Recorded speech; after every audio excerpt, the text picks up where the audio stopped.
Miss Wen, your mother's medical expenses still fall short by 20,000 yuan. The hospital has already granted you a week's grace if payment is not made soon. We may have to consider halting her treatment. In the restroom, when you expelled the bitterness within her, her stomach churning. She glanced at her phone, her thick lashes casting shadows over her eyes, concealing her emotions. When you promptly replied to the hospital's demand, I implore you to grant me 2 more days. The reflection in the mirror revealed a disheveled version of herself, utterly devoid of vitality. She retrieved a lipstick from her pocket, applying it to add a hint of color to her lips. Her complexion was exceedingly pale, and the makeup had washed away, leaving her unadorned save for her vividly colored lips. Ordinarily, this would seem peculiar, yet on Wenyu, it appeared entirely harmonious. Her features were inherently striking, her almond-shaped eyes slightly upturned, alluring red lips, pronounced brow bone, and a well-defined nose. Her fair skin and crimson lips seemed to be her natural allure. Emerging from the restroom, when you joined the other servers to deliver drinks and fruit platters to a private room. As she pushed open the door, her steps abruptly froze. Who is that? Isn't that our esteemed Miss Wen? What brings her here as a server? The loud voice of Li Wanzhu pierced the air. A chill ran through Wen's veins, her cheeks tingling with a sense of embarrassment. Li Wanzhu was hosting a high school reunion this evening and had extended an invitation to Wenyu, which she had declined. Little did she expect to encounter her here. The private room was spacious, filled with 20 to 30 individuals classmates from Class 5 of the 3rd year at number 13 high school. Wen's memories of her high school days were scant, yet at this moment, it felt as though her mind was forcibly rebooting, recalling these faces. The crowd stared at Wenyu, momentarily taken aback. After all, her visage was renowned at Yinqing number 13 high school. Even without makeup or fashionable attire, her face stood out among the crowd. Clad in a server's uniform, she appeared more striking than Li Wanzhu, who was adorned in a designer outfit worth tens of thousands. Wow, isn't that Miss Wen? The daughter of the mayor. Who would have thought she'd grace our reunion as a server today? Miss Wen, are you here to engage in cosplay, experiencing the life of the common folk as a waitress? Ha ha ha. One Huacheng committed suicide 7 years ago after being reported for embezzlement. Their villa has been sealed and their funds frozen. It's truly lamentable. What mayor's daughter? The mayor's daughter is serving here? Back in the day, Li Wanzhu would chase after Wenyu. Like a shadow, her father was the secretary general, and it said he was the one who reported her. Li Wanzhu overheard this, frowning and glaring at the speaker, who fell silent in fear. In this social milieu, it was well known that when the one family fell from grace, Li Wanzhu was among the most ruthless in trampling upon Wenyu. Wenyu was like a proud and pure white swan, captivating all attention even in a school uniform. She exuded an air of haute couture. Wherever she went, she was the focal point, overshadowing Li Wanzhu, whose family background paled in comparison. While she feigned admiration for Wenyu, her heart brimmed with resentment. Countless scrutinizing gazes fixated on Wenyu, particularly a few male classmates whose eyes lingered on her for a few seconds. Is Miss Wen really selling alcohol here? TSK, TSK. I've heard that some of the waitstaff here do more than just serve drinks. I must say, her face and figure are still quite remarkable. I wonder what it feels like. Come on, didn't you pursue the mayor's daughter back in high school? What makes you think she'd look your way? Why don't you go ask her now, how much for an all-night affair? The mayor's daughter, huh? Who knows how many times she's been with someone now? Wearing a skirt that short. Who's she trying to show off for? Male classmates scrutinized her, accompanied by mocking laughter. Wenyu believed she had cultivated an indomitable heart, yet upon hearing such remarks from former classmates, her blood surged with indignation. Over the course of 7 years, she had become both invulnerable and riddled with wounds. Li Wanzhu, resembling a haughty swan, condescended to link arms with Wenyu. Old classmate, had I known you worked here, we would have come to support you ages ago. We're good friends, after all. I heard your mother is in a vegetative state. You should have told us, so we could organize a fundraiser for you. With a cold smile, Wenyu withdrew her hand and turned to leave. No need. They had once been true friends. Li Wanzhu had trailed after her in high school as a devoted follower. Yet Wenyu never regarded her as such. She confided in her, brought her gifts, and even pleaded with Wen Huacheng when Li Wanz's father was under investigation. However, when the one family fell from grace, it was this very good friend who betrayed her first. Just as when you reached the door, her phone rang. The voice of the manager came through. Your task tonight is to entertain your classmates. Your wages will remain unaffected after all. She's the mayor's daughter, and we can't afford to offend her. Li Wanju watched her return. That's more like it. Most of our classmates are gathered now, and our rare guest when you has arrived. Why don't we play some games to liven things up? When a classmate lost, someone suggested that the loser should go outside to find a handsome guy and ask for his Wishitan age-old punishment. Laughter echoed as they proceeded to the next round. In the subsequent round, when you lost, Li Wanzu's eyes sparkled mischievously. Kiss the next male who walks through the door. A few male classmates had stepped outside for a smoke and, gauging the time, were expected to return soon, their gazes sweeping over Wenye's chest and hips. They're just classmates, right? You can't be that uptight. It's just a kiss. We're all adults here. It's merely a brush of lips. Someone chimed in. Or you could answer a question. Who did you give it up to first? This question rang out particularly loud. In an instant, the previously boisterous room fell silent for a few seconds. The topic was explosive when you felt as if she were ensconced in a furnace, the flames inching closer to engulf her. Her expression remained unchanged, fair and luminous, as she calmly lifted her gaze to meet Li Wanzu's. Li Wanzu's intentions were clear. Whether it's Jiang Yang or Lu Jiaqiao, both were your ambiguous partners during high school. Remember when Jiang Yang stuffed a condom into your backpack in sophomore year? Who would believe that you two never slept together? The words came from a young heir of Hongruei Bank, while another young master from the Lu medical family pursued the mayor's daughter. Listening to this question, when you merely smiled, such a foolish inquiry posed no threat to her current self. She knew Li Wanju was being deliberate, yet she had not anticipated such a crude tactic. Suddenly, when you recalled that Li Wanju had harbored feelings for Lu Jiaqiao back in high school, and she intentionally replied, Lu Jiaqiao. Outside the half-open door of the private room, a tall and statuesque figure stood poised, with his pale, slender fingers gripping the doorknob, ready to push it open. Upon hearing her words, his knuckles turned white, and a handsome visage darkened like stormy waters. Li Wanju appeared to be struck by something. You did that on purpose. The other classmates in the room exchanged glances. Under the radiant glow of the crystal chandelier, Wenye's beautiful face shimmered with a translucent brilliance, seemingly unaffected by Li Wanzu's provocations. Didn't you ask? Li Wanju felt as though she had shot herself in the foot. She had orchestrated this reunion, relishing the sight of the once prominent mayor's daughter reduced to a mere seller of drinks. Despite her meticulously styled hair, she found herself overshadowed by Wenye's presence. She despised Wenyu for maintaining an air of aloofness despite her evident downfall. Wenyu, do you still remember Song Qingshu? Li Wanju suddenly inquired. Song Qingshu's net worth must be in the hundreds of billions now. Do you think that poor boy you once rejected still remembers you? Surely, you wouldn't have given him your first. Wenye's long lashes quivered slightly, akin to a butterfly's wings fluttering gently.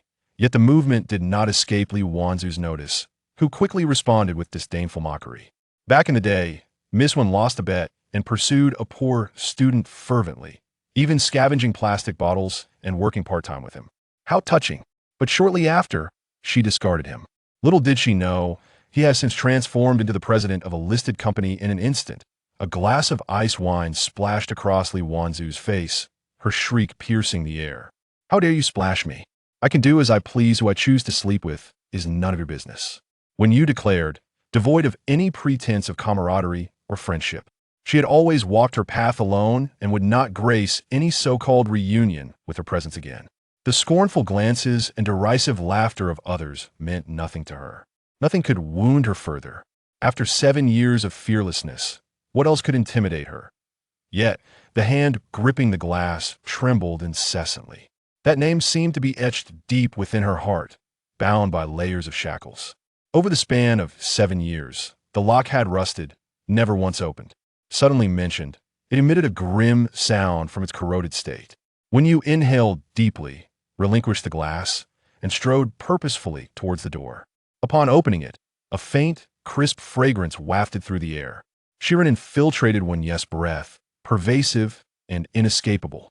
Before her stood a pair of men's leather shoes, adorned with a dark brown, striped casual suit and a silvery moon-hued shirt. Behind him, the atmosphere in the booth thickened abruptly, seemingly all due to his presence. Even Li Wanzhu fell silent. Wen Yu froze momentarily, a physiological shiver coursing through her scalp. She did not raise her head, her gaze settled calmly upon his fingers.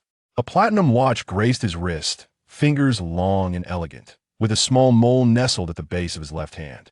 This mole was vividly etched in her memory. She had once bitten it. Yen City was vast, home to 20 million residents. Yet here they were, encountering one another once again. She felt his cold, deep gaze lightly settle on her head before lifting away. Wenya's slender shoulders tensed and quivered. A name, long sealed within the recesses of her heart, gradually resurfaced. Song Qingshu. Stiffly and mechanically, she struggled to step aside, allowing him entry. Their figures overlapped, the fabric of their clothes brushing against one another for an instant. A tumult of complex emotions surged within her chest as she lowered her head, finally mustering a semblance of strength and pressing forward. After a few steps, she began to jog. She could endure the ridicule from Li Wanzhu. She remained calm and numb. However, she had not anticipated encountering Song Qingshu at her lowest, most disheveled moment. This was far more humiliating than receiving a few slaps from Li Wanzhu. Wen Yu was uncertain how long she had run, but she found herself in the restroom, splashing water onto her face continuously. Her mind, however, was in disarray. Meeting Song Qingshu tonight had taken her entirely by surprise. The once impoverished youth now stood at the pinnacle of success, silently and coldly gazing down upon her. In that instant, she recalled the year when Song Qingshu learned of her wager with several wealthy heiresses. In the dimly lit equipment room at 8 in the evening, that slender figure had cornered her against the wall, regarding her with the same cold indifference. His long, dark silhouette enveloped her, and the grip on her wrist was so strong it nearly crushed her bones. Encountering Song Qingshu here tonight had utterly surpassed her expectations. She was uncertain whether he still remembered her, or perhaps harbored resentment towards her. After all, the events of those years had caused quite a stir. It was not merely the mayor's daughter pursuing a poor boy at school, only to discard him afterward. There was so much more. Closing her eyes, a faint buzzing echoed in her ears. That year marked her first after graduating high school. The recent bridge collapse had resulted in the tragic loss of 119 workers, with Mayor Wen Huacheng maliciously embezzling $2 billion in construction funds, bearing undeniable culpability. The former mayor, Wen Huacheng, had succumbed to despair and taken his own life, confessing to the incriminating evidence. Her father, Wen Huacheng, was merely a scapegoat thrust into the spotlight. Among the list of the 119 deceased was Song Qingshu's father, in the private room. Unnoticed by anyone, Song Qingshu's gaze fell upon the retreating figure, his head bowed, concealing the dark crimson at the corners of his eyes. His arrival took many by surprise, their expressions shifting as they regarded him yet. Undoubtedly, the trials of society had imparted the knowledge that money and power grant one the privilege to speak. Once a poor student, specially recruited by the school, he had endured bullying, clad in shoes that cost a mere 20 yuan. He was taciturn and aloof, excelling academically, yet remaining solitary, never forming bonds with his classmates. His poverty was stark. His mother, a one-eyed cleaner, toiled at the school gate. Yet now, clad in luxurious attire, his necktie alone costing 5 or 6 figures, he exuded an air of composed detachment, enveloped in a meticulously tailored deep brown striped suit, devoid of a single crease. Crafted by a master tailor with 50 years of experience, the suit bore subtle yet exquisite patterns, both noble and understated. Song Qingshu stood at the pinnacle of the social hierarchy, poised to ascend even further. Li Wanzhu observed him, reflecting on how this once famished boy had transformed into a commercial prodigy through sheer grit. Her father had repeatedly urged her to invite him to participate in government projects under the guise of a classmate, hoping to secure his investment. Having just encountered Wen Yu, Li Wanzhu noted his unchanging demeanor and felt a sense of relief. 7 years prior, a tragic collapse had claimed his father, a bridge worker who had perished in the incident.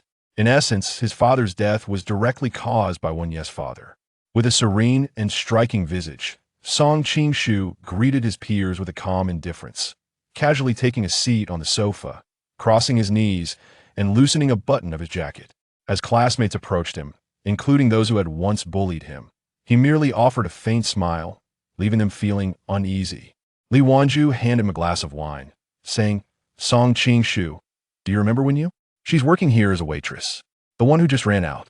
The man's gaze shifted to her, a flicker of coldness gleaming in his eyes. He smiled faintly, remaining silent, yet the chill in his expression deepened, his presence somewhat oppressive. He did not accept the drink. Unable to withstand his penetrating gaze, Li Wanju chuckled softly and changed the subject. When Yes' life had returned to a semblance of normalcy, she took on various part-time jobs whenever possible, whether selling liquor, playing the piano in restaurants, or donning a costume to distribute flyers in the university town. During the day, she worked in the housekeeping department at the Manning Hotel, with only one night shift each week. She had not graduated from college during her freshman year, when Huaqing had taken his own life, leading to the villa's seizure and the freezing of personal assets. At that time, Huaqing had suffered a cerebral hemorrhage, spending a month in the ICU, depleting her savings. With no means to continue her education, she relied on her beauty and the trilingual skills Chinese, English, and French her family had nurtured in her since childhood. She managed to secure this job, which paid reasonably well for survival in the bustling city. Yet the cost of Huaqing's medical care was prohibitively expensive. In the evening, as was her custom, she worked part-time at drunken nights, finishing her shift at 11:30. As she walked along the road, her phone incessantly chimed. When you recognized it was the hospital calling. In recent days, debt collectors had nearly overwhelmed her phone with incessant calls. In this world, her mother was her only remaining kin. Exhausted, yet unwilling to let go, she clung to the hope that perhaps Huanqiu might awaken. She would exhaust every means to keep her mother by her side. As long as there was breath, as long as her mother's hand remained warm. The night breeze at midnight was fierce, tousling her long hair.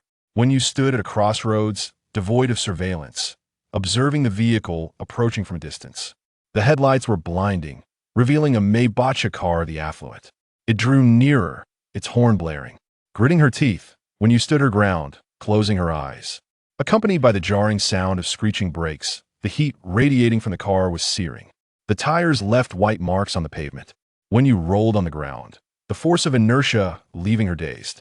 Did it hurt? Not significantly. She hazily discerned a figure emerging from the vehicle, his clothing slightly disheveled. The man was tall and upright, casting a shadow that enveloped her as he stood before her. A familiar yet unfamiliar scent of cologne lingered, reminiscent of a recent encounter. The glare of the headlights was blinding. She squinted as the man supported her. In that moment, when you noticed a small mole on the web of his left hand. How unfortunate, she mused. Of all people, it had to be him. Was the heavens denying her a path forward? The blinking red inside the car indicated the dashcam was recording her disgraceful actions. When you push him away, lowering her head to murmur an apology, slowly rising from the ground. She felt utterly disheveled, more so than when she had met Song Qing Shu in her waitress uniform. She longed to disappear into a crevice of the earth. Warm, humid blood trickled from her knee to her ankle. The world spun around her. At the moment she closed her eyes, she was enveloped in a cool embrace. His chest was ablaze, his breaths rapid and erratic, firmly clutching her slender wrist, his eyes, deep as a frigid pool, locked onto her, holding her tightly. Chapter 3. Long time no see. The Maybach S680 glided along the desolate night road, its speed relentless. As vehicles approached from the opposite direction, their headlights blazed blindingly bright. When you, in a daze, blinked her eyes open, confronted by a dazzling white light that rendered her momentarily rigid, her consciousness drifting in and out. The air was thick with the mingled scents of leather and an unfamiliar gentleman's subtle cologne, reminiscent of incense wafting through a temple at dawn. She shifted uncomfortably, her breath uneven, the persistent buzzing in her ears echoing her disorientation. Nearby, a man's voice faintly called her name, each utterance heavier than the last, reverberating through the haze like a distant echo emerging from a tunnel. Squinting, when you turned her head, straining to discern the figure before her, but clarity eluded her. A wave of dizziness washed over her. In that fleeting moment of fading consciousness, she contemplated that should she close her eyes and never reopen them, her burdens would dissipate. Her mother would surely come to find her. In that instant, She felt neither pain nor fatigue, liberated from the shackles of debt and the worries of her mother's medical expenses. With a slight tilt of her head, she succumbed to slumber. Tick-tock, tick-tock. The air hung heavy as blood trickled slowly from the woman's knee, cascading down her fair, delicate calf. Song Qing-shu gripped the steering wheel tightly, his long fingers taut, veins prominent against the paleness of his hands. When you? He gazed at the red light ahead, his dark eyes narrowing momentarily before he pressed the accelerator, propelling the car toward the hospital at breakneck speed. On the ground, vivid crimson stains marked the scene, resembling falling plum blossoms, one drop at a time. Wenyu's slender left leg bore mottled scars, blood seeping steadily from her wounds. Her palms and elbows showcased varying degrees of bruising. Medical personnel tended to her, bandaging and examining her injuries. She lay upon a hospital bed, frail and peacefully asleep. Song Qing-shu settled the expenses, leaning against the cold floor outside the emergency room. His elongated silhouette cast in the dim light, a gray-blue suit casually draped over his arm. He closed his eyes, high cheekbones accentuating his deep-set gaze. A cigarette poised between his fingers, untouched. The pale smoke curled through the air, carrying the acrid scent of tar. He watched the figure on the bed, covered by a blanket, too thin, her neck and face pallid, the once vibrant hue of her lipstick faded. The emergency room bustled with bright lights and activity. Medical staff moved swiftly between beds, occasionally glancing up to steal a look at the man standing outside the ward, dressed in a black shirt, tall and elegant, exuding a calm detachment, a presence that seemed to demand solitude. A nurse approached softly, reminding him that smoking was prohibited in the area, directing him to the designated smoking zone. Song Qing-shu nodded and extinguished the cigarette between his fingers. Your girlfriend is not seriously injured. The wound on her knee is somewhat deep, but it has not affected the bone. It has already been treated. She will awaken tomorrow. For the next few days, she will need to receive intravenous fluids here at the hospital. However, she must be well cared for and rest adequately. A follow-up examination is scheduled for a week later, and if any fluid accumulation is detected, it will need to be drained promptly, the nurse informed him. The man raised an eyebrow, offering a faint acknowledgement. The nurse found his demeanor rather peculiar. However, he was undeniably handsome, possessing high brows and deep-set eyes, with an exquisite and refined silhouette that was truly captivating. Such striking men are rarely encountered. He dashed over with his girlfriend, who was equally beautiful, making them a remarkably eye-catching pair. Yet, the ambience felt unnaturally tranquil and cold at that moment. His girlfriend lay in a hospital room while he sat in a chair outside, ostensibly keeping vigil. If one were to assert he was untroubled, it would contradict the anxious glint in his eyes and the tremor in his arms upon his hurried entrance. Conversely, if he were genuinely concerned, why did he not join her inside? Song Qing-shu reclined against the chair's back, eyes closed, his head slightly tilted back, his profile strikingly handsome as he inhaled the scent of the antiseptic in the air. After an hour had passed, he opened his eyes, clarity returning to his gaze. Rising, he approached the nurse's station to inform them that Wenyu's infusion had concluded, requesting that the nurse remove the four. As he prepared to settle into a chair outside, a nurse's voice called from within, "Hey, what are you doing sitting there? Come in and help her." With a subtle press of his lips, Song Qing-shu complied and entered the room. After the nurse had removed the four, he pressed down on the cotton ball on Wenyu's hand. Noticing his impassive demeanor, the nurse chuckled softly. "Did you have a quarrel with your girlfriend?" Song Qing-shu remained silent. The nurse continued, "It's quite normal for couples to have disagreements. Your girlfriend is vulnerable right now due to her injury. It would be best for you two to reconcile. When she wakes up tomorrow morning, perhaps you could bring her some congee. Avoid anything too greasy. Her knee needs proper care. If possible, let her rest at home this week." Still, Song Qing-shu did not respond. The nurse shook her head as she departed, remarking to herself that while he was indeed handsome, his temperament was rather aloof. Gently gripping the back of the woman's hand, he noted her slender fingers, long and elegantly shaped, devoid of nail polish, displaying their natural pink hue. The pads of her fingers bore a thin callus. He raised an eyebrow, his fingertips gliding over her fingers, brushing against that delicate layer of callus. Once a mayor's daughter, she had remained untouched by toil.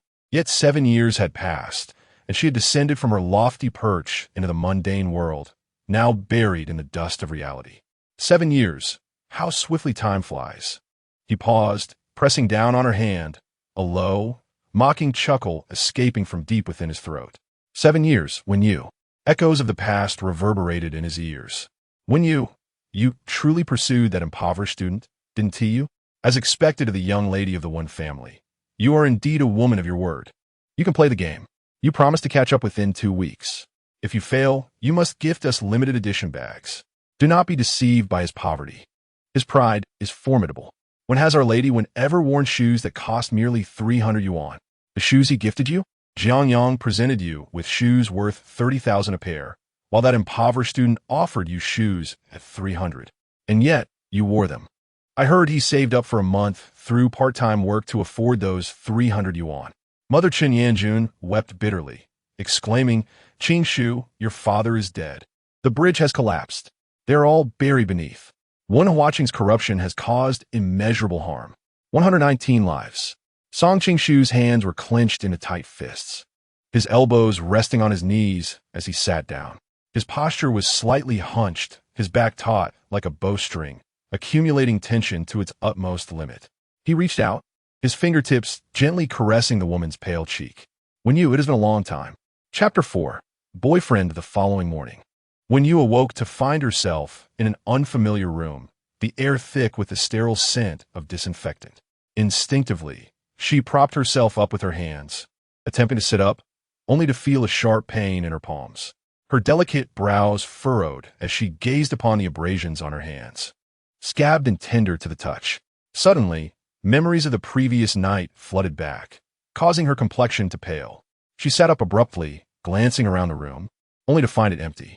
Throwing off the covers, she noticed her left knee was bandaged, and her right leg bore some scrapes and bruises. Last night, she had encountered Song Qingshu, who had brought her to the hospital. The answer was painfully obvious. With little time for contemplation, Wen Yu swung her legs over the side of the bed, feeling a jolt of pain as her feet touched the floor. Ah, she gasped. Her legs ached with intensity. Her left leg felt weak, and as she attempted to steady herself against the bed, her palms throbbed with discomfort. Her exquisitely crafted visage contorted in pain, she struggled to acclimate to the agony, which left her gasping for breath. The disinfectant smell was overpowering, but mingling with it was a faint, alluring scent of men's cologne, reminiscent of the warm, golden sunlight bathing the temple at dawn, mingling with the aroma of incense ashes. When Yu found herself momentarily entranced, her posture was rather comical, with her right elbow propped against the edge of the bed, her rear elevated and legs bent, facing away from the doorway. Her pallor deepened as beads of sweat formed on her brow, her dark hair clinging to her cheeks. Footsteps echoed from behind her. When Yu bit her lip, refraining from turning around, yet instinctively aware of who it was. The scent was unforgettable, a blend of refined leather and bitter notes that had enveloped her during their drive to the hospital when she had been in a daze. The human body possesses an uncanny ability to summon extraordinary strength in moments of necessity. Such was the case now. Gritting her teeth, Wen Yu found the fortitude to rise, her slender spine straightening despite the previous tremors in her legs. In an instant, her earlier disarray vanished. She ran her fingers through her long hair and turned to face the doorway, her heart racing as she beheld Song Qingshu. He had changed considerably since high school.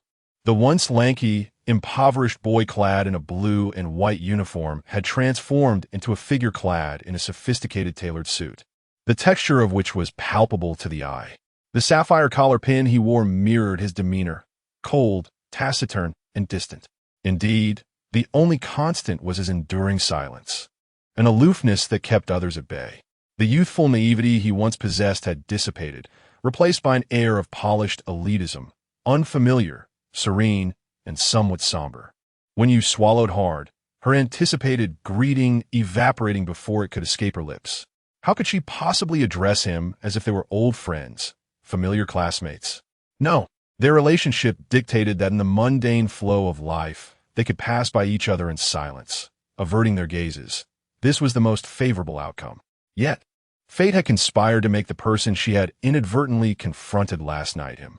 The feel of last night's embarrassing desire to find a secluded corner has vanished, replaced by an unexpected calmness within Wenyu. The final deadline from the hospital was today. She must pay He Chuan's medical fees without fail. With this thought, Wenyu cleared her throat and cast a detached glance at him. Yet, the tension in her voice betrayed her inner turmoil. How to cover the compensation for lost work, emotional distress, and the medical expenses totaling 30,000? Song Qingshu stood at the doorway, his slate blue suit slightly wrinkled. One hand rested in his trouser pocket, a platinum watch emitting a cold, luxurious glow that reflected in Wenyu's eyes, prompting her to lower her gaze and bite her lip. The man fixed his gaze upon her face, his thin lips curving into a faint smile. "Is 30,000 sufficient?" he inquired. Wenyu met his eyes, and in that moment, she found his pupils resembled a deep, cold, black sea. She recalled the vacations spent with friends on yachts, sailing into the open waters where the sea roiled, dark and unfathomable, devoid of warmth, exuding a power that instilled fear. It was akin to the chill emanating from this man's gaze. The youthful figure she once knew had transformed, becoming even colder than before. She quickly turned her face away and recited her phone number. Moments later, she heard the sound of a payment notification from Alipay. The air thickened with an uncomfortable silence. Wenyu felt her heart racing, acutely aware of Song Qingshu's penetrating gaze upon her, a stare that made her wish time would hasten. She fervently hoped her leg would miraculously heal, allowing her to nonchalantly grab her bag and exit the ward, brushing past him. This was the mature and dignified encounter Wenyu had envisioned for them. Feeling flustered, she began counting sheep in her mind. Why was Song Qingshu still lingering? He didn't seem inclined to reminisce, and their connection was fraught with complications. Suddenly, she heard his deep, detached voice, "Madam, my lawyer will contact you." For a fleeting moment, Wenyu felt disoriented. "Madam?" He didn't even deign to call her Miss One, opting instead for the more distant madam. She lifted her head to catch a glimpse of his departing figure, limping toward the door. Song Qingshu's silhouette was tall and straight as he strode forward. After a few steps, he paused. Wenyu clutched the doorframe, observing his back as he halted, both of them enveloped in silence. She wondered if calling out to him would prompt him to turn around. Probably not. She focused on her breathing, consciously softening her exhales. After several seconds, Song Qingshu slowly lifted his leg and continued onward. Wenyu bit her lip, watching him leave, a sharp pain shooting through her leg. She could no longer maintain her facade. A layer of sweat formed on her back as she hobbled back into the ward. Gripping her phone, she glanced at the Alipay transfer. The man's profile picture was an image of a tree, a peculiar choice for someone young, reminiscent of an elderly person's aesthetic. Song Qingshu, what a peculiar taste for the elderly. This tree appears somewhat familiar. This lady, the thought of this address caused a slight pang in her heart. She exhaled slowly.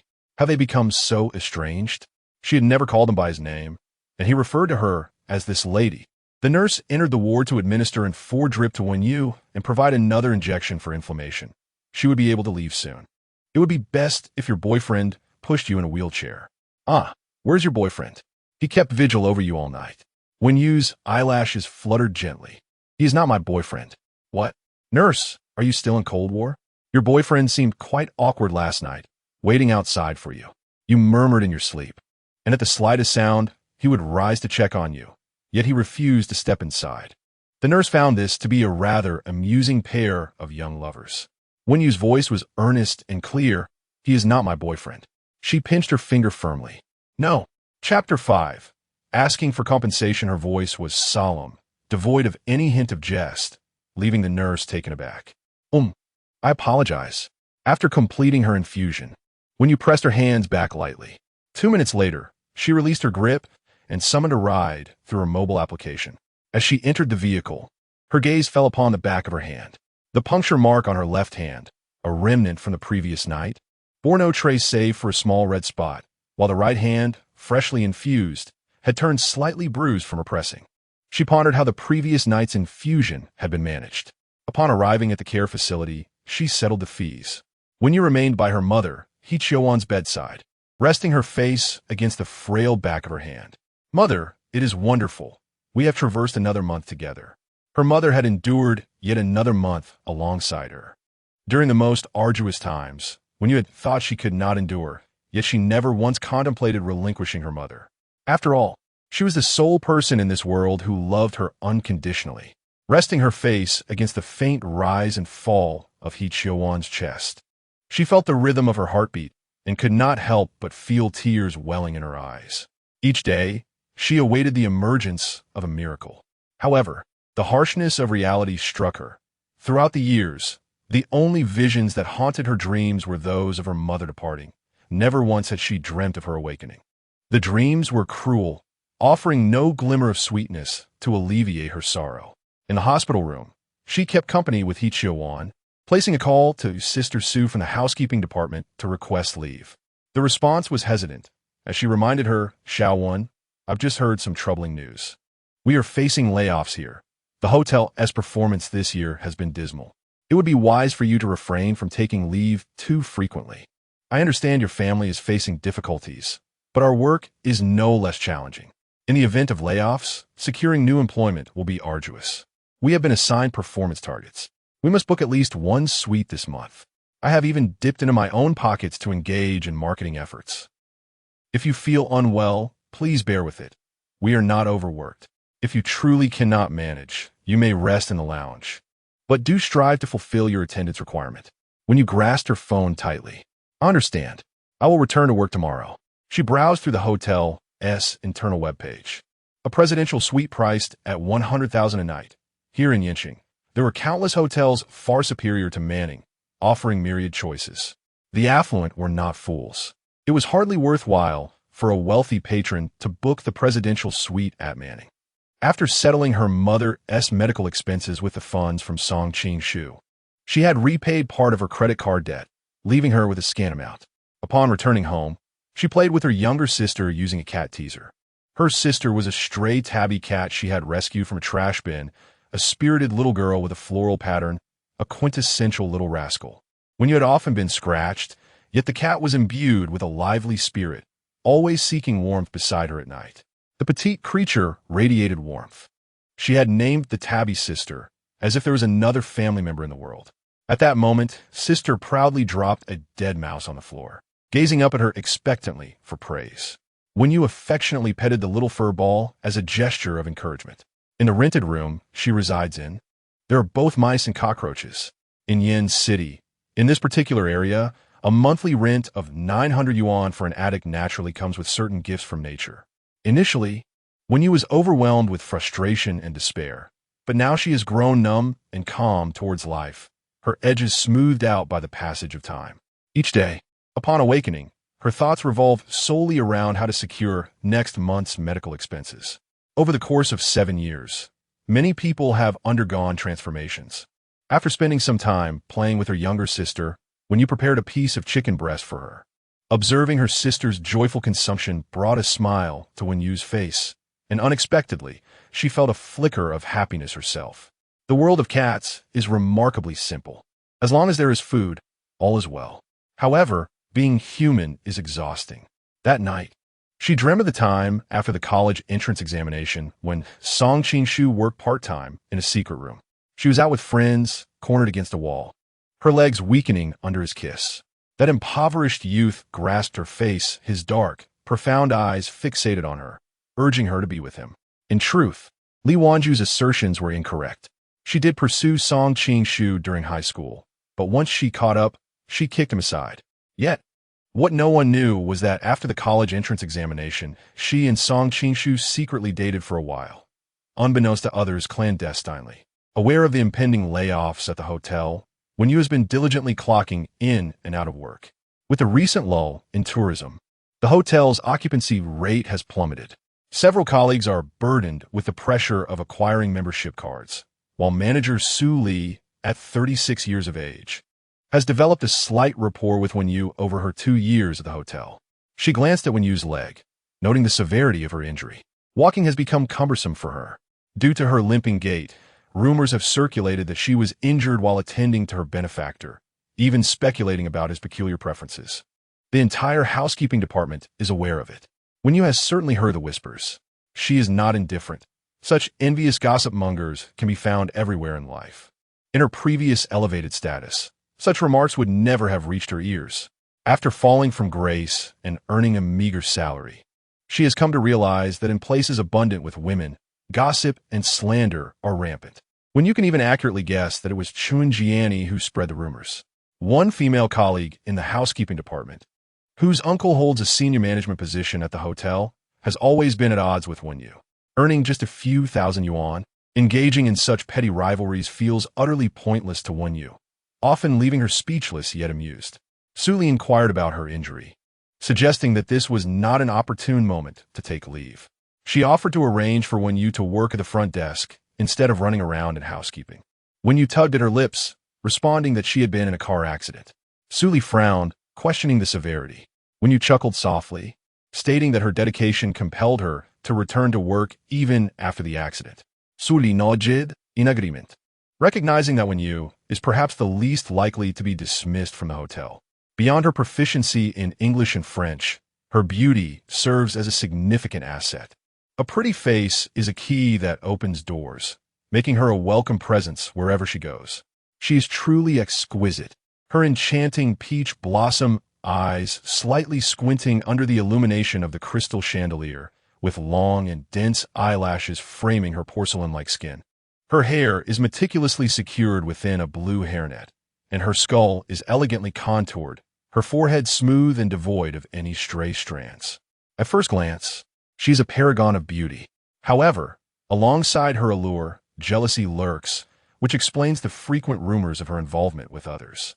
The seeds of envy are sown, compounded by Wen Yu's aversion to socializing. She rarely interacts with her colleagues, rendering her somewhat reclusive and difficult to approach, leading to her alienation from the team. In recent days, Wen Yu has been stationed at the front desk of Manning, a hotel that lacks grandeur with a transient staff. Sitting at the front desk, her face is forced into a smile that feels almost stiff. During lunchtime, while in the break room tending to her injured knee, she finds herself unable to wear her fitted skirts, opting instead for loose-fitting wide-leg trousers, with a gauze dressing that is bearable despite the thick scab that has formed. When colleagues enter the break room and catch sight of her injury, they instinctively gasp in concern, to which Wen Yu responds with a polite smile and a few words of thanks, dispelling the rumors about her supposed liaison with her benefactor that led to her injury. After changing the dressing, she receives a call from an unfamiliar number.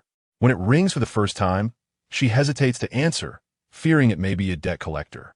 On the second call, she picks up and stands frozen for several seconds, gathering her belongings before hastily departing, limping toward the designated staff. Upon entering, she spots a man clad in a black suit, a crisp white shirt, and slick-back hair, exuding an air of elitism. Su Sai rises and addresses her, "Miss Wen, I am Mr. Song's proxy attorney. Here is my business card." He gets straight to the point, his tone clear and cold. On the night of the 5th of this month, at 11:40 p.m., you maliciously staged a collision with Mr. Song's vehicle at the intersection of Winching Road and Wushan Road. The incident was fully captured by the dashcam. Here are the details of the vehicle assessment. Mr. Song's car is currently awaiting repairs at the 4S shop, with estimated damages of 160,000. We hope you can settle this amount within 3 days, or we will be compelled to involve law enforcement. The woman remained silent for a few moments, her lashes lowered, her voice tinged with hoarseness. "Did Song Qingshu send you?" Su Sai adjusts his glasses and replies affirmatively. Wen Yu rises, her lush lashes concealing the turmoil beneath, declaring, "I want to see him." Chapter 6. I am pregnant and wish to meet you. Mr. Song, I regret to inform you, Miss Wen, that due to professional commitments, Mr. Song is unable to meet with you. Should you have any inquiries regarding this matter, I am available for a detailed discussion. When you bit her lip, insisting, "I must see Song Qingshu." Miss Wen, this is the footage from the dashcam documenting the entire incident of your staged accident. Mr. Song's vehicle slowed down as it approached the intersection, and you deliberately dashed into the center of the road. Furthermore, this is the surveillance from Misty Mountain Road. You lingered at that intersection for over 10 minutes, during which several cars passed, none of which matched your criteria for the staged accident. You were clearly selecting luxury vehicles to maximize your potential compensation. as Su Sai spoke. Wen Yu's brows furrowed, her heart racing. She had anticipated that Song Qing-shu would engage a lawyer. In the hospital, she had demanded 30,000 yuan for lost wages, believing that would be the end of it. Yet, before she knew it, his lawyer was knocking at her door. Money. This was Wen Yu's Achilles heel. She could negotiate on almost any matter, but when it came to finances, it was as if a dagger had pierced her heart, rendering her utterly irrational. Glancing at the vehicle damage assessment, her fingers trembled slightly, her delicate bones taut with tension. Her chest heaved as she struggled to breathe. Looking at the images on her laptop, her emotions shifted from initial embarrassment to cold disdain, then to exasperation. If you want money, tell Song Qing-shu. Go ahead and sue me. If you have the guts, take my life instead. And tell him this. Song Qing-shu, you scoundrel. With that, when you grabbed her bag and stormed out, the CAF door swung shut, the wind chimes jingling softly. A server approached with 2 cups of coffee. Sir. Su Sai rubbed his temples and smiled slightly. Just leave it here. After sipping his coffee, he dialed Song Qing-shu. Mr. Song, she's made it clear, no money, just her life on the line. What a fiery temperament she has. When it comes to money, she reacts like a puffer fish. After taking a sip of the strong brew, he mused, You're truly willing to pursue this, aren't you? On the other end, there was a moment of silence before a deep voice replied, Miss Wen also asked me to convey a message. Song Qing-shu, you scoundrel. In his office, Song Qing-shu signed documents with a black pen, his fingers pausing briefly as the ink smudged. The last stroke of the character blurred, as if echoing in the depths of his heart, filling it swiftly. After setting down the pen, he pinched the bridge of his nose, weariness still clinging to him. Though he had not met Wen Yu, he could almost envision her expression when she uttered those words. Miss Wen's temper was notoriously fierce. Song Qing-shu, you scoundrel. His deep-set eyes remained calm, yet intense. Closing his eyes, he took a moment's respite. Then the internal line rang. Mr. Song, his assistant, he began, the American ophthalmologist your mother invited will be in Yinqing next week. Would you prefer to arrange accommodations at the Royal Hotel or the Megwa Hotel? Both establishments were frequently chosen by Song Qing-shu during his private travels. The man pondered for a brief moment. The profound black eyes traversed the subtle ripples, akin to a feather descending upon the lake's surface, gently parting the waters. The fingers curled slightly, tapping softly on the marble tabletop. The executive suite at Manning. He paused momentarily, then promptly responded, hanging up the phone before searching for the Manning brand on his mobile device. Such hotels are relatively unremarkable in Yinqing, primarily due to their proximity to a popular culinary street, which typically attracts tourists. Nonetheless, this was at the behest of the boss, and he swiftly placed the order. The following morning, Wen Yu arrived at SY Group, the company owned by Song Qing-shu. Discovering the location of his firm was rather straightforward, considering the extensive coverage from financial channels and numerous features in financial magazines. Yinqing's youngest diamond bachelor, she often overheard her colleagues in the department excitedly discussing Song Qing-shu's rise to success during their breaks. Starting from nothing, his company went public within 5 years, amassing a fortune worth hundreds of billions by the age of 28. Wen Yu tilted her head, gazing at the towering steel structure before her, one of Yinqing's landmark edifices, a symbol of wealth and power. Upon entering, she informed the receptionist of her desire to meet Song Qing-shu. The receptionist glanced at her and, in a rather formal manner, inquired if she had an appointment. She did not, and after spending an entire afternoon in the waiting area without catching a glimpse of Song Qing-shu, Wen Yu returned the next day. Today, she dressed with remarkable flair. A 30-yuan pair of sunglasses adorned her face, exuding an aura of high-end luxury, her fair complexion complemented by cascading waves of dark hair. She was there to see Song Qing-shu, carrying a Chanel bag lent to her by Su Li. She was strikingly beautiful, to the point that one could easily mistake her for a top-tier celebrity. As Wen Yu stepped inside, many in the lobby glanced her way. With her mask and sunglasses, she indeed resembled a star. The receptionist hesitated for a moment. Madam, would you care to leave your contact information? I will inform assistant he, and once Mr. Song concludes his meeting. Wen Yu remained unfazed. She had not intended to come, but a text from the bank and a call from Su Sai compelled her to seek him out. If she did not prepare for compensation, They were poised to employ legal measures against her, leaving her no choice but to confront him. Her elegant brows furrowed. "I am pregnant and demand to see your Mr. Song for 10 minutes. If I do not meet him, you shall bear the consequences." Her voice was not soft. Those around her overheard, and their expressions shifted dramatically. Mr. Song was typically very low-key, seldom seen with women. While there were suitors, he had firmly rejected them, and now this stunning woman suddenly claimed to be bearing his child. The receptionist dared not delay, immediately contacting Hien. Hien broke into a cold sweat, his first instinct being to dismiss the claim as mere slander. Given Mr. Song's lifestyle, often resembling that of a hermit, silent, aloof, reticent, and extraordinarily disciplined, a lake of deep, cold water, as frigid as the night, even a celestial beauty approaching him would not elicit a response. However, the receptionist insisted that the woman was incredibly beautiful, her tone somewhat fierce, displaying an unwavering determination to see President Song today, reminiscent of a film star. "Assistant He, what do you suggest we do?" Song Ching-shu was currently in a meeting. He instructed the receptionist to bring Wen-yu to the reception room, and personally made his way there. From a distance, he caught a glimpse of Wen-yu, and suddenly thought that perhaps his boss truly had been intimate with her. After all, she was indeed ethereally beautiful, and it was rare for a man to possess the fortitude to resist such a lure. He hurriedly approached the door of the conference room. Half an hour later, Song Ching-shu emerged. He followed closely, stating, "President Song, a young lady has come to see you." As Song Ching-shu walked, he unfastened a button of his suit jacket, dismissively replying, "I'm not seeing her." He sensing the gravity of the situation, continued, "She claims to be carrying your child. I've sent her to the reception room and contacted the public relations team." He felt that she resembled a celebrity, her beauty striking. The man furrowed his brow, his dark eyes coldly scanning He-won's face. "You brought such a level of slander into the reception room. He-won, have you lost your clarity after 3 years by my side?" He faltered, quickly lowering his head. "Yes, President Song, I will handle it immediately." After serving as the chief assistant for 3 years, he also felt that today's matter had not been managed appropriately. He hastily retrieved his phone and dialed Manager Zhu from the Public Relations Department. "Yes, go to the reception room. There's a Miss One. Silence her.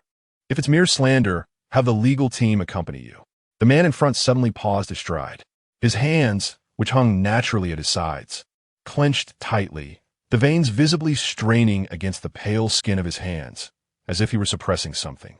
After a few seconds, he relaxed his grip.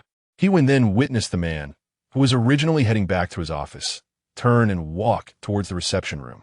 Chapter 7. The future president's wife Wen-yu sat in the reception room, sipping 2 cups of coffee. The receptionist outside did not dare to be negligent. After all, this could very well be the future president's wife. Suddenly, she saw Song Ching-shu approach, and her heart raced with astonishment. President Song had truly come. Upon returning to her post, the woman could hardly contain her excitement. The surrounding colleagues immediately began to chatter. President Song had indeed entered the reception room. It was well known that he had turned down countless socialites last month, yet he chose to meet this young lady. Could it be that she was truly pregnant? My goodness, she really is President Song's girlfriend. Song Ching-shu pushed the door open and entered. The figure seated on the sofa immediately straightened, her knees slightly inclined, adopting a perfectly proper ladylike posture. The man's gaze fell upon her legs, which were clad in stockings, revealing a faint glimpse of an injured area covered with white medical gauze. At her feet were a pair of beige high heels. He frowned slightly. Wen-yu desired to meet him, yet now that she did, she found herself at a loss for words. When her gaze collided with Song Ching-shu's cool, dark eyes, her heart skipped a beat, and she quickly averted her gaze. Between them, there was little old affection to rekindle, only a shared entanglement. It had become a matter of utmost decorum to pass by each other as if they were strangers. His father had passed away, and yet her own father had also succumbed to death. His mother wept until her eyes were blind, while her mother lay in a coma for 7 long years.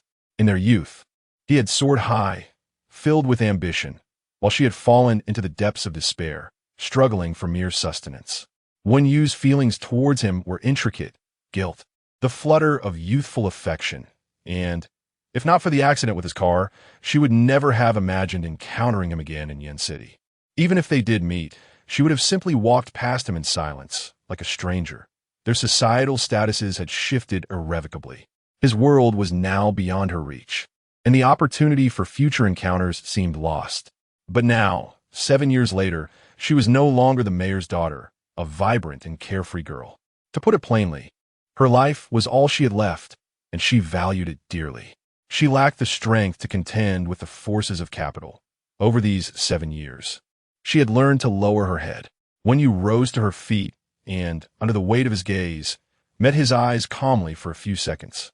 Observing his cool, handsome face, she slightly lowered her gaze and spoke softly. "Mr. Song, I apologize for the incident last time. I accidentally collided with your car. I did not realize it was yours. I feel deeply regretful and remorseful for the trouble it caused you. However, I find it quite difficult to gather the 160,000 yuan at the moment. I hope you can be magnanimous." Song Qing-shu slowly walked in and took a seat on the sofa, crossing his legs in a relaxed and nonchalant manner. His dark, icy eyes swept over her face, gradually descending to her long, delicate neck and fair, beautiful collarbone. He was the one in power. She bowed her head, her back slightly bent, maintaining her posture. Then she heard his cold, gravelly voice. "Miss, I have heard that you are pregnant with my child, Song Qing-shu's. How many months along are you? When did we conceive this child? If this is true, we should go to the hospital for an examination immediately. If it is a fabrication, my company's legal counsel is right outside, maliciously distorting the truth and tarnishing my reputation. Can you bear the consequences of such actions?" When you gasped, her crimson lips parted, yet no sound escaped. She lifted her gaze, a mix of shock and complexity directed at the man before her. Clad in a meticulously tailored black suit, he had a small mole at the base of his thumb, and beneath his sharply defined brow, a faint, permanent scar marked his visage. This man was Song Qing-shu, yet not entirely so. He exuded an air of authority that enveloped her, leaving her with no avenue for retreat. She trembled slightly, her eyes suddenly misting over. Blinking rapidly, the moisture dissipated, and she gripped her palm tightly, inquiring what Mr. Song intended to do. "I lack the means. Summoning legal counsel would be futile, for I am here to negotiate with Mr. Song. In light of this, I shall not impose undue hardship. A sum of 160,000 in installments, with a monthly transfer via WeChat. The duration of repayment to be determined by your financial circumstances." When you readily acquiesced, recognizing this as the most favorable resolution, she retrieved her phone, scanned Song Qing-shu's WeChat, observing his avatar, a solitary tree, indicative of an elderly aesthetic. "I can manage a maximum of 1,000 per month. I cannot afford more. However, 160,000 at 1,000 monthly implies a repayment of 12,000 annually, extending the debt over 13 years. When you felt a wave of despair wash over her, clutching her phone, she gazed at Song Qing-shu, mentally chastising him several times. This impoverished young man must be doing this on purpose. As if he had discerned her thoughts, the man's lips curled slightly. If this young lady find a monthly payment of 1,000 too slow, she may repay the entire 160,000 in one go. Fearing he might reverse his stance and impose interest, when you hastily made her exit, forcing a smile that lacked sincerity, apologizing for the disturbance to Mr. Song. The air lingered with a hint of the fragrance she wore, delightfully aromatic, like tendrils of mist, reminiscent of the sweet-scented flowers from her youth that bloomed at his doorstep.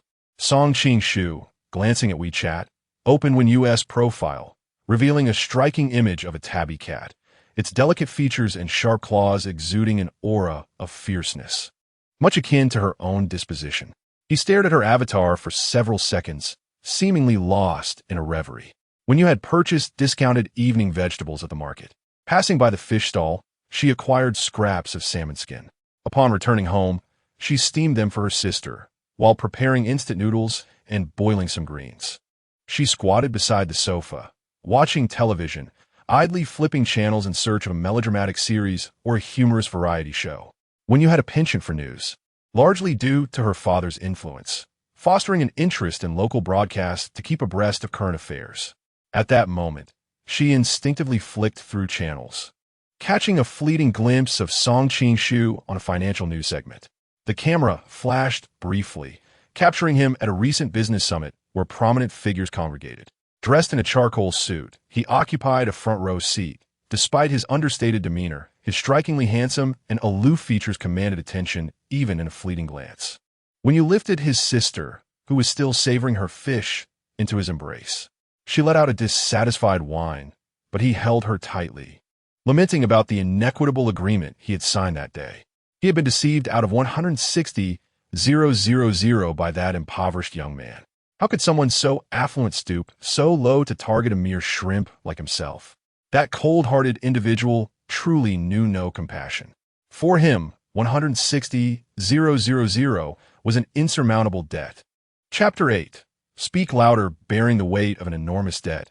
When Yu found herself devoid of motivation at work, her legs trembled as she walked. And despite a week having passed, her knees seemed no better. In fact, the pain had intensified. Yet a visit to the hospital would entail further expenses. In the lounge, she rolled up her pant legs and applied some medication, only to discover that the wound continued to ooze tissue fluid, swollen and inflamed, her entire knee now distended. Suli entered the room and frowned at the sight. I'll give you 2 days off to visit the hospital, delaying this ISNTA solution, and the medication ISNT yielding any improvement. Having recently incurred a staggering debt of 160,000. When Yu was burdened not only with her basic living expenses, but also with the medical costs for Hichouan. She could scarcely afford to take a leave of absence. It looks worse than it is. There is nothing serious, she replied, rewrapping her bandage and lowering her pant legs. Approaching the front desk, she overheard 2 colleagues arranging the magazines on the display rack nearby. This area housed an array of leisure and fashion publications, updated monthly, alongside various financial journals. Yuan Xue held a magazine featuring Song Ching-shu on the cover, exclaiming, I truly want to keep this issue. The other colleague, Meng Qianqian, nodded in agreement. Though the photographer's skills are lacking, they failed to capture Mr. Song's handsomeness, and the retouching is subpar. Rumor had it that Song Ching-shu, at 28, was still single. Previously, a banking heiress had even tweeted her intentions to pursue him, conducting secret interviews for a female secretary, only to be promptly dismissed upon his discovery. In this digital age, Song Ching-shu had merely attended a few business summits and graced a handful of magazine covers. Yet online, his videos garnered millions of likes. Clad in a white shirt, with an imposing yet aloof demeanor, he stood tall, effortlessly negotiating with a renowned British diplomat, exuding confidence and precision, thus creating a significant online presence and attracting a legion of admirers. When you had witnessed this phenomenon firsthand, as she approached, she took the magazine from Meng Qianqian's hands and gazed at the striking figure depicted within. Admittedly, he was rather handsome, though when you would never confess to such a sentiment. She had encountered the cold, capitalist visage of this man before and smirked to herself. At 28, with no woman by his side, do you really believe in this aloof and ascetic persona? He is either gay or impotent, merely spinning tales to deceive you young ladies. Yu Wenxue and Meng Qianqian, both fresh-faced and in their early 20s, were about to voice their thoughts when they suddenly gasped and turned to look behind Wenyu. Yu Wenxue, quick to react, nudged Wenyu's sleeve. Videos online are heavily filtered. Even a 70-year-old grandmother could appear youthful with the right touch-ups. Who knows what the real person looks like? Perhaps a middle-aged man with a bald head, covered in acne scars, and an unkempt appearance. They both drew in sharp breaths. When you sensed an unusual presence, a subtle hint of men's cologne in the air, reminiscent of incense, causing her to pause in surprise. Surely not. A gaze fell upon her back, causing Wenyu to tense. Gripping the magazine tightly, she watched as Song Ching-shu's handsome visage warped in her grasp. Behind her, she heard the voice of General Manager Lin, one of the executives at Manning. Mr. Song, you've arrived. You should have informed me ahead of time. I would have come to greet you. Wenyu's anxious heart ultimately succumbed to despair. Yu Wenxue and Meng Qianqian whispered among themselves, exclaiming, Goodness, He is far more handsome in person than on television. I wish I could steal a photograph. General Manager Lin personally attended to Song Ching-shu, escorting him into the elevator. It was only then that when you turned to glance in that direction, her magazine gripped tightly in her hands, crumpled from the pressure. Her colleagues chattered incessantly, captivated by male allure. With a hint of concern, Meng Qianqian glanced at Wenyu, asking, "Sister Wenyu, are you all right?" Su Li also looked towards Wenyu, sensing something unusual in her demeanor moments earlier. Wenyu exhaled deeply, reassuring y fine, as she discarded the crumpled magazine into the trash bin. Meng Qianqian retrieved it, brushing her fingers over Song Qingshu's face on the cover. "Sister Wenyu, you seem rather displeased with Mr. Song. Does one need a reason to dislike someone? I shall become his devoted detractor." Chun Jinai, adorned with exquisite makeup, emerged from a lounge, swaying her hips as she approached Su Li. "Sister Su, I heard Mr. Song from SY has arrived and is staying in the Presidential Suite 2026. Since the suite's butler, Shiwen, is on leave, why not let me handle it?" Su Li pondered for a moment, and Chun Jinai promptly dialed her uncle. Soon, she strutted away like a proud peacock, seemingly destined not to be a mere butler, but rather to assume the role of Mrs. Song. However, within 5 minutes she returned, her expression markedly poor. Meanwhile, Su Li received a call from General Manager Lin, glancing at Wenyu, who was organizing the magazine rack. Both wore identical uniforms, their hairstyles conforming to hotel standards. Yet when Wenyu's discerning, I caught the slender outline of her colleague's shoulders, reminiscent of a butterfly, her waist delicate as a willow. And even in wide-legged trousers, her long, straight legs were apparent. Wenyu, the distinguished guest in Suite 2026, has specifically requested your presence. From this moment, you shall serve as the dedicated butler until the guest checks out. Chun Jinai stamped her foot in frustration, exclaiming, "Why her? Why must Wenyu go?" Wenyu paused momentarily before nodding. This was her job, and she could not forsake her responsibilities merely to avoid encountering Song Qingshu. However, the stipulation of being a dedicated butler entailed sharing a wall with him. The presidential suite at Manning, spanning 390 square meters, featured floor-to-ceiling windows and lavish custom furnishings, though its decor bore a somewhat dated style, a remnant of Manning's earlier renovations, costing an astronomical $10,800 per night. After knocking and swiping her card, she entered. Sounds echoed from the bathroom. Song Qingshu was showering. Wenyu bit her lip, stepping forward to stand just outside the bathroom. Clearing her throat, "Mr. Song, I am Wenyu, the butler for Suite 2026. Should you require anything, please do not hesitate to contact me." Through the frosted glass door, the man's voice resonated, instructing, "Please unpack the suitcase, organize the clothes, and charge the laptop." Understood, Wenyu nodded, mentally preparing herself for the challenges presented by this man. As she eyed the 2 black suitcases, she bent down to open them. Her knee injury made prolonged bending difficult, so she settled onto the carpet, meticulously extracting the contents from the gentleman's luggage. The laptop charged, and the clothes inside were neatly organized. The man's garments were meticulously placed in dust bags, providing both order and convenience for Wenyu to sort through. Shirts and suits, all arranged within the wardrobe. Behind her, the sound of the shower ceased. Wenyu's lashes fluttered downwards as the door creaked open, and the man emerged, enveloped in a thick mist mingled with the scent of shower gel. The hotel's amenities featured the exquisite Bulgari Darjeeling tea shower gel.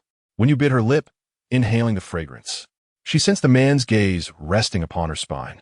She was slender, and as she bent to organize the clothes in the suitcase, the delicate contours of her shoulder blades became apparent beneath her thin shirt vest. Her neck appeared soft and fair as she lowered her head. Feigning nonchalance, Wenyu completed the arrangement and stood to face him, saying, "Mr. Song, everything has been organized as per your instructions." As the man stepped out, she caught a glimpse of the hem of his bathrobe in her peripheral vision. Steadying her nerves, she followed him into the living room. Pouring a glass of water, she presented it with grace. "Mr. Song, this is the hotel's signature tea, reserved for our most esteemed guests. Please do indulge." Her fingers delicately held the white porcelain teacup, her complexion akin to its pristine surface. With both hands cradling the base of the cup, she offered it to him. The man's piercing gaze traversed from her smooth forehead downwards, making when you feel somewhat uneasy. Yet, she understood the gravity of the situation. This man had booked the presidential suite at the hotel, with even General Lin bowing low to receive him. As a mere employee, she dared not show any displeasure, lest it lead to her dismissal. It was perplexing, indeed, that a man of such stature would choose to stay at Manin when he could afford any upscale hotel in Yen City. Her arm, raised to hold the teacup, began to ache. "If you do not wish to drink, I shall place it on the coffee table," she said, preparing to turn away. However, the man's hand seized her wrist with a sudden force. "Ah," when you gasped softly as hot tea spilled from the cup, soaking into his deep gray silk bathrobe. The events transpired in an instant. Song Qingshu fixated on her startled expression, while his other hand grasped hers, pressing it beneath his robe. His sharp brow narrowed slightly, and a subtle, enigmatic smile graced his thin lips. Why not personally verify whether I am impotent?" When you could no longer contain her composure. Her fair cheeks flushed crimson. She bit her lip. "Song Qingshu." The man parted his lips, urging her to speak louder. Chapter 9. Does Mr. Song truly wish to engage in such frivolous and unrestrained behavior? As she attempted to push him away, the man loomed like a mountain, his grasp on her wrist akin to a branding iron, tightly encircling her as if she were ensnared in a steel cage. The woman's slender wrist, adorned with upturned peach blossom eyes, radiated disbelief, seemingly astonished that the man before her would act so unexpectedly. His full, crimson lips parted slightly. Song Qingshu exerted minimal effort to assert control over her, and as when you struggled, a delicate teacup slipped from her grasp, crashing onto the luxurious cashmere carpet, rolling forth onto the polished wooden floor with a crisp, resonant sound. The clarity of the noise was such that it reached the ears of Su Li, and he went outside the suite. "Song Qingshu, you rascal. Just because you have some money, you start acting arrogant. What terrible luck to encounter you. If you don't let go, I swear I will have you dismembered. Release me. I will call the police." Does Mr. Song truly wish to engage in such lewd conduct? Assault. This is assault. Su Li, taken aback, instinctively glanced towards He-Won. She genuinely wished to intervene, despite being oblivious to the specifics of the situation within. Yet when Yu's cries were alarmingly loud, it was as if something intense were occurring inside. Although Mr. Song appeared handsome, his demeanor pristine and untainted by the world, should he be of ill character and mistreat the housekeeper, it would be strictly against hotel policy. "Solicited, Herr Nervis." "Assistant, if you would be so kind." He-Won wiped the sweat from his brow. In fact, the moment when you had shouted assault, he had already reached for his phone, intending to contact the public relations department. He cleared his throat. "Mr. Song. He is not that kind of person. Please rest assured, Manager Su." Having worked in the hotel industry for many years, Su Li had a keen eye for character. Indeed, Mr. Song did not seem the type to behave in such a manner. However, exceptions could exist, especially considering how breathtakingly beautiful Wen Yu was. A rose with thorns, too many sought to pluck her. Wen Yu had been at the Manning Hotel for 2 years, and countless men had cast their gazes upon her. The way men looked at women was all too evident, unabashedly so. After all, Wen Yu was one of her subordinates. With that thought in mind, Su Li mustered her courage to knock on the door, only to be interrupted by He-Won. "Manager Su, do you not realize? Mr. Song and Miss Wen are old acquaintances." Inside the suite, Wen Yu found herself ensnared by the man's grip around her waist, her legs spread apart, seated upon his thigh, on a summer day, separated by only a thin layer of fabric, merely 4 layers. Their body temperatures resonated clearly with one another. Her eyes were reddened, trembling with fury, her mind racing with curses for the impoverished man before her. Yet, she dared not move. The position was far too suggestive. So suggestive that she could almost feel the rhythm of his pulse. Song Qingshu, akin to a leopard deftly capturing its prey, remained composed and untroubled, his voice husky as he inquired, "Have you tested the waters, housekeeper Wen?" His short, dark hair, still damp, fell over his forehead, obscuring his vision slightly, as his obsidian eyes fixated on the woman's delicately flushed face. Her lips parted ever so slightly, her breath uneven, clad in a white shirt and a gray vest. one button of which had burst open amidst her struggles. Song Qing-shu pressed his lips together, a complex expression flickering in his eyes as he released her hand.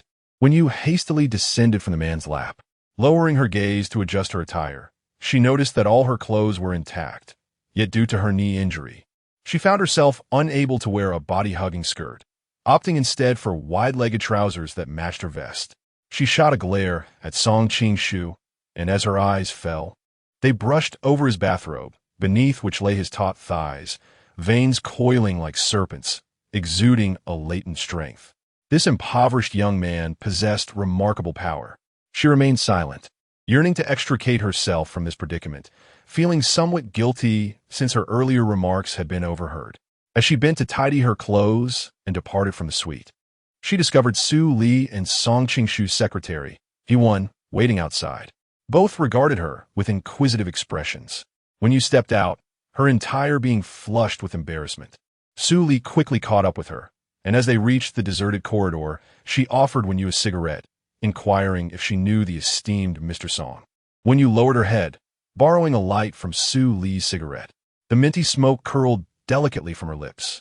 She had few friends, those she once had vanished after the incident in Wenhuacheng, leaving her to shoulder every burden alone. Her relatives had distanced themselves, wary of her potential financial demands. Clutching the slender cigarette, she gazed at Su Li, the only person she had conversed with frequently during her 2 years at Manning. However, Wen Yu hesitated to label her as a friend, for she no longer desired companionship.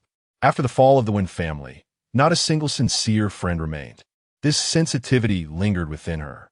Yet, with Su Li, they had indeed forged a nodding acquaintance. She replied coolly, "You bumped into me." Su Li raised an eyebrow. Was it intentional? The mention of that night left Wen Yu speechless. She felt as though she had overlooked the signs, mustering the courage to act, fully aware that her actions were morally dubious. Nevertheless, her sole aspiration was to save He-won. Nothing was more significant than ensuring her survival.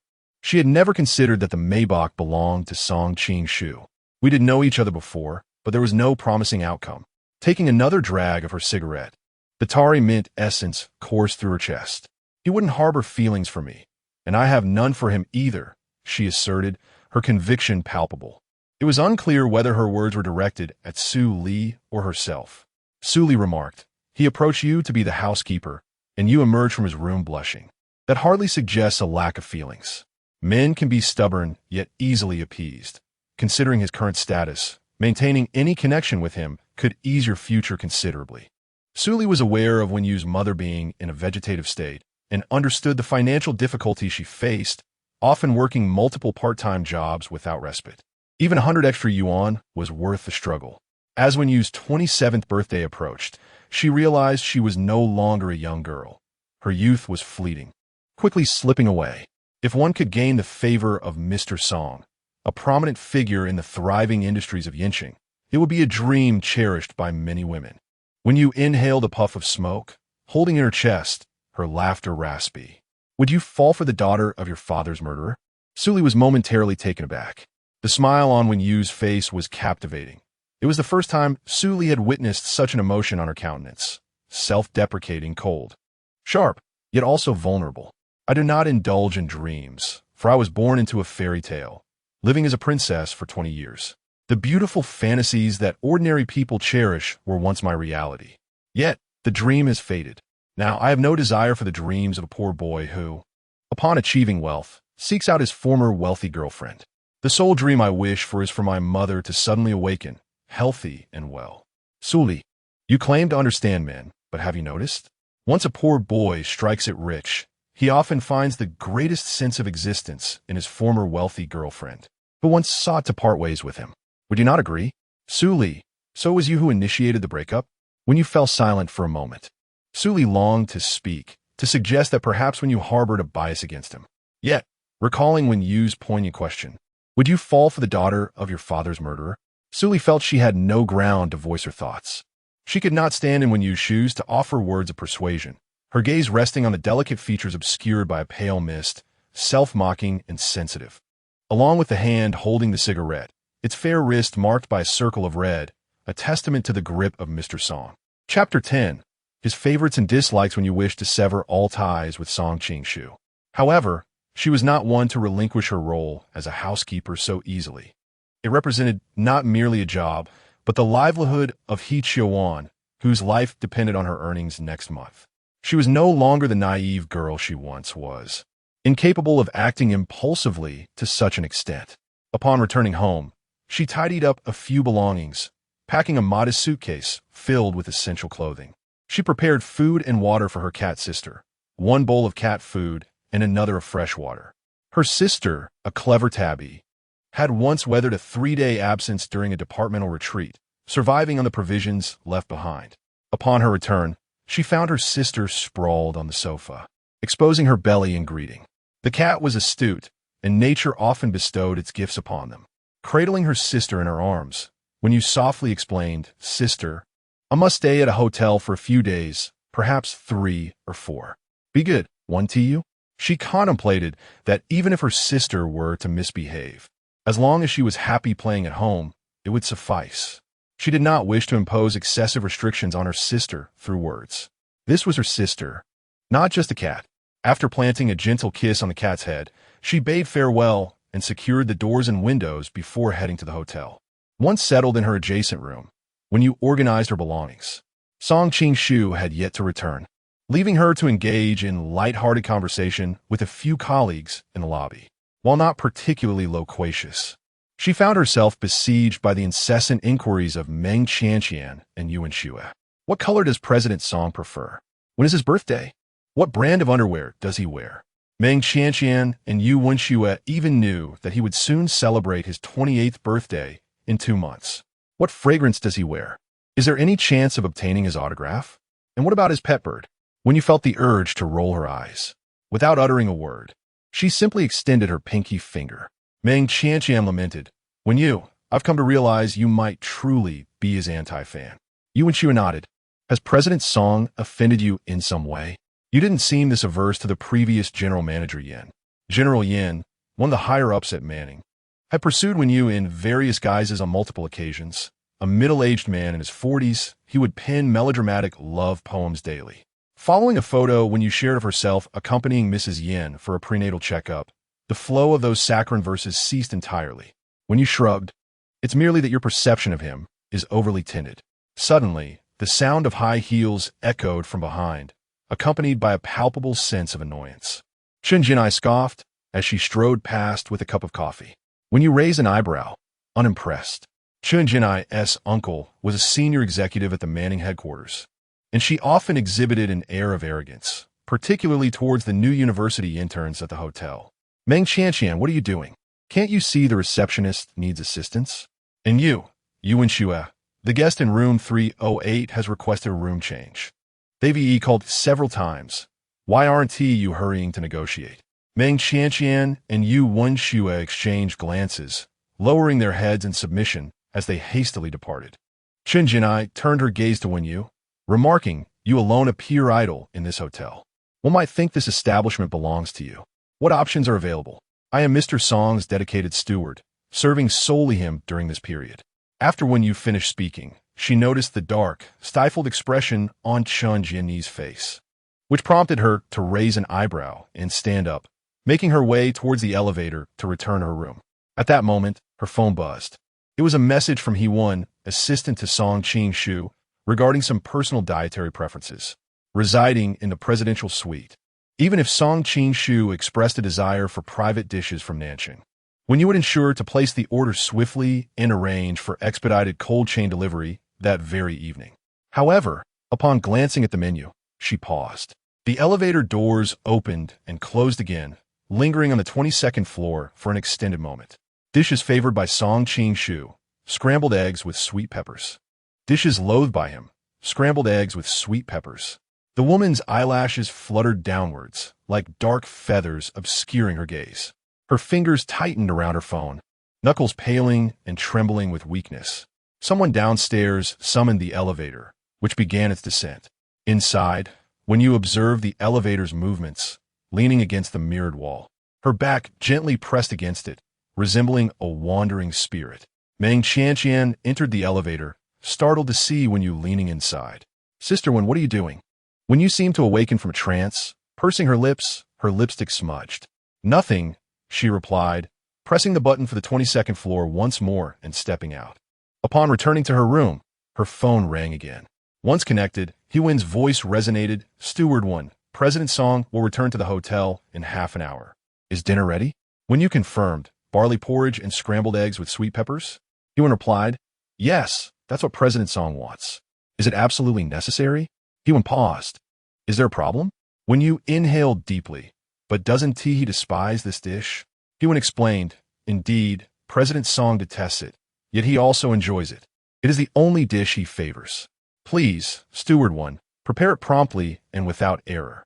Having accompanied Song Ching-shu for 3 years, Hyun was acutely aware of the man's conflicting sentiments regarding this matter. He had witnessed Song Ching-shu consume the dish to the point of nausea, and he had also seen him lose over 10 pounds when ill, subsisting solely on this humble fare. After ending the call, When Yu rolled over on her bed before dialing the kitchen. Lying there, illuminated by the glaring bedside lamp, she recalled her senior year of high school. In the cafeteria, that impoverished boy would always request a single steamed bun and a bowl of watery porridge, his slender, tall frame concealed beneath a white shirt. There was a dish in the cafeteria, scrambled eggs with green peppers, which the cafeteria lady would generously serve with extra eggs upon request, leaving an abundance of green peppers. It was offered for free to Song Ching-shu. The peppers were quite spicy, and his reclusive nature led him to sit in a corner, silently finishing his meal, occasionally coughing from the heat, yet it remained his sole dish. When Yu would carry her tray and sit before him, brightly sharing her meal. But Song Ching-shu would not partake, often ignoring her entirely. When Yu's initial tumble was caused by him. After 2 weeks of relentless pursuit, she found herself mocked by her close friends. Despite her fervent efforts, he regarded her as if she were invisible. In a bold gesture, she poured her meal onto his plate. Strands of hair obscured the boy's cool brow and eyes as he said, When Yu, do not bother me. Anger flushed her cheeks, resembling that of a hamster. Each day at noon, she deliberately sat beside him, declaring, If you do not eat, I shall discard it all. Surely, as a diligent student, you do not wish to waste food. The slender youth, during lunchtime, would consume only leftover green peppers from the cafeteria on days they were absent. He would settle for merely a bun and a bowl of free porridge with pickles, enduring stomach aches throughout class.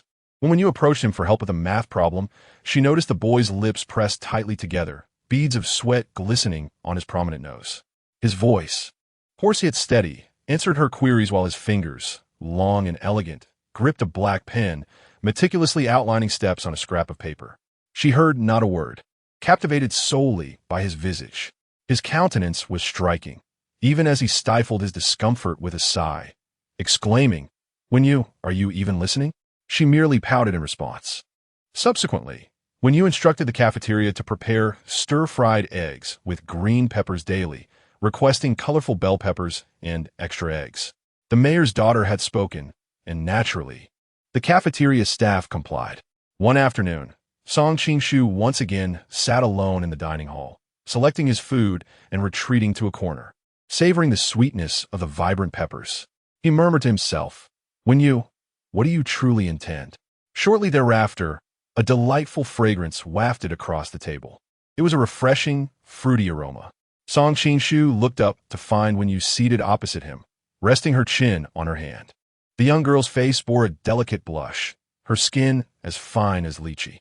With her chin cradled in her hand and her long lashes casting shadows, he could almost perceive the tender, translucent fuzz on her cheeks. Her plump lips, adorned with a glossy hue, were now tasting a piece of lychee-flavored candy. The sound of her teeth crunching the hard candy, resonating in his ears, magnified infinitely. The boy felt as if he had fallen into a valley, only to realize that it was not the valley surrounding him, but the girl before him. Every word she uttered was clear, boundless, echoing in his ears. Chapter 11. Can you provide me with everything I desire? At 7 p.m., Song Ching-shu emerged from the exclusive elevator, prompting Wen Yu to instruct the kitchen to serve dinner in 10 minutes. She opened the door, her face adorned with a highly professional smile. As Song Ching-shu entered, he glanced at her and slightly opened his arms. Internally, when you mused, the impoverished young man has truly become quite formidable. Despite her internal commentary, she approached him, rose on her tiptoes, and delicately untied his deep blue tie with her slender, fair fingers. She then assisted him in removing his suit, cradling it in her arms as she lowered her head slightly, saying, "Mr. Song, I have prepared a bath for you. Dinner will be served after your shower." Song Ching-shu responded, heading into the master bedroom. After changing, he proceeded to the bathroom, while Wen Yu placed his worn clothes into a bag for the hotel laundry. Upon returning to the presidential suite, she checked the time, anticipating that Song Ching-shu would soon finish his bath.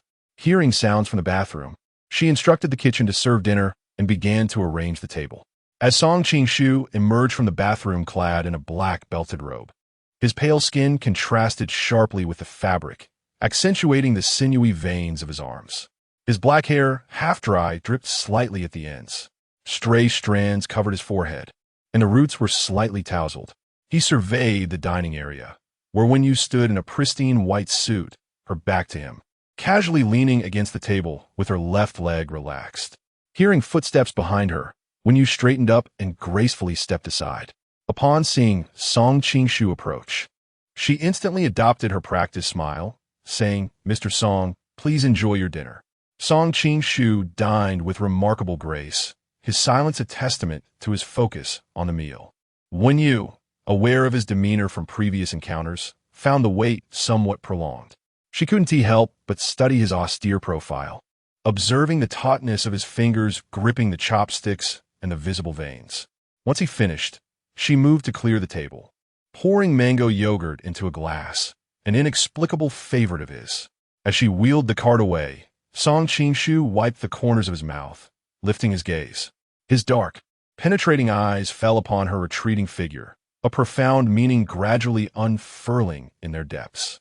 Years prior, he had been surrounded by young women, their affections as fervent as they were fleeting, particularly the mayor's daughter, who, along with her affluent friends, had wagered on him, merely one of the chosen impoverished candidates. Yet, uncontrollably, he had grown fond of the mayor's daughter. Standing before the grand floor-to-ceiling window, he held the glass cup, gazing down at the nocturnal splendor of Yen City. The newly erected landmark, a towering 66-story building, shimmered with its immense SY neon lights against the vibrant night.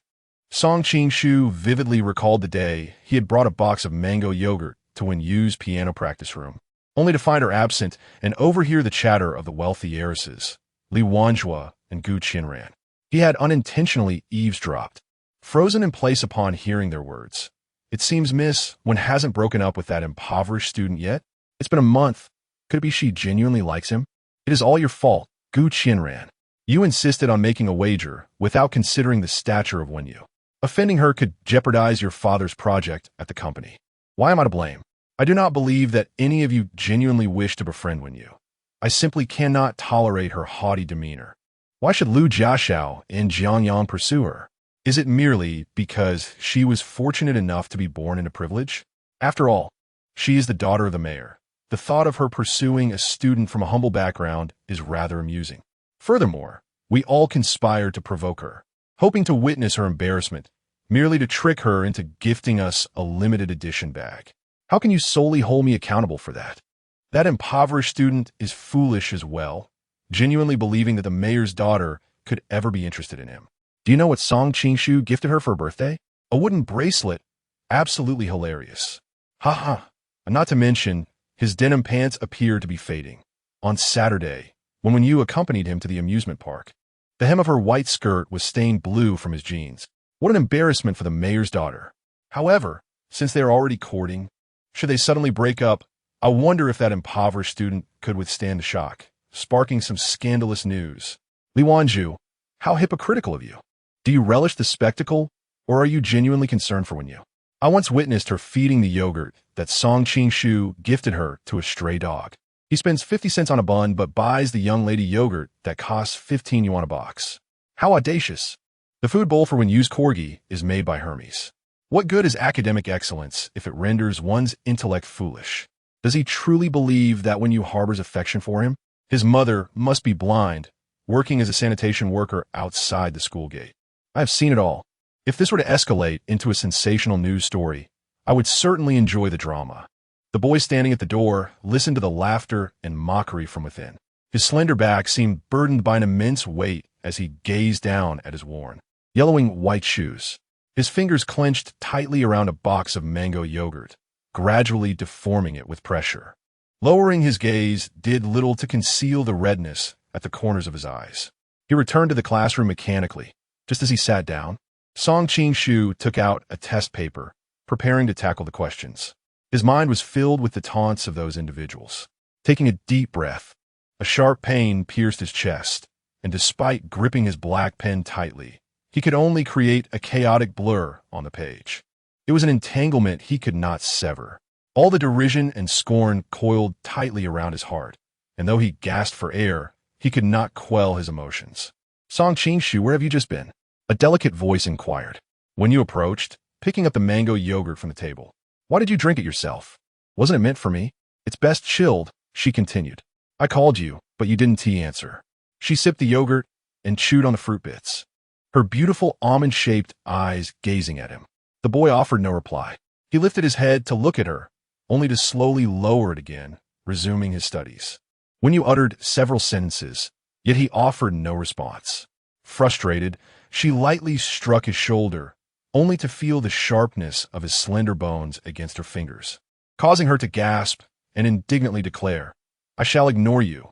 On that day, when you found Song Qing-shu to be exceedingly peculiar, distant, and aloof.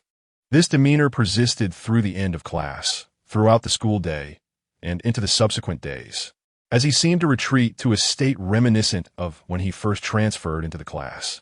He occupied the last desk in the classroom, a solitary seat. Who claims that those seated alone are merely indifferent students?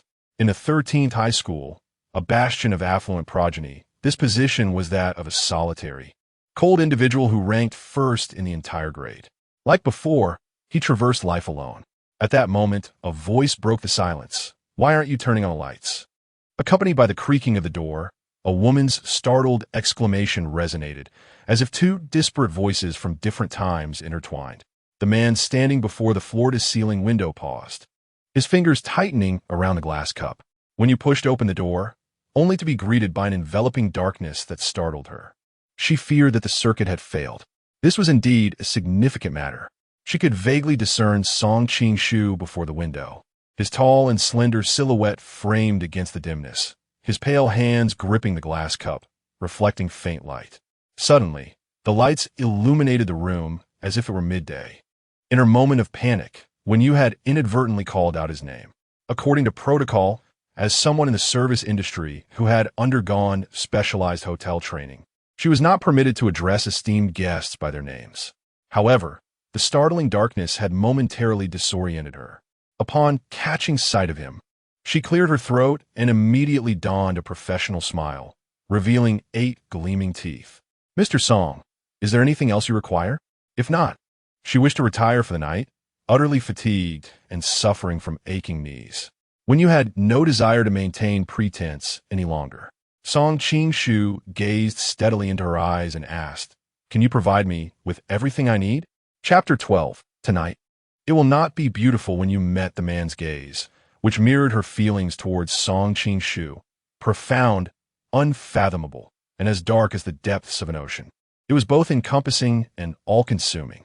In that fleeting moment, her heart instinctively tightened, then began to race uncontrollably. Within mere seconds, she regained her composure, lowering her head and softly assuring him that the hotel would do its utmost to accommodate any request from Mr. Song. As she turned to leave, his hoarse voice called out to her, Wen Guanjia. The gentle utterance of her title made her somewhat uneasy, for despite the normality of his tone, she sensed a hint of mockery lurking beneath. When you approached him, he tilted his head back and drank from the glass of yogurt that his assistant had specifically requested, mango-flavored. He gulped it down, his atoms apple bobbing, and as he relinquished the empty glass, it hovered momentarily in the air before he let fall. When you swiftly caught the glass. Good night, Mr. Song, she said, wishing him a restful night. He walked toward the bedroom, pausing momentarily. The black satin bathrobe he wore shimmered luxuriously under the light, and a faint, sardonic smile crept onto his lips. Tonight, It seems will not be beautiful, he mused, his smile tinged with self-deprecation as he watched Wen Yu's retreating figure, the lingering taste of mango still fresh on his palate. That cup of mango yogurt had been filled to the brim by her own hands, yet she had forgotten her allergy to mangoes. Miss Wen adored mango yogurt, while he was acutely aware of his own aversion. Song Qing-shu glanced at the grandfather clock, observing the passing time. His thin smile deepened. Wen Yu, we shall meet again in 2 hours. Wen Yu exited the room, her mind too preoccupied to ponder the meaning behind his last remark. She squeezed her knee and placed the glass on the dining cart at the door, then called for the cleaning lady. Her previously stiff shoulders finally relaxed. Earlier in the suite, despite it being summer and the air conditioning pleasant, the temperature radiating from that impoverished young man had felt a good few degrees lower, making it quite unbearable. When you would have preferred him to be bluntly dismissive, even going so far as to terminate her employment or demand she vacate Yin City, rather than subjecting her to such a drawn-out, torturous ambiguity. Her thoughts drifted to Song Qing-shu's demeanor, addressing her as this lady or Wen Guanjia, clearly recognizing her, yet refusing to utter her name. He must harbor a deep-seated resentment towards her. Lying in bed, she took out her phone and stared at Song Qing-shu's profile picture, a solitary tree. She had often internally critiqued his elderly aesthetic sensibilities and decided to change his contact name to Brother Strong. Ultimately, it evolved to Creditor Strong. She yearned for a bath, but with the swelling on her knee being too extensive for waterproof dressings, she resorted to wrapping it in cling film, contemplating a visit to the hospital the following day. Prolonging the situation was unwise, as there had been no sign of improvement. After a shower, she rinsed her wound with saline solution. When you lay on the bed, scrolling through a few short videos, when suddenly she stumbled upon the official Douyin account of Shursin Middle School. The top post, which garnered the most likes, featured the current principal posing with Song Qing-shu, who had donated a library to his alma mater. Among the comments, one particularly popular remark with over 200,000 likes exclaimed, "Ah, senior, how handsome." There was also an aerial video showcasing the school's grove of phoenix trees, which caused Wen Yu to sit up abruptly. That tree bore a striking resemblance to the profile picture of a certain impoverished youth. Did he have some peculiar affinity for trees? At 1 o'clock in the morning, Wen Yu had already succumbed to slumber when the shrill ring of her phone awakened her. Groggy, she fumbled for her phone, knowing that as a working individual, silencing her device at night was not an option. With one eye barely open, she squinted at the unfamiliar number and answered. "Hello. I have a bit of an allergy," came the voice of a man. When you emitted a soft grunt, eyes still shut. After a moment's contemplation, she suddenly opened her eyes wide, sat up, and felt her blanket slip away. Staring at the now disconnected call, she remained dazed for several seconds before grumbling as she threw on a piece of clothing and stepped outside. Grabbing her room card, she unlocked the door to the presidential suite. The room was brightly lit, and there sat Song Qing-shu on the sofa, rummaging through a medical kit. When you approached him hastily, noticing the large patches of red rash on his arms, neck, and even his face, he remained calm as he searched for medication. Raking her fingers through her hair, she instructed him to wait and dashed back to her own room. She quickly grabbed a trench coat, her irritation palpable, and opened her personal cabinet, retrieving a medical kit that she always kept stocked. From it, she extracted calamine lotion and cetirizine. Returning to the suite, when you handed him the medicine and watched as he took it, her beautiful brows furrowed slightly, and though she hesitated to speak, she ultimately opened the calamine lotion and dipped a cotton swab into it. Approaching him, she applied it evenly across his face. Having experienced acute urticaria herself, with hives breaking out all over her body within an hour, she regarded the red patches on his exceptionally handsome face and inquired, "What did you eat?" Song Qing-shu regarded her with a calm demeanor and replied, "The hotel arranged it." When you was momentarily speechless, her fists clenched in frustration. Her movements grew less gentle as she finished applying the lotion to his face and then proceeded to treat his neck, the swab brushing against his Adam's apple. Song Qing-shu narrowed his eyes slightly as he swallowed, the prominent contour of his throat shifting. Wen Yu's gaze lingered on the sharp angles of his throat, her lashes fluttering as she averted her eyes elsewhere. Her breath felt somewhat constricted. Under the crystal chandelier, his fair cheeks glowed with a delicate blush. Song Qing-shu observed her unadorned face, devoid of makeup, pure and translucent, with thick lashes casting shadows. The application of the medication was not merely a task. It was imbued with a certain intensity, as if she were not merely administering treatment, but rather tracing some unseen force, cool and fragrant, mingling with the essence of the woman before him, an elusive scent of perfume he could not quite identify. Like a thread of the finest silk, it entwined around him, tightening to the point of suffocation without breaking. When Song Qing-shu finally grasped the situation, he held his breath. Yet, the thread only grew tighter, rendering his efforts futile. He sat back, one hand propped against the sofa, his arms' sinews visibly straining from the exertion. Meanwhile, Wen Yu stood before him, her dark curls cascading over her shoulders. Clad in a delicate windbreaker that concealed a thin cotton nightgown, the fabric so sheer that, in the summer heat, Song Qing-shu could almost discern her silhouette. His gaze darkened as she leaned closer, shadows enveloping him. With half a bottle of calamine lotion in hand, Wen Yu addressed him, "Mr. Song, may I discuss something with you? We are quite uncertain if you consumed anything prior to your arrival that could have caused this allergic reaction. We sincerely apologize for the inconvenience, but we acted promptly in response." Due to this incident, Wen Yu suppressed her temperament, donning a perfectly crafted smile as she conversed with Song Qing-shu. The allergic reaction to the meal from the Manning presidential suite would significantly tarnish the hotel's reputation. What weighed heavier was the fact that, as a dedicated housekeeper, Wen Yu had inadvertently allowed a guest to suffer from an allergy. What is the meaning of this? Housekeeper Wen? She blinked, understanding her position of requesting a favor from him. Her smile radiated an enchanting sweetness as she continued, "Mr. Song, let's keep this incident between us tonight." Wen Yu bent slightly, affirming yes. The waiting felt interminably long, each second stretching out. She subtly bent her knees, maintaining her smile while harboring thoughts of dismantling this impoverished young man piece by piece. Song Qing-shu observed the feigned innocence in her beautiful peach blossom eyes as they narrowed slightly with her practiced grin, reminiscent of a feisty tabby cat, impatiently swatting at him. He spoke in a low tone. "Housekeeper Wen, were you just cursing me in your mind?" "How could that be?" She replied, feigning surprise. "Let me think it over. Is there really a need to consider this?" When you bit her lip, "Mr. Song, I genuinely apologize. I am unaware of what food triggers your allergies. But in the coming days, I shall ensure we avoid those items and prepare more suitable meals for you." The man parted his thin lips, uttering a single word. "Mango." When he was taken aback. "What?" Instinctively, she straightened up, her knee jolting with pain, causing her body to stiffen. She had been leaning for too long, her knees trembling, and her mind momentarily scattered, fixated on his mango allergy. In her distraction, she leaned forward uncontrollably, clutching the half-full bottle of calamine. She precisely collided into his embrace, her forehead striking his collarbone, eliciting a sharp gasp from her. Song Qing-shu did not catch her, nor did he reject her. Instead, he allowed her to fall into his arms, enveloped by her delicate fragrance, her long black curls cascading over his chest. He shut his eyes, his palm pressing against the sofa to steady her weight as they sank deeper into the cushions together.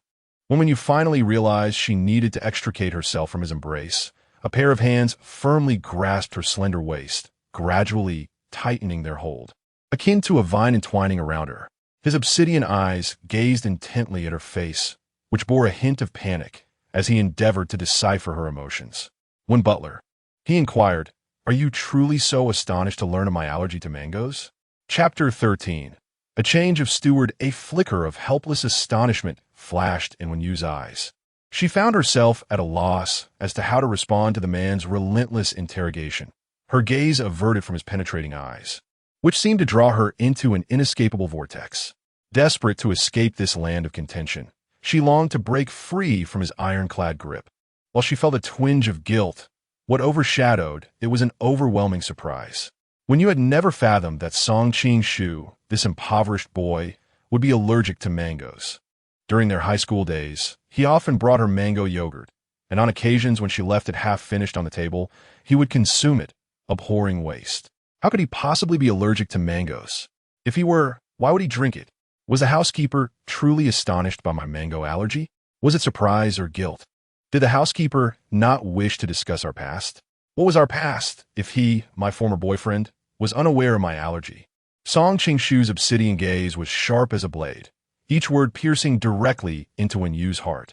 He scrutinized her face, observing every expression, his grip on her waist tightening with a ferocity that suggested he wished to drag her down to hell alongside him. The pressure was so intense that it made her brow twitch in discomfort. Kneeling on the sofa, the friction against her knees brought a clear pain, and in a moment of irrationality, she grasped his collar, exclaiming, "I don't know. I don't know." Her voice rang out, as if the volume could quell her own turmoil. Why should she, Wenyu, concern herself with such matters? She possessed wealth and power, showered with love from her parents, the cherished only daughter of the mayor. Adorned with genuine diamonds on her manicured fingers, what need had she to remember such trivialities? Indeed, she had no such requirement. In the past, Wenyu had always obtained whatever she desired. She never felt compelled to appease others or cater to their preferences. Her declaration of ignorance was resolute, brimming with defiance. She was willful and indulged. From the moment she re-encountered this man until now, she had constantly wished to evade him, to avoid his gaze, to refrain from any contact. For he had witnessed her at her most disheveled. He had seen her at her most glorious as well as at her most embarrassing. She could endure the scornful words of Li Wanzhu, yet she could not bear being seen in her vulnerable state by Song Qingshu. Perhaps it was because at some point, she had genuinely opened her heart to this impoverished boy. In the afternoon classroom, she had watched him, his slender figure resting on the desk. Bathed in sunlight that highlighted his lean back, her heart had fluttered imperceptibly. She was aware of the grief surrounding the death of Song Qingshu's father, and she felt a pang of guilt. Yet, he had also signed his name on a petition, an appeal from the families of the deceased that was published, ultimately serving as a significant catalyst for her father's tragic leap. His handwriting, so angular and beautiful, the name Song Qingshu etched in her heart like a rusted nail. Now he stands high above her, and she must look up to him. With just a light word, he could easily relinquish her position. Before anyone, when you can bow her head for the sake of survival, lowering one's head is no disgrace, even if it means yielding to Li Wanzhu. Yet, when it comes to Song Qingshu, Wenyu feels a breath of defiance building within her chest. Song Qingshu, you drink the yogurt. You could have simply told me about your mango allergy. You watched as I poured the yogurt for you, and you drank it all. What does that have to do with me? If you find me unsatisfactory, esteemed Mr. Song, you are welcome to lodge a complaint. The hotel's complaint hotline is 17200XX, available 24 hours a day. The hotel will provide you with a butler to your liking. Her eyes glistened with unshed tears as she forcefully grasped the collar of the man before her, staring into his deep, dark eyes. Oh, by the way, I don't remember anything about you. Why should I, Wenyu, be burdened with your memories? Who do you think you are, Song Qingshu? It was as if Song Qingshu had been pressed with the pause button. The hand gripping her waist gradually lost its strength. Beneath his calm exterior, a tempest brewed. When you left, little did she know that had she lingered for just 2 more seconds, the storm within him would have consumed her. He could no longer restrain himself. Nor did he wish to. Song Qingshu told himself one last time. A shadow crossed his obsidian gaze, one last time, and he allowed her to walk away. When you lay in bed, restless, with her eyes closed, vivid scenes from the past tumbled through her mind. High school, university. In the cafeteria, whatever dish she chose, he would eat. If she took a bite of a rib and found it unappetizing, he would calmly finish it, never one to waste. Yet Wenyu was one who could sate her appetite after just a few bites, eager to sample many dishes. Perhaps it was her sheltered upbringing that made her unrestrained in her desires. She would obtain whatever she wished for. What did Song Qingshu truly enjoy? Wenyu had no inkling. She rifled through her memories of their time together and arrived at an absurd conclusion. Perhaps he relished consuming the remnants of her meals. How frustrating. Wenyu turned over, wincing at a sharp pain in her waist, and rose to the bathroom. She lifted her shirt and examined the 2 bruises on her waist, faintly blue. This must be considered an occupational hazard. His grip had been too strong. When he held her waist, she felt utterly powerless to escape. Yu's mind was a chaotic whirlwind. Rather than enduring this, why not let Song Qing-shu put her out of her misery? The novels always depict former lovers' reunions where the domineering male lead deliberately causes the female lead to lose her job as an act of revenge. Let him expel her from Yin City. Perhaps it will be better to end it swiftly. Returning to Ping City with her mother would be advantageous. The cost of living is lower there, and it is her mother's hometown with some relatives nearby. Her uncle also resides in Ping City, though these relatives may not wish to maintain ties with her. They had already borrowed extensively during her mother's illness. After consuming 2 melatonin pills, Yu finally drifted into a light slumber. However, the impoverished young man did not spare himself. He tightened his grip around her waist, urging her to be with him. At 4 in the morning, Yu was abruptly awakened in fright. By 9 o'clock, in the boardroom on the 26th floor of Manning, Chunjia and I entered. Addressing her uncle, "I wish to become Mr. Song's dedicated steward. I implore you to assist me." The man, in his 40s or 50s, frowned as he replied, "Jia and I, Yu has been specifically appointed by Mr. Song, and I am powerless to intervene." Chunjia and I produced her mobile phone, stating, "What if Yu were to be dismissed? Moreover, she has already offended Mr. Song, who is a distinguished guest of our establishment. Last night, she stealthily entered Mr. Song's room in the dead of night, attempting to seduce him, only to be expelled in disarray." Clenching her teeth, she opened the video she had surreptitiously recorded the previous evening. Furthermore, Mr. Song had an allergic reaction after dining on the meal prepared by Yu.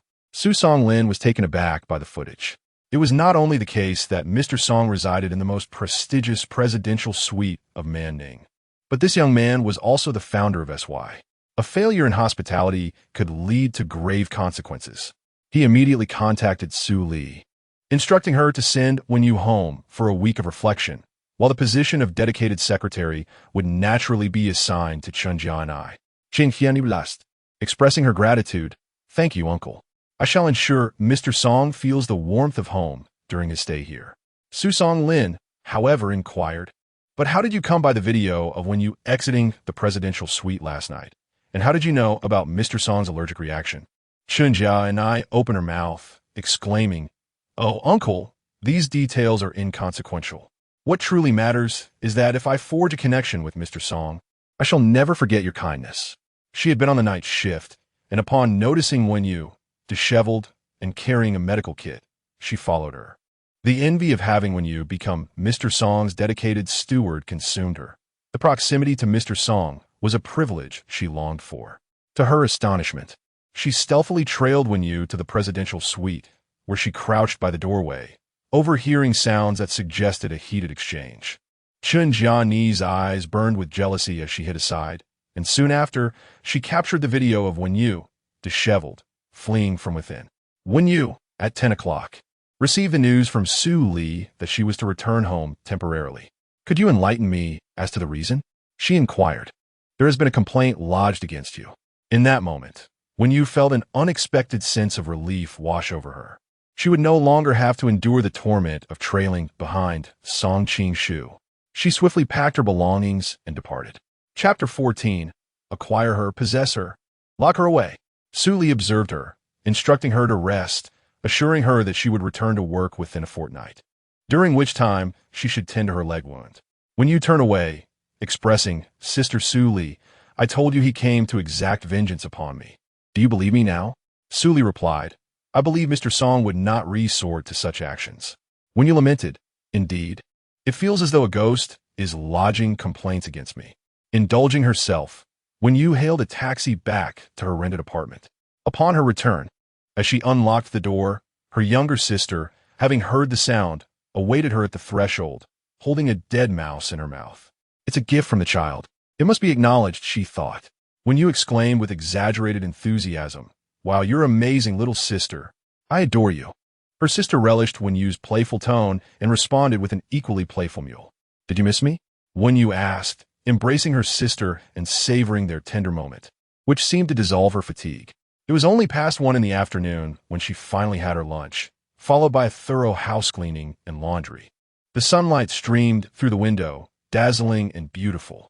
Yu gazed at the brilliant light, reaching out to touch it. In the afternoon, when you seized the opportunity to visit a nearby community hospital. The old district clinic was bustling with patients, as is often the case in any hospital. Inside the consultation room, the doctor frowned at her knee, instructing the nurse to attend to her and offering a multitude of advice. The young nurse, with a mask covering her face but her wide eyes revealing her innocence, gasped in awe at her knee, remarking, "Sister, you are quite resilient to endure this much before coming to the hospital." When you casually replied, "I've been busy." The summer heat made her feel stifled in the mask, and with only a few patients in a room, she decided to lower it for some fresh air. The nurse, noticing her face, momentarily froze. As when you focused on her phone, the nurse couldn't help but steal glances at her, eventually asking, "Your leg seems quite serious. How did you injure it?" "I was hit by someone," she answered with a slight frown, downplaying the situation. "You should be cautious while walking," the nurse advised, maintaining her guard against the stranger's concern. When you shifted her gaze from her phone to the nurse, who appeared very young, likely a recent university graduate. When you were skeptical that anyone in this world truly cared about her well-being, yet she nodded and offered a polite "thank you." The nurse hesitated before adding, "According to Dr. Lee's diagnosis, it would be best for you to receive an anti-inflammatory injection daily this week and to minimize your activities. You should have your boyfriend come and pick you up." When you smirked, letting out a dismissive sound without responding. Typically, one would clarify by stating they had no boyfriend or that their boyfriend was busy with work, thus distinguishing their relationship status. Clearly, the earnest young nurse was probing into her personal life. She proceeded to the infusion room for her treatment, with the nurse quietly trailing behind her, eventually retreating to a secluded corner to make a phone call. "Brother, will you be home for dinner tonight?" Brother, how has work been for you lately?" Song Ching-shu glanced at the time. His sister finished work at 5:30, and it was nearly time. "I'll come and pick you up shortly, and we can stop by the supermarket to buy some groceries before heading home." Song Shuya's voice carried a hint of panic. "No, please don't. Brother, I have a meeting tonight. I'll be back half an hour late." After making her excuse, she chatted for a few more moments before hanging up. If her brother came, he would surely encounter Wenyu. What would happen if he met Wenyu? Song Shuya wished to spare her brother from falling for Wenyu again. Years ago, she nearly ruined him. Chun Yanjun resided in the Four Seasons Garden. The environment in the northern mountainous region of Yin City was splendid, with convenient transportation, and the neighborhood was primarily composed of individuals from the education sector, making it a quality residential area. The residence and location had undergone stringent scrutiny by Song Ching-shu, rendering it highly suitable for middle-aged individuals. The community was comprised of well-mannered people. Chun Yanjun, who was blind, was often taken for evening strolls by her caretaker within the complex. She enjoyed listening to her retired peers sing and play the eru in the central square during the evenings. However, tonight she urged her caretaker to hasten their return home to prepare dinner early. Residing on the first floor, her home was decorated in a Chinese style, comprising 4 bedrooms and 2 living areas, with her caretaker living in to assist Chun Yanjun. At 7 in the evening, Song Ching-shu and Song Shuya returned home in succession. Upon entering, they approached the ancestral altar in the living room, where they first lit incense for Song Hui. Song Ching-shu returned home weekly, and during particularly busy periods, he would return every 2 weeks. Song Shuya, at the age of 22, lived here. Song Ching-shu had purchased her a car for convenience, but she felt it was too ostentatious. Preferring not to flaunt her affluence, she insisted on taking the subway with her colleagues, enduring the discomfort of crowded trains. After dinner, Song Ching-shu stepped onto the balcony to make a phone call. After a moment's hesitation, Song Shuya followed him. "Brother, today, at the hospital, I encountered someone who closely resembled Miss One, but it wasn't her. I wonder if she's in Yin City." As she spoke, she observed her brother's expression but discerned little, her insistence that it wasn't her only betraying a hint of unease. Song Ching-shu replied, "There are many people in the world who bear a resemblance to one another." "True," Song Shuya conceded. "With her temper and high standards, she certainly wouldn't seek treatment at my small hospital. That's why I thought I must have mistaken her." Song Ching-shu nodded. Song Shuya understood her brother's nature, cold and stoic. He rarely spoke to family, keeping most thoughts to himself. "Brother, if Wenyu is indeed in Yin City, do you still have feelings for her? Shuya. Song Qing-shu gazed at his sister, and in his unyielding black eyes, a crack of emotion appeared. With a slightly hoarse voice, he retorted, do you think I could still harbor feelings for her? Song Shuya shook her head, affirming that it certainly would not happen, that all of this was in the past. She gently patted her brother's forehead, reminding him that Aunt Gu had baked egg tarts and suggested he should eat them before they cooled. Song Shuya sensed that her brother's demeanor was unchanged.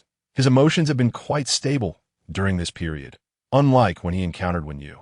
Relieved, she turned and walked out.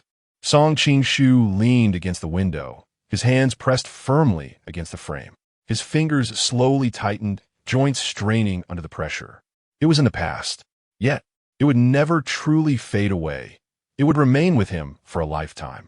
If Wen Yu had truly vanished, retreating to a place he could never reach, he could endure the wild weeds of despair and the demons that tormented him for eternity. However, she had returned. She had reappeared in Yen City, right beneath his very eyes. How could he possibly allow Wen Yu to leave again? The weeds took root within him, flourishing and bearing the fruits of malice. The demons gnawed at his heart in the dead of night, whispering incessantly to him, possess her, claim her, confine her. That insufferable, possessive, thorn-laden Miss One. She must be rendered unable to escape. Song Qing-shu felt himself on the brink of being consumed by these demons, especially upon hearing Miss One declare that she did not know, did not remember anything about him. He admitted to himself that he was on the verge of madness. Chapter 15. Accompanying her for IV therapy at 9 o'clock in the evening. Su Songlin and Chun Jianni learned that Song Qing-shu had arrived at Manning and immediately rushed to greet him. Chun Jianni, dressed with subtlety in a professional ensemble, showcased a white deep V lace that hinted at her allure, her makeup exquisitely done, lips painted in an enticing hue, and a smile gracing her cheeks as she gazed at the handsome man, her eyes glimmering with affection. Su Songlin approached, bowing slightly. Mr. Song, we sincerely apologize for the unfortunate lodging experience caused by Manning's oversight. This is Chun Jianni, your new personal steward from today onwards. With a shy smile, Chun Jianni addressed him, Mr. Song. However, Song Qing-shu's brows furrowed slightly as he cast a fleeting glance at Chun Jianni before diverting his gaze. Behind him, he inquired, what about Butler One? The hotel had casually replaced the steward without informing him. Su Songlin responded, Butler One's service led to an unsatisfactory experience for you, causing an allergic reaction. Manning's upper management held an emergency meeting regarding this matter, and Butler One has been suspended as of this morning. He felt a surge of surprise and instinctively looked towards Song Qing-shu. The elevator's doors chimed as they opened, revealing a golden tulip pattern. The man stepped inside, but paused momentarily. Turning to look at Chun Jianni entering, a flicker of cold light crossed his eyes. Is this how Manning Hotel treats its guests? Changing stewards without prior notice? A chill ran down Chun Jianni's spine, rendering her hesitant to step further inside, feeling the man's frosty gaze piercing through her. Su Songlin did not anticipate Song Qing-shu's evident displeasure. Wiping the sweat from his brow, he stammered, this is indeed an oversight on Manning's part, but we are committed to providing exemplary service to our esteemed guests. Mr. Song, you are our most distinguished patron. The previous steward lacked professional training, leading to your unsatisfactory experience. We wish to rectify our shortcomings. A faint, disdainful scoff interrupted him. Who informed you that Butler One provided me with an unsatisfactory experience? Even a fool would understand from this statement that Song Qing-shu held Butler One in high regard, creating a precarious situation as Butler One had already been suspended. In an instant, Su Songlin, with years of experience in the service industry, swiftly shifted his narrative, stating that the previous steward had sustained an injury, necessitating a week's leave for recovery. As he spoke, the elevator doors closed, ascending gradually.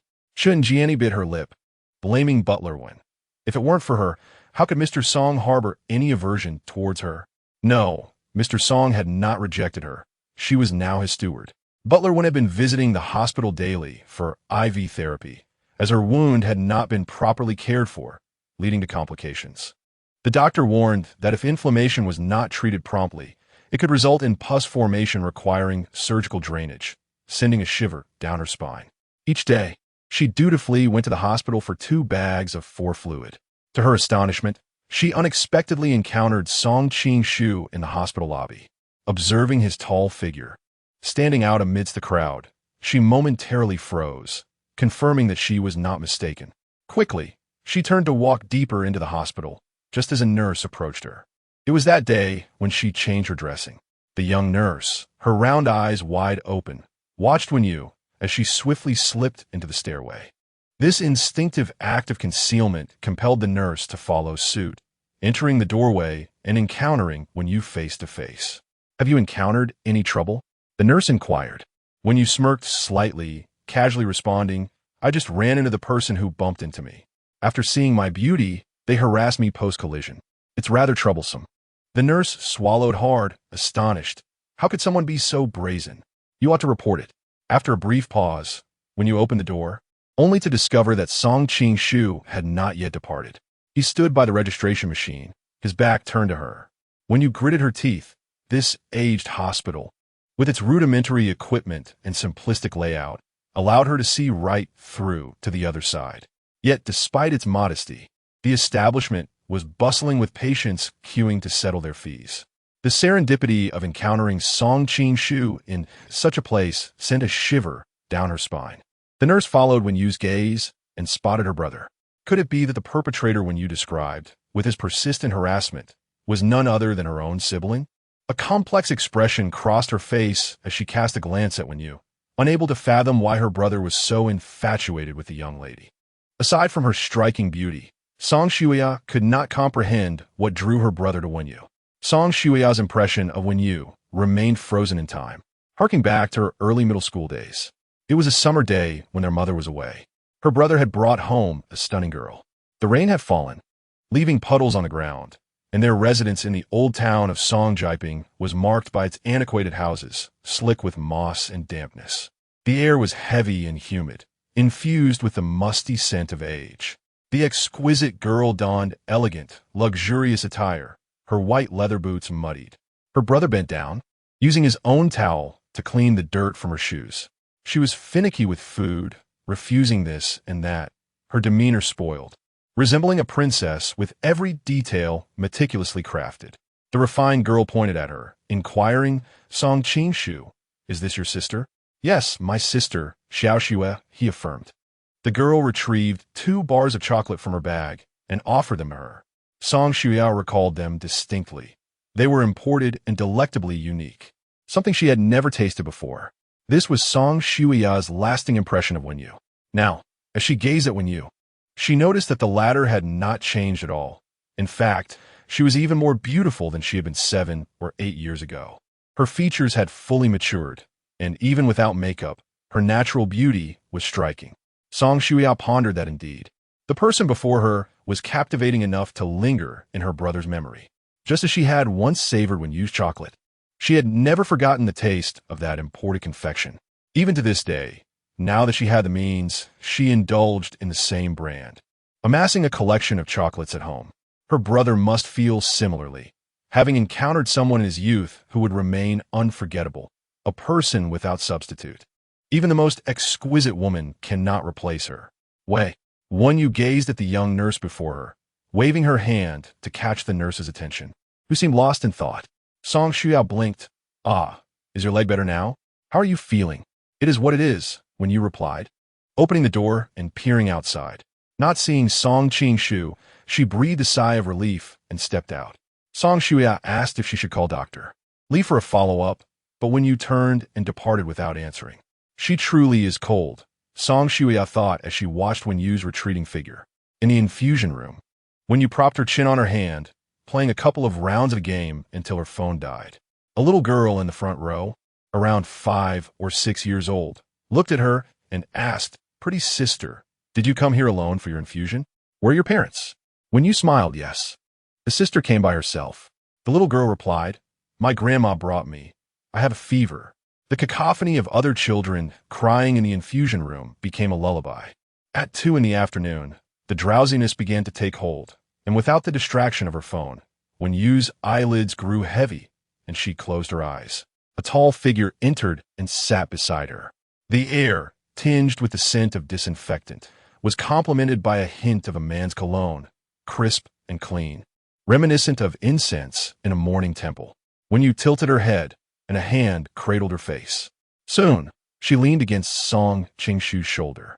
The man glanced at her, capturing her curled fingers, which had unconsciously shrunk in her sleep, and gently opened her palm, observing the infusion needle on the back of her hand. She was not still even in slumber. A strand of hair fell across her cheek, and feeling an itch, she instinctively reached to scratch it, oblivious to the needle. But her fingers were held by Song Qingshu. He brushed aside the hair from her lips, and, as she absent-mindedly licked her lips, her tongue grazed his fingers. In that fleeting moment, Song Qingshu's gaze darkened. His fingertip lingered, warm and soft against her skin. He observed her face intently, his fingertip trembling slightly as he caressed her cheek. When used 2 bags of 4 fluid were nearly finished, Song Qingshu finally stood, making his way to the nurse's station before exiting the infusion room. A nurse approached Wenyu to remove the needle. As she opened her eyes, her neck ached slightly. She pressed her hand against the back of her hand, preparing to rest for a couple of minutes before leaving. A little girl who had been receiving infusion in front of her, with a cool patch on her forehead, turned to Wenyu and said, "Sister, you're lying? Lying is for little dogs." Wenyu replied, "How am I lying?" The little girl, her voice innocent and loud, exclaimed, "Your dad just came and kept you company during your infusion." Chapter 16. He cast her matchmaker aside when he was taken aback. Her father? The little girl did not seem like one who would lie. Her eyes sparkled with a purity akin to glass beads. Wenyu's vigilance was heightened, for over the years, her beauty had attracted no small amount of trouble. Her striking visage shone brightly wherever she went. In the past, her father was the mayor, and everyone fawned over them. Yet now, when she found herself incapable of safeguarding her own well-being, that excessively beautiful face had become the harbinger of calamity. A shiver ran through Wenyu as an unsettling image flashed through her mind. A greasy old man leering at her while she lay asleep, causing her mood to plummet throughout the day. She had been receiving 4 treatments at the hospital, and no matter how fatigued she felt, sleep eluded her. The infusion room was teeming with patients. A woman sat in the farthest corner, masked, engrossed in a game on her phone to pass the time.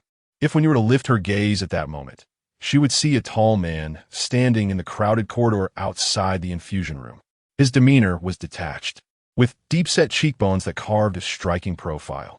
He seemed to inhabit a realm of his own, indifferent to the bustling crowd, the cries of children, and the tense atmosphere of the hospital. Song Qingshu watched her from a distance. When you lowered her phone and rubbed her eyes, she inadvertently glanced up, and he slightly turned his body, his elongated figure blending seamlessly into the throng. Although, when you had not been working in recent days, she was far from idle. Just a couple of days ago, Hichuan had been struggling to breathe due to phlegm, and when you arrived at the hospital, an icy chill enveloped her as she listened to the nurse recount the perilous moments they had faced.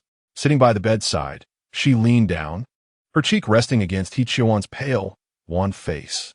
As she closed her eyes, tremors coursed through her. She slipped a small red envelope to the nurse, expressing her gratitude for her timely intervention. When you stayed at the hospital with Hichuan until evening, engaging in conversation about recent events. As night fell, visitors arrived at the ward, and to her surprise, it was her aunt. Since her father's passing, those who had relied on him had faced significant repercussions, and many had chosen to keep their distance. When one is in power, the company of good people is abundant. However, once one falls from grace, even the closest of kin may appear uncomfortable. While her mother lay in the ICU, when you had borrowed extensively from relatives, with her uncle and aunt lending her 50,000, they were from Yinxing, running an educational institution, and had prospered under her father's protection in the past. Yet her uncle's gambling habit had depleted their resources over the years. After exchanging pleasantries with Wenyu, Dong Jiai quickly steered the conversation towards the main topic. When you gestured for her to step outside to speak, wishing to avoid disturbing Hichuan in the ward. "You're no longer young, and I have a promising candidate for you. Perhaps you could meet him sometime," her aunt urged, seemingly anxious about a potential rejection. If it doesn't work out, that is perfectly fine. It's merely an introduction. So it was a matchmaking endeavor for herself. A hint of aloofness graced Wenyu's features as she tucked a strand of hair behind her ear. Ever since that 50,000 was lent, her aunt had arranged several matchmaking meetings for her upon her return to Yinqing over the past 2 years. She was in a great hurry to monetize her. It was all those newly wealthy, uneducated young masters. Unbeknownst to them, they had found their way to Dong Jiai, who was acting as a go-between, treating Wenyu like a commodity to be priced for matchmaking. Dong Jiai felt a shiver at Wenyu's cold and distant demeanor. After all, Aunt Xiaojia wouldn't harm her. The family in question was in business, with some modest wealth, running a furniture factory. This is the last time. Wenyu stated. Dong Jiai opened her mouth, her dissatisfaction evident. Wenyu, I'll lend you 50,000. Over the past 2 years, you've arranged 5 matchmaking meetings for me, which balances it out. There won't be another. Unable to contain herself, Dong Jiai's complaints flowed forth. Jiao, we are indeed relatives. You could at least go out for a meal, even at a high-end restaurant. You and T be losing out. You stand to gain from it. How can you be like this? She called out Wenyu's nickname and affectionately grasped her arm, but Wenyu was unmoved. With slender fingers, she pinched a cigarette from the case. Her fingertips were pale and beautiful, adorned only with a layer of transparent polish. The sheen accentuated the whiteness of her fingers. Lighting the cigarette, she took a puff and raised an elegant brow. All right then, I shan't go this time. Oh no, Dong Jiai replied, having no choice but to acquiesce through gritted teeth. On Saturday, when you arrived at Tangchu, a renowned private Chinese restaurant in Yin City, bustling with patrons on both floors, thanks to extensive online marketing. The gentleman in question, surnamed Yin, was a local, 29 years old, a second-generation factory owner. He was of decent stature, not overweight, and while not particularly handsome in Wenyu's eyes, he might have been considered moderately attractive by passers-by. With his hair styled with gel and dressed in a neat gray polo shirt, he appeared presentable, polite, and courteous. He pulled out a chair for Wenyu, and once she was seated, he signaled the waiter to bring the dishes. However, it was not long before his eyes betrayed his true nature, glancing at Wenyu's chest several times. Today, she had not made any special effort to dress up, her fair skin and red lips. Long flowing black hair cascading down her back, complemented by a sleeveless mint green qipao, exuded elegance. She removed her white knitted shawl and placed it beside her, revealing arms as white as snow lotus, with a delicate, lustrous sheen. A faint fragrance wafted into Ian Kellen's breath, momentarily entrancing him. Wenyu rested her chin on her hand, engaging in a casual conversation with him. I heard from Aunt Dong that you are at the Manning Hotel. A flicker of light danced in her eyes as she smiled slightly. Yes, Mr. Ian, if you require accommodation, I can assist you in securing an internal discount. Before long, he hastily called her Yu, which made her stomach turn with disgust. Yet, she had her methods to deal with such people. Those with a bit of money in their pockets. After all, there were still 2 vacant suites at Manning. The bonus was almost within reach. That's wonderful, he replied. At Tangchu, the signature dishes required a wait, but there was a small private room on the 2nd floor that didn't tea. Unfortunately, that small room had been reserved in advance. The shopkeeper personally welcomed a group of 4 individuals, leading them upstairs. At the forefront was a man with pronounced brow bones, exuding an aura of aloofness akin to the icy peaks of Tian Shan or the frozen rivers. Clad in an elegant black suit, he emanated an air of noble detachment. 2 middle-aged men followed closely behind, their faces adorned with obsequious smiles. Ewan trailed at the back. Song Qing-shu paused briefly, prompting those behind him to halt as well. The man subtly raised his gaze, fixated on a figure seated by the window on the 2nd floor, her back turned towards him. She donned a delicate mint green qipao that accentuated her slender silhouette, her waist delicate and her long black hair cascading down, creating an enchanting allure. Engaged in conversation with a man across from her, she occasionally laughed, causing her shoulders to tremble lightly, reminiscent of petals falling softly onto snow. Song Qing-shu narrowed his dark eyes, a glimmer of coldness concealed within. The individuals behind exchanged bewildered glances, perplexed by the sudden chill in the air. The man spoke in a deep tone, requesting the seating at table 12, indicating that the current patrons should be asked to vacate. The shopkeeper, wiping the sweat from his forehead, though puzzled by the lack of a private room, promptly acquiesced. Two waitstaff approached when you and Ian Kellen, apologetically informing them that their table had been reserved in advance, but offering to arrange another one along with a discount voucher. Ian Kellen, unwilling to lose face in front of the enchanting lady, insisted, "I will pay double. Make those who reserved leave." When you had been acutely aware of someone observing her from behind, a woman's sixth sense. However, having grown up amidst countless gazes, it was entirely normal for her to attract attention. Yet, when she instinctively turned her head and locked eyes with the man's dark orbs, her posture stiffened, and an air of discomfort enveloped her. Two individuals clad in black ascended from below, forcibly gripping Ian Kellen's shoulders and dragging him from his chair, inciting a commotion on the second floor. "What are you doing? What do you want?" Ian Kellen shouted as he was silenced and pulled downstairs. The man approached step by step, his polished black leather shoes gliding into one U.S. peripheral vision as he settled into the seat opposite her. With a slight smirk, he remarked, "Miss, when did you lower your standards in seeking the company of men?" Chapter 17. Is he jealous? When Yu's heart raced, the events that had just transpired unfolded far too swiftly. In mere seconds, Ian Kellen had been dragged away. Had she known that dining out would lead her to encounter Song Ching-shu, she would have resolutely abstained from leaving her abode.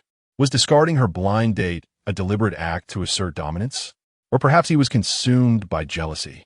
When Yu herself found it hard to believe, leaning more towards the former explanation.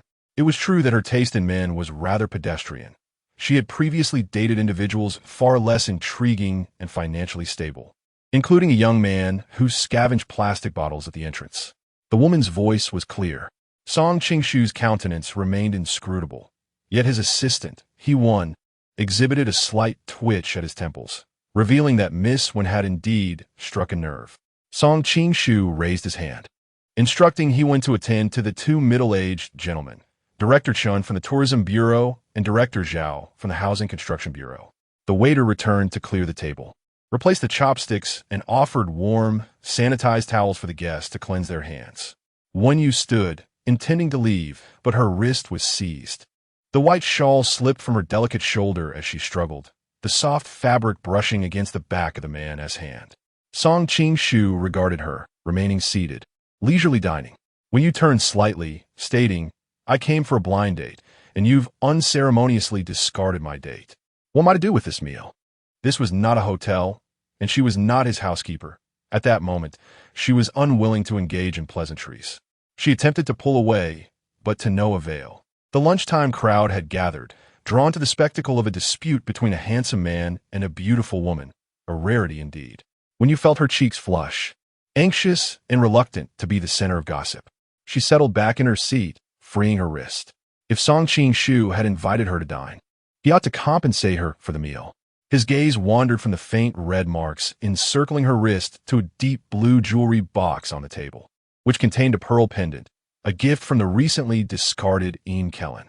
He had discarded the pendant into a trash bin and crossed his knees, stating, "Join me for a meal, and I shall gift you one." It was merely a meal, and though when he was perplexed by this young man's erratic behavior, she saw no reason to refuse the offer of a gift. The waiter returned with the next course, and when Yu found herself satiated after just a few bites, dessert was served, exquisitely plated. She sampled a piece, a fried milk roll filled with mango, delightful to the palate. However, upon noticing Song Ching-shu also indulging in the treat, she instinctively opened her mouth to caution him about his mango allergy. Yet, recalling how he had interfered with her blind date, she swiftly closed her mouth instead. After the meal, Song Ching-shu drove her to the Central Plaza for shopping. Upon entering a store, Wen Yu casually selected a light luxury trendy necklace, priced at $57,000. There were many more expensive items, but she refrained from choosing those. She preferred to avoid entanglements with exorbitant prices. As the sales associate adorned her neck with the necklace, she presumed they were a couple, remarking, "Sir, your girlfriend looks splendid wearing this. We also have matching bracelets available." The woman possessed an exquisite neck and shoulder silhouette, adorned in a sleeveless mint green cheongsam, her figure gracefully slender. Merely standing there, she resembled a masterful ink wash painting. Song Qing-shu inquired, "Which one do you prefer?" When you furrowed her brows and replied, "None." Having uttered her words, she picked up her bag and exited. Song Qing-shu followed closely, observing as she retrieved her phone to summon a ride. "I shall escort you home," he offered. When you turned to him with a faint smile, her lips curling slightly. In the past, she had not favored his type. His deep-set eyes and pronounced eyelids rendered his gaze particularly mesmerizing, often drawing her in unintentionally. His fair complexion and aloof demeanor made him seem rather wooden, while his thin lips, though aesthetically pleasing, conveyed an air of coldness. Overall, this impoverished youth was undeniably handsome. Yet she had no desire to harbor feelings for him then, nor did she now. She preferred someone with a humorous disposition, cultured and somewhat sunny. Furthermore, when you despise complications, she desired a man who would simply beckon, with countless suitors vying for her attention. This had been the case before and continued to be so. She had no intention of troubling Mr. Song. The car she had summoned arrived, and she entered, closing the door behind her as the driver set off. Glancing at the rearview mirror, she beheld his tall figure, hands in pockets, his gaze tranquil. She pursed her lips. His temperament remained unchanged since 8 years ago, rather tedious. Although he had changed, it seemed he had also grown more detached. Happiness and anger were emotions he rarely exhibited openly. Perhaps only in that particular matter would he timidly inquire if he could, and if she, in her capriciousness, declared she no longer wanted it.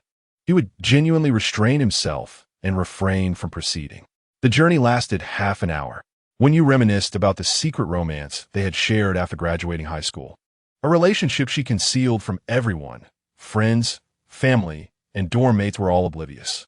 To keep their affair under wraps, she had saved Song Qing-shu under the alias Qing-Qing in her contacts, claiming to her family that Qing-Qing was a senior in her club. However, one time when she returned home, Hee-cheon spotted the marks on her neck and pursued her with questions. When you casually remarked that she had been bitten by an insect, indifferent to whether Hee-cheon believed her. Upon returning home, while bathing, she glanced at the necklace around her neck, removed it, and hung it on a fish-drying rack, complete with its gift box and receipt. However, such items lose half their value once they leave the boutique. Half price was acceptable. Embracing her younger sister, she lay on the bed, and Suli called to inform her that she would need to return to work after the weekend. One Yu's knee, tenderly cared for over the past week with infusions, medication, and reduced activity, showed remarkable improvement and was no longer swollen. On Monday, she resumed her duties at Manning, donning stiletto heels, nude tights, and a deep gray tulip skirt that hugged her hips, complemented by a matching deep gray vest and a blue and white striped blouse, adorned with a light-colored spotted silk scarf, all part of the hotel's uniform. Meng Qianqian regaled Yu Wenxue with tales of recent events, recounting how a middle-aged lady had come to the hotel to catch her husband in the act, believing he had arranged a rendezvous with his mistress. The two women had engaged in a hair-pulling brawl, prompting the arrival of the police. Such incidents were commonplace at the hotel. Meng Qianqian, the alluring Mr. Song of the presidential suite, has not graced the hotel with his presence this week, rendering life rather mundane in his absence. When you furrowed her brow and casually inquired, "He hasn't come?" Yu Wenxue replied, "No. Ever since your suspension, he hasn't returned to the hotel. Yet, the suite remains booked at an exorbitant price of over 100,000 per night. Wealthy individuals are truly formidable.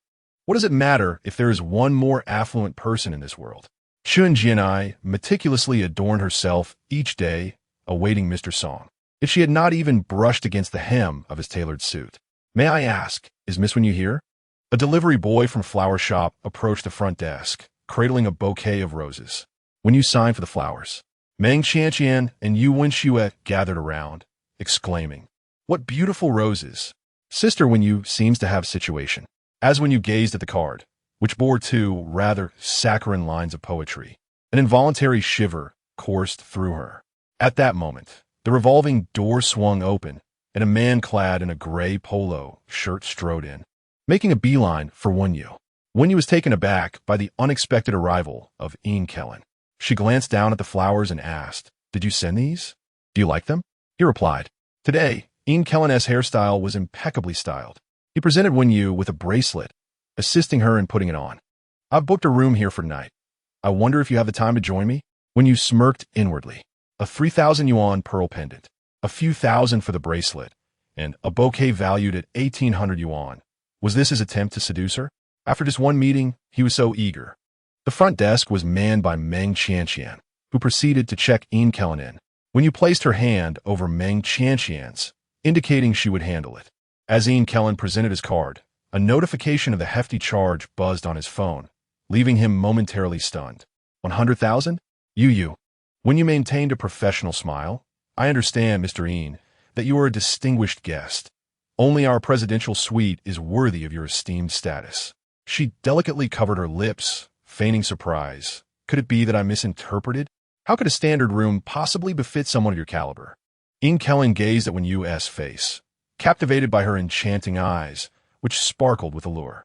As he leaned in slightly, the fragrance of her presence enveloped him. Having previously been humiliated before Wen-Yu, he coughed discreetly and waved his hand dismissively. "Of course, I intend to stay in the presidential suite. May you enjoy your stay tonight. A butler will be along shortly to attend to you, so please bear with us." Although Ian Kellen had a modest amount of wealth, the thought of spending 100,000 for a night made him wince. He hadn't even touched Wen-Yu's hand yet. "Since I've booked the presidential suite, how about you join me tonight?" As he took the room key, he grasped Wen-Yu's fingers. The revolving door swung open once more, a gust of wind sweeping in, carrying with it the rich scent of alcohol intertwined with a hint of pure, crisp fragrance, reminiscent of incense wafting through the air. Chapter 18. 29 minutes, Song Qing-shu narrowed his eyes, gazing at the woman whose smile was as radiant as a blooming flower. Ian Kellen had even reached out to touch her hand. A flicker of coldness passed through the man's dark eyes as he strode toward the elevator. The dedicated butler had already arrived to attend to Ian Kellen, who cast a lingering glance at Wen-Yu. Chun Jiani, adorned with exquisite makeup and a graceful smile, approached Song Qing-shu, guiding him toward the exclusive elevator. Wen-Yu, standing at the front desk, lowered her gaze, faintly sensing a pair of eyes upon her. She overheard Meng Qianqian and Yu Wenxue whispering nearby. "Mr. Song actually came to Manning today? He hasn't been here for a week," one remarked. "What kind of perfume is he wearing? It's so unique and delightful." Wen-Yu stared blankly at the computer screen. It was her first day back at work, and Song Qing-shu had made an appearance. Was it mere coincidence or misfortune? After a while, Meng Qianqian poked Wen-Yu's arm. "Sister Wen, look. Chun Jiani is leaving." Yu Wenxue chimed in. "She serves as Mr. Song's butler. But last week, she was stopped by Mr. Song's assistant." That evening, when Yu and Meng Qianqian were scheduled for the night shift, they arranged their time accordingly, with Meng Qianqian taking a brief rest in the lounge. Bored, when you sat at the front desk, playing a few games, neglecting the messages from Ian Kellen on WeChat, in which he urged her to come to the upstairs room. As the early hours approached, the delivery personnel arrived with an order. When you instructed them to leave it in the designated spot for the hotel's food delivery robot to transport it upstairs. At 2 in the morning, the front desk phone rang, and when you answered, "Bring me a box of stomach medicine," a deep, hoarse voice requested. Glancing at the displayed room number, 2206, when you noted that a pharmacy was conveniently located across the street, she procured the medicine and ascended to deliver it, knocking gently on the door. She tightened her grip on the box, its edges digging into her palm. No one answered. She knocked again, calling out, "Song Qing-shu." The silence echoed back, only her voice resonating in the stillness. "I've left the stomach medicine at the door. You can come out and take it." She placed the box on the ornate wooden cabinet at the entrance. Turning to leave, she walked several meters away, yet the sound of a door opening eluded her. Biting her lip, she reconsidered and returned.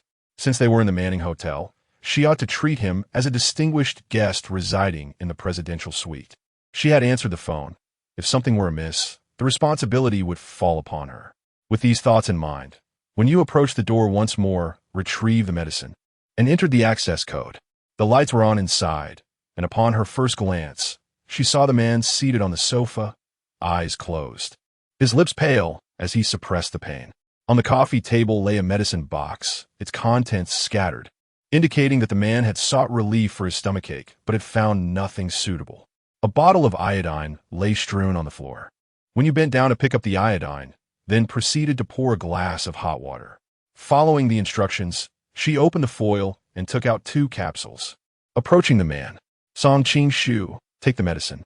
The blinding light compelled Song Qing-shu to open his eyes, revealing the exquisite face of Wen Yu, a visage etched in his memory, fair and beautiful, with upturned peach blossom eyes and a tiny mole on her nose that contradicted her character with an air of innocence.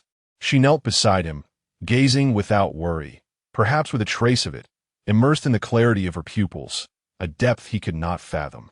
Upon noticing his awakening, Wen Yu extended a cup of water, urging him to take his medicine.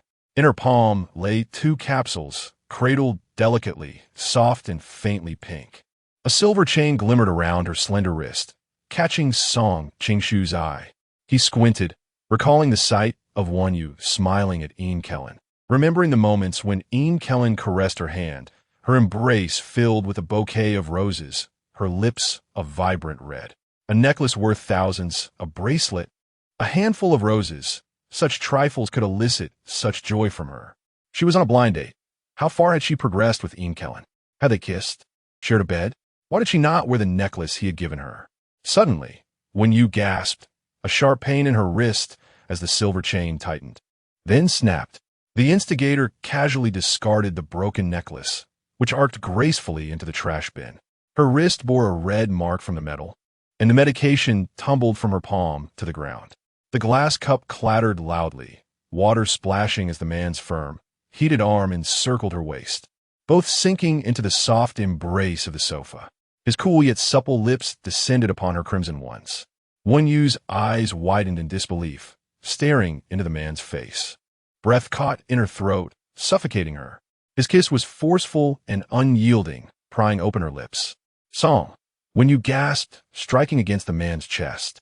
But the arm around her waist tightened, rendering her immobile.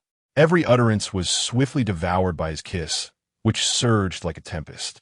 She tasted the rich scent of alcohol. He was intoxicated. Her struggles rendered her face flushed, as the sofa felt like a warm prison. The more she fought, the deeper she sank. The man before her like unyielding steel, domineering and fierce. Wen Yu found herself utterly powerless to escape, twisting her head in vain, only for his grip to seize her chin. In the silence, she could hear the sound of their kisses mingling with the tension in her jaw. Ultimately, her fingers weakly grasped the fabric of his back. His black satin pajamas felt smooth and warm against her trembling fingertips.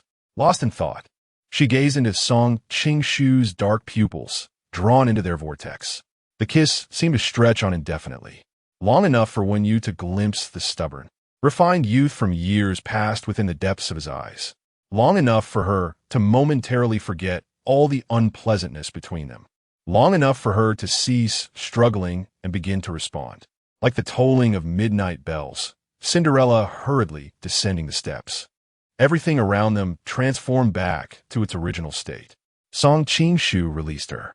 The man's lips, pale from pain, were now adorned with the vivid hue of the woman's lipstick. An oddly striking contrast. He gazed at her. The buttons of Wen Yu's white shirt had long been undone, revealing her delicate, fair skin marked with fresh imprints. Song Qing-shu's eyes were shadowed, and as he rose, a tumult of pain churned within his stomach. His fists clenched tightly, trembling, as he averted his gaze from her.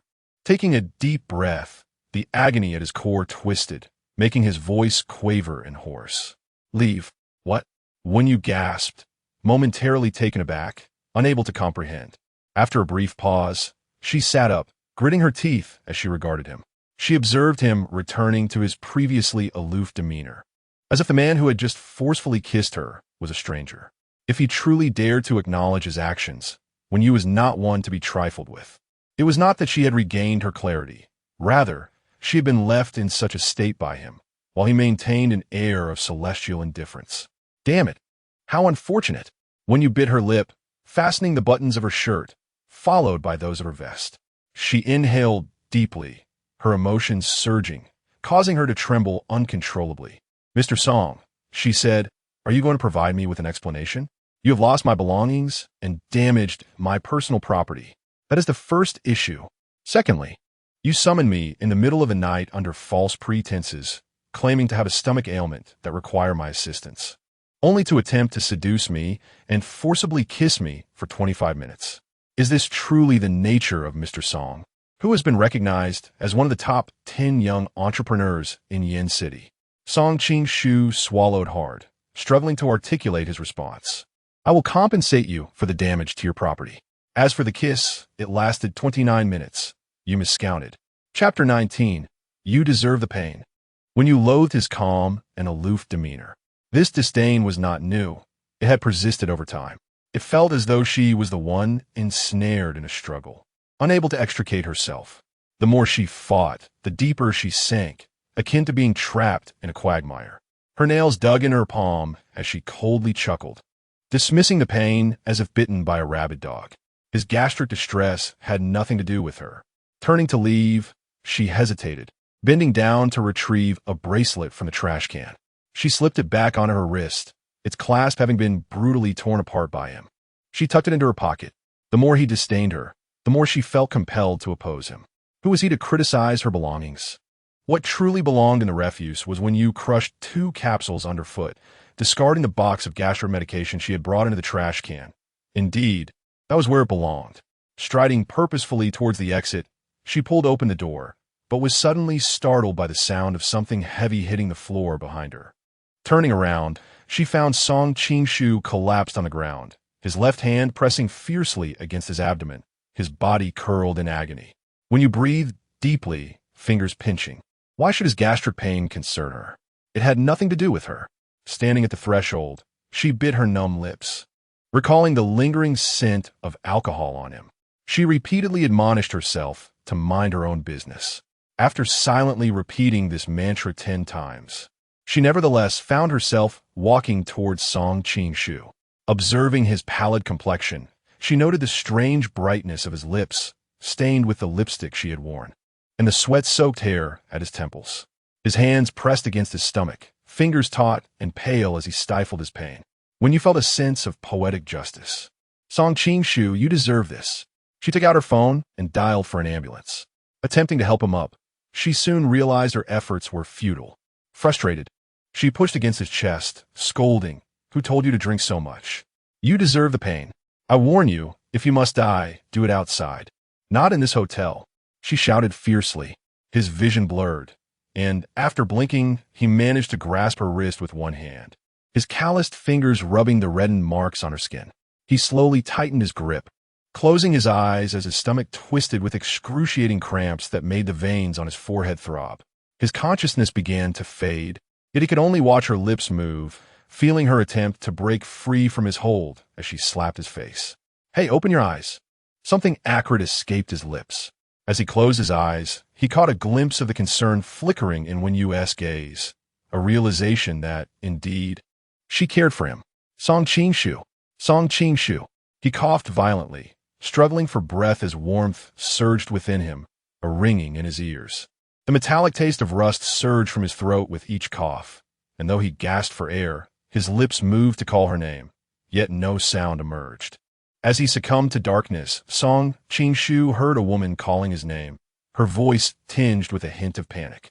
Wen-Yu, in her fluster, hastily dabbed the blood trickling from the corner of his lips with a tissue. His lips, at that moment, were a striking crimson, while his complexion appeared as pale as parchment. She supported him, turning to embrace his face, ensuring he would not choke, remaining in that position until the paramedics arrived to take Song Ching-shu away.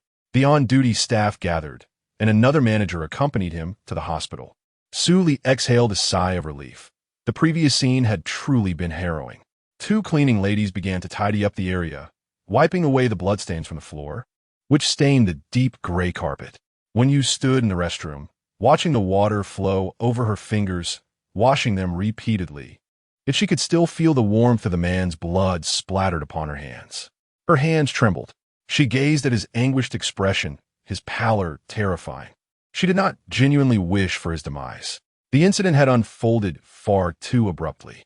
Suddenly, Wen-Yu felt a shiver run through her. She braced herself against the sink, taking a moment to compose herself before stepping outside. Sudihandit her ajigarite. Desperate.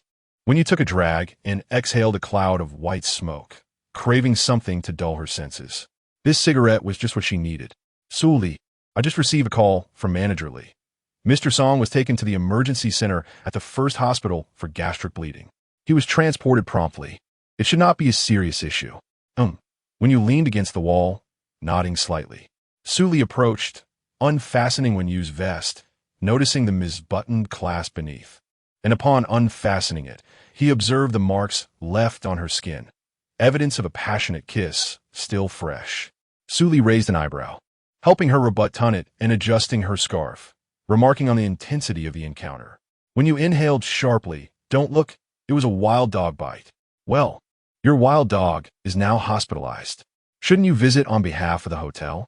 After all, you were the one who discovered this situation. Given the status of such a distinguished guest, you handled it well and acted promptly.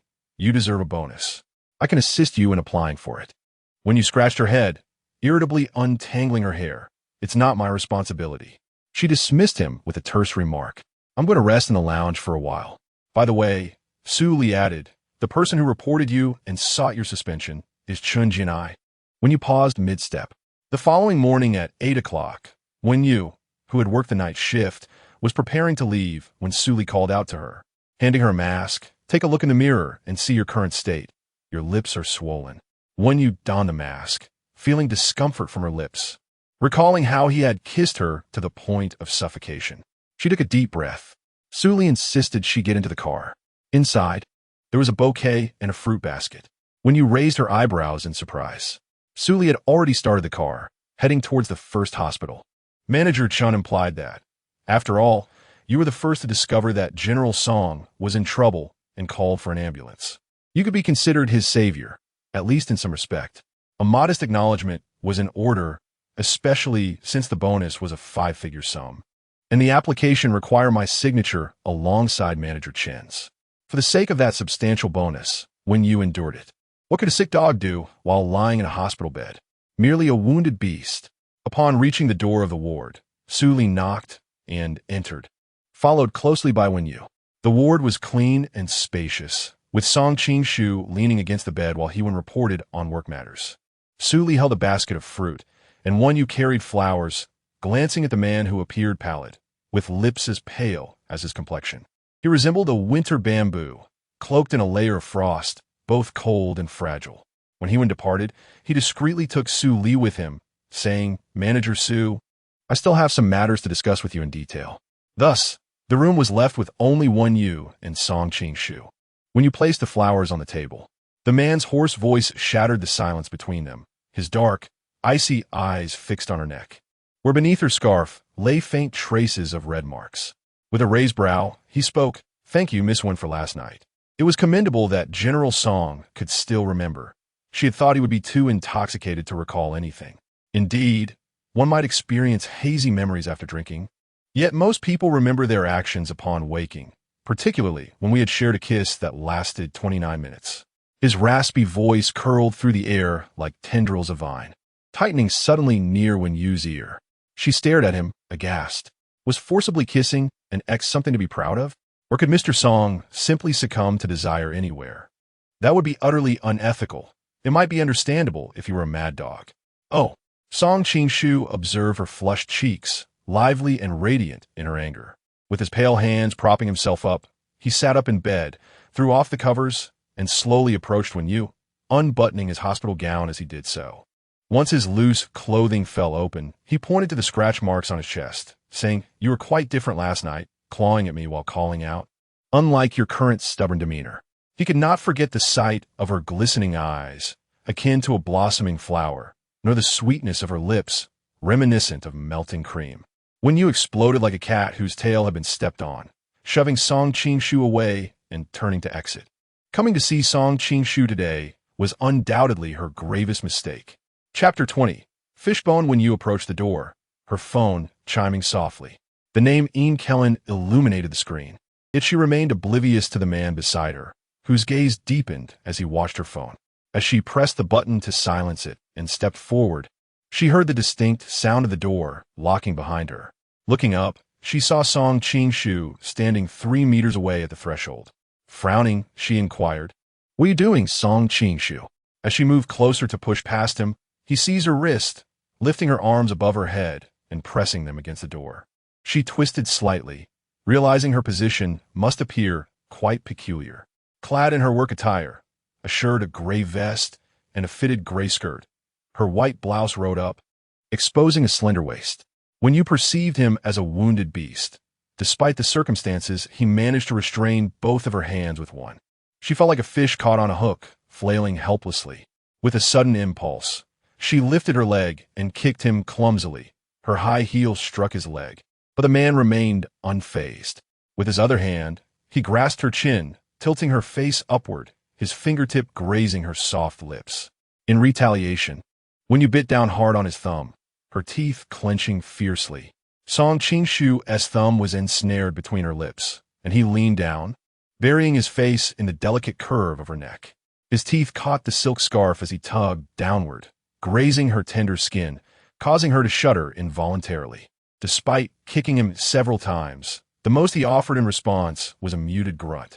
Wenyu, with his fingers still in her mouth, mumbled his name in a mix of curses, resembling a fish recently pulled from the water, desperately thrashing about.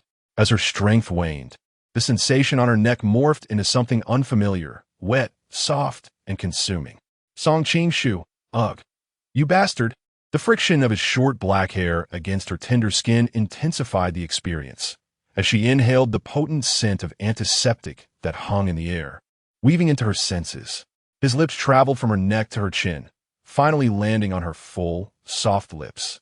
Song Qing-shu cradled her face, leaving her momentarily dazed. The collision of their mouths brought forth an unusual sensation, and as she blinked her beautiful eyes, she took in the striking features of the man before her. She had never anticipated that within a day, she would have been forcefully kissed by Song Qing-shu twice. Song Qing-shu, you bastard. Ugh. Let go. Ugh. Release me. When you struggled, but to no avail. As she attempted to kick him again, he trapped her leg. Leaning against the door for support, she found herself in a rather comical predicament. Yet the architect of this absurdity stood before her, his chest like iron. In just one night, the frail, blood-coughing figure had transformed, showcasing an astonishing recovery ability. His lips, lacking the softness of hers, bore a layer of dry, sickly skin. His kissing technique was erratic, yet it left you utterly defenseless.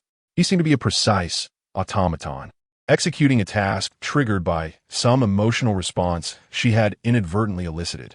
Kissing her, forcefully embracing her, was his mission.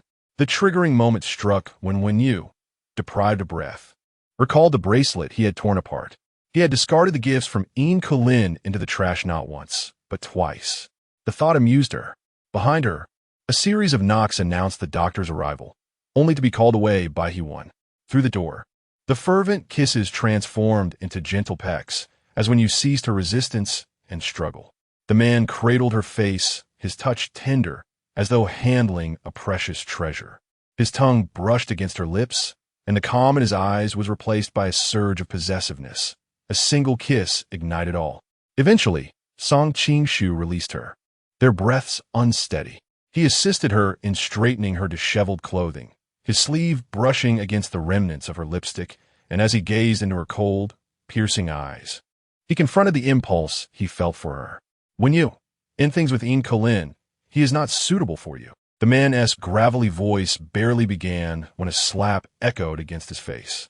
Song Qing-shu's head turned slightly, the pallor of his skin quickly marked by distinct five-fingered imprints. When you laughed, you investigated me. You investigated him? You even learned the name of my blind date and his family background. She lifted her face, adorned with a cold yet mocking smile. Song Qing-shu, are you perhaps jealous? What right do you have to command me? Song Qing-shu gazed at her, his tongue brushing his cheek, half of his face tingling, yet he remained unperturbed, his dark pupils calmly observing her as if he were the guiding principal rescuing a wayward girl. When you, his words were interrupted by a knock at the door. Yuan's voice resonated from outside. Mr. Song, Mr. and Miss from Lukong Medical are here to visit you. With the visitors already at the door, Avoiding them was not an option. When you twisted the doorknob and stepped outside, she walked straight ahead, observing the two approaching figures, a refined middle-aged man and a young lady with exquisite makeup. The princess of pharmaceuticals from Lukong Medical. When you recognized them and stepped aside as they entered the ward. As you enclosed the door, she faintly heard in Yahui's sweet voice calling, Brother Qingshu. Suribeside heriore a gossipisimide. When you touched her lips, inhaling sharply. They were swollen and somewhat painful, tingling. She donned a mask. Su Li, smiling, remarked, Your ex is quite passionate. Have you considered? Mr. Song is quite the catch. Anyone would be reluctant to let go once hooked. Too many thorns. I don't want it. Su Li followed her. Your thorns are even more numerous. After knowing Wen Yu for 2 years, Su Li initially found her to be a hedgehog, difficult to engage with and socially withdrawn, but later realized she was more like a cactus. Beneath the prickly exterior lay a tender heart, and her juice was sweet and delightful.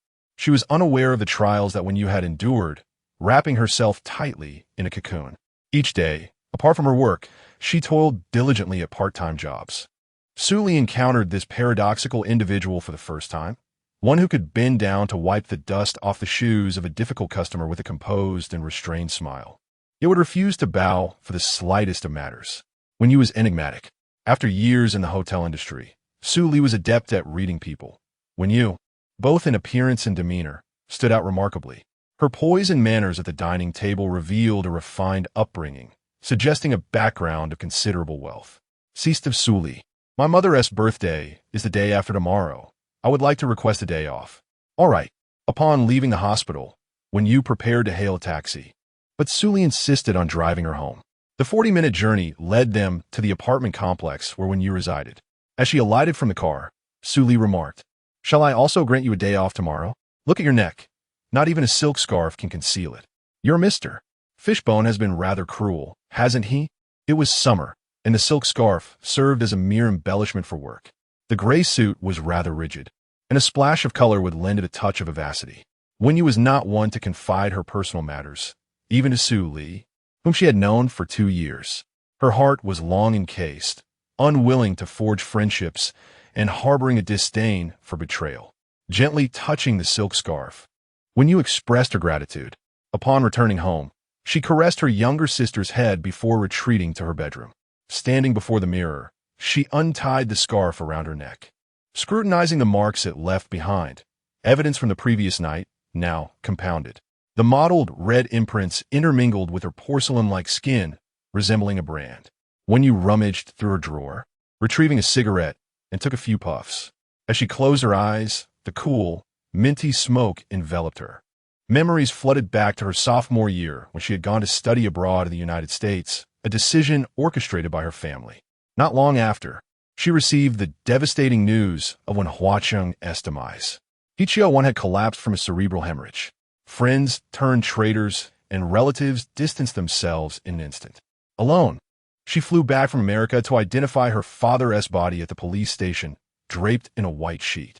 She witnessed the lifeless form of her biological father, having leapt from the 20th floor, reduced to a mangled mess upon the ground. That image remained etched in her memory. She trembled all over, overwhelmed by fear and nausea. From countless trending news stories, she learned of the bridge collapse. She saw the petitions from bereaved families demanding harsh punishment for Wen Huacheng. Clenching the newspaper, she fixated on the name Song Qingshu, her emotions finally finding an outlet. Wen Yu understood that perhaps she should not hold him entirely culpable. He too was a victim. Yet, in the depths of her terror and rage, she found it impossible to reconcile with that thought. She severed all ties with him, erasing him completely from her life. As she finished her cigarette, Wen Yu gazed into the mirror. She pondered whether, at the time of Song Hui's death, Song Qingshu also harbored self-loathing. Once a figure of affection, he gradually became shrouded in resentment. She was acutely aware that her father's death should not be solely blamed on Song Qingshu. Song Qingshu was aware that Wen Huacheng was merely a scapegoat thrust into the limelight. However, amidst such turmoil, absolute rationality and clarity were elusive. Upon their subsequent encounter, Wen Yu found herself at a loss. His mere presence effortlessly shattered the tranquility she had been striving to maintain. Song Qing, she remarked. You claim that I reacted when you kissed me. Indeed, I did respond. Chapter 21. Wind chimes on the birthday of He Qiuan. When you purchased a cake and prepared dumplings, opting for pre-made frozen ones as she lacked the skill to make them herself. She prepared 2 portions of dumplings. One was taken to the cemetery in the morning as an offering to Wenhuachen. By noon, she found herself at the 4-story villa where she once resided. The building, adorned with a soft white fade and entwined with blooming roses, remained as splendid as ever. The terrace on the top floor was once Wenyu's favorite retreat. This had been her home, now sold at auction shortly after Wenhuachen's demise. She often visited from a distance, yearning to glimpse who now occupied the house. She wished to plead with them for a string of shell wind chimes that hung at her former doorstep. These wind chimes were collected by her family during a seaside trip when she was merely 5 years old, lovingly crafted by Wenhuachen and He Qiuan. Although of little monetary value, their sentimental worth was immeasurable. She contemplated whether she could persuade the new owner to part with them, or if she could purchase them, sacrificing her savings after covering this month's medical expenses for He Qiuan. She longed to hear the gentle chime of the wind chimes crafted by her parents. This villa had changed hands twice since its sale, remaining uninhabited, its doors tightly shut, with only occasional visits from a maid for cleaning. To the new owner, the wind chimes were likely seen as trivial, mere refuse to be discarded. Yet to Wenyu, they were treasures beyond compare. The security guard observed her from a distance, questioning her presence once more. Why are you here again? You should leave. In response, Wenyu produced 2 packs of cigarettes from her bag, inquiring about the new owner's arrival. I merely wish to catch a glimpse. I'm not a thief. I once lived here. Once lived here? Do you know who resided here before? The guard accepted the cigarettes, but did not force her away. After the sale, the new owner seldom visited, with the maid scheduled to arrive the following day. Wenyu then made her way to the hospital, where she spent the afternoon by He Qiuan's side. She hung a new wind chime by the window, which produced a subtle sound when the wind blew. Mother, this too is made of shells. Although not the same as the old one, it is beautiful, and it sounds lovely. You can hear it, can't you? Wenyu pressed her cheek against her mother's, absorbing her warmth. As she ate the dumplings, tears streamed down her face, and she struggled to stifle her sobs. Mother, you must not leave. You cannot abandon me. Just then, Li Wanzhu called. Having just recovered from her emotional breakdown, Wenyu wiped away her tears but chose not to answer. Moments later, Li Wanzhu sent her a message. Wenyu, today is your mother's birthday, isn't it? Please wish her a happy birthday for me. Reading the message, Wenyu bit her lip in surprise. She had not anticipated that Li Wanzhu would remember her mother's birthday. Perhaps it was this thought that compelled her to respond with a simple thank you. Li Wanzhu, and when you were discussing a charity gala that would be hosted by Shu's family next week, they required several high-end waitstaff. And Wenjua immediately thought of Wenyu, offering 3,000 yuan for 3 hours of work. Wenyu hesitated for a moment, staring at her phone screen, before receiving another call from Li Wanzhu, urging her to make a decision, threatening to find someone else if she declined. No, I accept, Wenyu replied, gripping her mother's fingers tightly and repeating her agreement. She was no longer the mayor's daughter of yesteryear, fully aware that Wanjua's intentions were not purely altruistic. Nevertheless, the allure of 3,000 yuan for 3 hours was too compelling to dismiss. The gala was scheduled for Friday, but Wenyu had work that day. She arranged to switch shifts with Meng Qianqian, taking over Qianqian's Thursday shift instead. After finishing her work on Thursday evening, Wenyu noticed a message in a part-time job group she had previously joined, which often posted various job opportunities. Typically, her weekends were reserved for visiting He Qiuan, leaving little time for idleness. In that moment, she read a message that urgently sought assistance. A young girl had been seriously injured in a car accident and was in desperate need of blood plasma, with generous compensation promised for donors. The message included contact information. Wenyu gripped her phone tightly, realizing she shared the same rare blood type as the girl. She placed her phone in her bag, changed her clothes, and headed toward the subway. While waiting for the train, she glanced at her phone again. The message had gone viral across several part-time job groups. Biting her lip, she hesitated at the mention of generous compensation before deciding to leave the subway station and hail a taxi. Making her way to the hospital while dialing the provided number. Hello, Is this Mr. Meng? May I ask how much you are willing to offer for the blood donation? My blood type matches your daughter's. She confirmed that she was en route to the hospital. Name your price, anything to save my daughter. The voice on the other end was hoarse and pleading, as if he had finally caught a glimmer of hope. 20,000, when you stated, not being greedy. She understood the urgency of the situation, but felt a twinge of regret as the words left her lips, wondering if the man was an ordinary person like herself, desperate to save a loved one. For many, 20,000 yuan could represent several months of hard work. All right, came the swift reply from the other end. Upon arriving at the hospital, when you contacted a nurse who promptly escorted her to the blood collection room. As the needle pierced her vein, she winced slightly, watching the crimson liquid flow from her body. A chill ran down her spine, causing her to shiver. The collection of 500 cubic centimeters was completed swiftly. However, as she stood up, she felt dizzy and swayed slightly. A nurse advised her to sit down and rest a bit longer, while a hand steadied her shoulder as she struggled to maintain her balance. The man's palm was broad and warm, imbued with a peculiar blend of absinthe and cigar smoke, exuding a mature allure. A gentlemanly gesture supported Wenyu as she steadied herself. She lifted her gaze to meet his, an unfamiliar visage, presumably in his mid-30s, strikingly handsome, with a refined taste that was immediately apparent. The watch adorning his wrist was a subtle yet extravagant piece, recognizable only to those who frequented elite circles, understated yet rare. It was a brand coveted by the truly affluent, devoid of ostentatious logos, quietly prestigious, yet hard to come by. Clad in a black polo shirt, his brow furrowed in concern, he released her once she regained her balance, inquiring, "Are you all right?" Wenyu shook her head. However, it soon became evident to her that this man was Mr. Meng from the phone call. "Meng Dongting, thank you. Would you prefer a bank transfer or cash?" "A transfer, please," she replied. In a short while, her phone buzzed with a notification of the deposit. "Thank you for saving my daughter," Meng Dongting remarked. "Did you arrive by taxi? It's getting late, and since you just had a blood draw and need to rest, I'll have my assistant drive you home." After ensuring her arrangements were in order, he cast another glance at Wenyu as she departed. This second looked more captivating than the first, as a beautiful woman is always enchanting in any circumstance. Meng Dongting felt a sense of familiarity with Wenyu, though he could not place where he had seen her before. Preoccupied with thoughts of his daughter, he soon departed. Wenyu glanced at the transfer, an amount of 20,000 yuan. The sender was indeed a wealthy individual.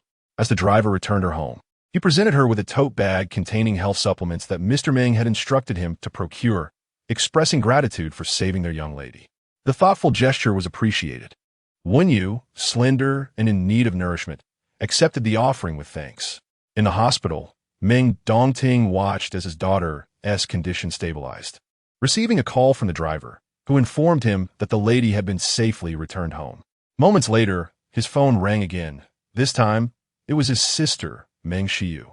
"Brother, how is Xiaoshan? I can't leave right now. Only Aunt Shen is at home, and I must wait for the live-in helper to arrive before I can visit Xiaoshan." Meng Dongting furrowed his brow, sighing softly. "You're at Song Qingshu's place, aren't you? He hasn't even acknowledged you as his girlfriend, yet you're tending to his mother." "Oh, Aunt Shen is visually impaired. I merely came to pay a visit." Chapter 22 Reunion. Due to Song Qingshu's poor health and hospitalization, Xiuya has been working night shifts for the past few days. Therefore, I have come to keep Aunt Shen company. Otherwise, she would be dreadfully bored. You are quite knowledgeable about Song Qingshu's matters. Meng Dongting, indulgently regarding his sister, did not speak harshly. He cast a glance at his daughter lying in bed and lowered his voice to remind her, "You are, after all, a young lady. You've harbored feelings for him for so long and have taken such care of his mother." Song Qingshu is rather aloof and indifferent, having interacted with him for several years. I am well aware of his methods. Furthermore, he has a woman in his heart, Shiyu. There are plenty of handsome scions from prestigious families. Why cling to him so stubbornly? "Brother, I simply like him. Grandfather has already agreed to help me discuss marriage with Qingshu during his birthday banquet. He is unmarried, and so am I. We are of similar age. If the Meng family supports the SY Group in venturing into the medical industry, it should soar to great heights. He would likely not refuse our father's proposal. If he were to marry, I would undoubtedly be his best choice. Meng Dongting pondered. He may not accept out of gratitude. Song Qing-shu is not the type to bow to favors. Around 3 in the afternoon, when you arrived at Longheim Manor, this evening Mrs. Zhao Yuxiu of the Song family was hosting a charity gala here, an annual event that invites distinguished nobles, socialites, and some entertainment stars to partake in charity auctions, with the proceeds duly notarized and donated to charitable causes. The Song family had once thrived in real estate, and though the industry was now in decline, they had previously stood at the pinnacle, with the Wanqing Mansion, one of the most luxurious buildings in Yinqing, being a creation of the Song architecture. It remains exorbitantly priced. During high school, Song Shi and Li Wanzhu often followed Wen Yu around. In Wen Yu's memory, Song Shi was a gentle and sweet girl, a stark contrast to the imperious young lady before her now. Wanzhu, why did you call her here? Song Shi frowned, her eyes filled with disdain. My mother's gala is a high-end event. Look at her, dressed in nothing but cheap brands. One must abide by the roof they dwell under. Wen Yu furrowed her brow slightly and then lowered her head, addressing them. Miss Song, Miss Li Wanzhu, clad in a light pink feathered fringe gown and clutching a diamond-studded handbag, gazed at Wen Yu's sneakers, which cost barely $100. Since Aunt He is unwell, we are all old classmates and should certainly support one another. Wen Yu remained silent, lowering her head. A manager called her to change clothes and train in etiquette, prompting her to turn and leave. Li Wanzhu watched her retreating figure. Smirking, the once glorious mayor's daughter is now reduced to serving tea and water here. 3,000 for 3 hours, and she rushes here eagerly. I wonder if Lu Jiaxiao would feel disgusted seeing the once-renowned miss when in such a state, dressed in a mere 200 worth of attire. Song Shi glanced at Li Wanzhu, realizing this was indeed the purpose behind Li Wanzhu's invitation for Wen Yu to come. Currently, Li Zhen serves as the mayor of Yen City, and Li Wanzhu is the sole daughter of the family. In daily life, Song's mother consistently advises Song Shi to cultivate a good relationship with Li Wanzhu, even if their friendship is merely superficial, characterized by mutual flattery. She affectionately links her arm with Li Wanzhu's and remarks, even though Brother Lu pursued Wen Yu back in high school, that was merely youthful folly from years ago. How much time has passed since then? Those reckless days cannot be taken seriously. It is said that Brother Lu's return to the country this time is specifically for the purpose of proposing to you. Congratulations. Wen Yu, in the fitting room, changed her attire in preparation for the grand charity gala that evening. At 5 o'clock, the red carpet was set to commence promptly, attracting numerous media outlets. Mrs. Song is a highly influential figure within the elite circle. The supervisor provided brief instructions, distributing maps of Longheim Manor and outlining each person's designated area. Wen Yu, along with another attendant, was assigned to the buffet section, diligently focusing on her tasks, wishing to avoid any complications and expedite the conclusion of the evening's event. Wen Yu was aware that upon agreeing to accompany Li Wanzhu that night, she would inevitably encounter familiar faces. This circle is rather limited, and despite the passage of 7 or 8 years, the turnover is not as rapid as one might expect. In the past, Ichiwan often brought her to various soirees, where she basked in the limelight, adored by many. She contemplated that the brief 3 or 4 hours of the evening might not unfold as favorably as she hoped. Yet, Wen Yu had long endured the humiliation of being trampled upon. Once unable to peel an apple for herself, she had also spent nights sleeping in underpasses, where a bowl of instant noodles was considered a luxury. The villa where she resided for 18 years was auctioned off, and she had to identify her father's body, mangled and unrecognizable. She listened to her mother's cold, mechanical voice as she clung to life in the ICU. Having never graduated from university, she lacked the funds for exorbitant overseas tuition fees. At a cost of 1,000 per hour, Wen Yu found no reason to refuse, dignity, after all, merely amounted to a few jests and derisions from acquaintances of yours. Thus, when she held the champagne aloft and caught sight of Lu Jiaxiao, her demeanor remained composed and tranquil. She gracefully raised her wooden tray, causing the man to pause in surprise, seemingly incredulous. As he accepted a glass of champagne from her tray, Lu Jiaxiao opened his mouth, his gaze falling upon Wen Yu's attendant attire. At that moment, a young gentleman approached.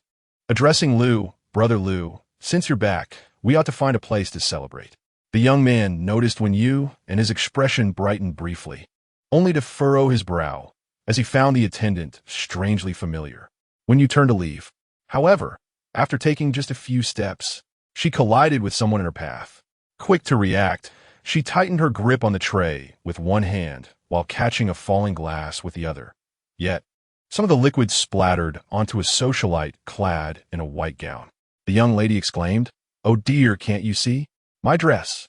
"I apologize," when you said, retrieving a handkerchief from her pocket and bending down to assist in cleaning the spilled liquid. She bowed her head low, having just finished wiping the skirt of Oman, and bent even lower to clean the wine stains on her beige high heels. The heel was abruptly lifted and kicked straight onto Wen Yu's wrist. "Do you even know what brand my dress is? Can you afford to dirty it?" Enduring the pain in her wrist, Wen Yu bit her lip and replied, "I apologize. Miss, there's a changing room upstairs. I shall escort you there." At that moment, two voices echoed simultaneously.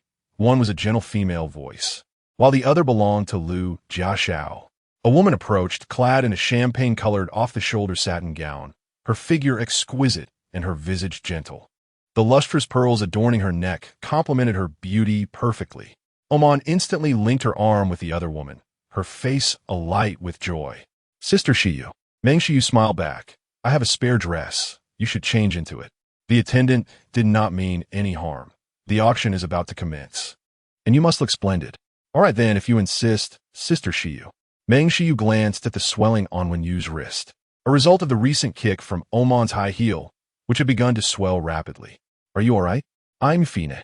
Meng Shiyu exhibited none of the airs typical of a socialite. Instead, she retrieved a jar of ointment from her bag and handed it to Wen Yu. "This ointment is effective for reducing swelling and alleviating pain. Do give it a try." "Thank you," Wen Yu replied, accepting it.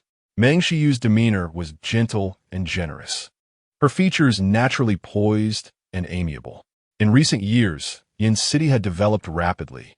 Wen Yu had left Yin City during her sophomore year, at a time when the Meng family was just beginning to emerge. Now, they had gained significant renown, being a family steeped in traditional Chinese medicine, with the illustrious Mr. Meng gaining widespread acclaim. The woman before her was surely the eldest daughter of the Meng family. Previously, the Meng and Wen families had little interaction. Yin City was vast, and the connections among the elite ladies and officials were not particularly fervent. On suitable occasions, He Chuan would bring Wen Yu to events, but at that time, Wen Yu was merely a high school student and paid little attention to her surroundings. As she picked up the wooden tray and glass, preparing to leave, she suddenly sensed the atmosphere around her fall silent for a brief moment before the buzz of conversation erupted, as though important guests had arrived at the banquet hall. Meng Shiyu's expression flushed with a hint of red, her shyness palpable as she swiftly approached the figure that had entered. "Qing Shu," when you tighten her grip on the glass. Chapter 23. The moon as she raised her gaze amidst the throngs of elegantly adorned figures. She caught sight of strikingly handsome silhouette, cold and aloof. It had been a week since their last encounter, and he appeared somewhat leaner, yet increasingly dashing. Meng Shiyu stood beside him with an air of grace. For a moment, she lowered her eyes before stepping into the crowd, making her way toward the backstage. She was uncertain whether Song Qing Shu had noticed her presence. In this bustling gathering, where no one could easily discern another amidst the throng of glamorous socialites, what did it matter if he saw her? The supervisor had cautioned her to be careful, for the dresses of these ladies were far from inexpensive, and she could not afford to tarnish them. Thankfully, she had encountered Miss Meng, who was kind-hearted and had come to her aid. Meng Shiyu reached out, intending to link her arm with the man, but as Song Qing Shu inadvertently turned away, her hand fell into the void. Her expression remained unchanged, yet a hint of melancholy flickered in her eyes. She was well aware of Song Qing Shu's cool detachment. In the current setting, he maintained a gentlemanly distance. Wishing not to embarrass her, a reality she accepted. However, it was evident that he treated everyone with the same indifference. He was aware of her affections, yet his rejection was unequivocal. "Miss Meng, I have no intention of pursuing romantic relations. My heart belongs to another for whom I wait, he had stated. Meng Xiu understood that in his heart resided another woman. Yet, that woman had never made an appearance. Throughout the years of knowing Song Qingshu, she had never witnessed him in the company of another. Countless socialites had pursued him, yet he remained unyielding. His claim of having a beloved could easily be perceived as a mere excuse to deflect her advances, a reason for rejection. And she, the only one permitted to approach him. Was it not so? Furthermore, Chen Yanjun held her in high regard, often attempting to matchmake her with Song Qingshu. Undeterred, Meng Xiu smiled warmly and gracefully. Today marks Mrs. Song's charity auction. I hadn't expected to see you here. I thought you would not attend. Song Qingshu seemed an unlikely participant in such affairs. He nodded slightly, indicating he had found a moment to spare. Observing his cold and taciturn demeanor, Meng Xiu could not help but bite her lip. Within their social circle, it was commonly accepted that they were a pair. Standing beside Song Qingshu, even her grandfather remarked on their harmonious match, declaring them a perfect couple. As Song Qingshu rose to move forward, Meng Xiu followed closely. She sought to engage him in conversation. Life is indeed unpredictable. Guess whom I just encountered? The handsome man politely turned his gaze towards her. Meng Xiu continued, I came across someone I once knew. She hailed from a well-off family, beautiful and spirited, envied by many. It is quite disheartening to see her now working as a waitress. Unbeknownst to anyone, Song Qingshu's expression shifted, his dark, piercing eyes scanning the layers of figures before him, his countenance as frosty as the winter as chill. Only he understood the tempest of emotions swirling within him at that moment. As if in a fervent search for something, the dazzling and resplendent gowns adorned the exquisite faces of socialites, while a few waitstaff flitted among them. Yet none were she. Perhaps it was merely his overactive imagination. Meng Xiu followed the man's gaze, but saw nothing of consequence. Just as she intended to broach another topic with him, he turned and walked away in a particular direction. Meng Xiu adjusted her skirt in preparation to follow, only to hear Song Qingshu's indifferent voice. Miss Meng, I have matters to attend to. I will take my leave. Meng Xiu replied. All right, the auction is about to begin. Song Qingshu grasped the wrist of a female attendant, only to realize upon seeing her face that she was not Wen Yu. There was a slight resemblance in her silhouette. He released her hand, murmuring an apology. The young attendant, blushing in surprise, hurried away. It was merely a few words that echoed her own circumstances. Perhaps Wen Yu was not present after all. A charity gala hosted by the Song family. How could Wen Yu possibly attend? The charity auction commenced swiftly, with seats meticulously assigned, each marked with a name. As is customary in the world of high society, Song Qingshu occupied the front row, displaying little interest in the items on offer. When a yellow diamond brooch shaped like a crescent moon appeared on the screen, he raised his bidding paddle. No one dared to bid against him, and he secured it for 800,000. Old man cast a playful glance at Meng Xiu. Sister Xiu, could it be that Mr. Song intends this brooch for you? Meng Xiu blushed shyly, maintaining her poise and elegance. In truth, she too believed that Song Qingshu had acquired the brooch as a gift for her. He had no other women by his side to whom he might bestow gifts. She was the sole person with whom he shared a connection. Previously, during a bidding night at the racetrack, Song Qingshu had also purchased a piece of jewelry for her as gratitude for her assistance in treating Chen Yanjun's eyes with acupuncture. This gesture was likely similar. He detested feeling indebted. Hence, every time Meng Xiu aided Chen Yanjun with acupuncture, Song Qingshu would have his assistant prepare a gift to avoid any unnecessary entanglement. Although this arrangement vexed Meng Xiu somewhat, she relished receiving his gifts. The private auction gala lacked the constraints of formality. The attendees were all from the upper echelons of society, including a few who had collaborated with SY Group. Song Qingshu's aloof reputation preceded him, and he was free from scandalous gossip. The host, while engaging the crowd, jested, "Congratulations, Mr. Song. I wonder who you intend to gift this to?" Many were intrigued. He replied with a faint smile, "She adores the moon." Who is she? Numerous eyes turned toward Meng Xiu, only to witness her struggle to conceal her astonished and disheartened expression. Wen Yu, she loves the moon, beautiful and pure. Her given name was Jiao Jiao. When she was born, her skin was fair, and her eyes sparkled. From infancy to adulthood, she was lauded for her beauty. In her stroller, she would stretch out her tiny hands, yearning to grasp the moon hanging in the sky, its silvery light bathing her in ethereal radiance. He Chiu Wan, and when Huacheng had named her Wen Jiao, but later found it cumbersome and consulted a master who bestowed upon her the name Wen Yu. Thus, Jiao Jiao became her affectionate nickname. Although He Chiu Wan is an official's wife, she possesses remarkable craftsmanship. Inspired by her aunt, she crafted a small moon-shaped handbag for her daughter, Wen Yu, when she was 4 or 5 years old, along with a delightful little yarn pom-pom ornament.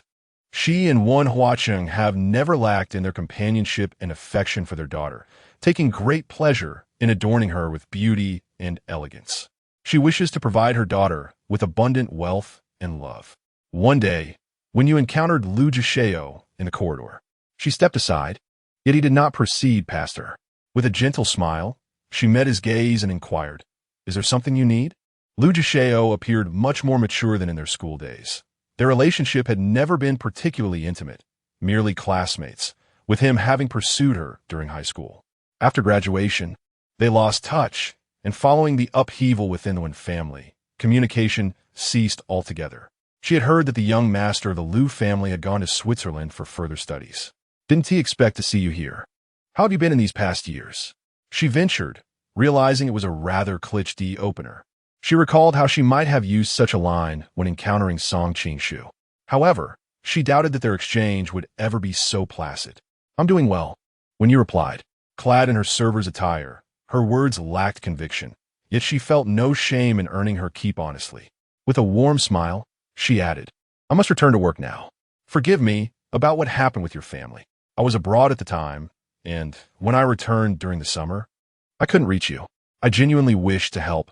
Lu Jisheo expressed with sincerity. "It's all in the past," Wen Yu replied. "Could you share your contact information?" he asked, grasping her arm as she attempted to leave.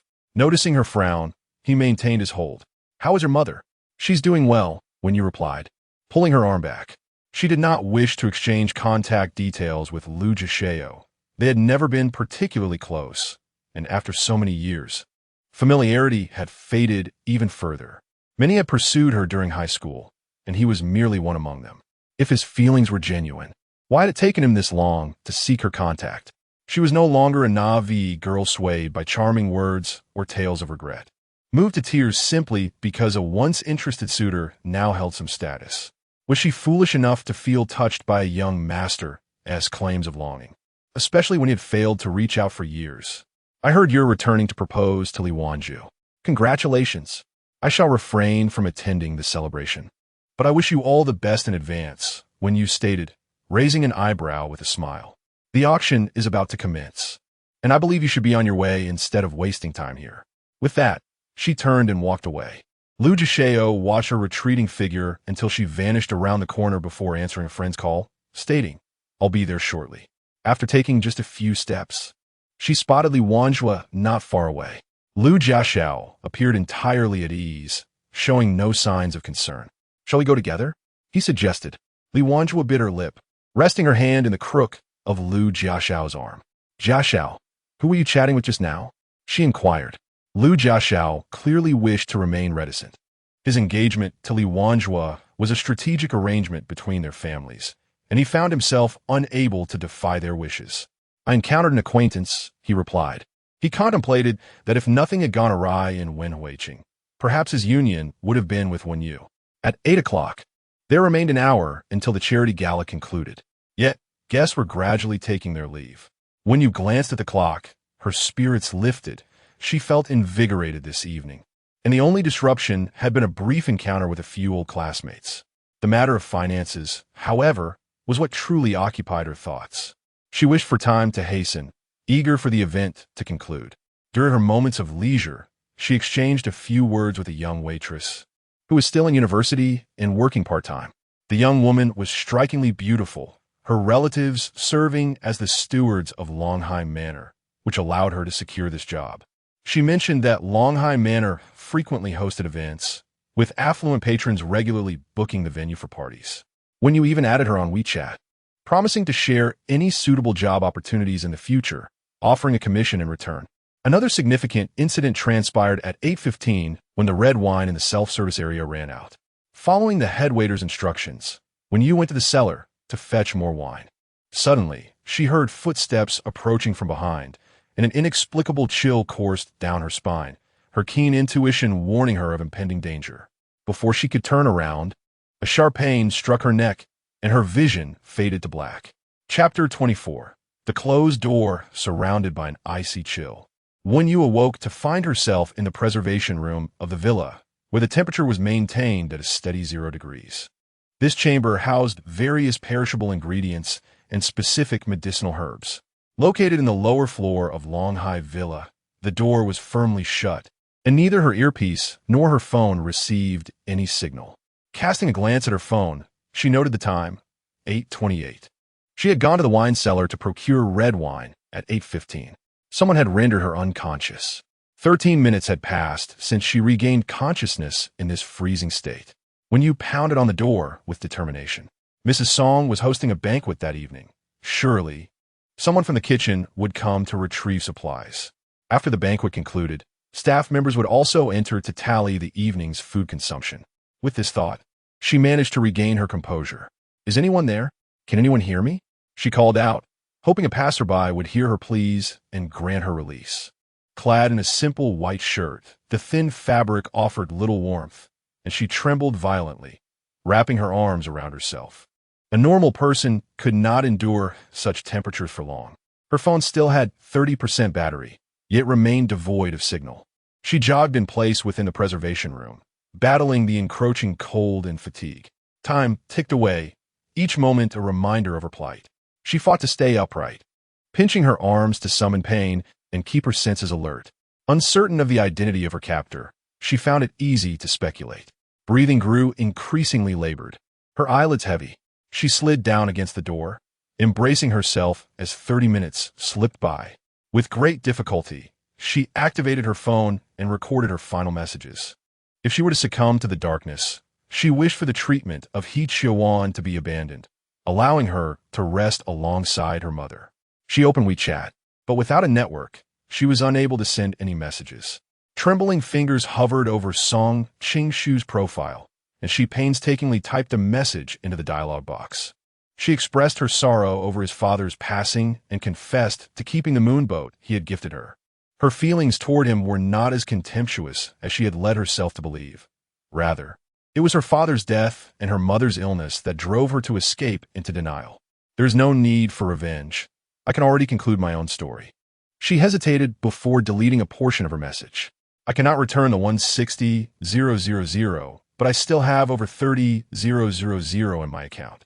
My bank card password is 112367, and the entry code to my home is also 112367. The card is in my nightstand. I have a cat at home. If possible, please find it a suitable adoptive family. In the end, she deleted the last line, which mentioned her sister. The 160,000 was intertwined with him, and the unstable signal prevented the message from sending. Struggling to breathe, she attempted to send it multiple times, her vision blurring as she pressed the button over and over again. Just as when you could no longer hold on and succumb to darkness. The sound of the door creaking open pierced the frost-laden air. A cold, mechanical voice echoed as someone entered, the sharp click of high heels resounding crisply against the floor. As Song Shirshir entered, she felt the chill in the air, causing her to shudder slightly as she wrapped her arms around her chest. With an air of haughty superiority, she regarded Wen Yu's disheveled appearance and scoffed. This time, consider it a lesson. If it weren't for Sister Wanjua's orders to avoid any real harm, I wouldn't have released you so quickly. Approaching Wen Yu, she kicked her leg, admonishing, "Stop playing dead. If you dare to entice Brother Liu again, you shall face dire consequences." Wen Yu opened her eyes and slowly rose to her feet. As Song Shirshir turned to leave, a hoarse, cold voice echoed from behind. "Hey, what?"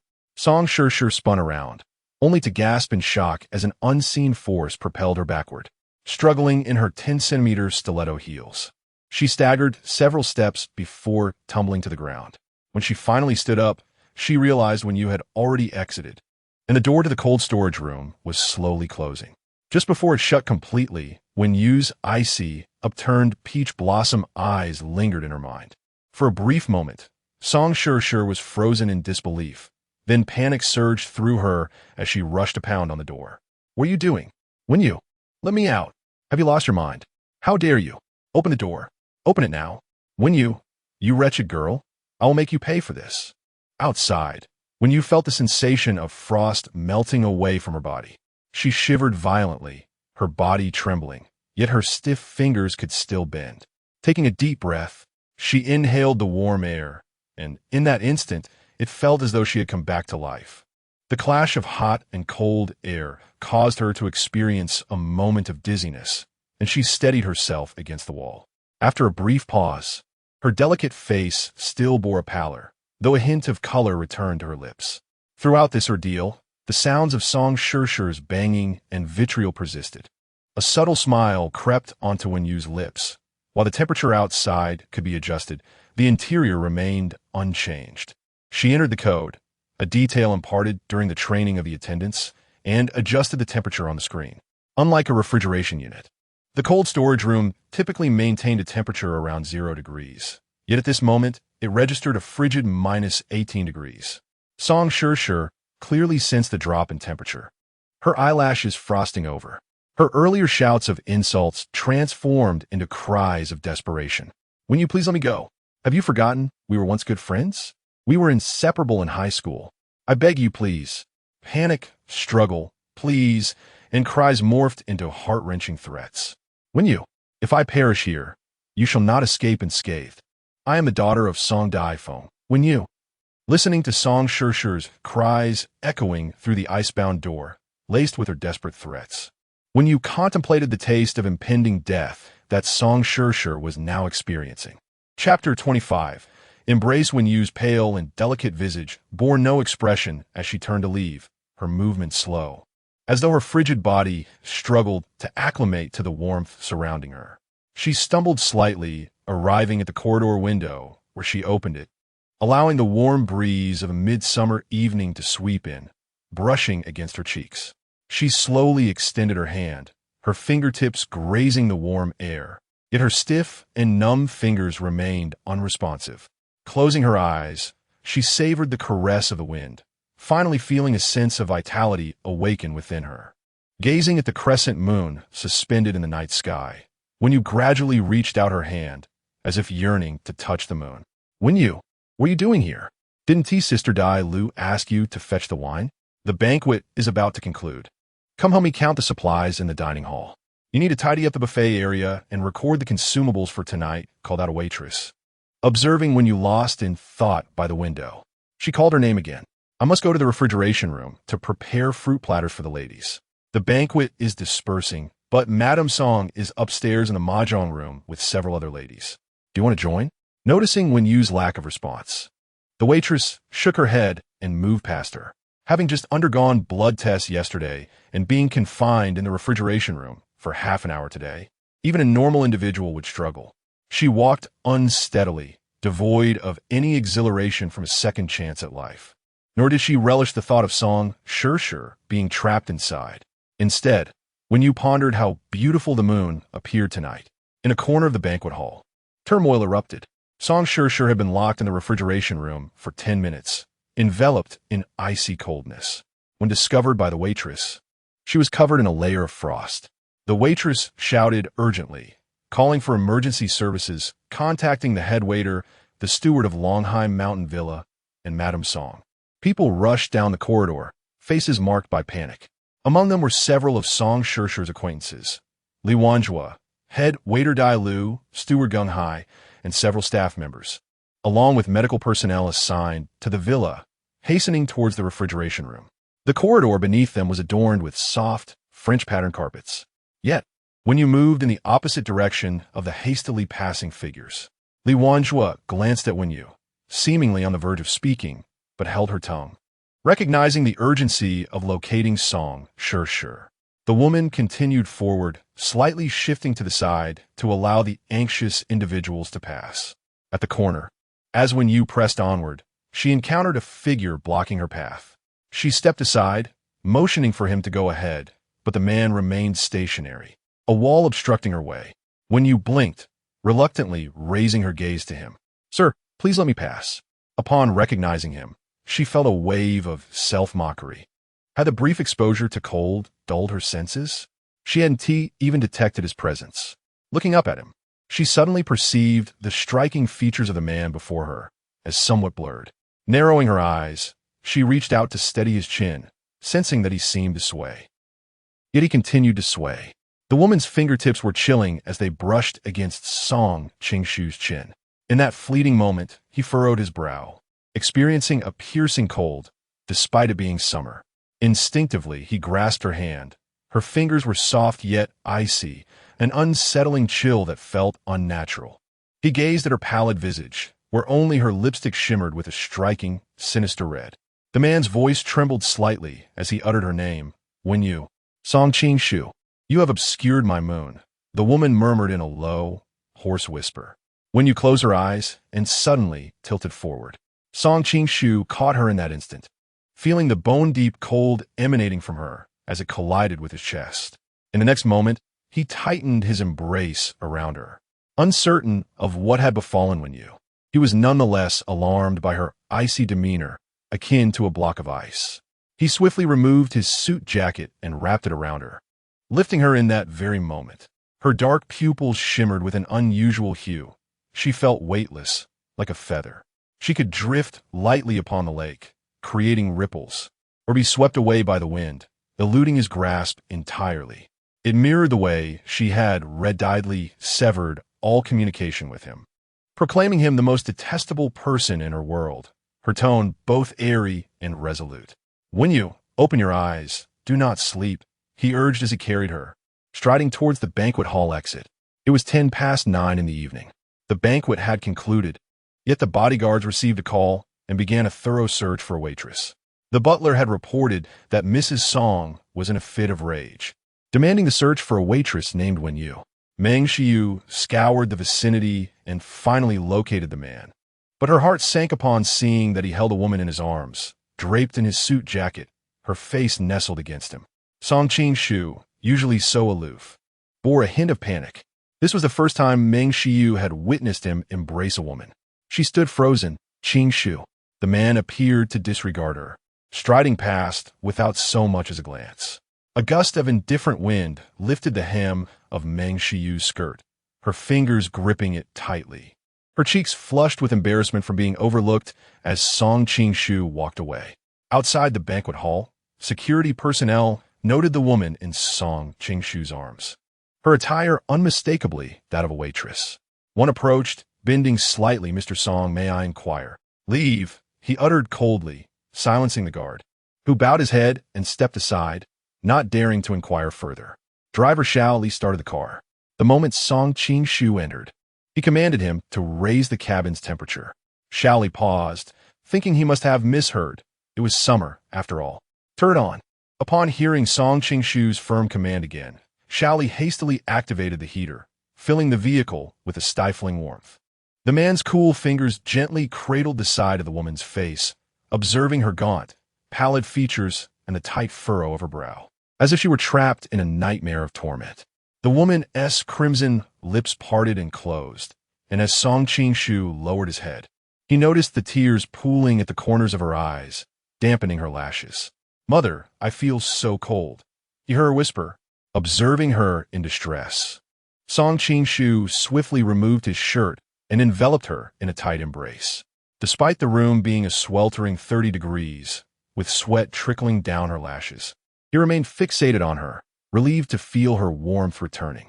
In that moment, he was oblivious to the stifling air, as the sultry summer breeze seemed to bring back the one he cherished most dearly.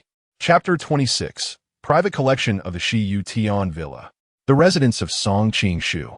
In the master bedroom on the 3rd floor, a woman lay on the bed, her brow slightly furrowed, long black hair cascading over a deep blue pillowcase, contrasting starkly against her pale complexion. Her breathing was even and light, yet her dreams were marred by unhappiness, a solitary tear clinging to her curled lashes. In the latter half of the night, when you began to burn with fever, her complexion flushed crimson, The vibrant hue of her lipstick long faded, leaving only a dried, pale trace upon her delicate face. Outside the man's bedroom, there was a terrace where Song Qing-shu, clad in an all-black loungewear ensemble, was engaged in a phone call. He won, a senior assistant with an annual salary of $1 million, was taken aback in the middle of the night when informed by his boss about the termination of the upcoming project with the Song Group. Yet he promptly set about addressing the matter. After ending the call, Song Qing-shu returned to the bedroom, seeking a cooling patch to place on Wenyu's forehead. He retrieved a fever-reducing powder from the medicine cabinet, gently propping her up, pinching her cheek to coax her into taking the medication. Wenyu opened her eyes, her vision blurred by fever. She could faintly discern the outline of the man before her, struggling to breathe, her breaths hot and labored. In a half-dreamlike state, she murmured, "Mom, I think I see him." Instinctively, she swallowed water, only to be met with a coughing fit, her body ablaze with heat, her consciousness hazy. She grasped his hand tightly. "Song Qing-shu, my home's password is 112,367. The bank card is in my bedside drawer. The password is the same. There's 30,000 yuan in it. You can take it, bury me with my mother, find a family for my sister." The woman spoke as if delivering her final words, her voice hoarse and feeble, as if wandering through a parched desert, slowly becoming enveloped by the sands of time. Yet she could still see the mirage of Song Qing-shu's figure, uncertain as to why she beheld him. Perhaps this apparition was born of her heart's desire, for she also glimpsed He Chiuwan and the shadow of Wen Huaqing. "Dad, Mom, are you here to take me away?"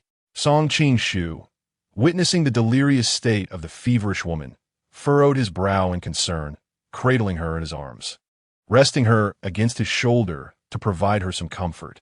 Wenyu, Wen Jiao." He caressed her burning cheek, placing his hand beneath her nostrils, feeling her hot yet steady breaths. A tear lingered at the corner of her eye as she succumbed to slumber. Gazing at her peaceful visage, the man fell into a profound silence. Her long lashes brushed against her cheeks, concealing the depths of her eyes. During her restless, discomforting sleep, he gently soothed her back. She muttered in her dreams, calling out for her father, her mother, and her sister, yet never uttering his name. She expressed both disdain and affection, invoking the names of Song Shishir and Li Wanzhu, as well as Lu Jiaxiao and Jiangyang. The man clenched his fingers tightly. That night, he felt as though he had fallen into a dark abyss during a mountain expedition, with an infinitely extending rope, yet the chasm was a bottomless pit. He could not reach the end, nor could he see the path behind him.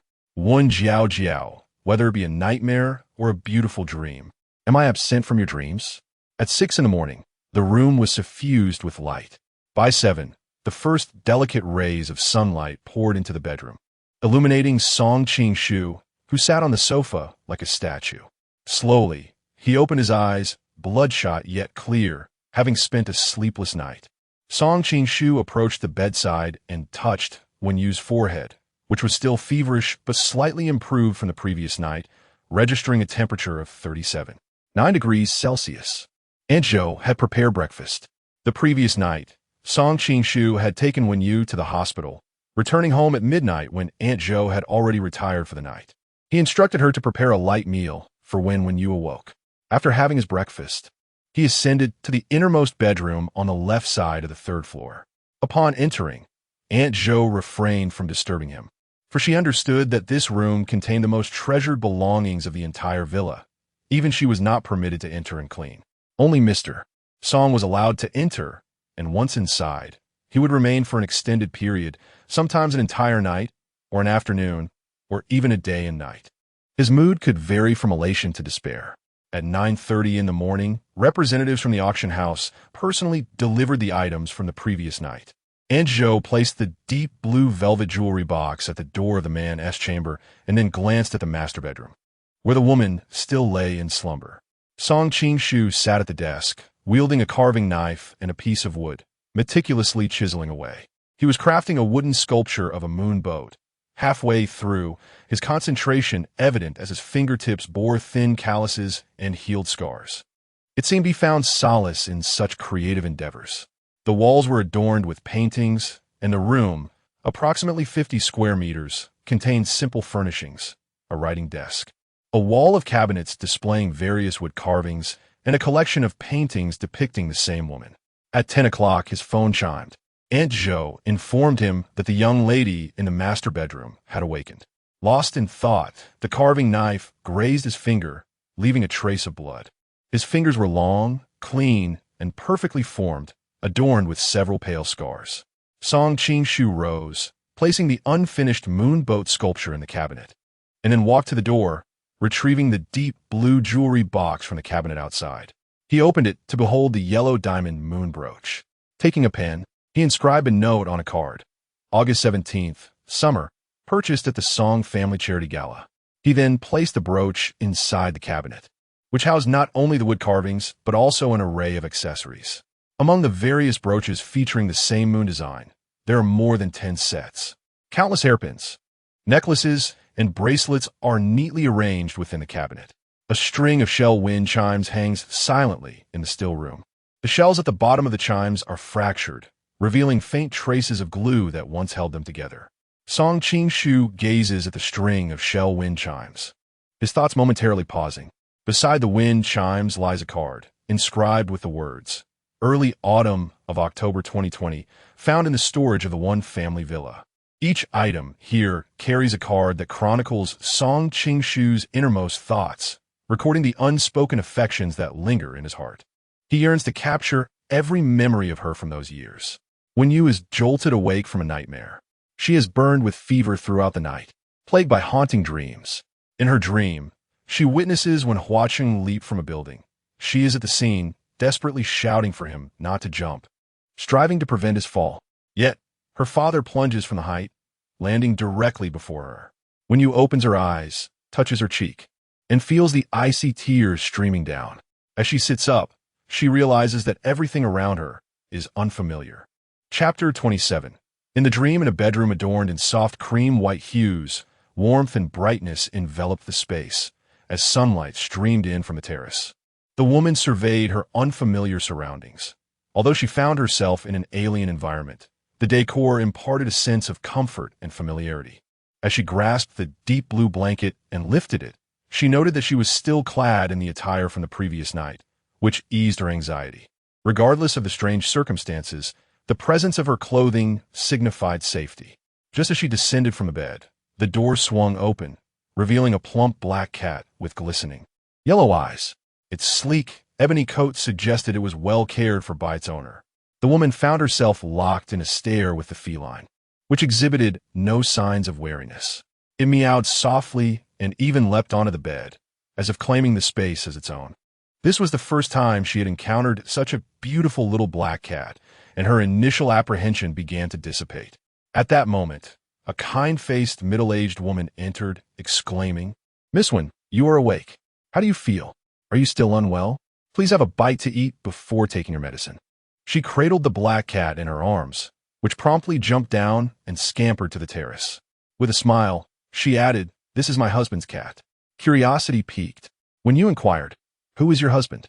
After experiencing a high fever, her sense of smell had dulled considerably, and as she descended the staircase alongside the woman, she observed the villa's decor: beige lace curtains, pure white carved cabinetry, and cream almond-colored sofas.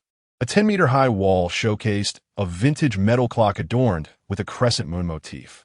The entire aesthetic exuded warmth and a dreamlike quality. Wen Yu's initial impression was that the villa's owner must be a young, gentle woman with a heart full of sweet dreams, or perhaps a refined young man who resided there with his wife. This notion, however, was merely a stereotype. She inhaled the subtle fragrance that lingered in the air, reminiscent of incense, smoke wafting freely as it dissipated. Realizing that her fever had dulled her olfactory senses, she wondered why she had only just noticed it. When you pinched her palm, failing to connect the enchanting decor with Song Qing-shu. Yet, in this moment, as she caught a hint of that familiar scent, the realization dawned upon her: it truly was him. Turning to Aunt Jo, she said, "Please convey my gratitude to your husband. There is no need for lunch. I have matters to attend to, so I must take my leave." Aunt Jo hurriedly replied, "Miss Wen, let me inform my husband." Wen Yu swiftly descended the remaining steps and felt for her phone in her pocket. The large metal clock in the living room chimed, its sound rippling through the air. As she approached the door, she heard a soft meow. Aunt Joe lifted the black cat from the floor, cautioning, "Be careful, it's too high to jump." When you pause at the threshold, her heart racing. In a mere 2 seconds, she took a decisive step forward and left. Aunt Joe stood at the base of the staircase, the black cat leaping from her arms and racing upstairs in search of its owner. Song Qing-shu stood on the 3rd floor, a solitary hand resting against the glass railing. His obsidian eyes serenely observed the silhouette of a woman departing, and he lifted his gaze to survey the villa before him. From this lofty vantage point, he contemplated the entirety of the decor and design within. The fierce sunlight streamed through the floor-to-ceiling windows, casting a brilliant glare upon the cream-hued sofa. The entire aesthetic of this abode stood in stark contrast to his own persona. It was often remarked that he exuded an air of coldness, even darkness, lacking in warmth and human connection. Yet, the excessive coziness and dreamlike quality of the surroundings were of his own meticulous design. A black cat approached his side, prompting Song Qing-shu to bend down. His elongated fingers gently caressed the feline's head. It appeared as though she held a disdain for him, and perhaps for this place as well. She had once claimed to appreciate such a style. When you had not anticipated encountering Song Shur so soon again, she found herself at the front desk of Manning, initially assuming that Song Shur had come to stir up trouble. To her surprise, Song Shur approached to offer an apology. Although reluctant, she gritted her teeth and said, I was in the wrong that day. Here as 10,000 yuan as compensation. I merely intended to play a joke on you that night. I didn't mean to leave you locked in the cold storage. We are old classmates, after all, and since you had locked me in, you wouldn't hold it against me, would you?" Song Shur's reluctance was palpable, her teeth nearly grinding to dust. She had sought to teach Wenyu a lesson by confining her in the refrigerated room for half an hour, only to find herself ensnared in there instead, nearly succumbing to the frigid -18 degrees. Were it not for her mother insisting that she apologize to Wenyu, she certainly would not have let this matter rest. After bidding farewell to Song Shur that morning, Wenyu picked up the envelope resting on her desk. She was not one to turn her back on money, though she remained perplexed as to why Song Shur had come to apologize so unwillingly. By afternoon, Meng Qianqian suddenly approached her, saying, "Sister Wenyu, someone is looking for you, a wealthy lady, in the reception area." Chapter 28. Do you still like her? The visitor was Madame Song, Zhao Yuxiu. 7 years ago, when you would call her Aunt Yuxiu, Zhao Yuxiu had witnessed the decline of the Wen family, her face betraying a fear that their misfortunes might ensnare her as well. When you still remembered that expression. Now, Zhao Yuxiu appeared warm and radiant, still as beautiful after all this time. "How is Chuan? Is she well?" This feigned concern was transparent to Wenyu. She knew these individuals were far from benevolent. She refrained from taking a seat, merely resting her hand on the table with a light tap. Let us speak plainly. There was no need for such insincere pleasantries. She had long seen through their true nature. Zhao Yuxiu's smile faltered slightly as she continued. "The matter of the evening banquet, Shur was merely jesting with you. You retaliated in kind, so let us consider it settled. Please convey to Mr. Song that such trivial matters should not hinder our project collaboration. After all, our consortium has invested over 100 billion into that project. At this juncture, his withdrawal would be detrimental to both parties." When you pinched a cigarette between her fingers, the smoke curling upward as she regarded Zhao Yuxiu. The withdrawal of Song Qing-shu from their cooperative project stemmed from her? How absurd, when you hardly possess such influence. Zhao Yuxiu frowned at the sight of her smoking, seemingly taken aback by how far the once glamorous girl had fallen from her former self. "Madame Song, why could it not be that Song Qing-shu intended to terminate the collaboration independent of you? Your visit here is futile. I believe you're mistaken. I have no ties with Song Qing-shu. Did not Shur inform you? Years ago, I severed ties with him. Or have you forgotten the collapse of the bridge?" Zhao Yuxiu, of course, recalled the tragedy that had claimed numerous lives, a calamity that had haunted the city for a decade. Back then, she and He Chuan had been close friends, weaving through the upper echelons of society. Yet, reality was often harsh. When one Huacheng perished and a new mayor was appointed, He Chuan had called her, pleading for assistance from Song Dai-phone. At that time, Zhao Yushu had hung up the phone. The workers, including Song Qingshu's father, had been buried beneath the bridge. Was it truly desperation that had led her to believe that this incident was unrelated to Sure confining Wenyu in the cold storage? Was Song Qingshu's withdrawal not a protective measure for Wenyu? After Zhao Yushu left, Wenyu pondered this question.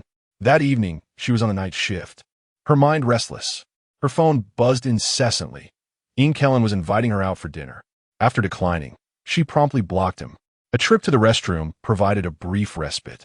Upon returning to the front desk to switch shifts with Meng Qianqian, the latter caught the scent of smoke clinging to Wenyu. Wenyu, are you feeling unwell today?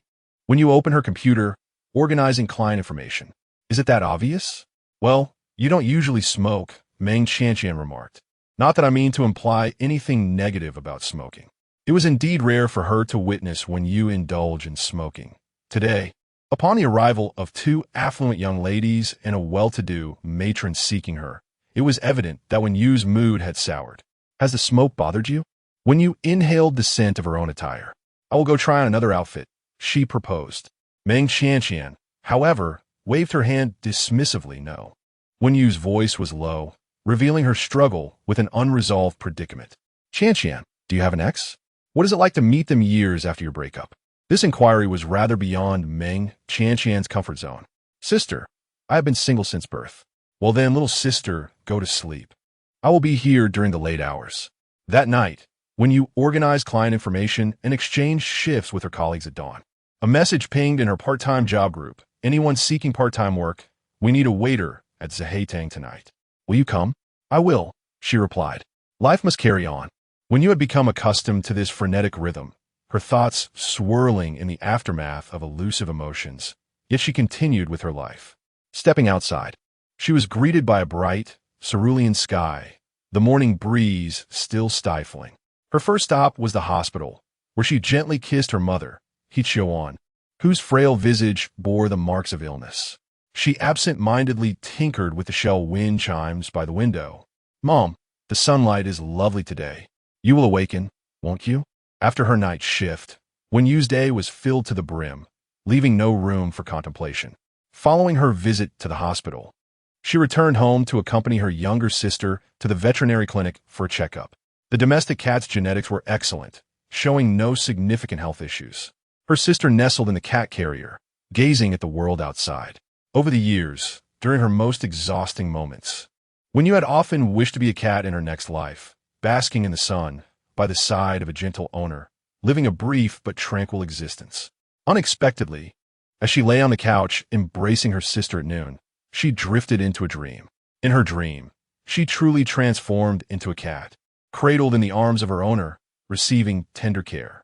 She mewed softly, yet her owner was Song Qingshu, who held her delicately, his handsome face adorned with a gentle smile as he stroked her head, saying, "Jiao Jiao, good girl." Wenyu awoke with a start, her eyelashes fluttering. At 4:30 in the afternoon, she had not turned on the air conditioning. The warm air from the fan caressed her face. The beautiful woman on the couch had long hair, cascading to her waist, the white cotton nightgown rising and falling gently at her chest as she propped herself up with one hand, the blanket slipping from her body, resembling a stunning oil painting. Her sister, sensing the shift in her mood, jumped up to nuzzle her arm. Her phone vibrated. A reminder from the group leader of her part-time job. You need to come for training by 6. Don't forget, we cannot wait. Wenyu's work commenced at 7 in the evening and extended until the early hours, as she carried trays of drinks in and out of private rooms. Like a wind-up robot navigating through a world of glitz and glamour. Zhehetang was a prominent upscale entertainment venue in the southern district of Yin City. As when you walked through the corridor with a glass of red wine, a sudden scream pierced the air, a woman's startled cry. Initially unwilling to intervene, she was taken aback to discover that the source was someone she recognized. In the hospital, a round-faced nurse found herself cornered by a portly man who grasped her hand tightly. Despite her struggles and attempts to strike him with her bag, her frail form proved inadequate against his bulk. As despair loomed in Song Shuya's heart, a sudden spasm seized the man before a shattering sound of glass echoed through the air. He collapsed to the floor, clutching his head. with tears brimming in her eyes. Song Shuya remained in a state of shock, while when you took her hand and hurried her towards the female staff changing room, where she poured a glass of warm water for her. The nurse, visibly shaken, continued to sob. Do you know the person who harassed you? When you inquired gently. Startled, Song Shuya trembled as she held the warm water. He is a pharmaceutical representative who pursued me before. I rejected him. Tonight, we had a departmental gathering, and I didn't expect him to be here. When he saw me, the memory sent shivers down her spine. Had it not been for Wen Yu's timely intervention, she feared the worst could have transpired. Call your family to come and get you. Take a moment to drink some water. This is the female staff's fitting room. If you go left for about 10 meters, you'll find the stairs. And straight ahead is the elevator. I must return to work now, Wen Yu said, glancing at the time and realizing that her absence would result in a deduction from her pay. Her displeasure stemmed not from concern for Song Shuya, but from the impending financial penalty. Biting her lip, Song Shuya grasped Wen Yu's hand. Have I caused you trouble? It's nothing to worry about. There are surveillance cameras. He would be apprehensive about you reporting him, so he likely won't make a scene. If he tries to twist the narrative, just remember to call on me as a witness. Wen Yu reassured her before hastily departing to deliver drinks. As Song Shuya watched Wen Yu leave, a sense of gratitude welled within her, yet she realized she hadn't even expressed her thanks. Glancing at the business card with Wen Yu's contact number, she searched for her on WeChat and called her brother, Song Qing-shu, who was promptly informed of the incident and rushed over. Once in his car, Song Shuya finally exhaled a sigh of relief. Are you angry, brother? Song Qing-shu had always hoped for her to work in a different hospital, as there were ample opportunities in larger institutions. Although she had secured a position at a community hospital, he refrained from imposing his will. Brother, she hesitated, intending to tell him about Wen Yu's timely rescue. But as the luxurious Maybach glided along the road, the play of light and shadow inside the car made her falter. She gazed at her brother's stern profile and ultimately decided against it. Instead, she merely requested, please don't tell Mom. It would worry her. With a soft sigh, Song Qing-shu replied, you know Mom will be concerned, and I will be too, Shuya. I will protect you. It's not that serious, is it? Someone, a waitress helped me. Remember to express your gratitude to her, Song Qing-shu advised. As for the man who had harassed his sister, he vowed not to let him escape unscathed.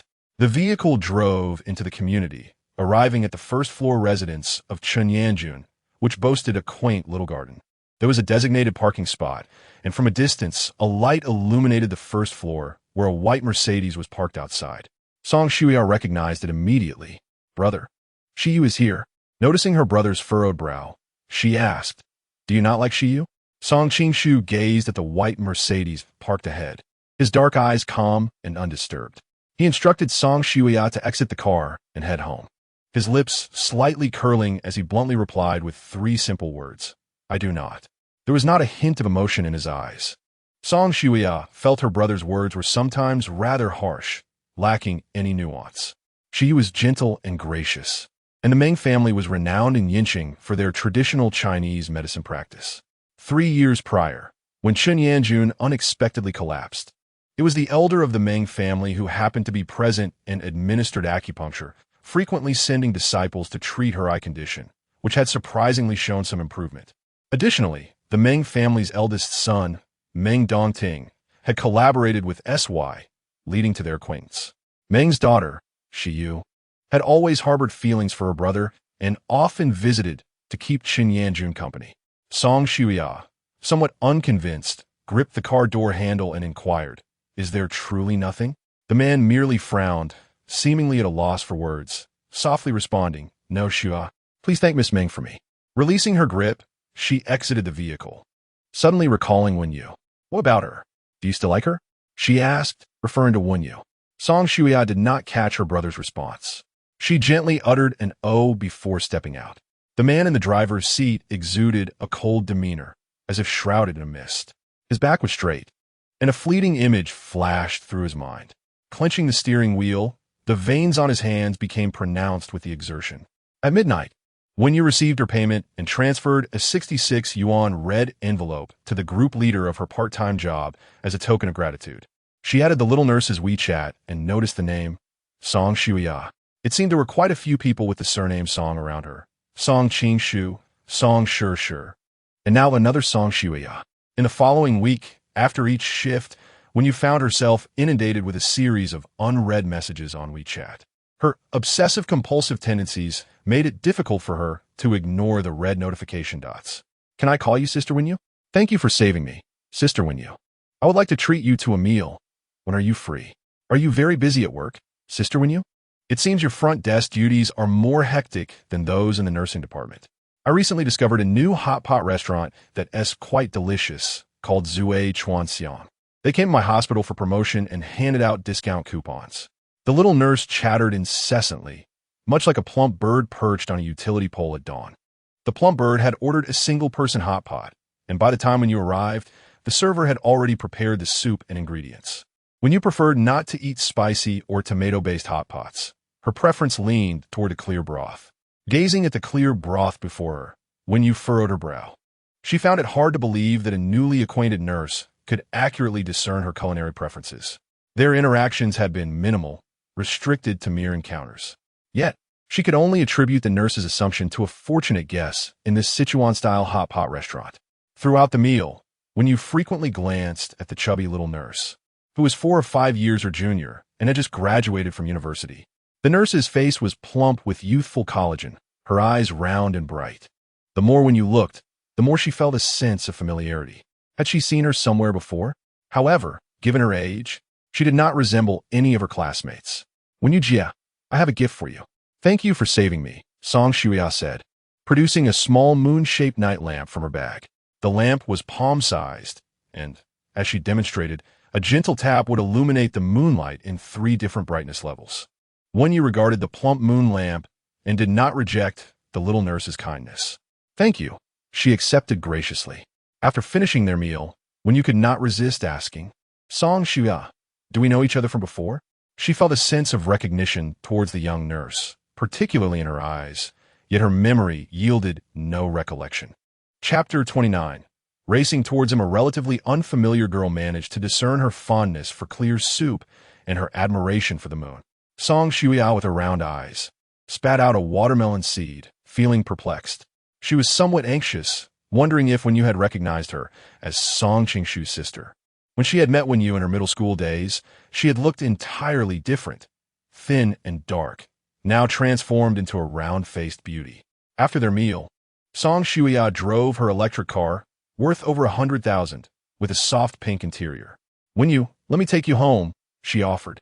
Winyu hesitated to decline, but as she noticed the impending rain, she realized that taking a taxi would be troublesome, and walking to the nearest subway station would be impractical in the downpour. So, she accepted the ride. As she entered the car, a faint fragrance enveloped her, reminiscent of a familiar incense, mingling with the scent of genuine leather. This aroma unsettled her, leading Winyu to question her own sanity, as she found herself recalling Song Qingshu even in the confines of this chubby girl's vehicle, imagining his scent lingering in the air. At 8 o'clock in the evening, as bright lights illuminated the intersection ahead, Winyu instinctively raised her hand to shield her eyes while simultaneously pulling down the sun visor. Suddenly, a packet of chocolate tumbled down, scattering several pieces onto her lap. Song Shuya, gripping the steering wheel tightly, instinctively pressed the brakes, but managed to restrain herself just in time. Out of the corner of her eye, she observed Winyu carefully placing the chocolates back into the packaging. Her long, fair fingers peeled away the golden foil before she popped one into her mouth. As they passed through the illuminated night streets, the glow of the streetlights illuminated Winyu's beautiful profile, prompting Song Shuya to steal a few more glances at her. It had been a long time since Winyu had tasted that flavor, one she once cherished dearly. The imported chocolate balls, priced at 50 each, came in packs of 6. Unfortunately, she had not indulged in that taste for quite a while. Upon arriving at the entrance of the community, Winyu exited the car and watched as Song Shuya drove away, the gentle rain beginning to fall. The dampness surrounded her, and while she loathed rainy days, there was a part of her that relished them as well. She strolled home slowly, her long black hair becoming wet, her shirt clinging to her skin. Once inside, she rinsed the shrimp paste from the hot pot restaurant to remove the seasoning and placed it in her sister S bowl. From her bag, She retrieved a piece of golden foil that had wrapped the chocolate. She couldn't bring herself to discard it. She had a nagging feeling that the chubby girl was someone she should know, wondering where she might have encountered her before. Meanwhile, the Manning Hotel collaborated with a youthful brand to attract customers, employing several individuals dressed in plush mascot costumes for promotion outside the hotel. Wen Yu, along with Meng Qianqian and Yuan Xue, donned these costumes. By the end of the day, they were drenched in sweat. Enduring the sweltering heat in their cumbersome outfits felt akin to a punishment. By evening, Wen Yu had lost her appetite, contenting herself with a bowl of chilled mung bean soup. Removing her headpiece, her damp hair clung to her face as she sat in the staff cafeteria, staring at the greasy dishes before her, feeling utterly nauseated. Several colleagues cast sympathetic glances in her direction, for it was indeed a meager sum that they earned. Standing outside all day in such attire, particularly during the season when one could scarcely imagine how many bottles of herbal essence they must consume. Suddenly, an urgent voice broke through the air. "Look at Weibo. There has been an assassination at the International Summit Center." Today, the financial summit was underway, attended by numerous prominent figures, a truly terrifying scenario. The trending news was ablaze, with a scene of carnage described. It appeared that even the lives of the affluent were not devoid of peril, as they too faced the specter of assassination.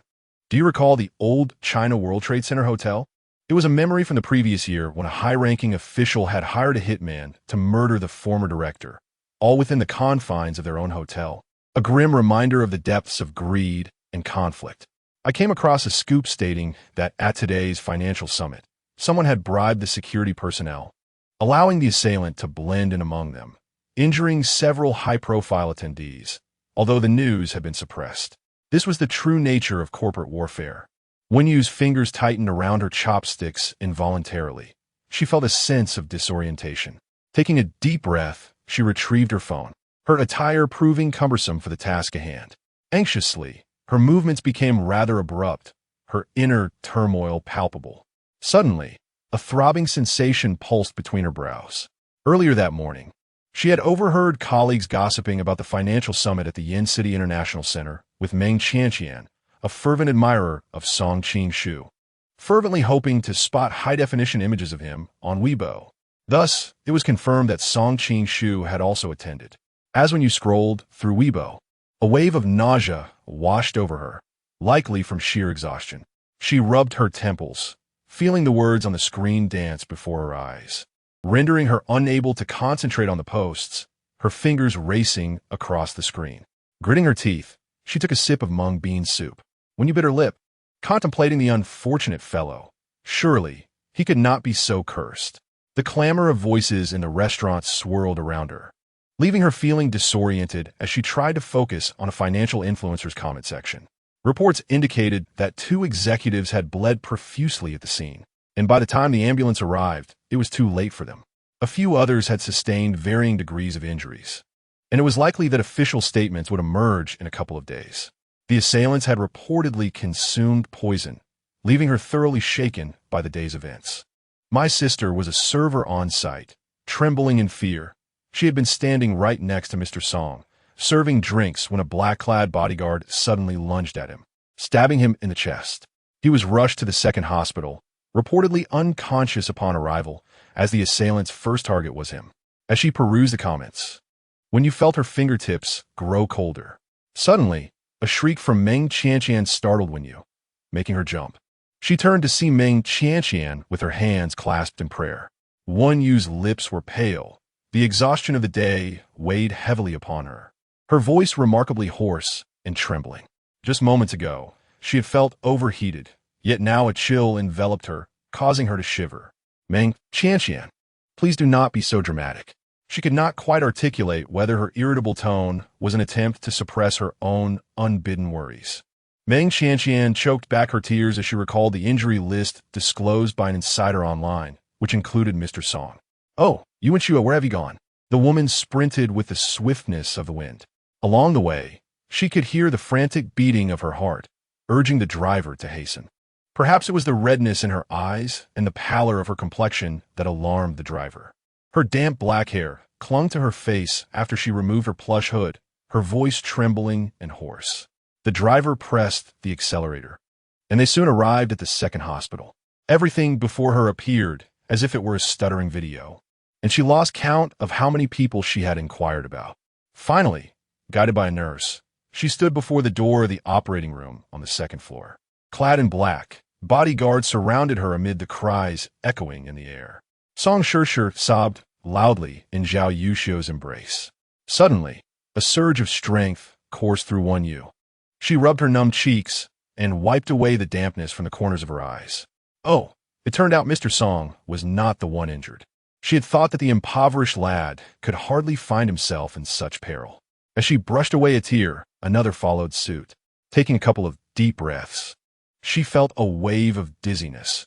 She had run too swiftly and was utterly exhausted, like a fish emerging from the water on a summer stormy day, greedily gasping for air to alleviate her weakness. Step by step, she retreated. 1 step, 2 steps, 3 steps. Her vision blurred once more, palms slick with sweat and dust. Her hand brushing against her cheek, an uncomfortable pang of soreness. As she turned to leave, she collided with a solid wall of flesh. Lifting her gaze, she beheld the icy silhouette of a man. Song Qingshu, you truly are a despicable scoundrel. She felt foolish herself. Gritting her teeth, she lowered her head, and a single tear slid down her cheek. I came to see Uncle Song. Song Qingshu grasped her chin, lifting her face. Tears mingled with sweat, her reddened eyes. Damp eyelashes, wet hair, and pale visage painted a poignant picture. His fingers, slightly crooked, gently brushed her eye corner. Is that so? Chapter 30. Do not kiss me, he effortlessly pierced through her deceit. You came to see Uncle Song.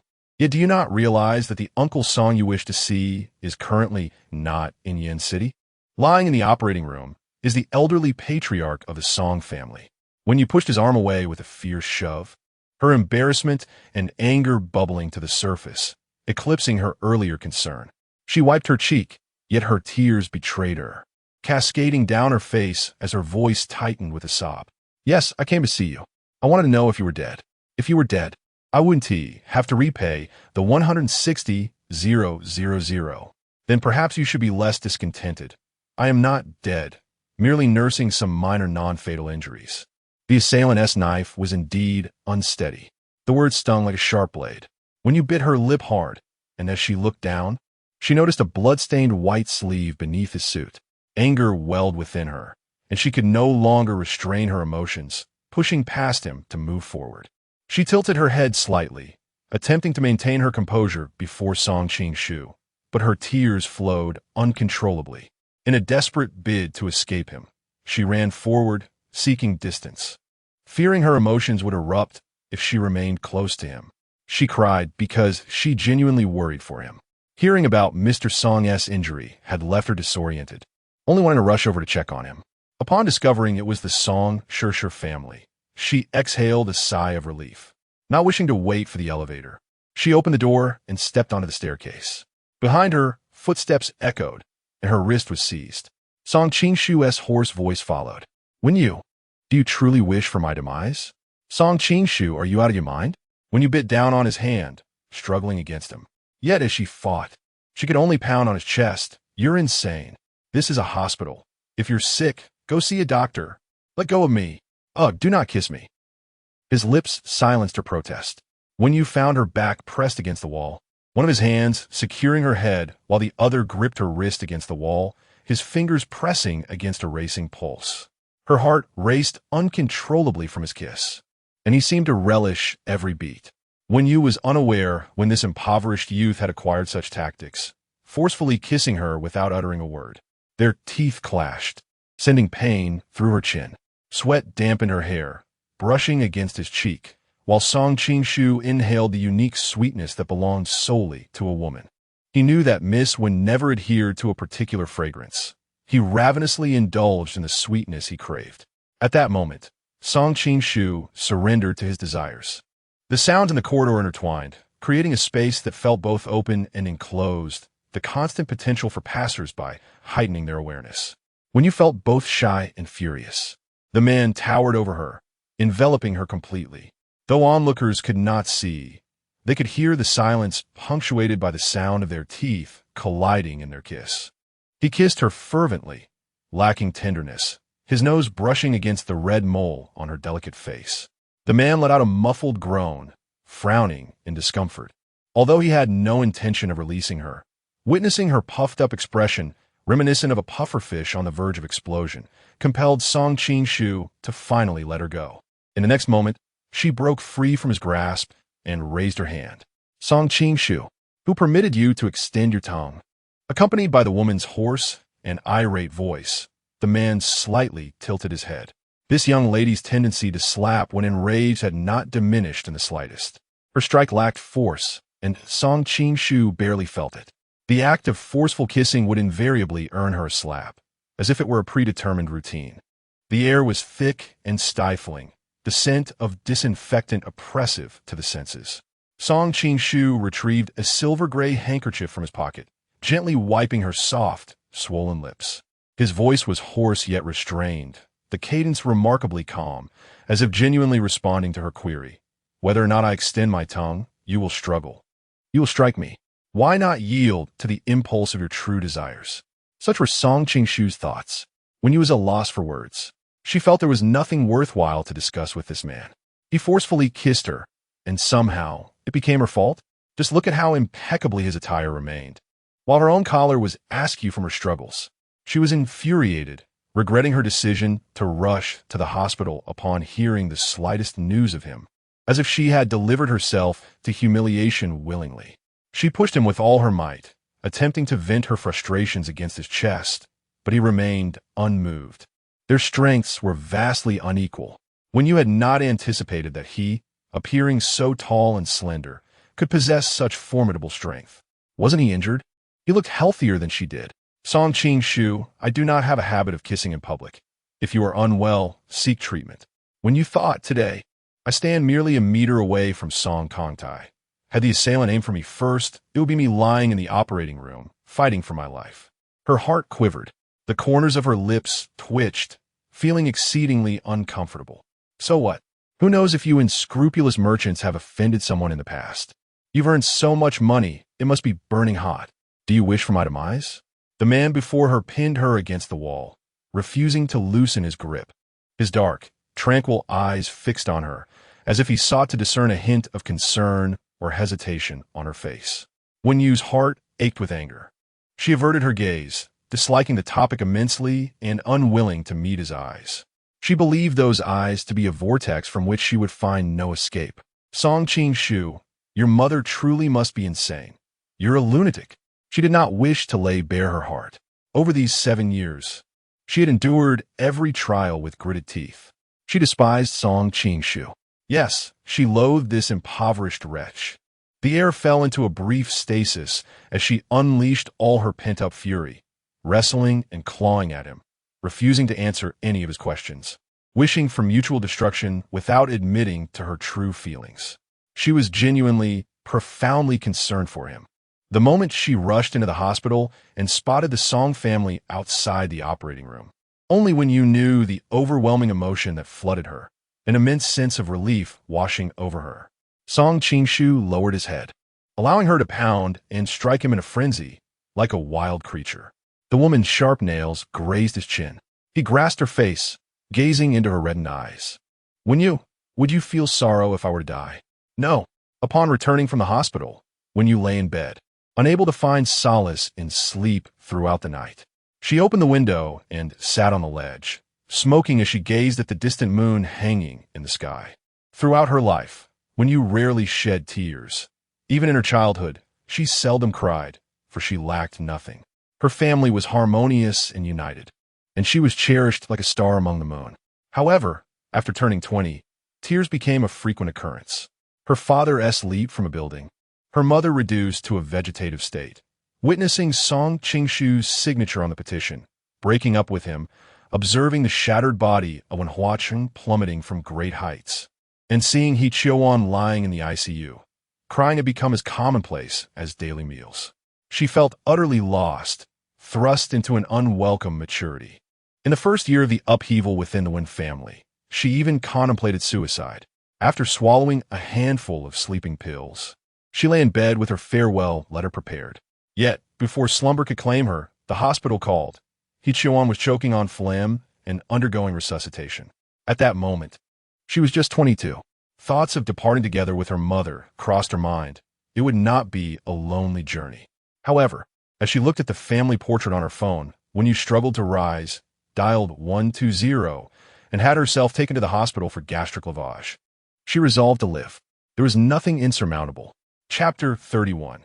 The bow tie, though Hee-cheon lay in a state akin to a vegetative coma, her fingers still radiated warmth. She could hear her own voice. Her eyelids remained unblinking, yet she continued to breathe. Each time when Yu found herself on the precipice of despair, she gritted her teeth and turned back. She seldom smoked, and the 2 remaining cigarettes in her pack were now extinguished. After spending the night on the windowsill, she washed her face the following morning and headed to Manning. No emotion could sway her from her work. It was through labor that she earned her keep. With money, Hee-cheon could extend her life by another month. In this vast world, the most significant matter was that her mother had accompanied her for yet another month. There were still those who loved her. In the sweltering summer, clad in a branded mascot costume for promotional duties, her colleagues were reluctant to participate, earning an extra 50 yuan for a day's work. The costume was drenched with perspiration. Then an order came from Su Li, 3 outfits to be rotated among the department, with no one permitted to take leave. Only during their menstrual cycles could women excuse themselves, to be made up the following week. Chun Jiani and a few others frowned, naturally declining, but refusal was futile. They had no choice but to take turns. This afternoon, in the air-conditioned lobby, it was considerably more comfortable. When you held the promotional brochure for the collaborative brand, diligently advertising the themed rooms outside, when a revolving door swung open and Song Qingshu stepped inside, when you adjusted the round head of the mascot. After all, dressed as she was, he would hardly recognize her. It was the weekend, and numerous themed suites had been booked. Yin City was a tourist haven, with a popular vineyard just 3 kilometers from Manning, alongside a trendy dessert buffet and vintage scenery in the old streets, drawing visitors to the hotel. Manning, a venerable establishment, had always adhered to conservative values. Their agreement to collaborate with a trendy brand for promotional purposes marked a small, yet significant step toward modernization. The outsourced management team had been marketing the hotel online recently, yielding remarkable results, with many room bookings in the past few days. When Yu, clad in the cumbersome mascot costume, was busily distributing greeting cards. When Yu, your phone is ringing, called a young woman at the front desk, prompting the mascot-clad figure to jog over, somewhat clumsily. Song Qingshu paused, instinctively turning to glance at the young woman in the cartoon costume. Hewen, this character, seemed to be part of a collaboration, something that appealed to the youth. Hewen was not particularly old, roughly the same age as Song Qingshu, yet he lacked familiarity with such trends. He scratched his head and entered the elevator, pulling out his phone to search for details. At 8 o'clock in the evening, Song Qingshu arrived at the Manning lobby, instinctively scanning the area until his gaze landed on the figure issuing small cards to a young female guest beside the revolving door. Clad in heavy attire, she suddenly lost her balance and leaned forward. Song Qingshu quickly approached and steadied her. Furrowing his brow, he regarded Wen Yu's cumbersome outfit. "Are you all right? Can you stand steady?" "Thank you, Mr. Song." A strange female voice emanated from within, causing Song Qingshu to furrow his brow lightly. He took a step back, nodded slightly, and turned to leave. The following day, when Yu arrived at Manning and overheard a discussion about an incident that occurred the previous night, Song Qingshu had embraced Chun Jiani. In the lounge, Chun Jiani's cheeks flushed red as she remarked on Mr. Song's gentlemanly demeanor. When Yu opened her wardrobe, retrieving a box of milk, sipping through a straw, Meng Qianqian, seated beside her, expressed disbelief, questioning how Mr. Song could possibly embrace someone like her. Yuan Xue, changing her clothes and fastening her buttons, chimed in that many on duty had witnessed the incident, recounting how Mr. Song had inquired if she was steady on her feet. Why couldn't it have been me falling into my idoless arms?" When you raised an eyebrow, finishing her milk in a few gulps, Meng Qianqian observed, "Sister Wen Yu, it seems you don't particularly like Mr. Song." Yuan Xue noted that Wen Yu always appeared disinterested whenever Mr. Song was the topic of conversation. "Is it that obvious?" Wen Yu replied, pulling out a short-sleeved shirt and shorts from her closet, changing quickly. Today, Meng Qianqian was on her period. So when you took her shift, she grabbed 2 tubes of Huaxiang Zhengqi, turned, and casually remarked, "Well, I don't like him." In the hall, when you don a costume and pose for photos with several younger girls. Before she could finish her shift, a call from Su Li came in. The receptionist handed her the phone, and Su Li's voice resonated on the other end.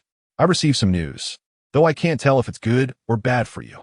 When you listen quietly, this morning, Song Qingshu brought negotiators to meet with Old Wan in the top-level conference room. If all goes as planned, the SY Group will finalize the acquisition of Manning by next week. In other words, Manning will soon belong to Song Qingshu." The ominous presence of the former aloof boss had Su Li alerting Wen Yu, concerned that her attitude toward Mr. Song, which often exhibited a hint of resentment whenever he visited Manning, might lead to complications. Wen Yu arrived at Suite 2206, knocking on the door without changing her clothes. As the door opened, her question was halted by the sight of the man draped in a white shirt, revealing the exquisite contours of his abdomen. Unable to restrain herself, she muttered, "Exhibitionist." Song Qingshu glanced at the cartoonish figure before him, a purple cat. What was its name again? When you shook her head and stepped into the room, noticing the open medicine cabinet, her gaze fell upon the loose bandage on the man's left arm, stained with a hint of blood. Seated on the sofa, Song Qingshu had his shirt draped to one side, the bandage unwound in circular layers, exposing a wound approximately 7 to 8 centimeters long. It appeared to be the injury sustained during the financial summit. When you had so much to say, yet upon seeing the wound, her words caught in her throat, leaving her in discomfort. The wound looked quite deep, stitched up.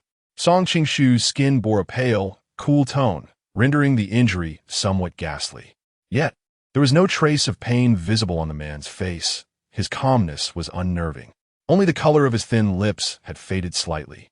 In the past, when you had known that this impoverished young man possessed an extraordinary tolerance for pain, she removed her head covering, gasping for breath, her damp hair clinging uncomfortably to her cheeks.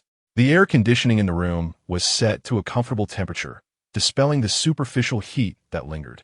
Song Qingshu gazed at her and inquired if she could change the dressing. When you bit her lip, replying the negative. 2,000 yuan. What? The man's tone was hoarse as he reiterated, "Change the dressing for me. The 2,000 you owe me this month can be settled with that." When you hesitated only for a moment, as a sign of respect towards the monetary matter. Any further delay would be impolite. She promptly approached him, shedding her heavy clothing, her body drenched in sweat, and immediately sneezed. Clad in a white short-sleeved shirt and black shorts, she resembled someone just pulled from the water, the fabric clinging to her skin. In the presence of others, when you might have felt a twinge of embarrassment. However, she deemed there was nothing to feel awkward about with Song Qingshu. After all, they had shared countless nights together. If he wished to gaze, so be it. She doubted he could find her current sweaty state appealing. Indeed, when he was quite capable of tending to wounds. Her family had raised her well. Although she had been a bit headstrong in her youth, they had ensured she received a proper education. Her academic performance was above average, and she was proficient in English, Japanese, and some French. Additionally, she was skilled in golf, rock climbing, swimming, equestrianism, gem appraisal, and basic first aid. When she later worked at Manning, she also underwent training at the hotel. In cases of sudden fainting, shock, injury, or fractures, she was prepared to respond. Once, a young couple had engaged in playful antics in the hotel bath, only to slip on the wet tiles and sustain a fracture.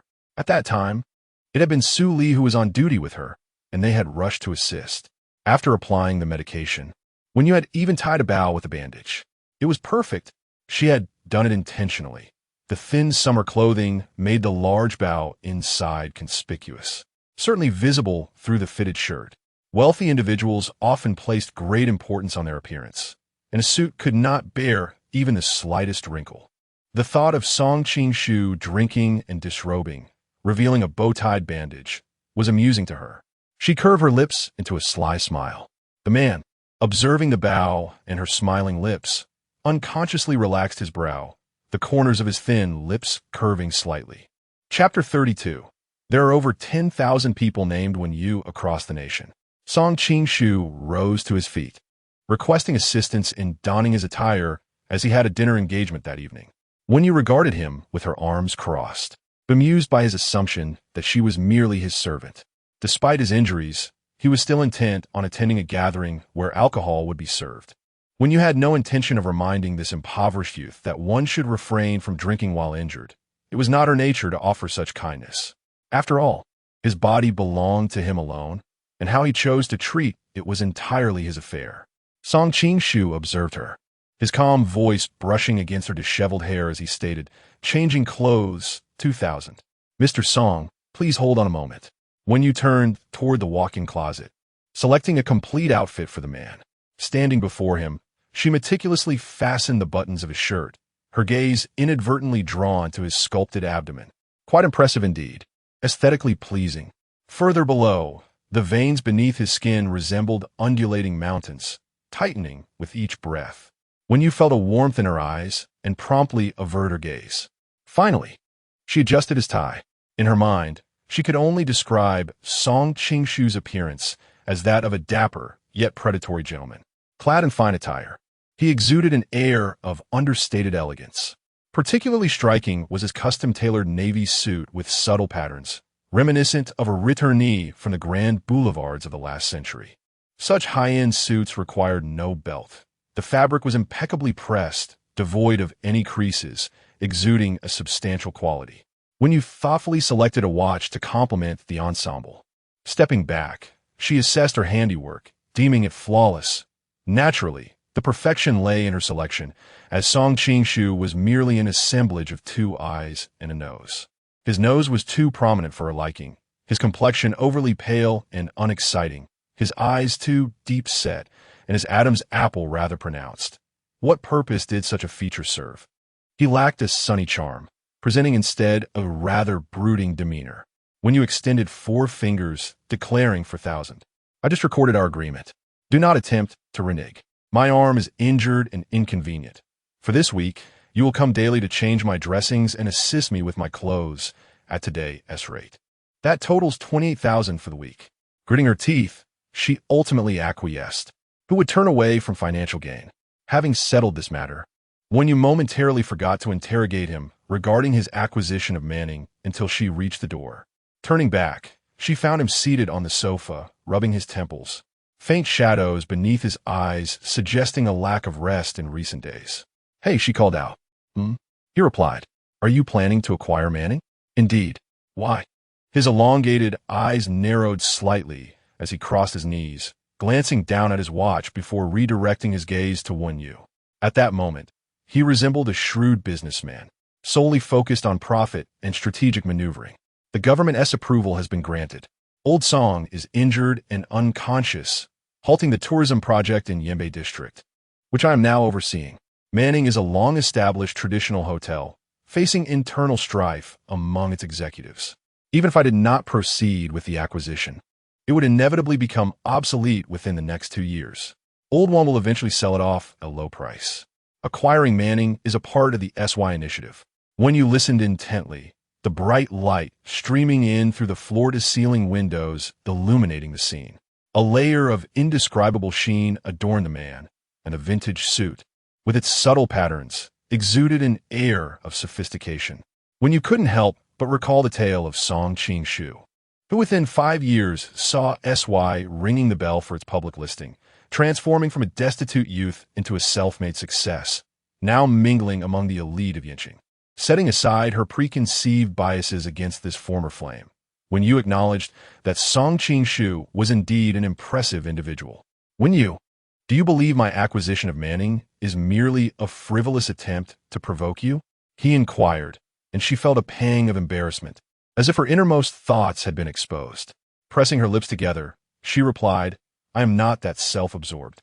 In the subsequent days, right up until the stitches on Song Qing-shu's arm were removed, when you made it a point to visit the hotel each morning, her first task was to sign in, followed by tending to his wound in his suite. Song Qing-shu was remarkably cooperative when he attended events in the afternoon, when you even helped him select a pair of gold-rimmed glasses. "Song Qing-shu, I do not suffer from myopia," she remarked, finding his behavior rather off-putting.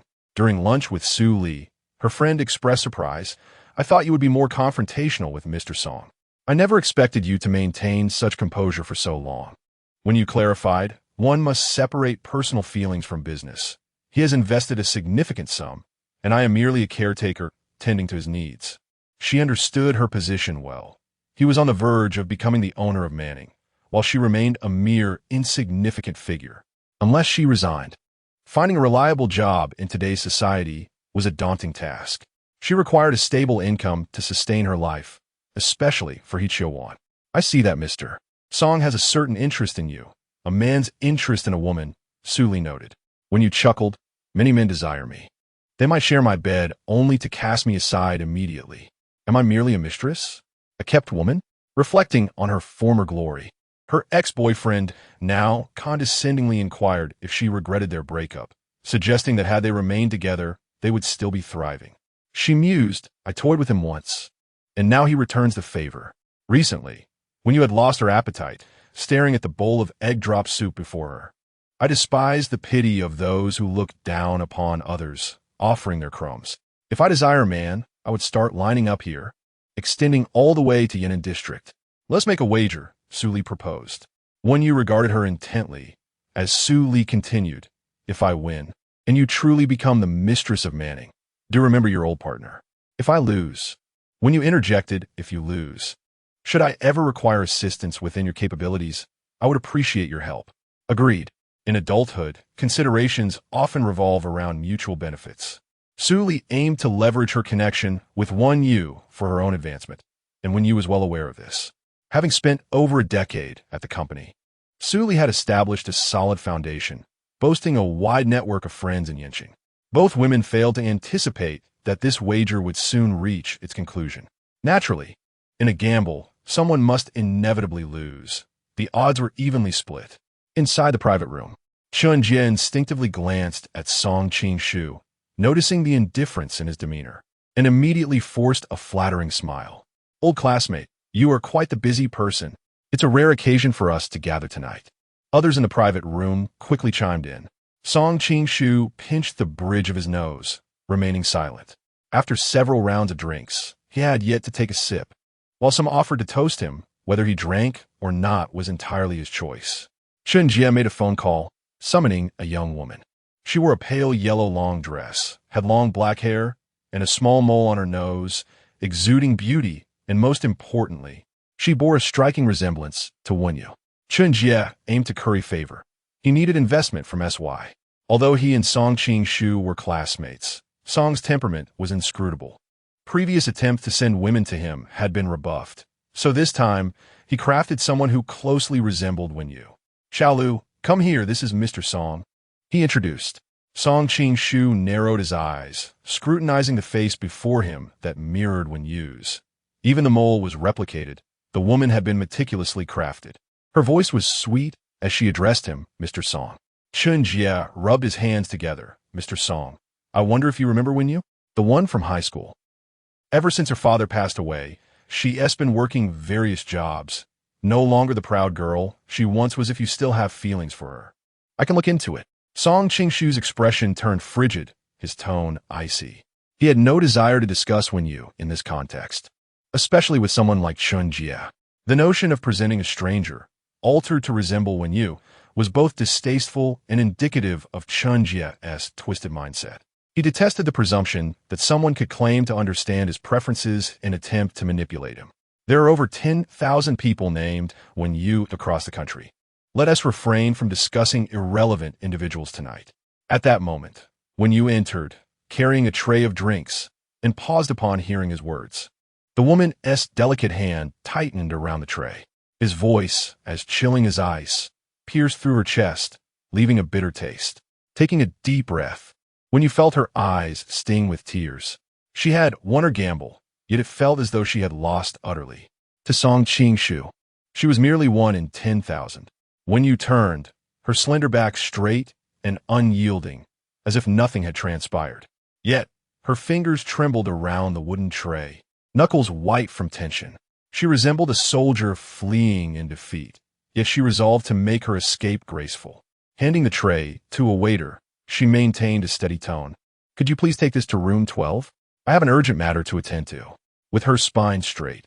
She took a few steps forward before breaking into a light run down the deserted hallway, leaning against the wall, striving to steady her breath. When you pondered, had she not fortuitously been here part-time? Carrying red wine to the door of the private room, is it true that her wager with Sue Lee will continue for a while? Is it also true that she will no longer have to hear such hurtful words? She sent Sue Lee a message saying, "I have won," accompanied by a smiling picture. Yet, when you could not bring herself to smile. Chapter 33. Coincidence inside the private room. Little Lu sat beside Song Qing-shu. "Mr. Song, allow me to pour you some wine." Get lost.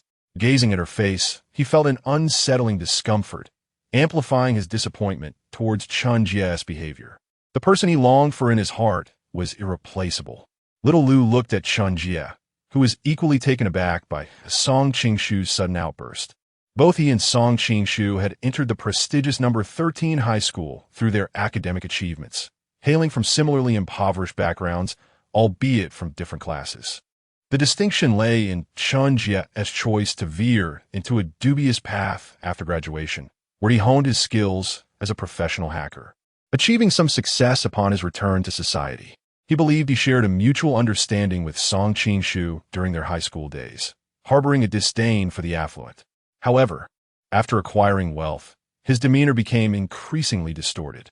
Meeting Song Qing-shu's icy gaze, Chun Jie felt the effects of the alcohol dissipate. "Old classmate, I know you have grievances against Wenyu.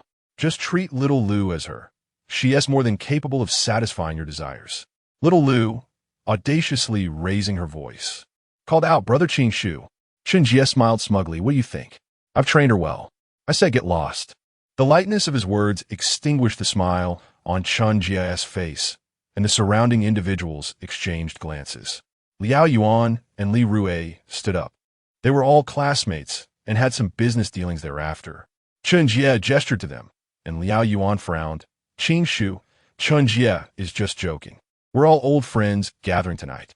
Come, sit down." "Chun Jie, why make such jokes?" The entire No.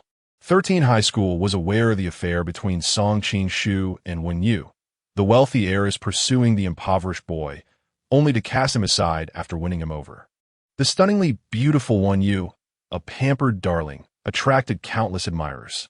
During that time, she was exceptionally captivating, somewhat spoiled, yet academically accomplished. Many boys admired her, and among the old classmates in the room, who had harbored feelings for Wenyu. However, such affections were merely superficial, driven by her beauty and her status as the mayor's daughter. Everyone assumed that Song Qing-shu was unable to forget Wenyu, lingering on the memories of being rejected, or perhaps seeking revenge on the wealthy girl for having toyed with his emotions. Not only Chun Jie, but even Liao Yuan and Li Rue, who had collaborated with SY multiple times, sensed an inexplicable obsession Song Qing-shu had for Wenyu. In previous drunken conversations reminiscing about high school and Wenyu, they had been cautiously observant of Song Qing-shu's expression. No one anticipated that Chun Jie would orchestrate such a scene today. Chun Jie laughed nervously indeed. "I was merely joking, Qing-shu. We are old friends. You and T take offense, would you? After all, how could the one family's daughter compare to the obedient and understanding little Lu?" His project still required support from SY. Yet Song Qing-shu's expression remained as cold and distant as ever, resembling a wintry storm, as he frowned at the woman who bore a striking resemblance to Wenyu. The light within the private room cast a gentle glow upon the faces, illuminating the features with remarkable clarity. The other's face bore a sweet smile, cheeks tinged with a hint of shyness, and eyes that shimmered with tenderness, a bashful expression that would never grace the countenance of Wenyu. "Jinya, we are not friends, nor shall we ever be," the man said softly, flicking the ash from his cigarette and extinguishing it. Rising from his seat, his deep gray suit bore a slight crease. Song Qing-shu disregarded Liao Yuan's presence entirely and departed without a word. Chun Jie's expression darkened as he took a sharp breath and sank into the sofa, pulling Xiao Lu into his embrace. What was he pretending for? Had it not been for his good fortune, how could he have come this far? Did he truly believe that I wished to be his friend? Liao Yuan furrowed his brow. "You really shouldn't have brought up Wenyu tonight," and this he glanced to Xiao Lu, hesitating to continue. Then Yistafet, believing that without him, Song Qing-shu would falter in Yen City. If he chose not to invest, I would naturally seek another investor. I've heard that young Master Jiang from Hafeng is returning. Once Jiang Yang is back, can Song Qing-shu still maintain his footing in Yen City? Who doesn't remember how Jiang Yang, Chan Jie, suddenly fell silent, and the group exchanged glances, all recalling that incident. In early September, when you learned from the attending physician that an esteemed neurosurgeon from abroad would soon arrive at Yen City First Hospital as an honorary consultant and would be holding a lecture in the city center. He had made significant advancements in reviving patients in a vegetative state, achieving commendable results in clinical settings overseas. The rehabilitation center, after all, lacked the extensive medical facilities of a major hospital. The attending physician suggested that if possible, when you should consult the Mayan team. Where there is wealth, there are means. Where there is none, one must find alternative solutions. Mr. Mayan was staying at the Guanghai International Hotel in the southern district of Yen City. When you sought the assistance of Su Li, whose sister worked as a lobby manager at Guanghai. Upon meeting Mayan, when you conveyed her mother-esque condition in English and translated her medical history, Mayan, a middle-aged man in his 50s with a typical Western appearance and slightly overweight, was accompanied by his assistant. After reviewing He Chioan's medical records, he candidly told Wen Yu, "There's a certain probability of awakening. Your mother-esque functions meet the treatment criteria. However, this beautiful lady will require at least 800,000 yuan for the initial phase. Our team is establishing a specialized care unit for patients in vegetative states at the first hospital, where your mother can be transferred for treatment." Although Wen Yu could not afford such exorbitant fees, her heart raced with a flicker of hope upon hearing Mayan affirm the possibility of treatment and the fulfillment of the criteria. After expressing her gratitude once more to Dr. Mayan, Wen Yu departed the room. Inside, Mayan's assistant received a phone call and approached Mayan with a few strides. "Mr. Song, our research sponsor, has sent you an email containing medical records of one of his elders, hoping that Mr. Mayan could devise a targeted treatment plan. However, the name of Mr. Song's elder is the same as that of the young lady we just encountered." Oh, Mayan was equally taken aback. Upon arriving in Yen City, in addition to receiving a special appointment from the first hospital, he was also granted a substantial funding of 50 million for his team's research on the treatment of patients in a vegetative state. Mayan opened the email and reviewed the medical records sent by Song Qing-shu, which belonged to He Chioan. It is worth noting that Mr. Song's primary motivation for providing support was his desire to treat this elder. Is it mere coincidence that such events occur in this world? After perusing the medical records, Mayan remarked, "Where has that lady gone?" The assistant had already walked away. When you strolled along the corridor, her thoughts consumed by the treatment fee of 800,000, which was merely the first installment. Yet, she seemed to have found a goal, a newfound direction in life that sparked a sense of purpose and determination. Suddenly, a girl collided with her. When you looked down and hurriedly steadied her, asking, "Are you all right, little one?" The girl rubbed her forehead and replied in a soft voice, "I'm fine." The child appeared to be around 5 or 6 years old, slender in frame, and adorably dressed in a light blue bubble skirt. When you noticed she was alone and bent down gently, inquiring, "Where are your parents?" "I can't find my daddy," the girl said, clutching Wen Yu's sleeve. After providing her father's phone number, Wen Yu dialed it and informed him that they were in the resting area at the corner of the 5th-floor banquet hall. After hanging up, she stayed with the girl, waiting for her father. "Sister, my name is Xiaoshan, and I'm 5 years old. What is your name?" the girl asked. "My name is Wen Yu." Wen Yu found herself unusually patient with this charming little girl. Hearing footsteps, Xiaoshan joyfully ran towards the approaching figure, exclaiming, "Daddy." Wen Yu turned to see the newcomer, her brows slightly furrowed. Meng Dongting embraced his daughter, visibly relieved. "You mustn't run off like that again. Where's your watch? Why aren't you wearing it? Daddy would worry if he couldn't find you." Xiaoshan stuck out her tongue playfully. Meng Dongting then turned to Wen Yu and approached her with a few strides, saying, "Miss Wen." Chapter 34. Grant me the opportunity of pursuit when you never anticipated such a fortuitous encounter. However, her acquaintance with Meng Dongting was merely superficial. The girl she had saved during her blood donation was presumably this petite Shanshan. In the presence of unfamiliar faces, Wen Yu found herself at a loss for how to engage, offering only a polite smile and a brief nod to Meng Dongting before preparing to take her leave. Meng Dongting inquired, "Miss Wen, would you grant me the pleasure of treating you to a meal?" Shan eagerly tugged at Wen Yu's arm, imploring, "Sister, let us have lunch together, shall we? Please." "Very well, then," Wen Yu acquiesced. Their midday repast unfolded at a Hong Kong-style restaurant named Mei Jian on Jishi Road. During the wait for their meal, Shan expressed the need to visit the restroom, prompting Wen Yu to rise and accompany her. Upon their return, the lunch had been served in its entirety. Meng Dongting stood to pour Wen Yu a cup of fragrant tea, which naturally drew her gaze to the man before her. At 36, he was impeccably dressed, his tall and trim figure exuding elegance, while his refined features radiated an allure characteristic of a mature gentleman. After pouring the tea, he inquired about her culinary preferences and proceeded to enlighten her on the restaurant's signature dishes. As he carved a steak for Shan, he also prepared a portion for Wen Yu. Resting her chin on her hand, she smiled, accepting his gestures of kindness without hesitation, observing the perfectly sliced steak before her. A delicate smile graced her lips. "Mr. Meng, you seem quite familiar with this establishment. A regular patron, perhaps?" Meng Dongting replied, "The owner is a friend of mine." Following this, he signaled for the waiter to approach. The waiter presented Wen Yu with an exclusive card, a privilege reserved for high-spending members, allowing her to enjoy discounts, skip queues, and receive complimentary dishes when visiting with the card.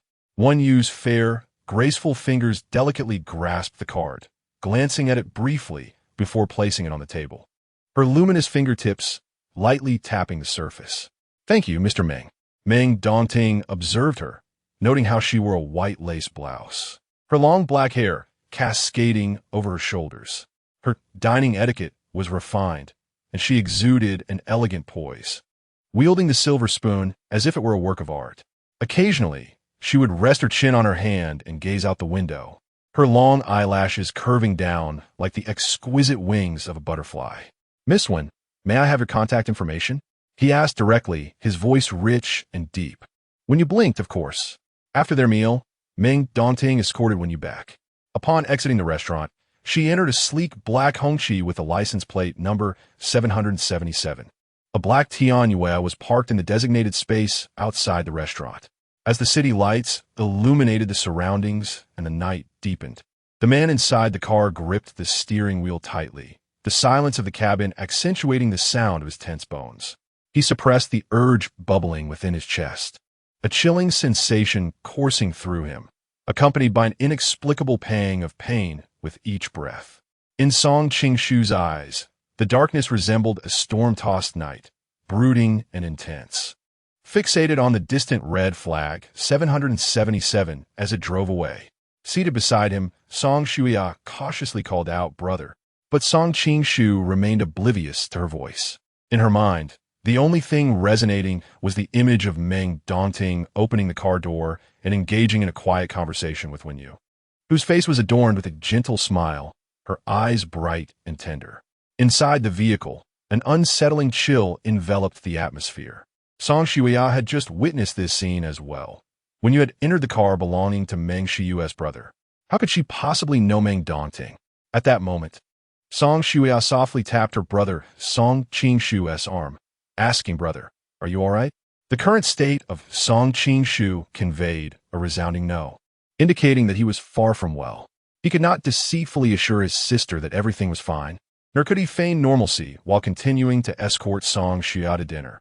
He was utterly lost, unsure of what to do. Ultimately, he hoarsely told Song Shuya, "Why don't you take some of your favorite food to go? I'll wait for you here." Song Shuya felt a deep concern for her brother, whose tension was palpable, but she understood that he yearned for solitude, so she reluctantly exited the vehicle. The man rummaged through the storage compartment but found no cigarettes. Although Song Qingshu did not smoke, he desperately craved something to numb himself, to regain a semblance of calm. For 3 consecutive days, Wen Yu received bouquets of flowers sent by Meng Dongting. A lavish arrangement of 18,999 yuan worth of purple roses graced the reception desk at Manning, where a Brand S dedicated delivery personnel smiled as they requested Wen Yu to sign for the delivery. Yu Wenxue gasped, exclaiming, "Sister Wen Yu. What a substantial gesture. 3 days in a row." She quickly searched for the brand S prices on her phone, exclaiming in disbelief, 18,000 for a bouquet. My goodness. The receptionist gathered around, intrigued. Chun Jiani, strutting by in her stilettos, scoffed disdainfully. Another old man, is it? Balding with a potbelly. Let's hope she's not his kept woman. What a disgrace to bring that into a hotel. When you agreed to dine with Meng Dongting for the second time, she chose a destination an hour and a half away, a resort with an artificial beach, home to a French restaurant renowned for its sautéed veal shoulder, a dish Wen Yu adored. This establishment had been operating for a decade, and the last time she dined there was 8 years ago. She was approaching her 27th birthday, with only 3 months remaining. Accustomed to the attentiveness of men, she could sense Meng Dongting's interest in her. Taking a sip of her lime tea, she squinted at the sea breeze, gazing down from the 3rd floor to the nearby beach where frothy waves lapped at the shore, and youthful couples played beach volleyball in the distance. The wind whispered in her ears, mingling with Meng Dongting's deep, resonant voice. I am 36 years old, divorced with a daughter named Xiaoshan, who is 5.5 years old. I currently serve as the CEO of a leading beauty and personal care company in the Greater China region, with an annual income exceeding 100 million, alongside additional earnings. In Yinqing, I own 2 private villas and a suburban scenic estate, as well as a well-located luxury apartment in the city center. The waiter arrived with dessert, clearing away other plates. On the cream-colored table, a delicate red velvet cake sat alongside a deep blue velvet box. When opened, the box revealed a lady's wristwatch. Throughout his speech, Meng Dongting's gaze remained fixed on Wen Yu. Her makeup today was exquisite, with her peach blossom eyes elegantly uplifted, captivating all who beheld her. As she entered the restaurant, patrons instinctively turned their gazes towards her. Her long hair cascaded down to her waist, and she donned a sleeveless lavender blouse paired with a flowing skirt. When she lowered her eyes to glance at her phone, the metallic earrings by her ears glimmered subtly against her porcelain-like complexion. The briny sea breeze intertwined with the delicate scent of her perfume, a faint rose fragrance lingering in the air. Meng Dongting momentarily halted his words, momentarily forgetting what he intended to say, as he was enchanted by her alluring aroma. The woman's gaze was enchanting. She glanced at the Cartier rose gold watch on the table and remarked, "Mr. Meng, you must have investigated my background. You're likely aware of my family situation. Indeed, I know you're the daughter of the Wen family in Wenhua City. Miss Wen, I am pursuing you.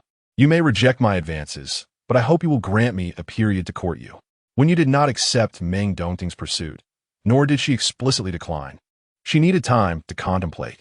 However, she confided in Su Li about the matter. That evening, while drinking at a bar with Su Li, she stated, "Su Li, Yame Daily Chemicals is a significant enterprise. What is there to refuse? We should relish the pursuit of men, though we women strive for independence. Notions like relying solely on oneself are merely the musings of the youth, motivational platitudes. As someone who has experienced life, I can assure you that a truly capable woman must ascend by stepping on the backs of men. If I possessed your looks, even at 35, men would come running at the mere crook of my finger." When you had indulged in a bit of wine, feeling slightly tipsy, "I am not prepared to enter a new relationship." "And when did your last relationship conclude?" About 7 years ago, I suppose." Coughing, Su Li was caught off guard by her own saliva. "I say, my dear, you're telling me that with that face of yours. Your last relationship was 7 years ago. I must be mistaken. It couldn't have been with Song Qing Shu, could it?" When you, recalling Song Qing Shu, felt a wave of irritation and downed her half-full glass of passion fruit-flavored drink, which was notably potent. Su Li, suddenly sobered by the revelation, exclaimed, "Were you each other's first love? This wager may very well turn the tables. It appears that victory should belong to me." Su Li. Chapter 35. Unfortunately, Su Li remarked, "There are over 10,000 individuals nationwide named Wen Yu. Well, my then, just a 1 in 10,000 stranger. Dear, did you mishear that?" "No, I did not mishear." When you covered her face, her voice tinged with a slight tremor, I heard it quite clearly. She could distinctly recall every word of his voice. "All right, let us not dwell on unpleasant matters." Su Li waved over a young man. This is my boyfriend. A bartender at the bar, age 24. I wanted you to meet him. The drink you just had was crafted by him. At times, when you envied Su Li for her ability to earn money freely, unrestrained, unmarried, and childless, with a carefree personality, seeking only men below the age of 25. This evening, when you indulged a bit too much, Su Li encouraged her to join the dance floor to unwind. With pulsating music and flickering lights, under the influence of alcohol, she seemed to momentarily forget all her grievances. It felt as though she had returned to her high school days when the bridge had not collapsed, and there hadn't been a catastrophic accident resulting in numerous casualties. Her parents were still in good health. Look, isn't that Miss One? A somewhat greasy male voice emerged. Indeed, it was her. It was unexpected to encounter her here, still as strikingly beautiful as ever, her waist twisting enticingly. Surely a delight to behold. Has Song Qingshu ever been with her? Another voice chimed in, filled with amusement. The men exchanged knowing glances, laughing heartily. Tian, didn't you frequently visit Song Qingshu's class in high school? Do you have any insider information? Have those two been together? Chun Jie observed Wen Yu on the dance floor. Even a mere photo of her, slightly altered, could hardly do justice to her beauty. Her face was flawless, captivating in every aspect, every strand of hair alluring. It was no wonder Song Qingshu remained infatuated with her. He had kindly sent Xiao Lu to her. Yet Song Qingshu showed no appreciation. Both had entered the 13th middle school as impoverished students. He believed that he had worked as hard as Song Qingshu during high school. They should have been friends, harboring disdain for the wealthy. Though he felt he was no less than them, luck seemed to always evade him just slightly. What made Song Qingshu superior? Merely good fortune. And now he found himself seeking his favor. She has probably been with countless others, Chun Jie mused, clutching his drink. He harbored resentment towards the affluent, especially the young heirs and socialites. Yet during high school, he had also sought the approval of the likes of Jiang Yang and Lu Jiaxiao. Chun Jie squinted, clicking his tongue. Since we don't know how many have already been with her, why shouldn't we join in the fun? A little money, and who knows, Miss One might even entertain us. Two friends beside me were somewhat hesitant. I heard that Song Qingshu still harbors feelings for Wen Yu. One friend wanted to caution Chun Jie not to be blinded by liquor. Sleeping with a woman is trivial. One could simply settle it with some money. However, this is Wen Yu, who, despite no longer being the esteemed daughter of the mayor, still holds a certain status. After all, a withered camel is still larger than a horse. Furthermore, one must consider Song Qingshu's current sentiments towards this young lady. If they were to offend him, SY could easily crush the project in their hands as effortlessly as squashing an ant. Indeed, should they fall out with Song Qingshu, they would find it impossible to establish a foothold in Yin City. Yes, Ajia, do not act impulsively, another man advised him. You all lack the courage. I do not. What is there to fear from Song Qingshu? I intend to seduce his woman. Let us not forget that Jiang Yang will return next month. The Jiang family, the first bank in Yin City, has already agreed to assist me in securing a loan. At that point, we shall be in the same boat as young Master Jiang. Chun Jie stroked his chin, recalling that during high school, he had heard that young Master Jiang had sent love letters to Miss One with a condom enclosed. He wondered what young Master Jiang's current feelings for her might be.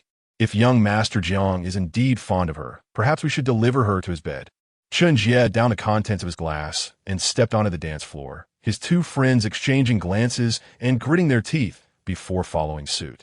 Miss One, do you remember me? I used to be a friend of Song Qingshu, Chun Jie interjected, positioning himself before her, his gaze lewdly sweeping over her figure, intoxicated by the air thick with the enticing scent of her perfume. Allow me to introduce myself. I am Chun Jie. We were once classmates. When you regarded him with suspicion, her dance interrupted, and displeasure clouded her features. Her pupils narrowed slightly. Though she had consumed alcohol, she was not utterly inebriated. Chun Jie, she seemed to recall that name. Her memories of high school were rather hazy, yet she had a faint impression of those surrounding Song Qingshu. This Chun Jie was a special student from the neighboring class who often visited to see Song Qingshu. Indeed, he was a friend of Song Qingshu. She frowned. What do you want? I merely wish to invite Miss One for a drink and a chat. After all, we are old classmates. Why not reminisce together? I have no old ties to rekindle with you. When you crossed her arms, sensing the ulterior motives of the man before her, she turned to leave, but one blocked her path. The dance floor was already crowded, and the air was stifling. She felt somewhat fatigued. Looking at the man before her, annoyance crept in. Good dogs know not to obstruct the way. Do you not understand human language? Regardless of her current circumstances, when you still possess the temperament of a young lady, though she would temporarily retract her claws for the sake of survival. However, that did not imply she would grant a pleasant demeanor towards the greasy men claiming to be her former classmates. Miss Wen, I merely wish to invite you for a drink. As when you took a step forward, Chun Jie mirrored her movement. A smile of exasperation crossed Wen Yu's face. Indeed, he was a disobedient pup. She was curious to see what he could possibly do to her in broad daylight if she refused this drink. Suli approached with her younger boyfriend, who was perceptive enough to notice the tension. He lifted his head, and two brothers at the bar stepped in front of Chun Jie. Although her boyfriend worked as a bartender here, he was also known in this circle as a minor thug, coming from family of modest means, surrounded by a cadre of unruly friends. He placed a hand on Chun Jie's shoulder, asserting, "Where are you from, brother? If you want a drink, I shall accompany you." Although Chun Jie was reluctant, he ultimately retreated, leaving Wen Yu to attribute this incident to Song Qing-shu. In her memory, Song Qing-shu and Chun Jie were high school classmates. In the affluent 13th high school, many students came from wealthy families, with nearly half of the class boasting considerable financial backgrounds. The tuition was exorbitant, yet the educational resources were exceptional. The best educational opportunities often resided within the realm of the truly affluent. Those who fought tooth and nail to enter 13th high school without wealth, achieving it through outstanding grades, were considered anomalies and often became targets for collective bullying. The rich congregated with their kind, while the poor naturally banded together. Song Qing-shu, Chun Jie, and a few others formed a small group of bullied individuals who found solace in one another. Thus, when you naturally categorized Chun Jie as one of Song Qing-shu's friends, assuming that Chun Jie was seeking retribution for him that evening. However, she soon forgot this matter. Her life was filled with numerous happenings, and such trivialities faded from her memory within days. As time passed, a week flew by, and when he was taken aback to encounter Chen Yanjun once more. It was a rather unremarkable Saturday. Apart from her night shifts, she had one day off each week, which she typically devoted to part-time work. Each time she took on a part-time job, she would send a red envelope to the group leader of the part-time work group, who was more than willing to assist her in finding suitable hourly positions. On the third floor of the Jia Du Huanyan, when you witnessed a middle-aged woman tumble from her wheelchair, she hurried over to assist her. The woman, unable to see, grasped her hand and expressed her gratitude. When you felt the roughness of her palm, a testament to years of labor. Upon clearly seeing the woman's face, Wen Yu's throat tightened and she froze momentarily. Chen Yanjun, unable to see, found it difficult to navigate the stairs in her wheelchair. Luckily, she did not fall, but encountered a kind-hearted person who helped her up. "Thank you, young lady," she said. Wen Yu smiled faintly, replying, "No need to thank me." Regaining her composure, she assisted Chun Yanjun back into her wheelchair and hesitated before asking, "Where are you headed? Allow me to escort you. I'm on the third floor." "Oh dear, I've forgotten which private room it is." The woman spoke with a radiant smile, expressing her delight as she mentioned that her future daughter-in-law had reserved a private room, insisting on inviting my old friends from the community choir and dance troupe for a meal. I merely wished to step out for a moment, and just a moment ago, a waiter had urged me to enter, but now he was nowhere to be seen. Wen Yu's fingers tightened around the armrests of her wheelchair, her lashes casting shadows over her cheeks. When she arrived for her part-time job today, the waitstaff had informed her that there would be a gathering of an elderly choir in room 308, organized by a young woman who had booked the space for 18,000 yuan per table. The distance from here to room 308 was quite short. The end of the corridor led directly to it. Listening to Chun Yanjun's voice, which was brimming with joy, Wen Yu responded lightly with an "oh." The term future daughter-in-law implied that the marriage had yet to take place. The smile on Chun Yanjun's face was almost overflowing. It was only a matter of time before the wedding. "My future daughter-in-law is a teacher of traditional Chinese medicine at university A perfect match for my son. Upon escorting Chen Yanjun to the private room, when the door swung open, she also spotted Meng Shiyu inside. Meng Shiyu approached, asking, "Aunt Yanjun, where have you been just now?" When you exchanged glances with Meng Shiyu, clad in the attire of a waitress, her hair secured in an old-fashioned deep blue hairnet. She observed Meng Shiyu, who was wearing a chic outfit, elegant and refined, her makeup meticulously applied, each lash distinctly defined. Their eyes met for a brief moment, and Meng Shiyu, slightly taken aback, smiled. "It's you. What a coincidence." When you did not perceive it as a coincidence. Rather, she found it utterly unexciting. Chapter 36. Refusal. When you tugged at her lips, offering a faint smile. She had little acquaintance with Meng Shiyu, their interaction limited to a couple of casual encounters. Their recent greeting had merely been a formality. As she returned, pushing the cart laden with dishes, the table S standard was set at 18,000, featuring an array of exquisite Chinese delicacies, Australian lobster, abalone, and sea cucumber. When you approached with two female waitstaff to serve the meal. "Yan Yun, you are truly fortunate to have such a beautiful and considerate daughter-in-law," someone remarked. "When will your son, Qing Shu, marry little Meng? Surely, this date must be settled soon. We must celebrate with a feast." "Qing Shu and little Meng are indeed a match made in heaven," another chimed in. "I hear that little Meng is a teacher in the traditional Chinese medicine department at Yin University. My son also teaches there. It's a pity such a wonderful girl is taken by Xiao Song." "Old Li, you speak as if Xiao Song isn't equally remarkable. They are indeed well suited." Another voice interjected. "Why isn't Xiao Song here today?" "Yes, Yanjun, do invite your son. The more, the merrier," someone added. "He is busy with work." Chen Yanjun replied, though secretly wishing for Song Qing Shu's presence. "Shiyu, could you call Qing Shu and see?" The table buzzed with expressions of envy, blessings, and teasing remarks. While Chen Yanjun wore a satisfied smile, and a hint of shyness flickered across Meng Shiyu's cheeks, a sight that when you observed, it dawned on her that the once impoverished boy was now on the verge of discussing marriage. Indeed, the Meng family was steeped in medicine, affluent, and blessed with beauty, grace, and intellect, perfectly matched in age with Song Qing Shu. They truly appeared to be an ideal couple. In an instant, the surrounding chatter seemed to fade away, as if encased in glass, isolating Wenyu from the world around her. Yet, this separation felt suffocating. She struggled to breathe. She continued her mechanical motions, ignoring an aunt who requested wet wipes, while another server provided a packet. Stepping out of the private room, Wenyu sought a moment to collect herself, desperately needing solitude to regain her composure. She found a corner by the staircase, leaning against the wall as her body gradually slid down. The triangular nook offered a stable support for her slender back. With her eyes closed, her lashes trembled incessantly. She reached into her pocket, only to find it void of cigarettes. Frustrated, she tugged at her long hair. "Song Qing Shu, you're about to marry, yet you still dare to provoke me." Anxiety coursed through her. After lingering there for several minutes, the door to the staircase swung open. "Wenyu, are you here? I've been looking for you." "We need to serve the dishes in room 307, a voice called out. Wenyu responded, "I'm coming," quickly wiping the corners of her eyes.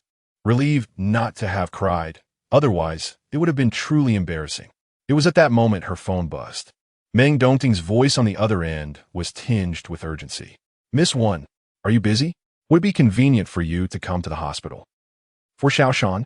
Song Qing Shu received a call from Meng Shiyu, and he slightly furrowed his brow, remaining silent for a moment. On the other end, Meng Shiyu bit her lip, aware that organizing a gathering for Chen Yanjun and the aunties from the community choir without their consent was not entirely appropriate for an outsider like her. Aunt Yanjun was eager to meet with the choir members, and today was the weekend. Song Qing Shu, "All right, I will come right away." Meng Shiyu breathed a sigh of relief, secretly fearing that Song Qing Shu would be upset. During those 2 seconds of his silence, she had been anxiously pinching her palm. This man, whom she had liked for many years, remained an enigma. He was like a serene lake, devoid of any ripples. Was it that she was simply unappealing? Song Qing Shu was nearby, and it took him merely 10 minutes to drive to Huanda Giant's private room 308. A seat was reserved next to Qin Yanjun, and he approached her. "Mom." The room was filled with aunties from the community who sang and danced alongside Chen Yanjun. Although she was blind, this was her sole passion. Her voice was exceptional, and she was the main vocalist in the choir. Despite living in the same community, the neighbors were not all well acquainted. Every week, Song Qing-shu visited Chen Yanjun at the Four Seasons Garden. The neighbor's impression of the Chen family was that the eldest son was extraordinarily handsome, yet somewhat aloof. The daughter was lively and beautiful, and the son was a businessman with a bit of wealth, though the extent of it remained unknown. Nevertheless, Song Qing-shu always arrived in a car worth millions. To the left of Chen Yanjun sat Song Qing-shu, and to the right was Meng Shiyu, who felt elated today as everyone raised their glasses to celebrate the choir's flourishing success. After the meal, playful teasing ensued regarding Song Qing-shu and Meng Shiyu. Were you two planning to settle down? We aunties are eagerly waiting for the wedding feast. What a perfect couple you are. Yanjun, you have such a wonderful daughter-in-law. I truly envy you. Chen Yanjun clasped the hands of Song Qing-shu and Meng Shiyu, bringing them together. I am anxious too, you two children. Before Chen Yanjun could finish her sentence, Song Qing-shu interjected. Mom. He uttered this single word calmly, his dark eyes, as deep as night, turned toward Meng Shiyu, who was seated beside Chen Yanjun. Instantly, the smile on Chen Yanjun's lips froze. Meng Shiyu felt the tension as well. She bit her lip and instinctively raised her gaze to meet Song Qing-shu's eyes, which were devoid of warmth, his expression cold and detached, as if observing a farce. In that moment, Meng Shiyu felt her heart lurch painfully. The farce was at her, publicly rejected, her cheeks flushed with embarrassment and heat, and she found herself unable to meet Song Qing-shu's gaze. The surrounding aunts were oblivious, still smiling and inquiring when the couple would get engaged and where the banquet would be held, showering them with well wishes. Chen Yanjun realized the situation and forced a stiff smile, exclaiming, "Oh dear, the food is getting cold. Let us eat." Her son, not wanting to publicly expose the truth, spared Meng Shiyu from embarrassment, but Chen Yanjun was taken aback by Song Qing-shu's aversion to matters of romantic affection. How could he not cherish such a wonderful child as Shiyu? As the meal drew to a close, most of the guests in the private room had dispersed. Song Qing-shu made a call to summon a maid from home to escort Chen Yanjun back. He then turned to Meng Shiyu, saying, "Miss Meng, let us have a conversation." "Miss Meng, this is a family matter of mine. If my mother wishes to host a gathering, I will have Shuya handle it." He continued, "Shiyu, I must apologize for my lack of consideration in this matter. I am uncertain how this misunderstanding arose, or if my mother made you any assurances, but I want you to understand, Miss Meng, that I harbor no romantic feelings towards you whatsoever." Song Qing-shu stated calmly, "I will have my assistant transfer the payment for today's meal to your account. I appreciate your care for my mother, but we have staff at home, and since you are quite busy with work, I shall not take up any more of your time." Meng Shiyu appeared profoundly affected by his words. She parted her lips, gazing into his cold, unyielding eyes, tears glistening within her gaze. After a few seconds of hesitation, she finally could not restrain herself from asking, "Not even a tiny bit of affection? Had it been any other man, he would surely have felt a pang of sympathy. Even a stranger, witnessing a woman in such distress, would pause for a moment." Yet Song Qing-shu remained composed and distant. "I'm sorry, not even a little." Chapter 37. Avoiding him, he did not wish to utter harsh words, nor did he desire to resort to extreme measures to address his issues. However, he harbored no feelings for Meng Shiyu. Throughout his life, his heart would only race uncontrollably for one individual.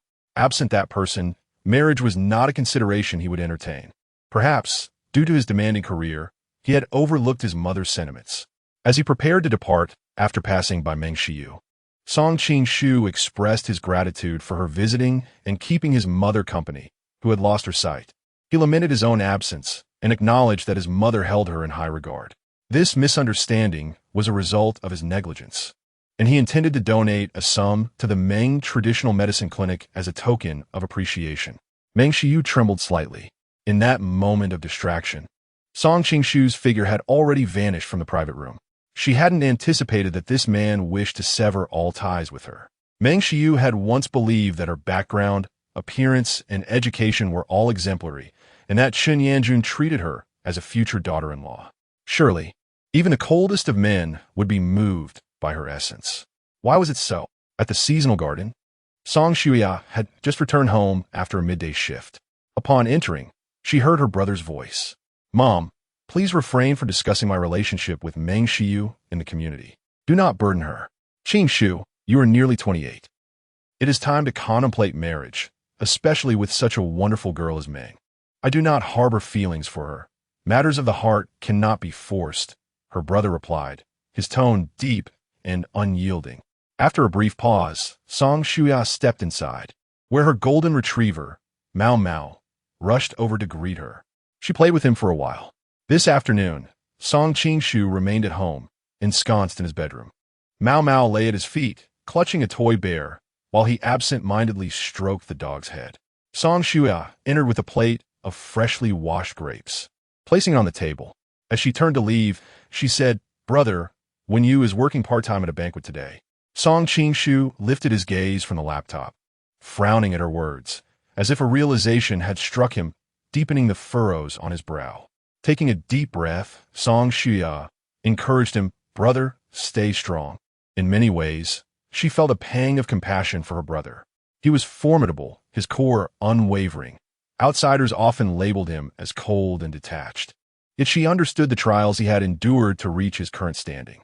When their father passed away, she was merely in middle school, engulfed in confusion. Their mother had wept until her sight was lost.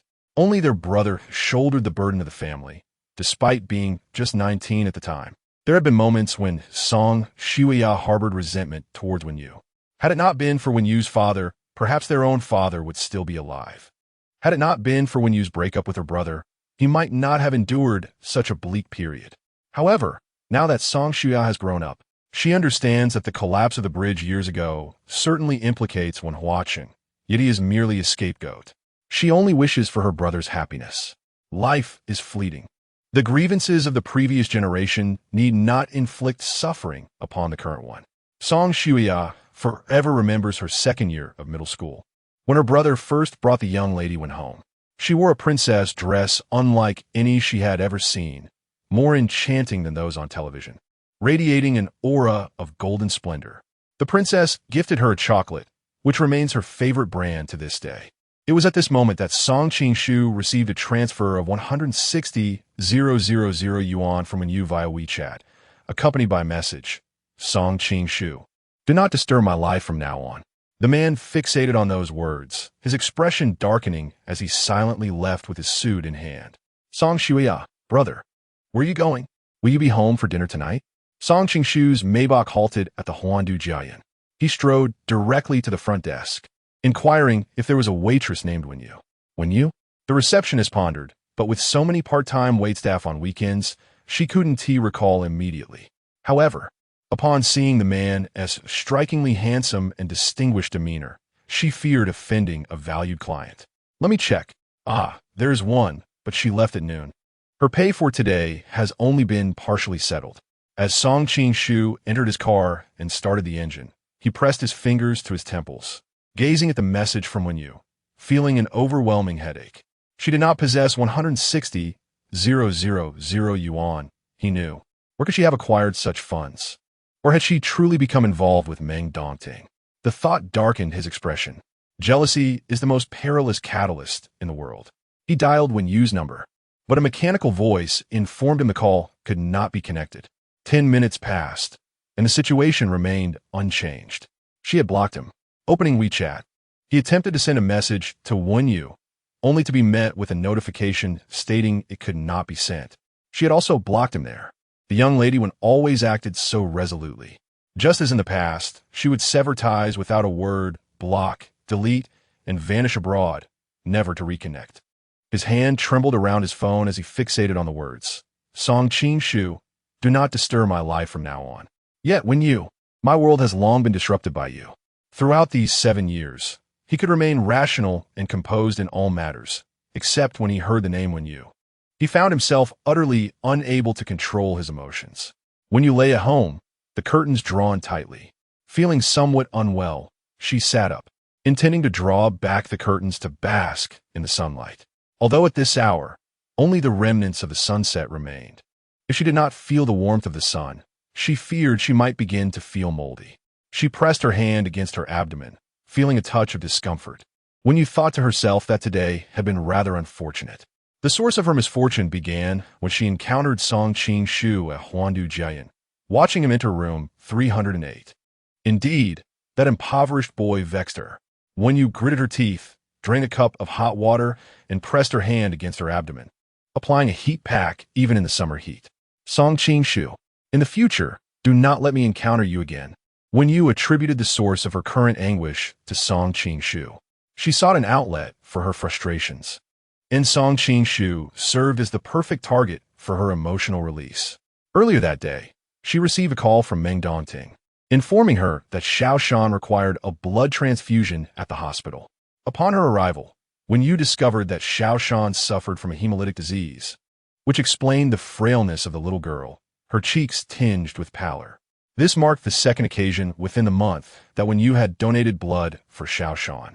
Although the amount drawn this time was minimal, her own constitution was too feeble to withstand such exertion. After resting for a while in the hospital, she borrowed 160,000 yuan from Meng Dongting, intending to repay Song Qing-shu. Since he was on the verge of marriage, there was no need for him to entangle her further. She could evade what she could not confront. She penned an IOU, clearly stating that the money was a loan. Meng Dongting provided her with 200,000 yuan, with the remaining 40,000 considered as a nutritional allowance, which Wen Yu did not refuse, yearning only to return home and rest. However, to her dismay, her menstrual cycle arrived unexpectedly on her way home, arriving earlier than anticipated. The pain rendered her trembling, and only after taking 2 painkillers was she able to recover somewhat. It seemed that all misfortunes had converged upon her. Song Qing-shu, Wen Yu, facing a cushion, imagined it to be him and pounded it fiercely before collapsing onto the sofa. She blocked all means of communication with Song Qing-shu, having already repaid the 160,000 yuan. From now on, should she encounter him, she would undoubtedly avoid him. Chapter 38. Treasures the following day at the Manning Hotel. Su Li gazed at the man before her, Mr. Song, whose demeanor was notably aloof. Wen Yu hasn't come to work yet. Once she arrives, I will have her come upstairs to find you. Song Qing-shu's brow furrowed as he made his way to a booth by the window in the lobby. I shall wait for her here. Su Li wiped the sweat from her forehead, hurriedly bending to serve him coffee. However, Wen Yu did not arrive by 10 o'clock, much to Su Li's surprise. What could have transpired between her and Mr. Song that would cause such a delay without any notice?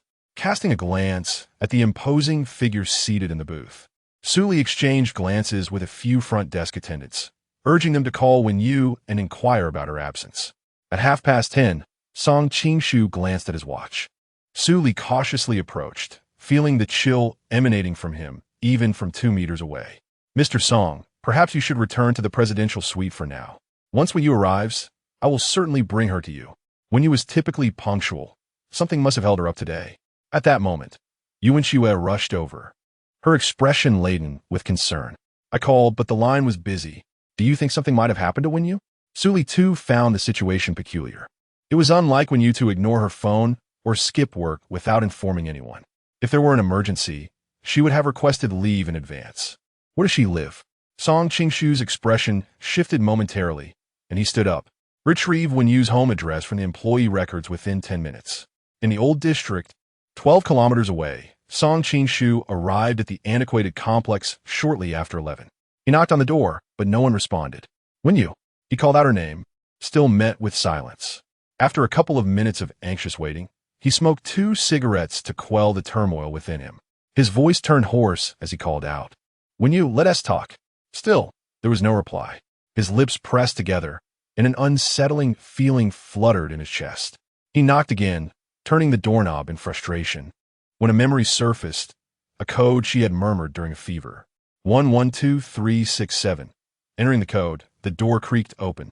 Song Qing-shu stepped inside, greeted by a wary meow from a tabby cat, which then nipped at his pant leg, urging him further in. The living room was dimly lit, the curtains drawn. As he advanced a few steps, his heart sank at the sight before him. An overwhelming wave of dizziness washed over him. It felt as though he had lost his breath. On the carpet before the sofa lay a woman, unconscious, her eyes shut tight, her complexion as pale as paper. Only 3 or 4 meters separated them, yet it felt as though all strength had abandoned him. He struggled to move forward, yearning to reach her in that very moment, but an inexplicable weakness gripped him. Though it was but a few steps, he trembled uncontrollably. In a fleeting moment, a multitude of emotions surged through Wenyu's mind, enveloping him in fear. His fingertips trembled as they brushed against her breath. In that instant, the man gasped, as if he had finally rediscovered a fragment of strength. Wenyu! Song Qing-shu lifted the woman into his arms, lowering his head to press his cheek against hers, feeling the warmth of her skin. Gritting his teeth, he held her as if she were a precious treasure, yet he exhaled heavily in relief. She was still alive. Wenyu opened her eyes once more. The sky outside had darkened. She found herself lying in a hospital bed, and 4 in her hand. Overwhelmed by fatigue, she attempted to sit up, but a sharp pain gripped her abdomen. At that moment, she hesitated, fearing she might be on the verge of a severe hemorrhage. Struggling to rise and change her sanitary pad became her foremost concern. With difficulty, she slid off the bed, only to find the sheets stained crimson. Glancing up at the 4 bag, she pondered for a fleeting second whether to strip the sheets or change her pad first. Ultimately, she decided on the latter. Grasping the 4 bag with her left hand and bending over due to the discomfort in her abdomen, she scanned the room, realizing there were no pads available for her to use. What about her phone? Where was it? Who had brought her to the hospital? The door swung open, and when you met the gaze of a newcomer, frowning at Song Qing-shu. Why are you here? She inquired. Song Qing-shu observed her pale visage and furrowed his brow, wondering if she believed Meng Dongting had brought her here. In her current state of pain, hunched over with the 4 bag in her left hand and her right arm lowered due to the 4, her movements appeared somewhat comical. In their shared gaze, Wenyu suddenly straightened up as if taking a potent tonic, her slender figure erect, the graceful curve of her neck accentuated, resembling a white peacock. As if the pain had vanished, she would not yield easily. However, upon hearing his words, she bristled like an agitated cat. You're investigating me? Song Qing-shu held 2 bowls of congee in one hand and a shopping bag in the other, placing the meal on the bedside table before turning to examine the bloodstains on the sheets. When you continued to bristle, what are you staring at? Have you never seen a woman on her period? He retrieved sanitary pads and disposable underwear from the shopping bag, assisting her with the 4. His gaze, calm and accepting, contrasted with her irritable demeanor. Their SA hook in the bathroom for the 4. You should change first. When you clutched the sanitary pad and disposable underwear tightly in her hands. With him holding the 4 nearby, she caught a whiff of Song Qing-shu's scent. An unexpected wave of discomfort washing over her. I don't need this. It's uncomfortable. Where's my phone? I could buy my own. You left your phone at home, Song Qing-shu replied, observing her. What do you need to buy? Sleep pants. All right. When you headed to the restroom. Once seated on the toilet, after changing, she suddenly froze. Wait a moment. She glanced at the soiled underwear discarded in the trash. This was not the pair she had worn that morning. After lingering in the restroom for quite some time, Wenyu's pale cheeks had turned a rosy hue, and she remained flushed for an extended period until Song Qing-shu knocked on the door. Wenyu opened it, taking a deep breath. You brought me a change of clothes? She exclaimed, her face betraying a sense of panic at the thought of him having seen her in such a disheveled state. What? Song Qing-shu nodded, responding calmly. Who asked you to change my clothes? Wenyu's voice lacked conviction, her outburst failing to manifest. He handed her a bag containing the loungewear she had requested, along with a fresh hospital gown. His expression remained serene as he explained. The doctor mentioned that you are anemic. Your fainting spells are related to menstrual discomfort, but also to your anemia. You need to stay in the hospital for 3 days. Wenyu had initially intended to protest against hospitalization, but considering that she had already fainted at home, she reluctantly acquiesced. Dinner consisted of millet porridge accompanied by 2 stir-fried dishes and some steamed dumplings. She nibbled at the meal, feeling the new sheets beneath her.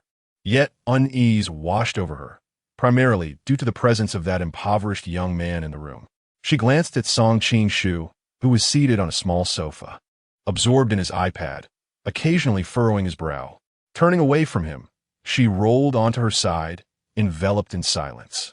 Neither spoke, the stillness lingering until when you finally broke it. Biting her lip, she wrestled with her thoughts for a moment before confessing, I have a cat at home, and I didn't leave any food for it. It's south alone at my place. Song Ching-shu replied with a simple acknowledgement. Chapter 39. Your garments. I have changed. When you gazed at Song Ching-shu's lips, which were slightly thin and appeared rather indifferent. A hue more subdued than that of a woman's. His deep-set eyes, with their beautifully arched double eyelids, lent him an air of profound allure. On more than one occasion, when you had marveled at the beauty of his eyes, which bore a somewhat feminine quality. His nose was high and slightly hooked. Seated on the small sofa in the hospital room, he was engrossed in his iPad. It was 10 o'clock at night, and a bedside lamp illuminated the room, providing a soft glow for you to rest. The light was dim, yet his features were sharply defined, and under such subdued illumination, they exuded a striking intensity. You was reluctant to admit that Song Ching-shu was exceedingly handsome. She also wished to deny that she had been momentarily entranced by his visage. Just a moment ago, it seemed he had even smiled at her. Had he caught her stealing glances? She tugged at her long hair, torn between annoyance and irritation. Resolutely turning her back to him, Song Ching-shu lifted his gaze to her silhouette. She lay turned away, her form slender. This afternoon, when he had lifted her, he had noticed how light she was, her spine pressing against his hand. He closed the iPad, rose slowly, and approached her, turning off the bedside lamp.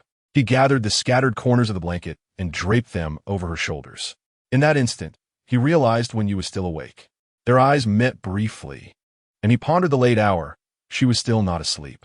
She puffed her cheeks like a pufferfish, declaring, I fear you might come to assassinate me. With a living presence in the room, how could she possibly find rest?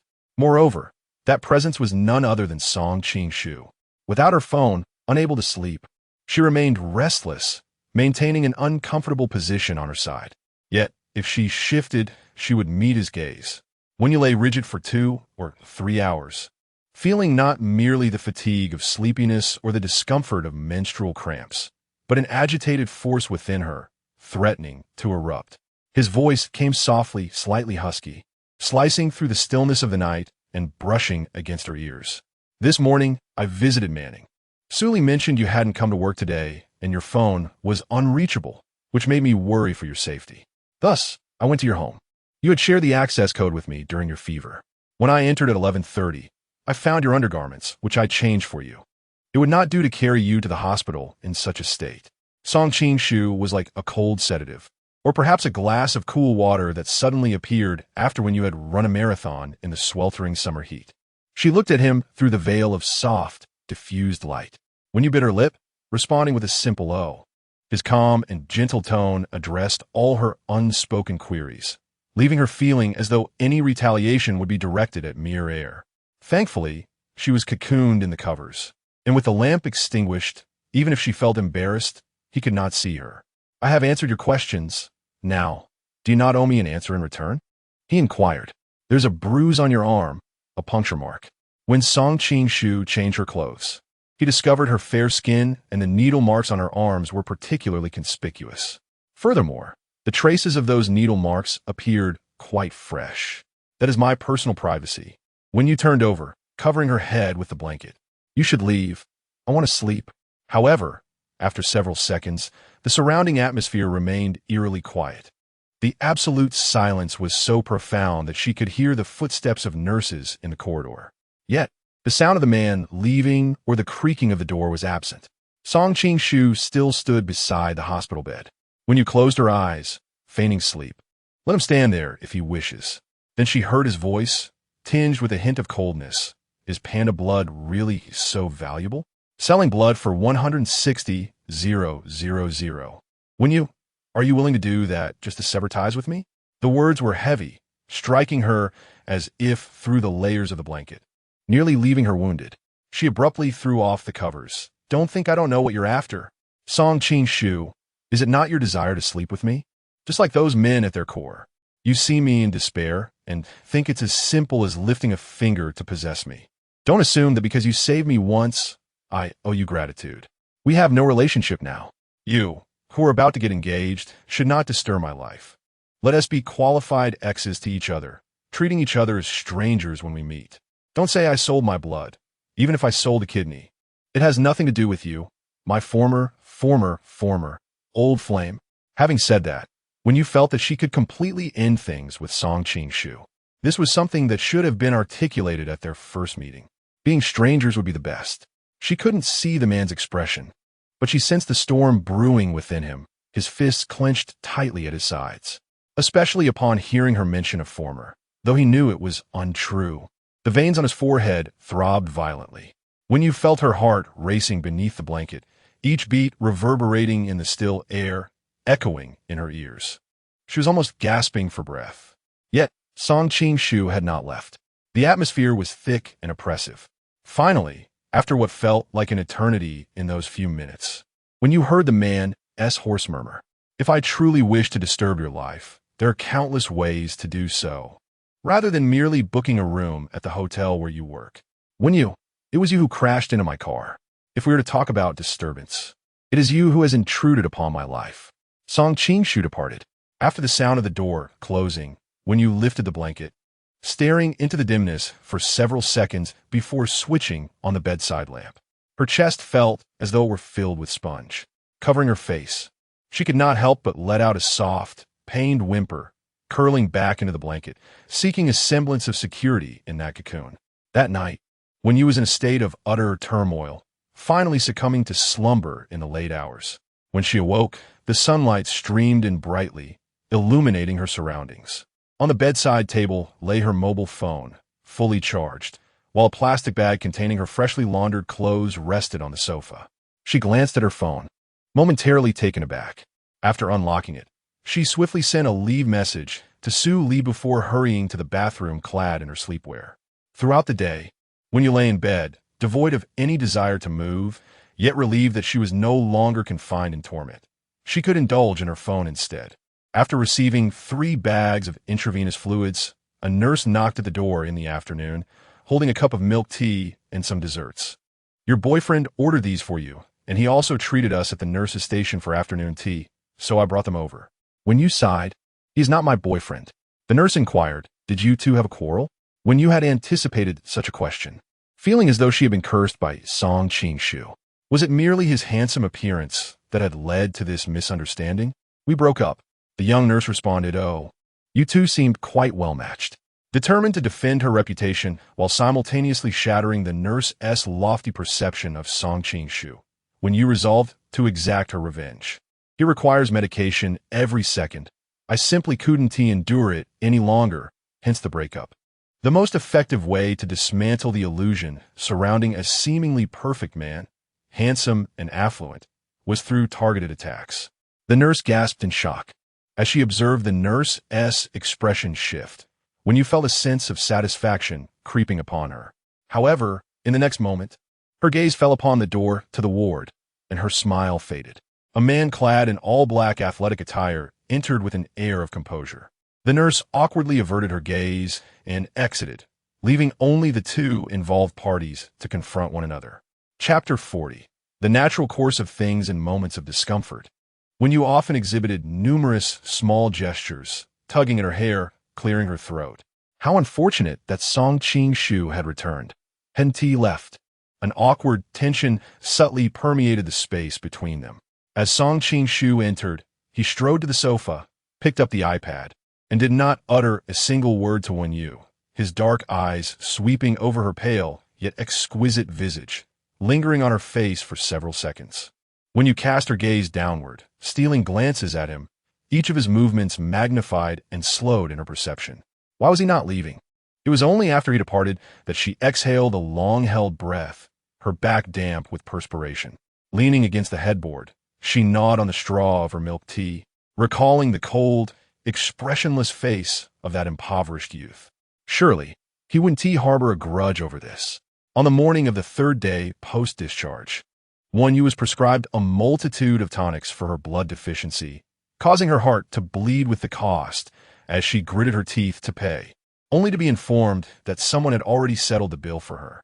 At least he still had a conscience. However, Did she truly need to procure this many medications? Upon returning home and resting for a day, Wen Yu prepared to return to work.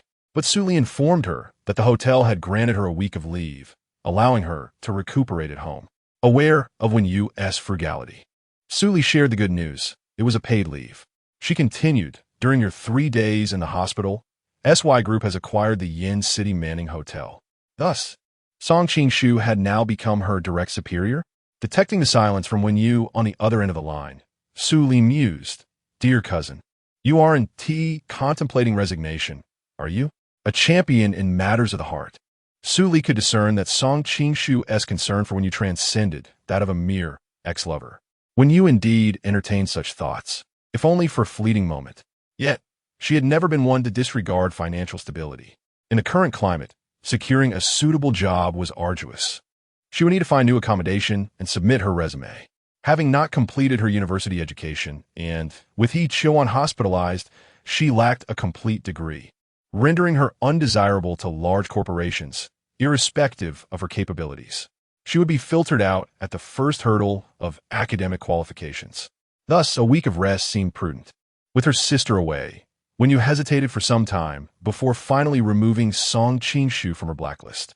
After clearing her throat several times, she stood and walked from the balcony to the bedroom, ultimately dialing his number. "My cat is still at your place," she stated without superfluous words. On the other end, Song Qingshu's response was equally succinct. "I am busy with work today. Tomorrow, I will have my assistant deliver it." His tone was flat, breezy, and detached, akin to that of a stranger. This was precisely what Wen Yu desired. Yet, it felt peculiar. The courage she had mustered dissipated like air escaping a puncture balloon. After ending the call, she sank onto the sofa. In the evening, I received an unfamiliar call. On the other end, I heard the sweet voice of a girl's sister. "This is my number. Thank you for saving me." Upon hearing the girl's melodious and tender tone, Wen Yu smiled warmly and graciously replied, "No need to thank me. Sister, are you free this weekend? I want to express my gratitude. Dad said you were my savior. May I invite you to the amusement park?" Of course. The weekend was just 2 days away. Wen Yu's physiological period had also concluded, and she felt revitalized. In the morning, she strolled through the amusement park with Xiao Shan. Meng Dongting was not present. Xiao Shan declared, "I won't let Dad disturb us. I told him I want to enjoy a world of two with my sister." Xiao Shan was truly adorable, a lively and spirited young girl, and Wen Yu found their time together immensely enjoyable. They had lunch at a pedestrian street near the amusement park, where Wen Yu took out her phone to book tickets. "Xiao Shan, do you have time this afternoon? Sister would like to take you to the ocean park." Yes. It was rare for Wen Yu to have such a relaxing day. Normally, her free time was consumed by various part-time jobs. But spending a day with a delightful little girl rejuvenated her spirit. At the ocean park, they marveled at the great white sharks and even asked a passerby to take their picture together. Around 5 in the afternoon, Meng Dongting arrived to pick up Xiao Shan. He was dressed in a light blue checkered shirt, handsome and refined. He turned to Wen Yu and inquired, "Would it be convenient to dine together this evening?" The dinner unfolded effortlessly. When Xiao Shan needed to use the restroom, the waiter accompanied her. Meng Dongting then looked at Wen Yu and asked, "Miss Wen, do you have any questions for me?" Wen Yu was not one to conceal her emotions. "You say you are pursuing me. Is it because I share the same blood type as Xiao Shan?" "Not entirely," Meng Dongting replied. "I'm genuinely fond of you. The admiration a man holds for a woman. There are countless suitors around you. Miss Wen, I simply wish to follow my heart. Xiao Shan is my daughter, conceived with my ex-wife, who left for abroad shortly after her birth. Our relationship was born out of business, and it eventually dissolved due to certain interests. Xiao Shan has been by my side, and while I have encountered many women these past years, I have never felt any physical attraction towards them. I am mindful of Xiao Shan's emotional capacity and strive to provide her with a better environment. Xiao Shan adores you, and so do I. If I make you uncomfortable in any way, please let me know. Do not feel pressured to reject me. We could simply remain friends for now. I truly appreciate you spending the day with Xiao Shan. She rarely exhibits such liveliness." After this meal, Wen Yu felt as though she was not as averse to engaging with Meng Dongting as she had previously believed. Although she felt no romantic inclination towards him, his maturity, decorum, and refined demeanor made their conversation pleasant rather than off-putting. That evening, Meng Dongting offered to escort Wenyu home and extended an invitation. Tomorrow is my grandfather's 89th birthday, and I still require a female companion. Would you be willing to join me, Miss Wen? Tomorrow? Wenyu confirmed that she was indeed still on leave and had the time to attend. Her hesitation did not stem from a desire to reject Meng Dongting, but rather from her expressed concerns. You are aware of my father's identity.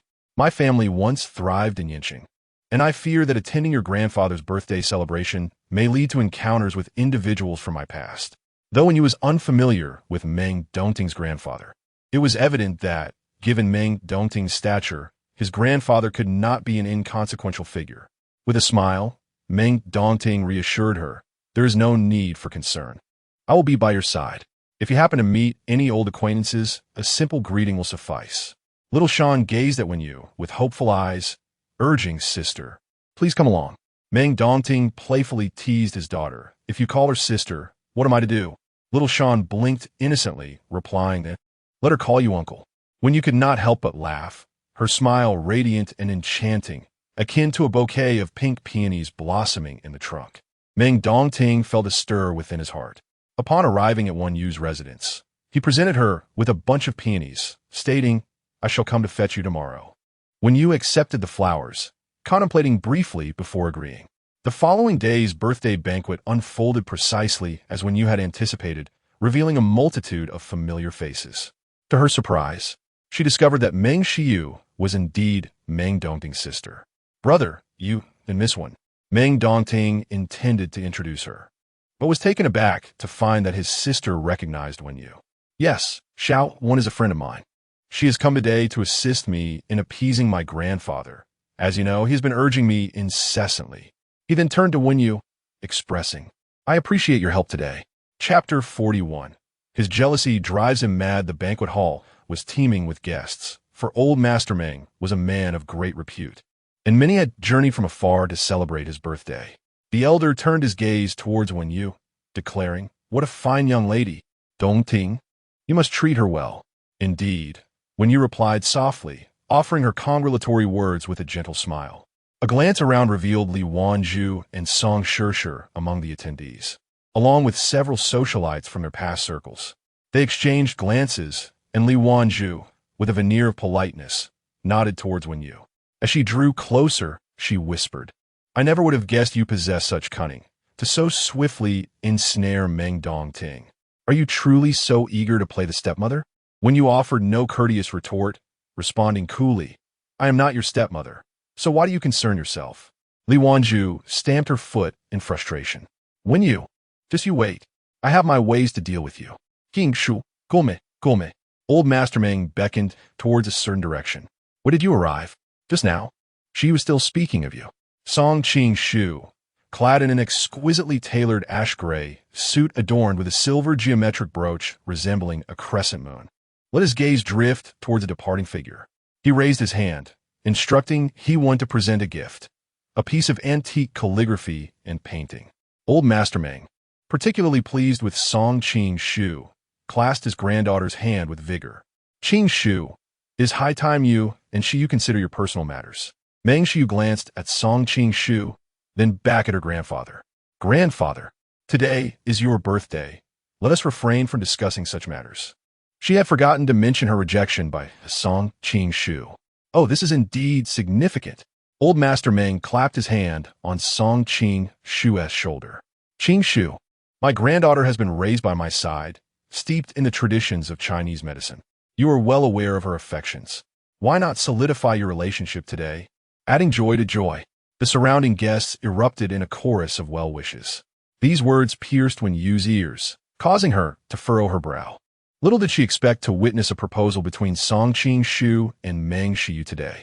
Turning to Meng Dongting, she said, I need to visit the restroom. Wenyu loathed the sensations swirling within her, disdain for the congratulatory remarks, resentment towards the notion of Song Qing Shu and Meng Shiyu being a perfect match. These words felt like needles pricking at her. Unable to muster congratulations amidst the laughter that surrounded her, she chose to withdraw. Song Qing Shu, maintaining a calm yet distant demeanor, addressed Meng Qing Lin with a hint of respect. Old Master Meng, I believe there is a misunderstanding. Meng Shiyu and I are not as you envision. Today is your birthday. I wish you longevity beyond the mountains. Yes, grandfather. There are many others who wish to congratulate you. Let us not delve into personal matters now. Meng Shiyu felt a pang of disappointment as she glanced at Song Qing-shu, recognizing that she could not force this relationship. Old Master Meng observed his granddaughter's unease, his expression shifting to one of seriousness as he regarded Song Qing-shu. Meng Shiyu's cheeks flushed with embarrassment and grievance. Grandfather. The old man gently patted her arm. Song Qing-shu's attitude was unmistakably evident. The guests who had just offered their blessings exchanged glances, as what had seemed like a match made in heaven moments ago dissipated like the wind. Only the circle of those nearby understood that not many in the banquet hall were aware of the unfolding scene. Meng Dongting frowned as he gazed at Song Qing-shu. His public rejection of his sister left him somewhat displeased. The reputation of a young lady is of utmost importance. Yet he also recognized that matters of the heart cannot be forced. He had previously urged his sister on several occasions, hoping she would find clarity this time. Song Qing-shu met Meng Dongting's gaze, and neither party yielded an inch. Instead, a hint of cold fury simmered in Song Qing-shu's dark eyes, leaving Meng Dongting momentarily confused. Shouldn't he be the one feeling anger? After all, it was he who had turned down his sister. The birthday banquet proceeded in an orderly fashion. Xiao Shan approached Wen Yu, holding her hand with one of her own while grasping Meng Dongting's hand with the other. Today's event was hosted by the Meng family, with Meng Dongting as their eldest grandson. The guests, all perceptive individuals, offered their congratulations to him and Wen Yu. Wen Yu forced a smile. Flattering words could be uttered ad nauseum, primarily to please the hosts. Though Xiao Shan was not Wen Yu's daughter, she was quick to remark, Miss Wen and Miss Xiao truly resemble each other, as if they were cut from the same mold. When will Miss Wen marry young Master Meng? We all wish to partake in the joyous occasion. Xiao Shan, do you like Miss Wen? Of course. The little girl's voice was bright, yet tinged with shyness.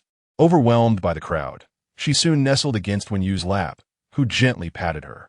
Meng Dongting stood before them, yet these matters were not his immediate concern. He would surely extend invitations if the opportunity arose. What a perfectly matched family of three.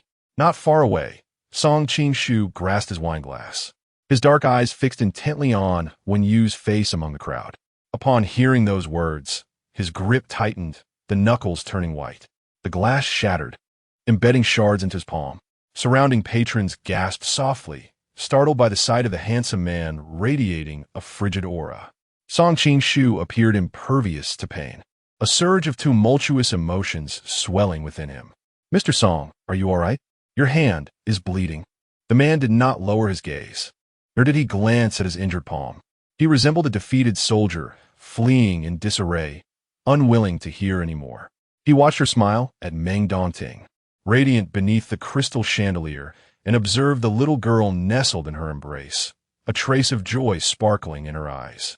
They truly resembled a family of three. Unable to bear the sight any longer, Song Qing-shu turned away, knowing he could not guarantee his actions if he continued to listen. As he departed, a waiter approached with a medical kit and cleaning supplies.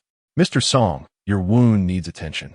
The man paid no heed, his figure swiftly disappearing into the distance. Wen Yu's heartstrings suddenly quivered. She pressed her palm against her chest, furrowing her brow, as an inexplicable sensation washed over her.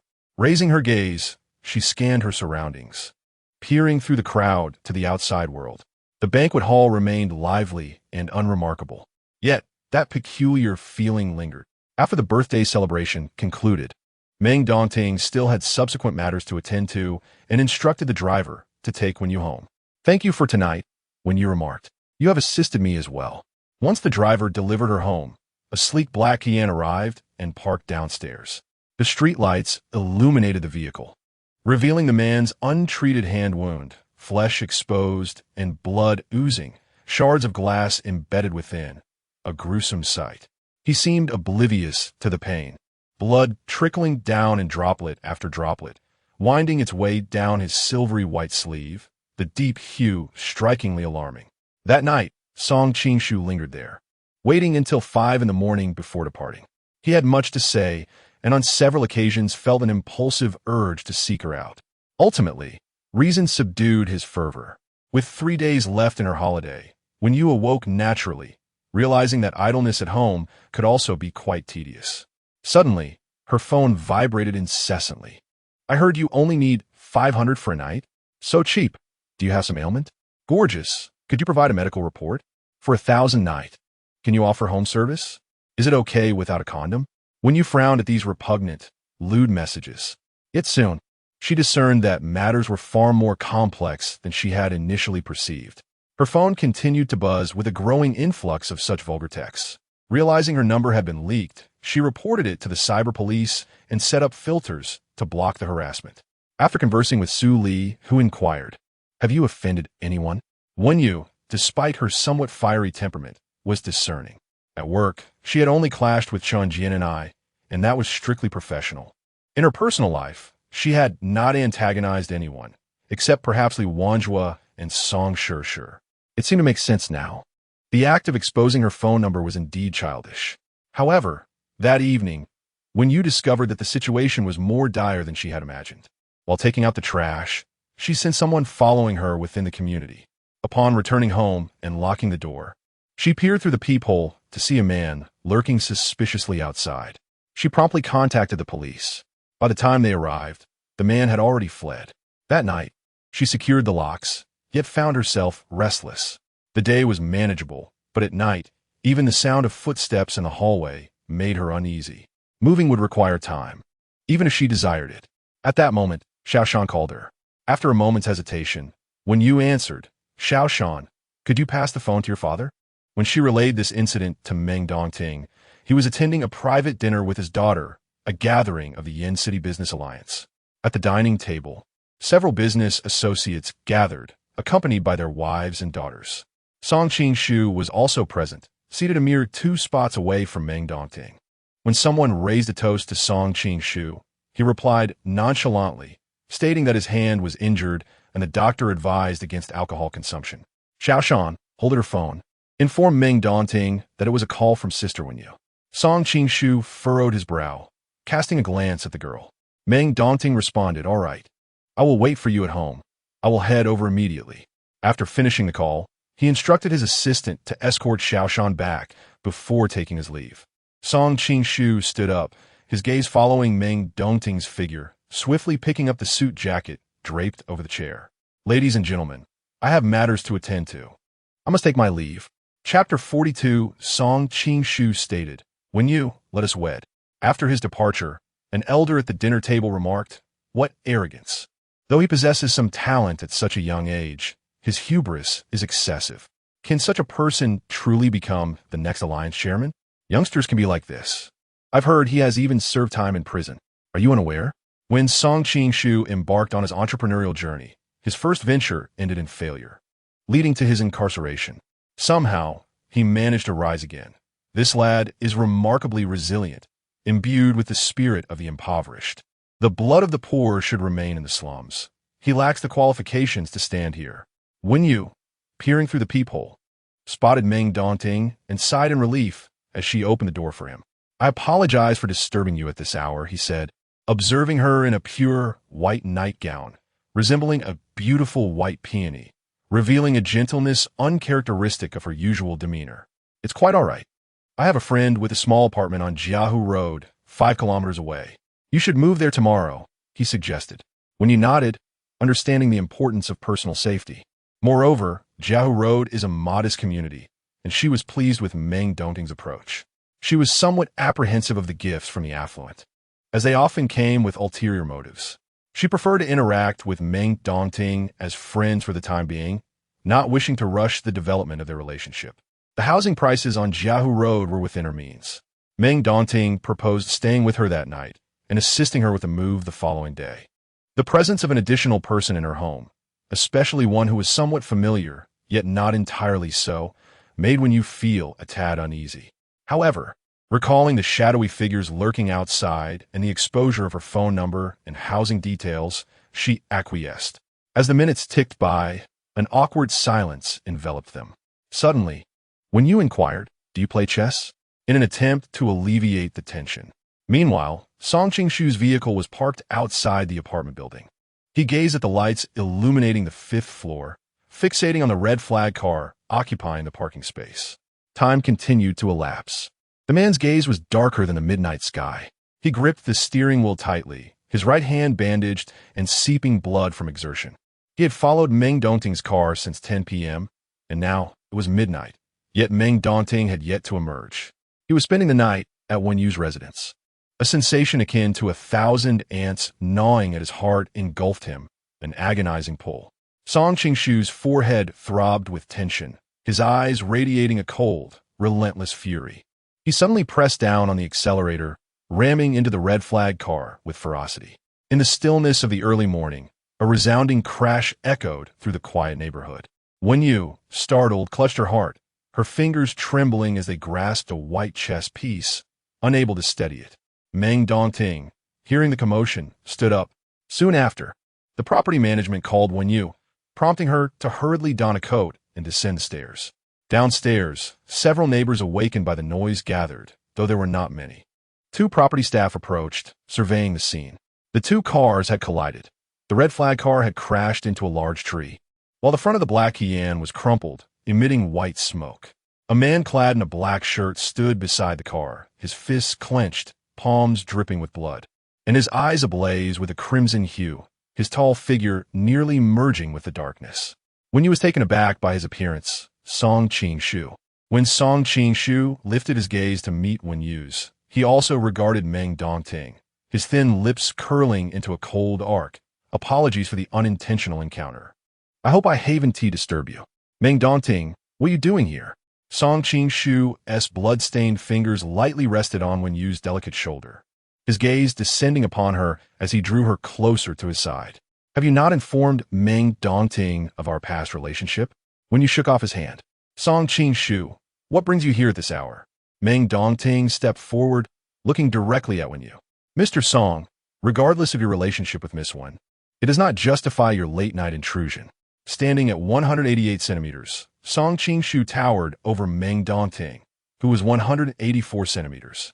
The man let out a faint scoff, his attention drifting to Wen Yu, who stood 2 meters behind Meng Dongting. He leaned slightly closer, his voice dropping to a husky whisper by Meng Dongting's ear. There's a mole on her thigh. I've tasted it. A flicker of astonishment crossed Meng Dongting's eyes. Song Chingshu continued. If you wish to prevent Ami's stock from plummeting, I am here awaiting the insurance company. Meng Dongting replied coolly, you certainly possess some skill. But Ami is a Sino-foreign joint venture. You lack the capability to effect it. When I am calm, I would not collide with Ami recklessly. However, at this moment, I cannot maintain my composure. I cannot predict what irrational actions I might take. Meng Dongting's gaze fell upon his car, which had crashed into a tree, his forehead tightening in response. Song Chingshu seized Wen Yu's wrist, dragging her upstairs. As Meng Dongting turned to follow, the property management staff restrained him. Sir, please assist us in resolving this matter first. You cannot leave. Your vehicle has sustained the most damage. Let go of me. Let go. Wen Yu stumbled along, nearly dragged to the door. Upon reaching it, Song Chingshu set her down and, while entering the password, blocked her lips. Opened the door. His fingers cradled her face, holding her still, depriving her of any movement. The overwhelming scent of blood filled the air. Wen Yu struggled to breathe, especially as the man's kisses fell upon her like a torrential downpour, suffocating in their possession. With their chests pressed together, Wen Yu could almost feel the heat of his pounding heart, mirroring his tumultuous emotions. He resembled a wild beast, consuming their shared breaths. Gradually, Wen Yu found herself unable to resist, her fingers gripping the fabric of his shirt tightly, seeking stability. Finally, Song Chingshu released her. Wen Yu, breathless, gazed into his eyes, which resembled a bottomless abyss, revealing a hint of pain that she could not overlook. It was anguish. He was in pain. In that moment, as she raised her hand, she refrained from striking him. Initially, she had intended to slap him. Song Chingshu's gaze fell upon her disheveled nightgown, and he reached out to help her tidy it up. Wen Yu wiped her lips, striving to steady her breath, and pushed him away. Do not presume I am unaware of your intentions. You merely wish to bed me. Meng Dongting is superior to you, at the very least. You would not treat me in such a manner. I simply desire to sleep with you, he replied, his voice husky. When you, I admit it. But what of him? Would he dare to confess? He lavished gifts upon you, brought flowers, and asked you to donate blood for his daughter, all mere platitudes of admiration. To donate blood for Xiaoshan was a choice I made willingly. When you pointed to the door, haven't you gone mad enough for one night? Can you leave now? I said I want to sleep with you. The man's eyes glimmered with a shadow of intensity. In the next moment, he lifted Wen Yu and, in a few strides, reached the sofa, assertively pressing her knees down and leaning over her. Madman, let me go, Song Qing-shu. Go sleep with Meng Shiyu. Doesn't your mother favor her? Aren't you two old friends? Are you truly so desperate for women? As she struggled like a slippery eel, kicking his leg with force, her body flushed and breath uneven.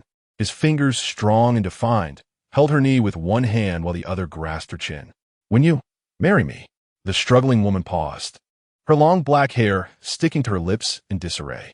Her eyes reddened, and her lips parted in breathless astonishment, momentarily at a loss for words. When you exerted herself to pry his hand away, but to no avail. Let me go. Release me. The man above her remained unmoved, his voice low and earnest. Marry me. Is this how you propose, in such a state? When you pushed against his chest with all her might.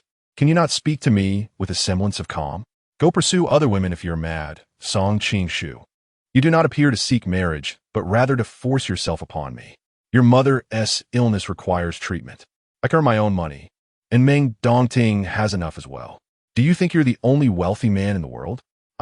When you have many who wish to court me. Even if I were to place a price on my virginity, it would not be for you. 500 million. Marry me, a one-year engagement. The man's expression darkened, his voice hoarse. 6 months will suffice. When you bit her lip, a faint bruise forming. 1 billion. She opened her mouth to speak. Song Qing-shu observed her face, slowly releasing his grip on her chin, tucking a stray lock of hair behind her ear, his fingers gently caressing her cheek. 2 billion. Finally, when you found her heartbeat again. That. She took a deep breath, clenching her fingers, biting her lip fiercely. She understood that some decisions were best made in a fervent emotional state. Shall we go to obtain our marriage certificate tomorrow? In the depths of the man's eyes, a flicker of surprise gradually intensified, akin to the blossoming of fireworks, illuminating the moment. Song Qing-shu's voice trembled. All right, tomorrow. Chapter 43. His dream comes true. She agrees to marry when you acknowledged her circumstances. She was overwhelmed by the allure of wealth. Loving money was not a crime. For 7 years, she had been taught with tension, scarcely finding a moment of respite, and only she understood the grit it took to endure. The attic she resided in was sweltering in summer and freezing in winter, the most affordable dwelling in the entire complex. During her most trying times, she contemplated surrendering to the advances of wealthy heirs, yet she could never bring herself to take that step. However, marrying Song Qing-shu, wasn't this man also seeking to uphold his own reputation? She desired money, and in that, neither party would suffer a loss. Wen Yu was perplexed by Song Qing-shu's sudden proposal. Perhaps, like her, he was swept up in a moment of impulse that led them to this juncture. She nodded, acknowledging that beyond the financial aspect, there was an element of spontaneity involved. Time slipped by, second by second. They sat on the sofa, and as when you glanced at the clock on the wall, it read 2 in the morning. Out of the corner of her eye, she noted the space between them. They were seated apart. Observing his hand, she saw it was bandaged and already soaked with blood. She broke the silence that enveloped the room. We are getting married for half a year. There are some things that need to be addressed up front. She inhaled deeply. 6 months would pass swiftly. If you have second thoughts, now is the time to speak up. Shouldn't that concern you? He countered. There are still 6 hours until 8 tomorrow morning. Why would I have second thoughts? She replied. 2 billion. No matter how composed she became, she would not retract that. With 2 billion, she could serve Li Wanzhu during her confinement with a smile. When you recognized the harsh realities of society. First, I do not want children, so you must wear protection. Second, during the 6 months, I fear complications, so let us forego a wedding. I wish to avoid interactions with your classmates and relatives. It would be best for us to keep our marriage private. Third, you may give me the remaining funds after the divorce, but upon obtaining our marriage certificate, you must provide me with a portion as a down payment. In the blink of an eye, the 6 months would pass. You know my blood type. I do not wish to bear the risks of childbirth. Besides, I cherish my beauty. Having a child would mar my appearance. Furthermore, apart from the $2 billion, I will need pocket money each month, high-end jewelry, and exquisite dresses. I want black gold cards at several major shopping malls, and I intend to celebrate all holidays during this half year. I expect gifts every weekend and surprises at the end of each month. Song Qing-shu. If you can agree to all this, then we may consider marriage. Song Qing-shu regarded her intently. The room was brightly lit, illuminating Wenyu, who donned a pure white nightgown that enveloped her delicately. She was slender, her long hair cascading behind her, speaking with the poise of a proud white peacock. He observed her lips as they moved, and a tabby cat leapt onto the sofa, resting on her lap. His gaze shifted to her legs, fair as jade, the scar from a previous injury tinged with pink. She was barefoot on an old patterned carpet, her toes painted a lovely shade of pink. His attention remained fixed on her feet, and he swallowed hard. All right. Wenyu was taken aback by how readily he acquiesced. In an instant, she was engulfed by a sense of negotiation failure. Despite having obtained everything she desired, a nagging thought lingered. Had she not performed adequately? With a hand running through her long hair, she lamented that she should have stipulated a few more conditions. Was there a hidden trap? Had this impoverished young man set a pitfall for her? Turning her gaze to Song Qing-shu, she noticed his eyes cast downward, concealing a murky emotional depth beneath his composed facade. His gaze fixated on her feet, which roused her irritation, prompting her to give his knee a playful kick. Song Qing-shu looked up at her, adopting an air of dignified composure. I shall instruct he when to draft the agreement tomorrow. If you have any additional requests, do share. Her younger sister, startled, leaped off the sofa. In that moment, when you realized she had almost forgotten, Song Qing-shu harbored a foot fetish. Beneath his seemingly righteous exterior lurked a rather wicked nature. Humph, not now. That could be addressed later. After all, 6 months would pass swiftly. Very well. Since you have articulated your terms, allow me to present mine, Wenyu proclaimed, lifting her chin defiantly. Post-marriage, we must fulfill our duties as a couple. Except during my menstrual period, you are not permitted to refuse me. Wenyu, cradling the cat, she felt her sister squirming in her embrace. Is there anything more? She pressed. Just this one condition. When you sensed something amiss. These terms seemed disproportionately favorable to her. Was this truly all he required? After several years, could there be other undisclosed peculiarities he harbored? Never mind. She resolved to focus on the financial aspect. A mere 6 months was manageable, even if it meant tolerating some eccentricities. On the table lay 2 glasses of water and a chessboard. It was evident that before Song Qing-shu's arrival, when you had been engaged in a game with Meng Dongting, the man's demeanor softened considerably as he took a seat in Meng Dongting's place and resumed the game with her. In her youth, when you had learned go alongside her grandfather, though her skills were merely mediocre, this evening was simply a means to pass the time. In the first match, when you suffered a narrow defeat, with a slight adjustment from Song Qing-shu, she could have claimed victory, yet he chose not to relent. As the second game progressed, she furrowed her delicate brows, hesitating with her moves. Suddenly, she opened a drawer, retrieved a piece of chicken jerky, and tossed it onto the chessboard. Instantly, her sister leaped up, disrupting the game entirely. A smirk played on Song Qing-shu's lips. Growing impatient, Wenyu turned to the bedroom. I'm going to sleep. Please wake me in the morning. As Song Qing-shu observed her retreating figure, he heard the resounding slam of the door. Tidying the chessboard, he returned the pieces to their box and glanced at his watch. It was 2:50 a.m. With 5 hours remaining until 8 o'clock, he rose to survey the modest living room.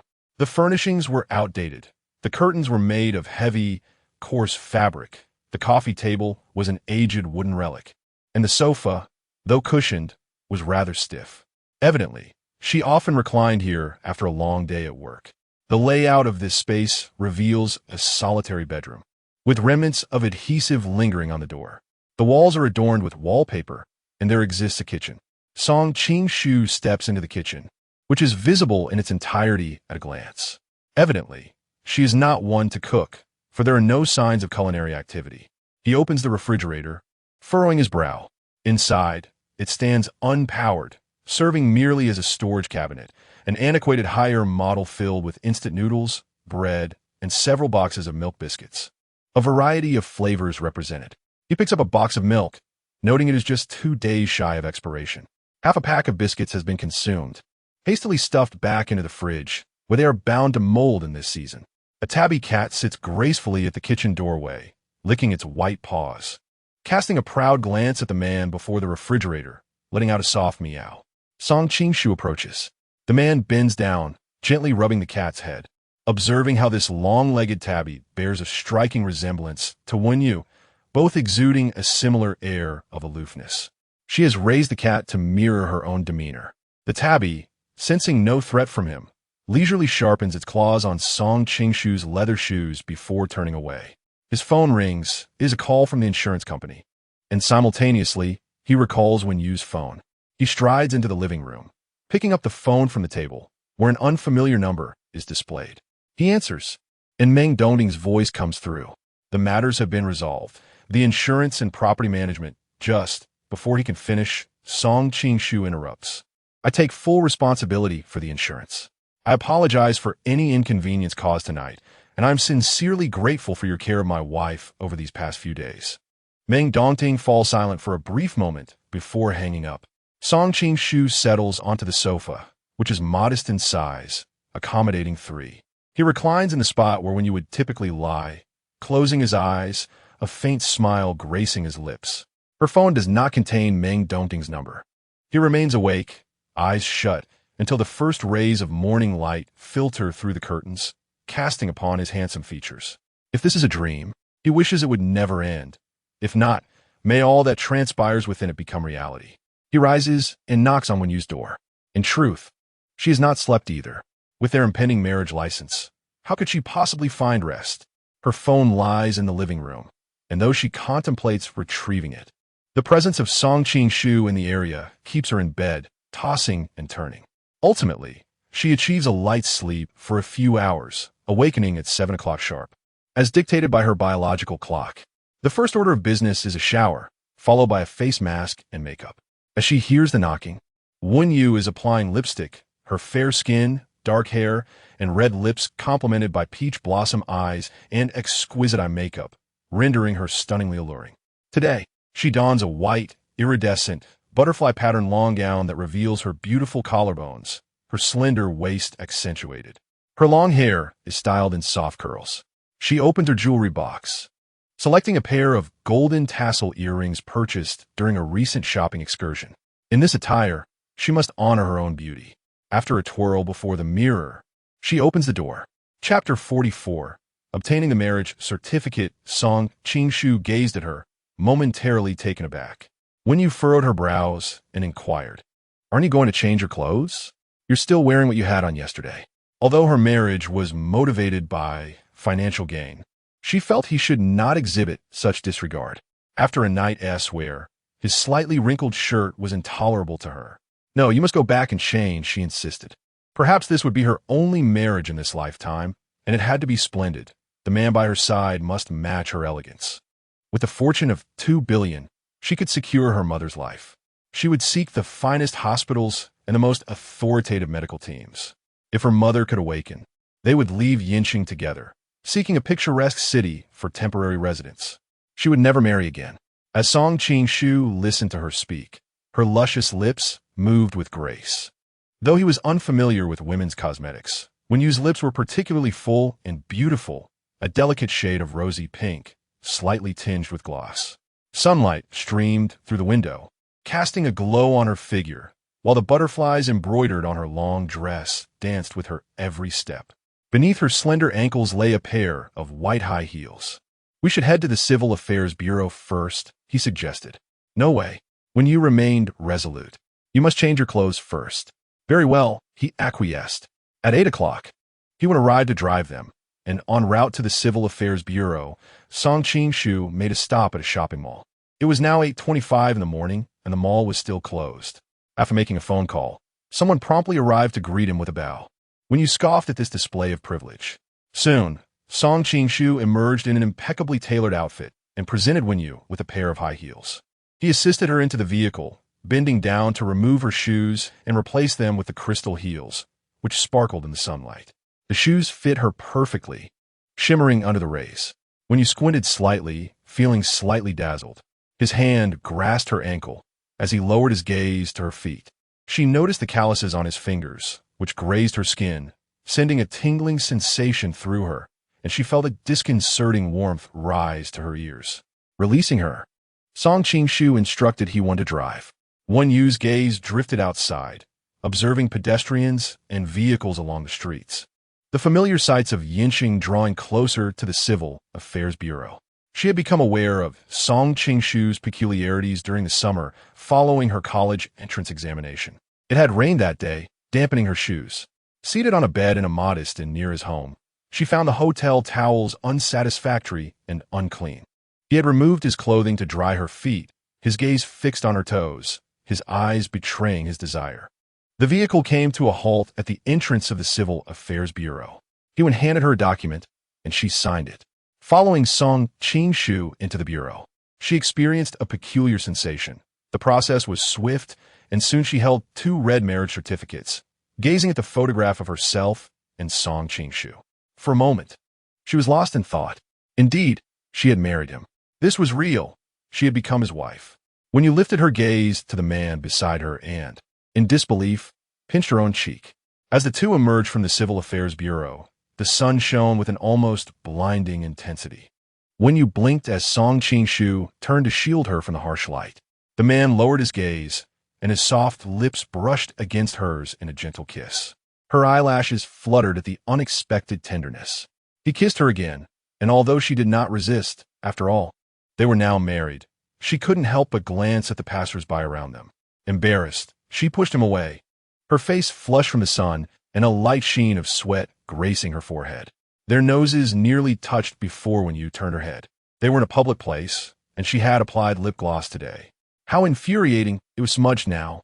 "Less at home," she said, when you contacted her landlord to terminate the lease, with 2 months' rent remaining. Her belongings were minimal, fitting neatly into 2 large suitcases. She carried her sister, while Song Qingshu and He-Won took charge of her luggage. The driver from Tian Villa arrived to collect her belongings, along with Wen-Yu's cat. Seated in the car, Wen-Yu observed the road ahead, recalling that she had visited Tian Villa once before, but this route seemed unfamiliar. The vehicle eventually halted in the shopping mall's garage. Inside the jewelry boutique, the staff cleared the area, smiling as they invited them to select rings. Song Qingshu chose a pair of platinum bands. The men's design was understated, while the women's featured a single diamond accent, ideal for everyday wear. When a sales assistant offered to help Wen-Yu try on the ring, Song Qingshu subtly intervened, taking the ring and placing it on Wen-Yu's ring finger. Her delicate hand glimmered under the jewelry lights, reminiscent of white jade. Gazing at the ring, Wen-Yu felt a wave of astonishment wash over her. She had truly married him. Song Qingshu encouraged her to select a diamond ring, reserving the platinum band for daily use. The sales assistant presented several options, and as Wen-Yu rested her chin on her hand, she admired the rings on display. After trying on a few, she realized that her designs were far more appealing. Ever since her childhood, she had envisioned a future where she would study abroad, establish her own brand, and surround herself with good friends, inevitably leading to a marriage of convenience. Marrying a well-matched individual from a respectable family, a stranger of impeccable character. Trying on a cornflower blue sapphire ring brought memories of her childhood rushing back, thoughts of Wen Huacheng and He Qiuan. Suddenly, her enthusiasm for shopping waned. "I'll take this one," she said, pointing to a ring. "Please wrap these up and send them to Tian Villa, number 6.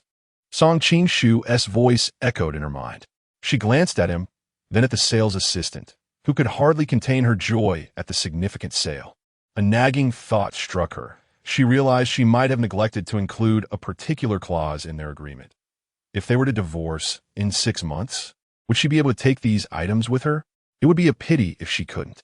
Song Qingshu observed the conflicting emotions playing across her face, one moment joy, the next uncertainty. Wen-Yu was not adept at concealing her feelings, She was straightforward, pure, and vibrant. In an instant, Song Qingshu discerned her thoughts. Initially, he had merely wished to see her, to remain informed about her life. Gradually, he yearned to draw closer, to employ every means possible to bridge the distance between them. However, human hearts are inherently greedy. As one draws near, desires inevitably grow. Upon obtaining what one wishes for, the longing to possess it for a lifetime arises. Half a year is but a fleeting moment. This is his choice. Song Qingshu hopes for a slower passage of time. He asserts it is possible. This impoverished youth must possess some skill in reading minds. When Yutong's eyes widened momentarily, and she quickly responded, "You said it. Do not renege when the time comes." "I shall not." This is more like it. When you hopes that Song Qingshu will always retain his extravagant trait. As they departed, a harmonious voice behind them echoed, "Mr. Song, Mrs. Song, take care." When you pondered over this address, finding it somewhat acceptable, on the journey home, Song Qingshu handed Wenyu a card. "This is my credit card. It has a monthly limit of 8 million. If that is insufficient, you may have Yuan contact the bank." Holding the card, Wenyu promptly tucked it into her bag. This was beyond the 20 billion. Upon returning to the Xie villa, as soon as Wenyu and Song Qingshu stepped inside, they were met with increasingly loud meows. The two housekeepers were in a fluster. Approaching, Wenyu saw cat fur flying through the air, predominantly black. She beheld the tabby cat, triumphantly asserting dominance over the black cat. The fighting prowess of the tabby was formidable. A pang of guilt struck Wenyu. It was only the first day visiting someone else's home, and her cat had reduced theirs to such a state. The housekeepers looked at Wenyu and simultaneously exclaimed, "Madam." Wenyu rescued the black cat. Casting a glance at Song Qingshu, who cradled the feline as it pitifully sought refuge in his arms. Her sister, filled with enthusiasm, let out a loud sound, prompting Wenyu to gently pat her sister's head, saying, "All right, do not bully the cat." With a flick of her tail, the sister leapt onto the cat tree. Licking her paws, Wenyu glanced at the little creature in Song Qingshu's embrace, feeling the need to express concern for this unfortunate little black egg. Is it all right?" Chapter 45. Come directly. I fear you cannot endure it. When you settled into Song Qingshu's residence, she opened her mobile phone's recording application and marked the countdown. 179 days until divorce. She had unexpectedly entered into marriage, a matter she had no one to share with. She was at a loss as to whom to confide in, lacking even a close friend to vent her frustrations. The only person she occasionally conversed with was Su Li, and their discussions revolved solely around work-related topics. Having been hurt in the past, she harbored a disdain for forming friendships. Once, she had been incredibly close to Li Wanzhu, but when the one family fell from grace, Li Zhen ascended to power atop Wen Huaqing's corpse, and Li Wanzhu was the first to betray her. Song Qingshu instructed Aunt Zhou to move Wenyu's belongings to the third floor. Kradling Akat. Wenyu sat in the living room, while another aunt cheerfully inquired about her lunch preferences, taking note of her tastes. Suddenly, an idea struck her. She stood up, realizing she had forgotten to bring her instant noodles from the fridge. They remained unopened, a waste indeed. Song Qingshu approached her, suggesting they check out the bedroom. He led Wenyu to the third floor, where only two housekeepers resided on the first floor. Song Qingshu valued tranquility, and the housekeepers would come by at designated times for cleaning. The villa spanned 3 stories above and 2 below, far larger than the previous one family home. Wenyu had heard of this place in her youth, the Xie Tian Villa, renowned as one of the 10 most prestigious villa districts in Yen City. However, upon glancing at the surrounding decor, she could not help but ask Song Qingshu, "Did you personally decorate this when you purchased it, or was it already furnished?" The style struck her as distinctly uncharacteristic of Song Qingshu. Upon seeing him nod, Wenyu felt a twinge of confusion. In the 7 years since they last met, how could this seemingly frigid man have changed so much? The room's floor-to-ceiling windows were adorned with elegantly tied white lace bows. Song Qingshu watched as she headed straight for the walk-in closet. He stood at the door, observing her as she opened the wardrobe. The clothes she had brought were neatly arranged by the housekeeper, though they were few in number. The closet was primarily filled with her belongings, save for one side reserved for Song Qingshu. Wenyu pointed to the glass cabinet, asking, "May I fill this space?" Referring to bags. Song Qingshu nodded. "I will have you contact the bank for a credit increase." She then gestured toward another glass cabinet that housed some of his watches and simple accessories, noting that a significant portion remained empty. In an hour, the ring she had purchased earlier that day would arrive. A jewelry box was opened to reveal a total of 16 rings, the most exquisite being a 15-carat round diamond, a treasure of the establishment.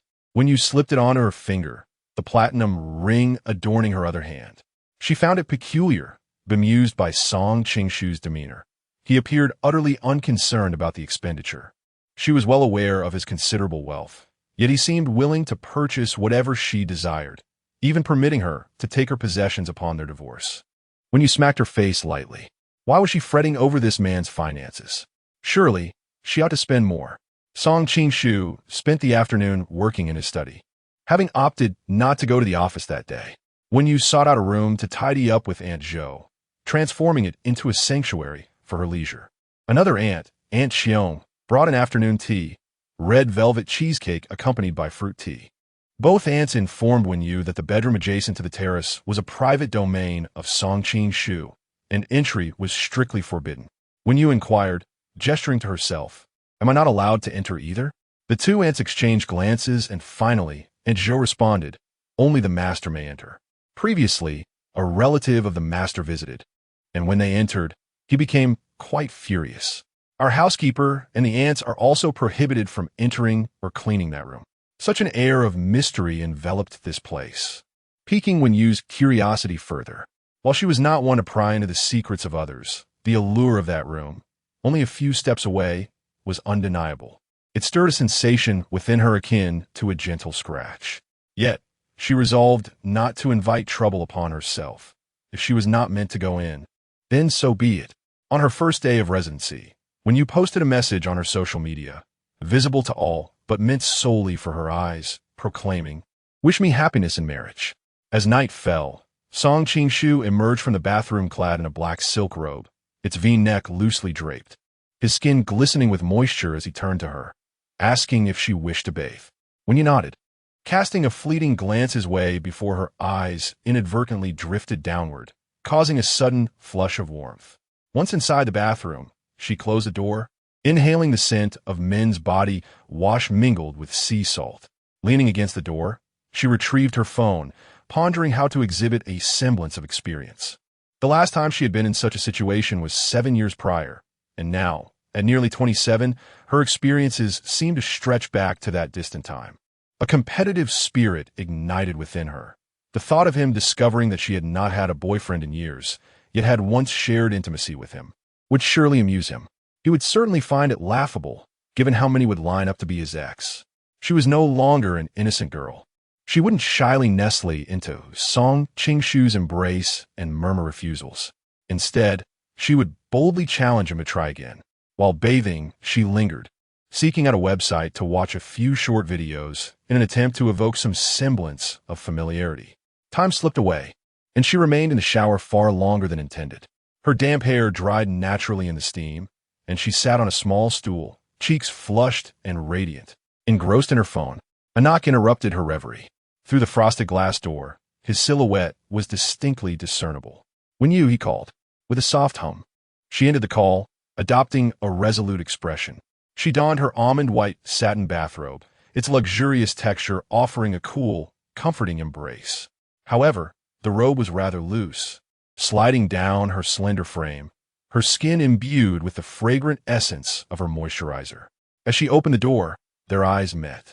Her complexion was a rosy hue, her skin luminous, and her hair nearly dried, fluffy and smooth. Song Qingshu had initially worried that she might suffer from a lack of oxygen from lingering too long in the bathroom. The man lowered his gaze, his eyes inadvertently resting upon her shoulder. The bathrobe hung loosely on her frame. If she did not grasp the collar with her hand, it would slide off her shoulders, precariously balanced on her fair skin. He swallowed hard.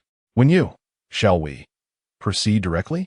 Wenyu raised her hand to tuck a lock of long hair behind her shoulder, tilting her head to meet his gaze. Song Qingshu was tall, and while Wenyu was not short herself, standing at 168 centimeters, their height difference of 20 centimeters felt insurmountable. Yet, she perceived that he, standing before her, could shield her from both the harshest light and the fiercest storms. She narrowed her eyes slightly, observing his unyielding demeanor. "Aren't you coming?" Song Qing-shu sighed softly, his gaze falling upon the small red mole on the tip of her nose.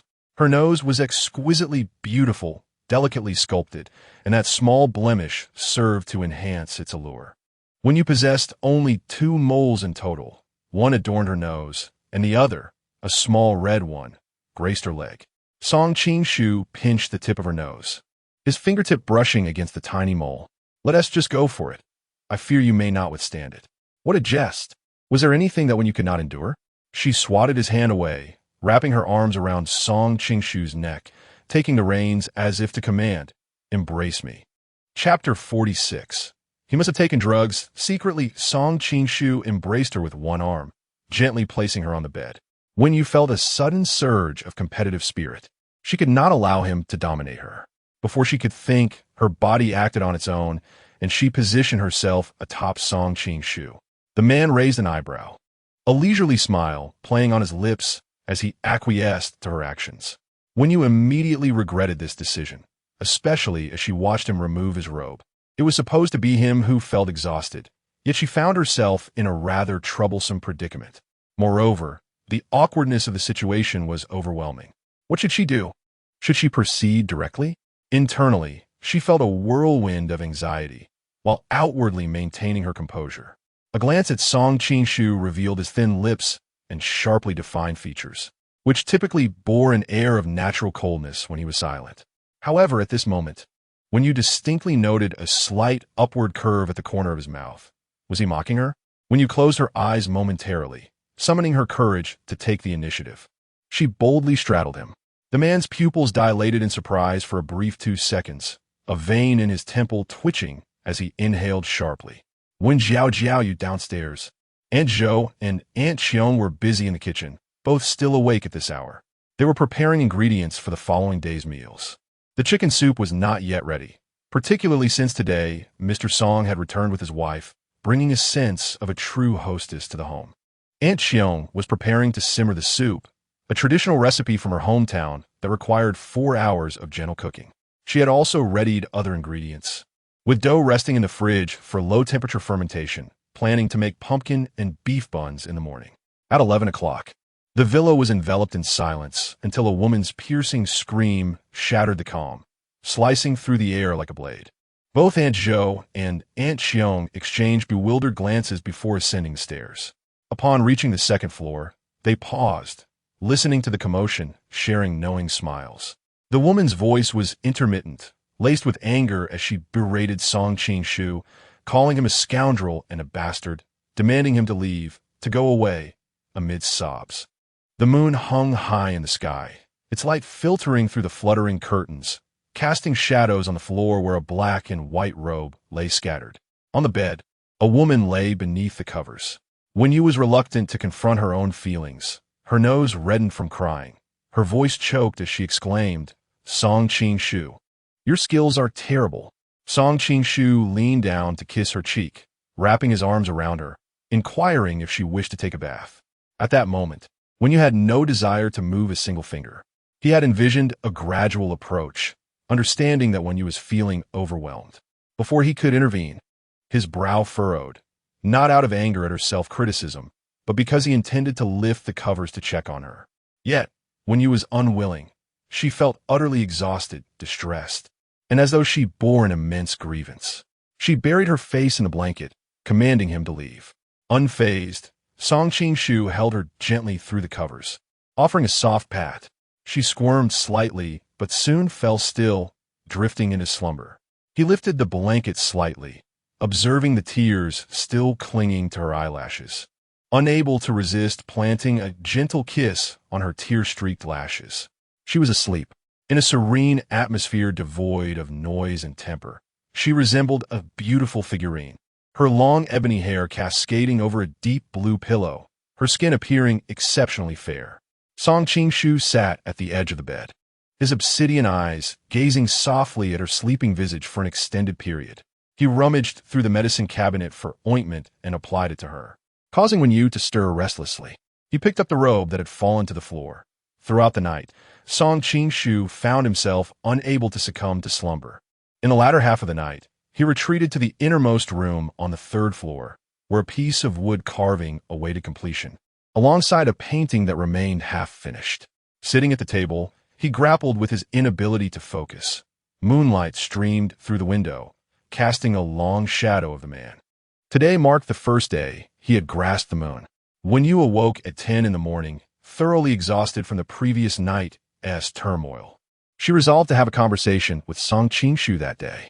If each day were to unfold in such a manner, she feared she might lose her sanity. Yet, it seemed improbable that every day would be like this. Leaning against the headboard, she unlocked her phone to seek answers, discovering that no man of such caliber existed in the world. A sigh of relief escaped her lips.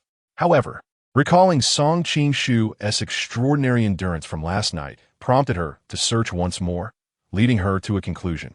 He must have secretly taken medication. After all, a man's pride is paramount. Tossing her phone onto the bed, when you took a few moments to gather her thoughts. When she finally descended from the bed, she inhaled deeply. She acknowledged her impulsiveness from the previous night, yet if given another chance, she would still resolutely proceed, considering he had resorted to taking pills. After all, dignity is of utmost importance.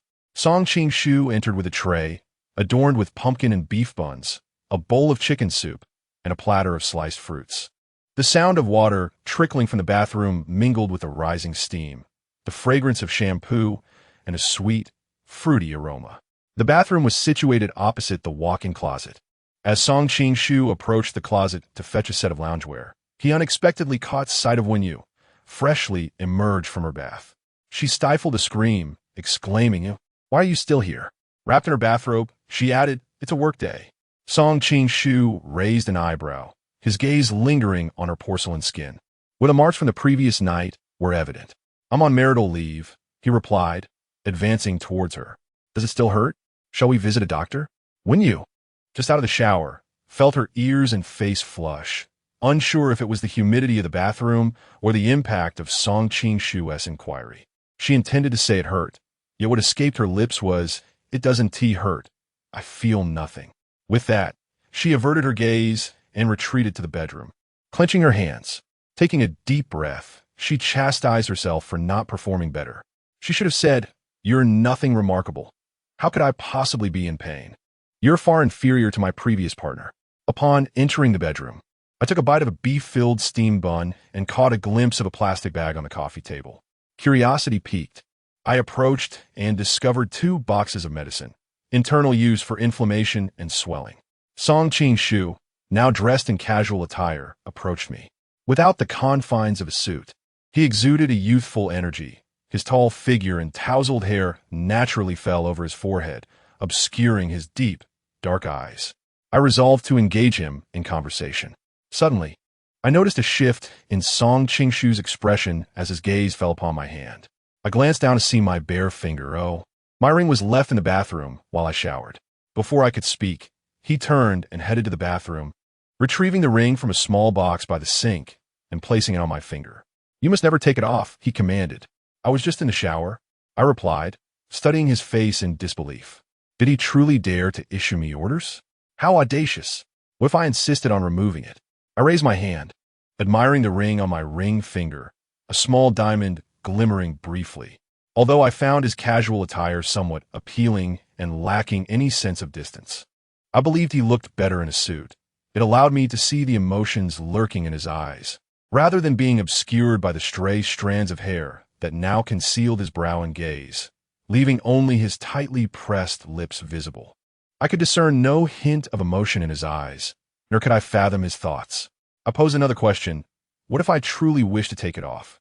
Chapter 47. Administering medicine, Song Qing-shu remained silent, yet when you could perceive a significant chill in the surrounding air. The man's gaze bore a hint of dangerous aggression. She glanced at her own fingers, then at the ring adorning Song Qing-shu's hand, shrugged slightly, and let out a soft "oh." If he didn't want to remove it, then so be it. Song Qing-shu, still silent, lifted her onto the bed. When you kicked her legs, feeling overwhelmed. Even after her shower, she still felt discomfort. And if it happened again, she feared for her life. Her nightgown was swiftly lifted, and as when you emerged from her bath clad in only that scant garment, her cheeks flushed crimson. She prepared to confront Song Qing-shu defiantly, but was unexpectedly rendered rigid by the cool, gentle sensation of him applying medicine to her. The anti-inflammatory and pain-relieving ointment was meant for internal use. Sensing his intense gaze upon her, deep and fervent, when you instinctively pressed her thighs together, a wave of discomfort washed over her, and her cheeks blazed with heat, a rare occurrence. She resembled a quiet cat, pulling the corner of the blanket over her face. In the serene atmosphere of the bedroom, when you could hear the amplified sound of her own heartbeat, it was merely a matter of applying medicine, she thought. She had initially intended to kick him away, but since he was the one who had caused her injury, it was only natural for him to attend to her. With that thought, she gradually relaxed. However, after a moment, when you felt something amiss, ew. Song Qing-shu, is the medicine not ready yet? It is ready. Wen Yu, still hidden beneath the blanket, gritted her teeth, her body tense. Then could you please remove your fingers? Was he trying to poison her? The man's Adam's apple bobbed as he leaned closer, one hand propping himself beside her face, gazing down at the woman concealed by the blanket. He brushed against her cheek through the thin fabric. His voice was husky and barely contained. There's a hook that has latched onto my hand. Wen Yu's mind exploded with confusion. After several seconds, she covered her crimson, blood-stained face, her lips parted as if to curse him. But the words got stuck in her throat. All her emotions became a tangled mess, her breathing erratic, and her blood raced chaotically. Enveloped by his presence, she inhaled the faint, soothing scent of his cologne and finally managed to grit her teeth and utter, "Song Qing-shu, you scoundrel." Just then, Aunt Xiong's voice echoed from outside. "Sir, madam, lunch is ready." Wen Yu hastily pushed him away, shoving against his chest as she declared, "Let us go eat." Her gaze deliberately avoided something, and she hurriedly made her way to the door. As she turned to look at Song Qing-shu, she caught sight of him methodically wiping his fingers with a wet tissue. The phrase beast and human clothing lodged in her throat. She had to endure living with this cultured rogue for another 178 days. And Wen Yu resolved to find an opportunity to indulge herself in shopping to compensate for the emotional turmoil. After lunch, Wen Yu had other matters to attend to.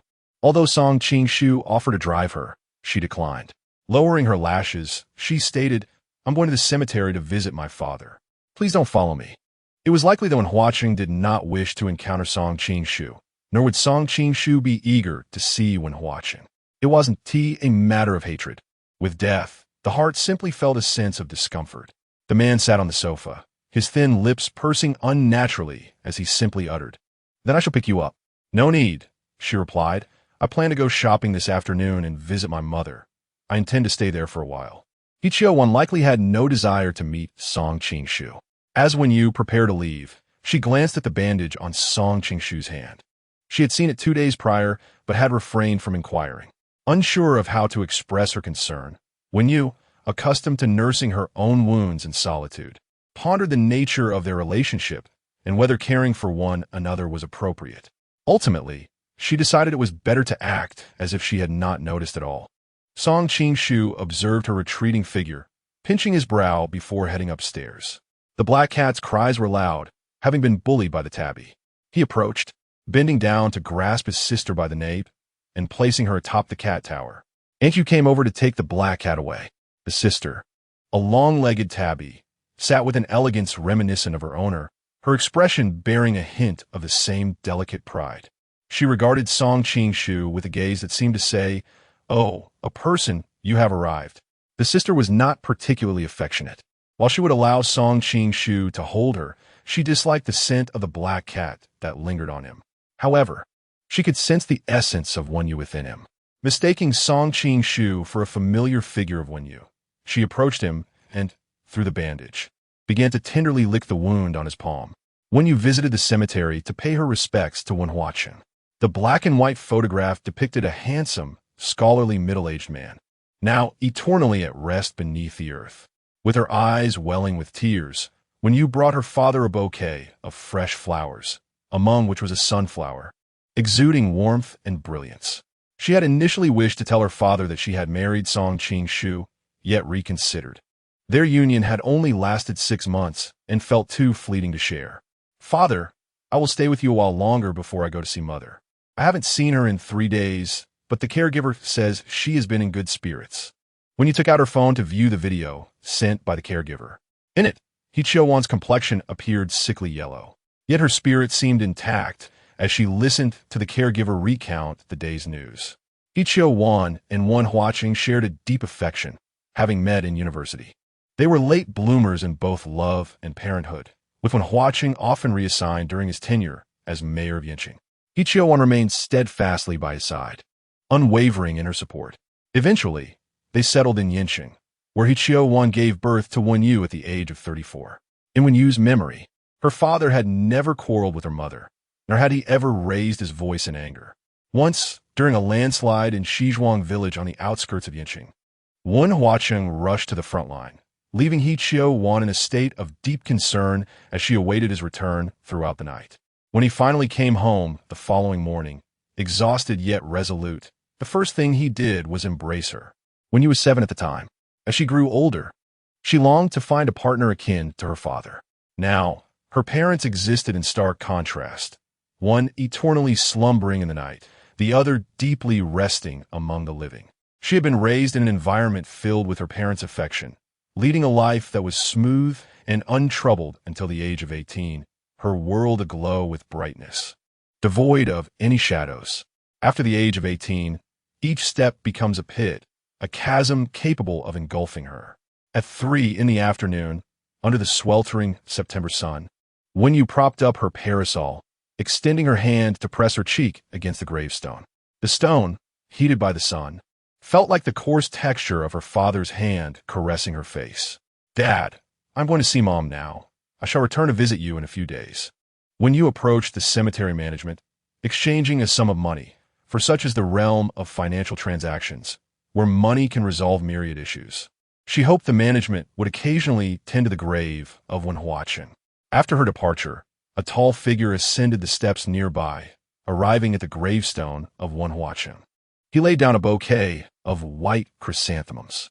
The man stood before the gravestone, his dark eyes deep as an abyss. The blazing sun illuminated him, yet failed to penetrate the icy aura that enveloped him. Chapter 48.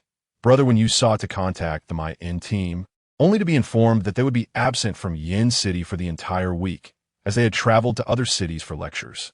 With newfound wealth, she transferred Hee-cheol-won to the advanced nursing ward of the Mayan Rehabilitation Department at First Hospital, securing the finest care for her. She hung the wind chime anew at the bedside, observing the bright ward, bathed in the golden hues of the setting sun. It seemed as if vitality had returned to Hee-cheol-won. Won-yu, too, glimpsed a flicker of hope. Upon returning to Shiyu Tian Villa that evening, the housekeeper had prepared dinner. Upon seeing Won-yu, Aunt Zhou cheerfully remarked that dinner was ready. She instructed Aunt Xiong to call Song Qing-shu upstairs.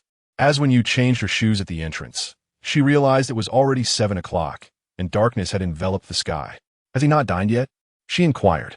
Aunt Zhou smiled. "Sir is waiting for you to dine together." Nodding, Won-yu ascended to change her attire, not finding Song Qing-shu in the master bedroom or the study.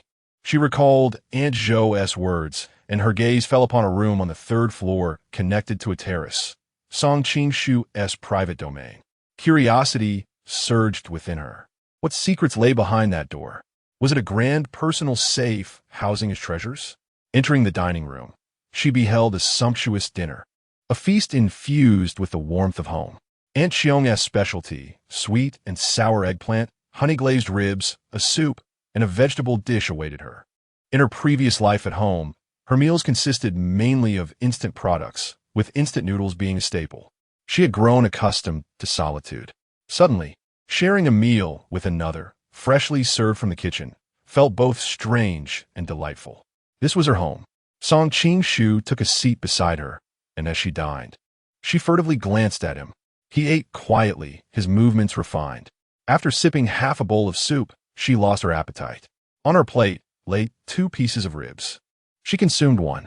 Dressed in a light blue loungewear, he appeared refreshingly composed. When you noticed his long, straight lashes casting delicate shadows, evoking memories of her high school days.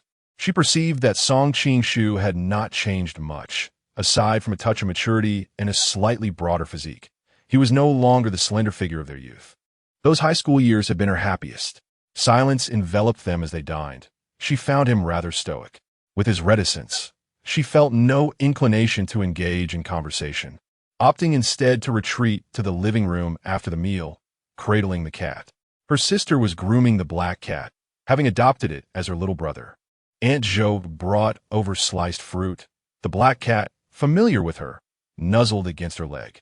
"Dear you, I'll fetch some freeze-dried treat for you and your sister," Aunt Jo said, when you confirmed that she was not imagining things. "What is the name of the black cat?" she inquired, and upon hearing Aunt Jo's response, she dashed upstairs without even putting on her shoes. Finding Song Qing-shu in the study, engaged in a phone call, she pushed the door open. "Your black cat shares my name, Song Qing-shu. You must have done this on purpose." A man stood before the floor-to-ceiling window, his pale, cold fingers gripping the phone tightly. From the other end came an astonished exclamation from another man. "What? You have a woman at home?" Song Qing-shu replied, "I'll hang up now." Hey, don't hang up. When did the iron tree have a woman beside it?" Song Qing-shu ended the call, casually placing the phone on the table. He turned his gaze to Wen-yu, who stood at the doorway, her eyes drawn to the woman's bare feet, unshod, her skin glowing white, delicate ankles, perfectly shaped feet, and nails adorned with a faint pink hue. The beige-long nightgown gracefully clung to her calves, swaying with her steps. Song Qing-shu strode over and lifted her into his arms. When you felt a sudden weightlessness. "You still haven't answered my question." He set her down on the black leather sofa in the study. She sank deeply into the cushions, supporting herself with her hands, and kicked one foot against his chest. "Hey, speak." The force of her kick caused him to stumble slightly, but he regained his balance, bending one knee to kneel on the carpet, seizing her ankle. "It's called Xiaoyu. Don't call me by my name." Wen-yu pondered for a moment, leaning back against the sofa, crossing her arms, and lifted her other foot to lightly tap his chin. "So, you're fantasizing about me." He narrowed his eyes, a glint flashing in his elongated gaze. His dry palm, with long fingers and evident calluses at the joints, grasped her foot. Wen-yu felt her senses heightened. His aggressive demeanor startled her, compelling her to retreat and maintain a 2-meter distance from him. She shifted to the other end of the sofa, draping her long gown over her feet. "Don't share my name." Feeling that her previous statement lacked seriousness, she asserted, "Otherwise, don't come to my bedroom tonight." As Song Qing-shu approached, Wen-yu had already nestled herself into the corner of the expansive sofa, resembling a quivering, thorny white rose. He gazed intently at this delicate bloom, placing his hands before her, effectively trapping her beneath him, leaving her no escape. "Wen Jiao, your cat bullies my cat, and you bully me along with my cat. What have I done to bully you?" When you could almost feel the heat of his breath brushing against her face as he spoke, flushing her cheeks. "You were the one bullying me. You even hurt me last night. I didn't hold you accountable." His gaze shifted downward as he reached to lift her gown, only to have her push his hand away. "Does it still hurt?" "It does." When you glared at his seemingly cool and dignified face, which felt deceptively charming. "Song Qing-shu, we cannot continue like this every day. It disrupts our lives. Although you proposed certain terms before marriage, and I consented, this cannot go on. We need to exercise some restraint. 3 times a week." After a moment's contemplation, she realized that this amounted to every 2 days, which was unacceptable. She extended her hand, suggesting twice a week. He nodded, a faint smile gleaming in his eyes. "All right." In that instant, when you felt she had been deceived, the most rudimentary tactics at the negotiation table ensnared her. Song Qing-shu grasped her face, releasing her just as she was on the verge of becoming as puffed as a blowfish, his smile unwavering. "Wen Jiao, every move is irrevocable." He approached the desk, dialing Aunt Jo to request a pair of slippers. With a courteous bend, he personally assisted Wen-yu in putting them on. As his phone chimed, Song Qing-shu glanced at the screen, inquiring whether she preferred to stay in the study or return home first. He gestured towards the bookshelf, asking if there were any books that piqued her interest. Wenyu had no desire to linger in this space saturated with his essence. Rising, she resolved to leave. After taking a few steps, she suddenly pivoted and hastened to Song Qingshu's side. He was engaged in a phone call with a business acquaintance who had invited him to play golf the day after tomorrow. Fortuitously, he was free that morning and was about to respond. Wenyu approached, deliberately adopting a sugary tone towards the phone. "Oh, Qingshu-ji, you're so quick. How can you be this fast? Boo-hoo, did you forget to take your medicine today? Not doing so well, huh?"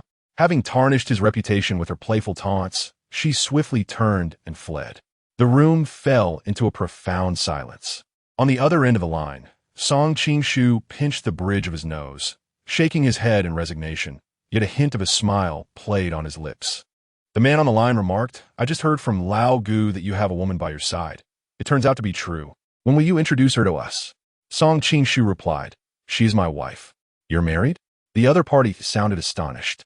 "Yes, married," Song Qingshu confirmed. "I'll inquire about her another day. If she is willing, we shall gather again."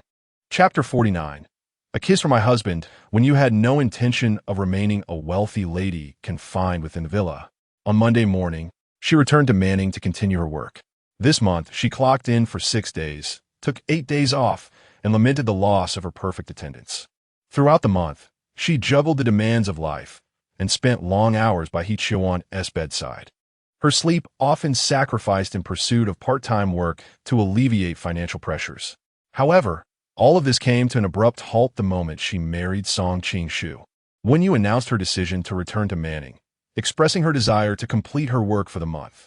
Song Qingshu nodded in agreement, offering her his support without interference. She had no desire to be a full-time housewife, idly tending to flowers and playing with cats. Such a role made her feel like a caged canary.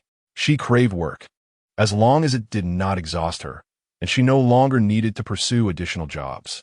As it was the off-peak tourist season, her workload at Manning was manageable. Having been there for 2 years, she remembered the opportunity Su Li had given her when she struggled to find work due to her educational limitations. A gesture for which Wenyu remained grateful. After several days away, she was welcomed back by Yu Wenxue and Meng Qianqian, who excitedly chatted and gossiped with her. Their lively banter soothed her spirit. Humans are inherently social creatures, easily influenced by the company they keep. She found herself enjoying the gossip shared by these 2 young women. Yu Wenxue was 2 years her junior, while Meng Qianqian was the youngest, hailing from a harmonious local family, living with her parents, brimming with vitality, and untouched by the harsh realities of life, free from the pressures of matchmaking, earning just enough to spend on herself, with her family in good health. Wenyu, our salaries have increased. By the end of this year, I've heard employee benefits will be on par with SY's, with several travel destinations to choose from. Mr. Song is truly generous. Wenyu, I'll send you on a trip to northern Myanmar. Just be careful not to lose any parts on your way back. The salary increase was indeed delightful news for Wenyu. Yu Wenxue linked her arm with Wenyu's, urging her to join in, and playfully pinched her at the waist, only to exclaim in disbelief, "Wenyu, your waist is so slender." The vest Wenyu wore was ill-fitting, somewhat oversized. "Oh no, I had 3 riders last night," Wenyu, who was particularly ticklish, recoiled instinctively at the unexpected touch, sending goosebumps racing across her skin as she sought refuge closer to Meng Qianqian. Typically, she seldom engaged in playful antics with her colleagues. She only shared meals with Yu Wenxue and Meng Qianqian, forming a small circle that occasionally swapped shifts. Perhaps due to a shift in her mindset over the past few days, Wenyu felt considerably more relaxed, allowing a subtle smile to grace her lips. Wenyu, you actually smiled," Meng Qianqian exclaimed, her eyes widening in astonishment, seemingly overwhelmed by Wenyu's beauty. When not smiling, Wenyu was perceived as a cold beauty, but her smile was utterly mesmerizing, leaving others in a daze. The strikingly beautiful often evoke a sense of distance from others. At Manning, many labeled Wenyu as aloof and difficult to approach, attributing her temperament to her perceived standoffishness, her reluctance to engage in social activities, and the jealousy of her admirers. Moreover, she rarely smiled, always being the first to leave after work and the last to arrive in the morning. The scion of a wealthy family approached her with intentions of courting, only to be met with a splash of wine from her. A senior executive at the hotel sought her company, but she promptly relayed the details to a rival executive within the same firm. You Wenxue, you look stunning when you smile. If I were wealthy, I would gladly be your devoted admirer, remarked Wenyu, momentarily taken aback, yet feeling an inexplicable warmth. A hand suddenly rested on her waist, causing her to flinch. It was Meng Qianqian, who quickly exclaimed, I want to touch too, boo-hoo. Wenyu was not one to shy away from such gestures, as they were all women, yet she harbored a genuine aversion to ticklish sensations, feeling as if insects were crawling on her skin. All right, let us have dinner together after work, she said, retreating from the front desk. You can order whatever you like. Let us go for a buffet. Meng Qianqian, didn't you mention a new barbecue restaurant opening recently? As she stepped back, she unexpectedly collided with something behind her. A long, strong hand, marked by defined knuckles, steadied her waist, sending a shiver of both ticklishness and numbness through her. Good morning, President Song. Both Yu Wenxue and Meng Qianqian greeted, bending slightly. When you inhaled the faint, somewhat lifeless scent emanating from the man, her gaze drawn downwards to the silver buttons of his shirt. Good morning, President Song, she echoed. After a brief pause, she quietly urged, President Song, your hand. Song Qing-shu released her, nodded, and strode confidently towards the elevator. Only when he entered did Yu Wenxue and Meng Qianqian raise their heads. Their cheeks flushed as they began to discuss excitedly. I can't believe President Song came to Manning today. Thankfully, I didn't switch shifts. How can one person possess such exquisite brow bones, deep-set eyes, a prominent nose, and a graceful jawline? He looks like a model. One of them gushed. I think President Song has impeccable taste in clothing, the other chimed in. As the two chatted animatedly, Wenyu, feeling exasperated, lightly slapped her cheeks, wishing to shatter the thick filter through which the two girls viewed Song Qing-shu. However, did he truly have good taste? The light, gray Chinese-style shirt he wore today seemed to be the one she had selected for him that morning in the dressing room. It was she who possessed taste. The morning passed swiftly amid their gossip, and by lunchtime, when you prepared to head to the staff cafeteria with Meng Qianqian and Yu Wenxue, when her phone vibrated, Song Qing-shu was calling. Surrounded by people, she chose not to answer. He soon followed with a message, come to my office, bearing the dual roles of boss and benefactor. When you made her way to the 8th floor cafeteria, took a sip of cold soy milk, and informed the two, I have something to attend to, you both go ahead and eat.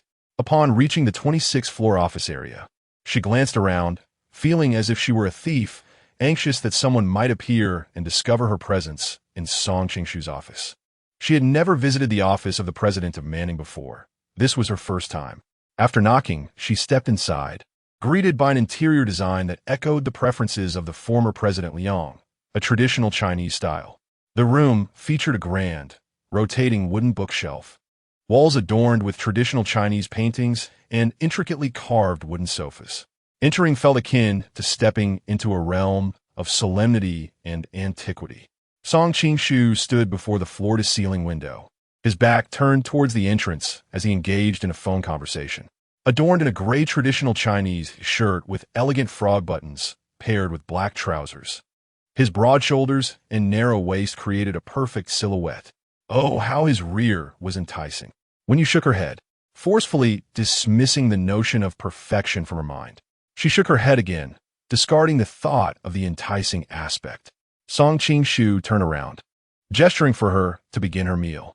On the table lay a thermos box containing several home-style dishes, including the fragrant oil shrimp that Wenyu particularly adored. So, he had invited her over for dinner.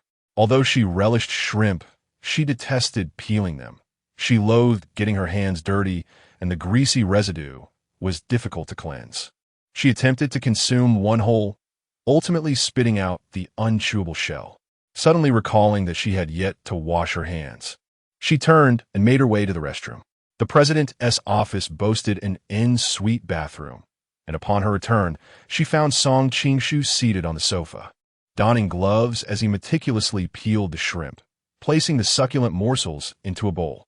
When you gazed at the freshly peeled shrimp, since childhood, she had cherished fragrant oil shrimp, a specialty of the family's maid. Hichio, one could also prepare it. Song Qing-shu looked up at her, inquiring if she wished to indulge. She nodded, replying, "A kiss from my dear husband." Chapter 50. Dreaming of him when you felt a shiver run down her spine.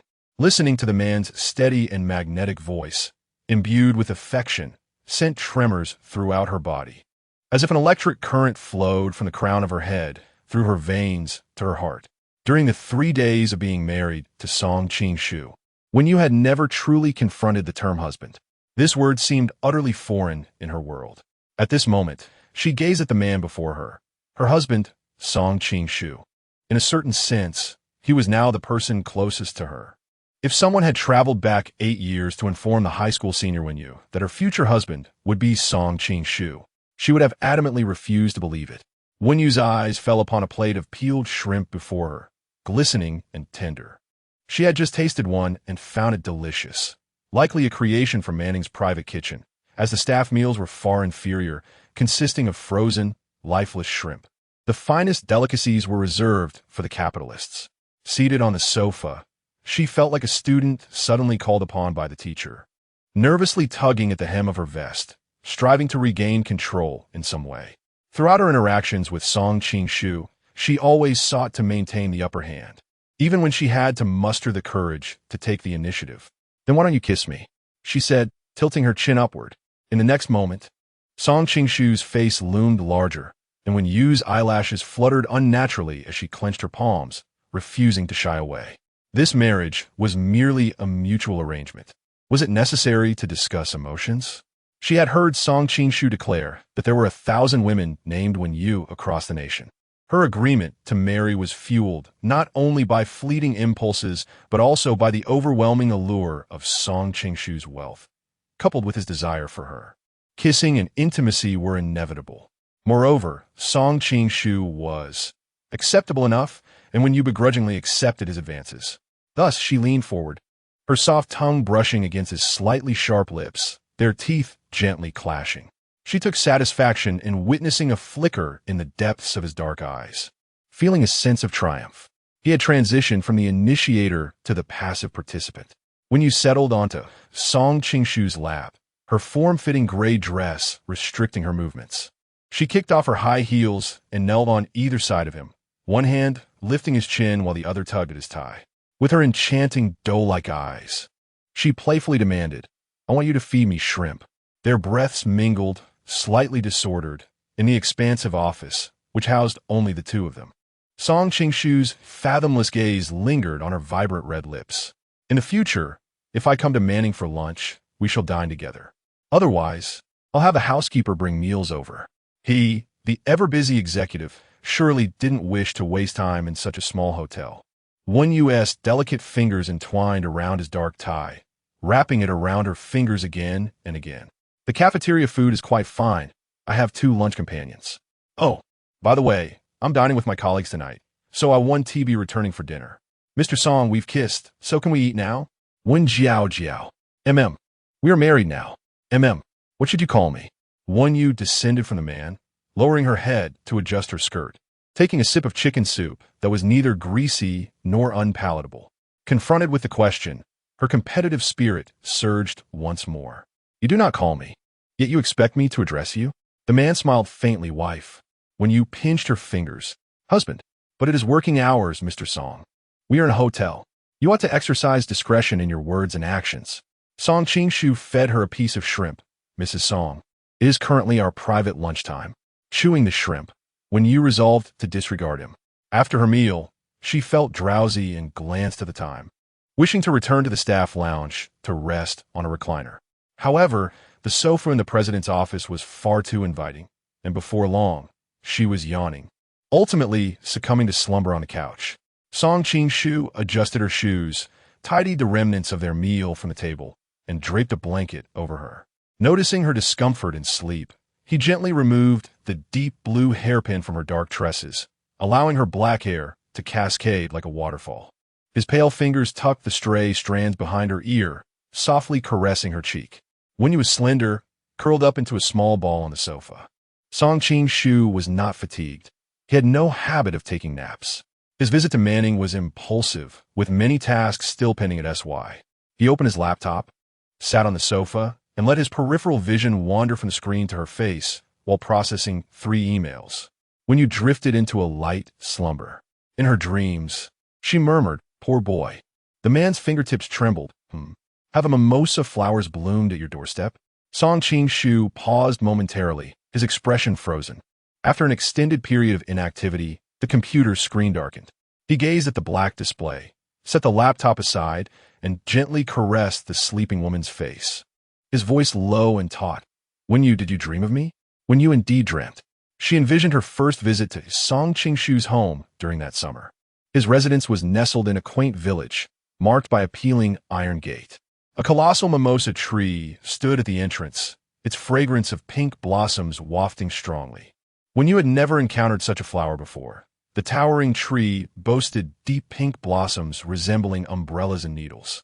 Having grown up in the heart of Yin City, where her home was surrounded by ancient pines, she was awestruck by the sight of such an enormous mimosa, its branches laden with clusters of blooms. When you longed to pluck a flower, but there were no ladders at Song Ching-shu's home, the young man lifted her onto his shoulders, allowing her to reach a few blossoms. "I want the one higher up," she declared, stepping unsteadily on his shoulders and tumbling down. Song Ching-shu caught her as they fell to the ground, one arm cradling her head and the other encircling her waist, with Wenyu nestled in his embrace.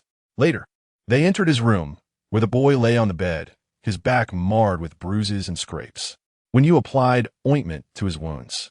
She inquired about his pain and, biting her lip, confessed, "I thought the one growing high up was the most beautiful. I just wanted to pick that one. But I never anticipated it would be too high."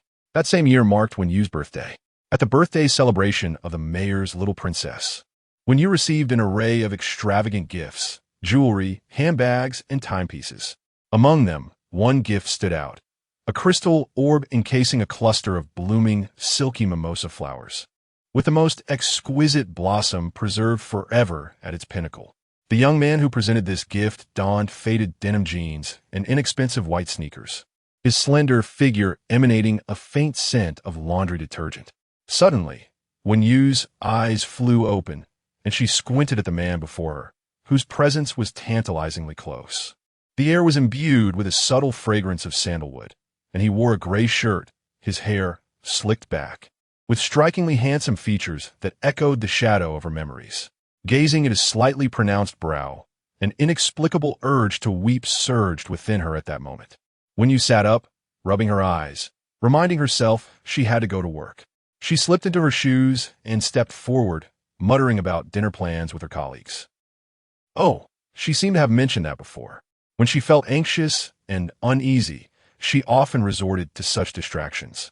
Song Ching-shu nodded, instructing the driver to take her. "No, thank you." Wenyu yearned to leave, quickening her pace as she exited the CEO's office.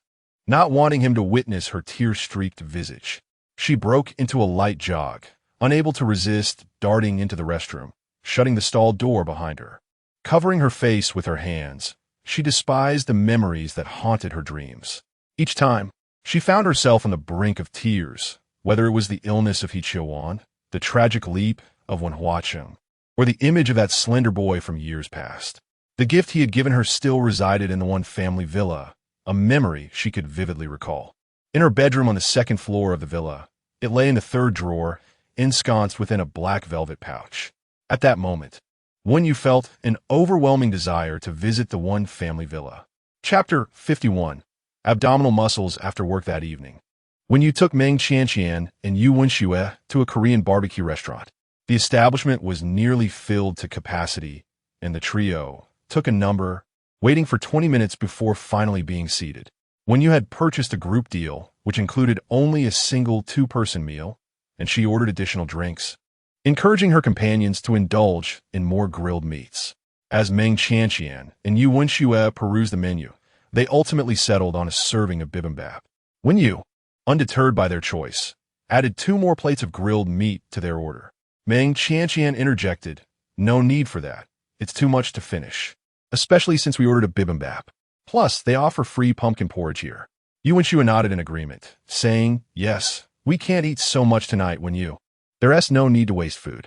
Wenyu, however, paid little heed to their protests and insisted on augmenting their meal.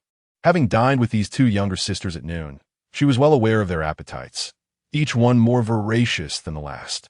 Though Meng Qianqian appeared slender, she could devour 2 servings of rice in one sitting. Yu and Xue often showcased her takeout in their WeChat group, lamenting her weight loss journey while consuming an astonishing amount of food. This evening, it seemed the two had conspired to order a modest bibimbap. The atmosphere was lively, illuminated by bright lights, and the grills emitted a heat that enveloped the surroundings. When Yu sipped her lemonade, her fingers instinctively brushing the corner of her eye. Despite her aversion to forming friendships, she occasionally found herself profoundly moved by the sincerity of those around her. The genuine warmth of human connection was sometimes overwhelming yet deeply touching, though when you had never explicitly shared her circumstances. Her part-time work had led to several encounters with her colleagues, who were aware of her mother's condition in the hospital. Every family faces its own hardships. Beyond a few sympathetic murmurs and idle gossip, there was little more to discuss. Eventually, the trio ordered draft beer, dining from 6 until 7:30. After their meal, they took the subway to a nearby snack street. As when Yu gazed at the familiar path before her, she was surprised to discover that the closest snack street to the Korean barbecue restaurant was located behind the 13th Middle School. Within a kilometer's straight line lay the northern entrance of the school, for which the massive sign of the 13th Middle School was visible. Meng Qianqian remarked, "This is the 13th Middle School. I hear it has the best teaching staff in our city and the finest facilities. Almost half of the class comprises second-generation wealthy or influential individuals, while the rest come from families with some means." Yu and Xue added, "A relative of mine has a younger brother studying here. His family runs a clothing factory, and they earned 20 million last year. There's even a wealth ranking here based on family background, which is quite daunting. My cousin ranked in the second-to-last tier." Meng Qianqian gasped. "Earning 20 million a year still places you in the second-to-last tier? What about the bottom tier?" When you replied calmly, "Those who are accepted here do so based on their academic achievements. They are the wildflowers that thrive in the soil, excelling in their studies." Yu and Xue remarked, "Indeed, the dividing line in this world is drawn by wealth. Your grilled squid is ready. Would you like some chili sauce?" The restaurant owner called out cheerfully, "Wen Yu, please make all 3 orders mildly spicy. I am from Haicheng and attend Haicheng No. 1 High School." Wen Shui ordered 3 cups of brown sugar baked milk and handed one to Wen Yu. "What about you, Wen Yu?" "I am from No. 10 High School." Wen Yu's voice was barely above a whisper, as she wished to evade the topic. Once a distinguished member at the pinnacle of this academic hierarchy, she resolutely bit her lip. "Yes, No. 10. Meng Qianqian took a bite of the squid and winced from the heat, gazing at her in surprise. "Really, Wen Yu? I'm also for No. 10. We are schoolmates. You are my senior. Your grades must be excellent, right? Your English and French are so impressive. Did you study the humanities, Wen Yu?" Surprised that she had casually mentioned her school, Wen Yu realized that her fib had inadvertently collided with Meng Qianqian's truth. Indeed, falsehoods are swiftly unraveled, and deceivers often feel a pang of guilt. She nudged Meng Qianqian's shoulder. "Shall we go inside to buy some more snacks? What else do you want to eat?" She sought to swiftly divert the conversation. Upon returning to Xie Tian Villa at 9:30, Wen Yu changed her shoes and entered the living room. There, she found Aunt Zhou fiddling with a ball of yarn on the sofa, while the black cat and her younger sister lounged together, both cats engrossed in mutual grooming. As Wen Yu approached, she noticed that Aunt Zhou was crafting bibs for the 2 cats, her deft hands skillfully stitching, with exquisite aesthetics displayed in the bibs adorned with embroidered moons. The atmosphere in the living room was delightfully warm. The black cat, generally mild-mannered, seemed to have been charmed by her sister. Under Wen Yu's insistence, the black cat had been renamed Whiter. Aunt Zhou smiled and rose. "Madam, you're back. I've made mung bean cakes and a hibiscus drink in the kitchen. The refrigerator contains blueberry mousse cake and rose cheese mochi, which Mr. brought back this afternoon. I had a hearty meal outside, so I will head upstairs first." Song Qingshu announced from the study on the 3rd floor, separated from the master bedroom by a mere wall. Naturally, he had heard Wen Yu's return. Gu Shiyu and Duan Chongfeng had consistently urged him to organize a gathering to meet his wife. These two were his business partners who had significantly aided him during the early stages of his startup and remained as rare friends. However, Song Ching-shu had not acquiesced to their requests.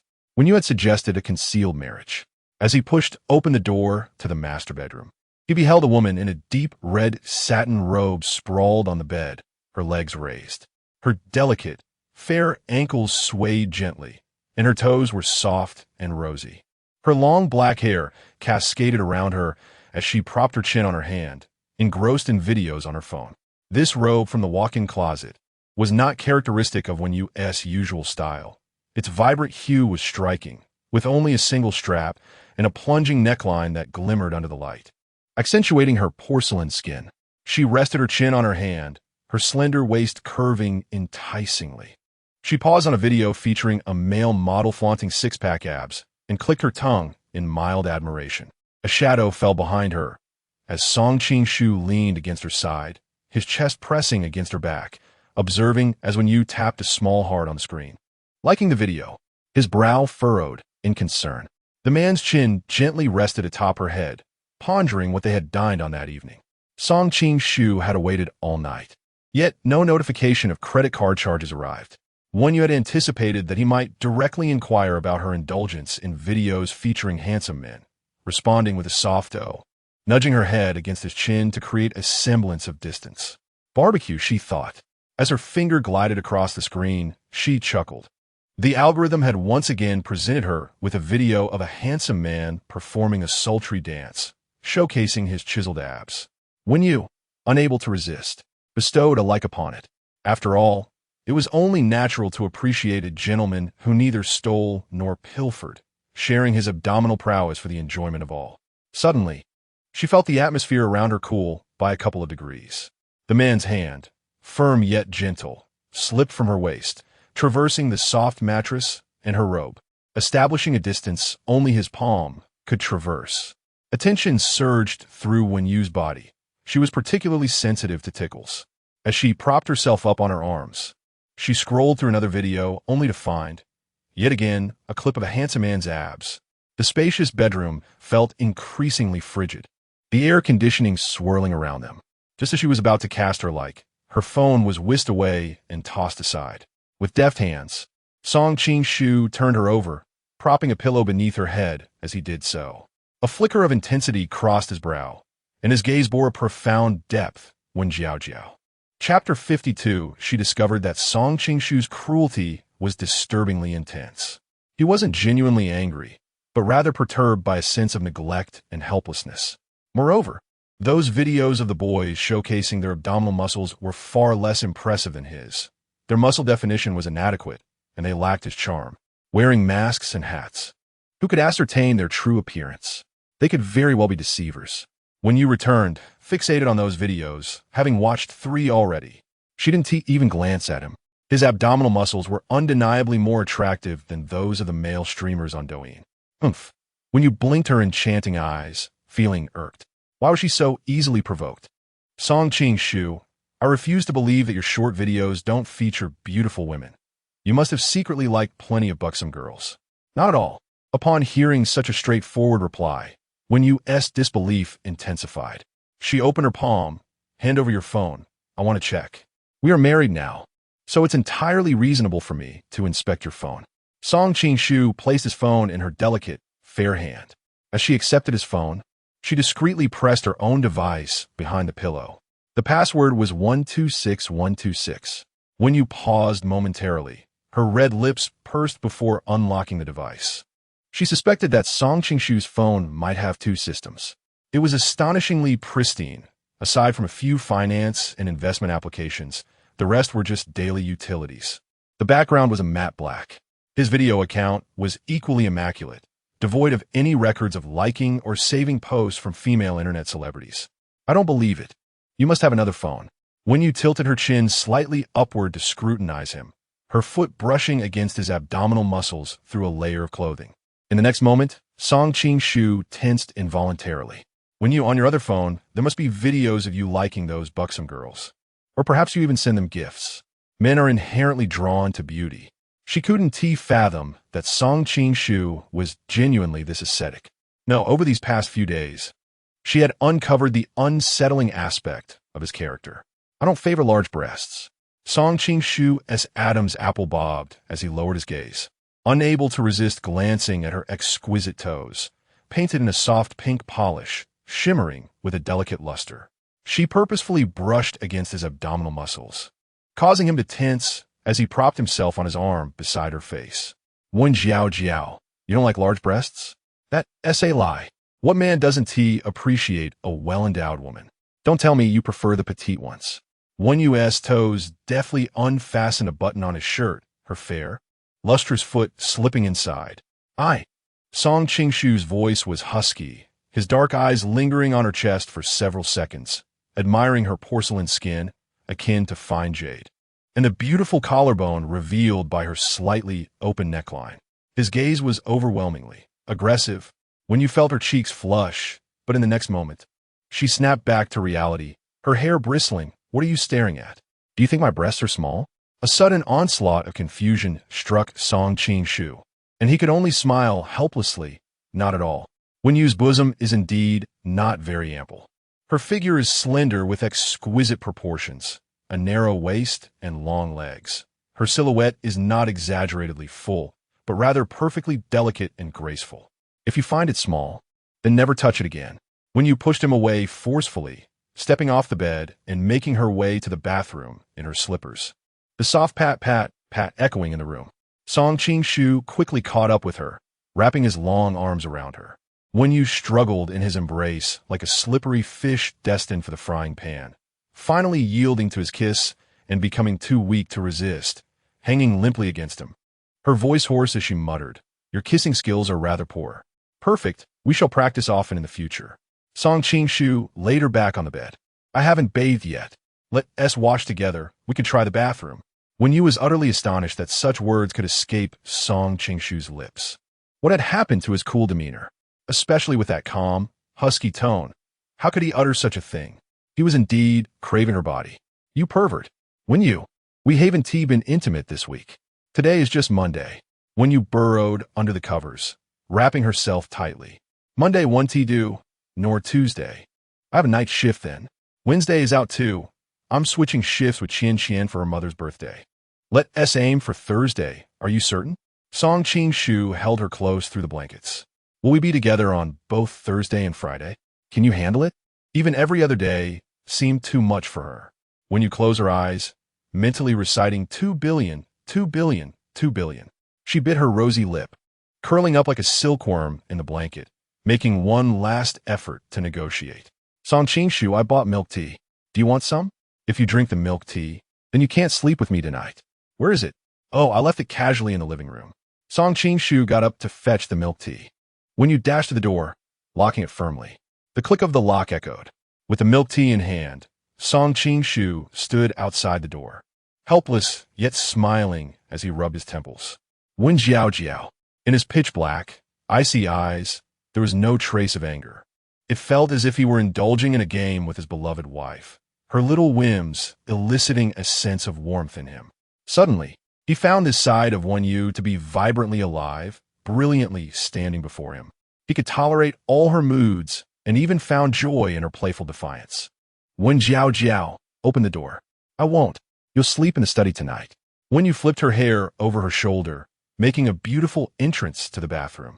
She selected a rose-scented bath salt and luxuriated in the tub. If only she had a glass of red wine to enjoy a slight buzz while listening to music. After soaking for half an hour, she sprayed herself with a rose-scented moisturizing mist and emerged wrapped in a deep red robe. She found the man seated on the French sofa across from the large bed, his knees crossed as he read a book.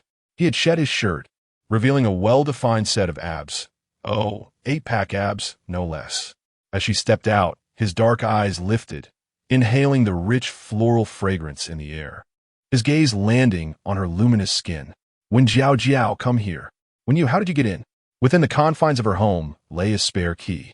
Wen Yu, plagued by her own miscalculation, approached with a rhythmic clatter of her shoes. Her gaze shifted away from the man's chiseled abdomen. While seduction had proven effective for her in the past, it held no sway this evening. Pointing at the half-consumed bubble tea, she declared, "Who permitted you to drink my bubble tea?" Song Qing-shu, You have committed an egregious offense, and you even devoured my brown sugar pearls, adding insult to injury. Song Qingshu regarded her with a smile. What would you have me do? Listening to his gentle tone, when you found herself at a loss for anger, she awkwardly retorted, One pearl costs 10,000. Very well, he replied, gesturing for her to come closer. I have a gift for you. He inclined his chin toward the jewelry box perched upon the coffee table. Noticing her maintain a distance of 5 meters, Song Qingshu felt a twinge of helplessness. Perhaps not tonight, he conceded, furrowing her brow, when you approached, trailing a fragrant breeze in her wake. Suddenly, Song Qingshu reconsidered his decision, realizing he could scarcely contain himself.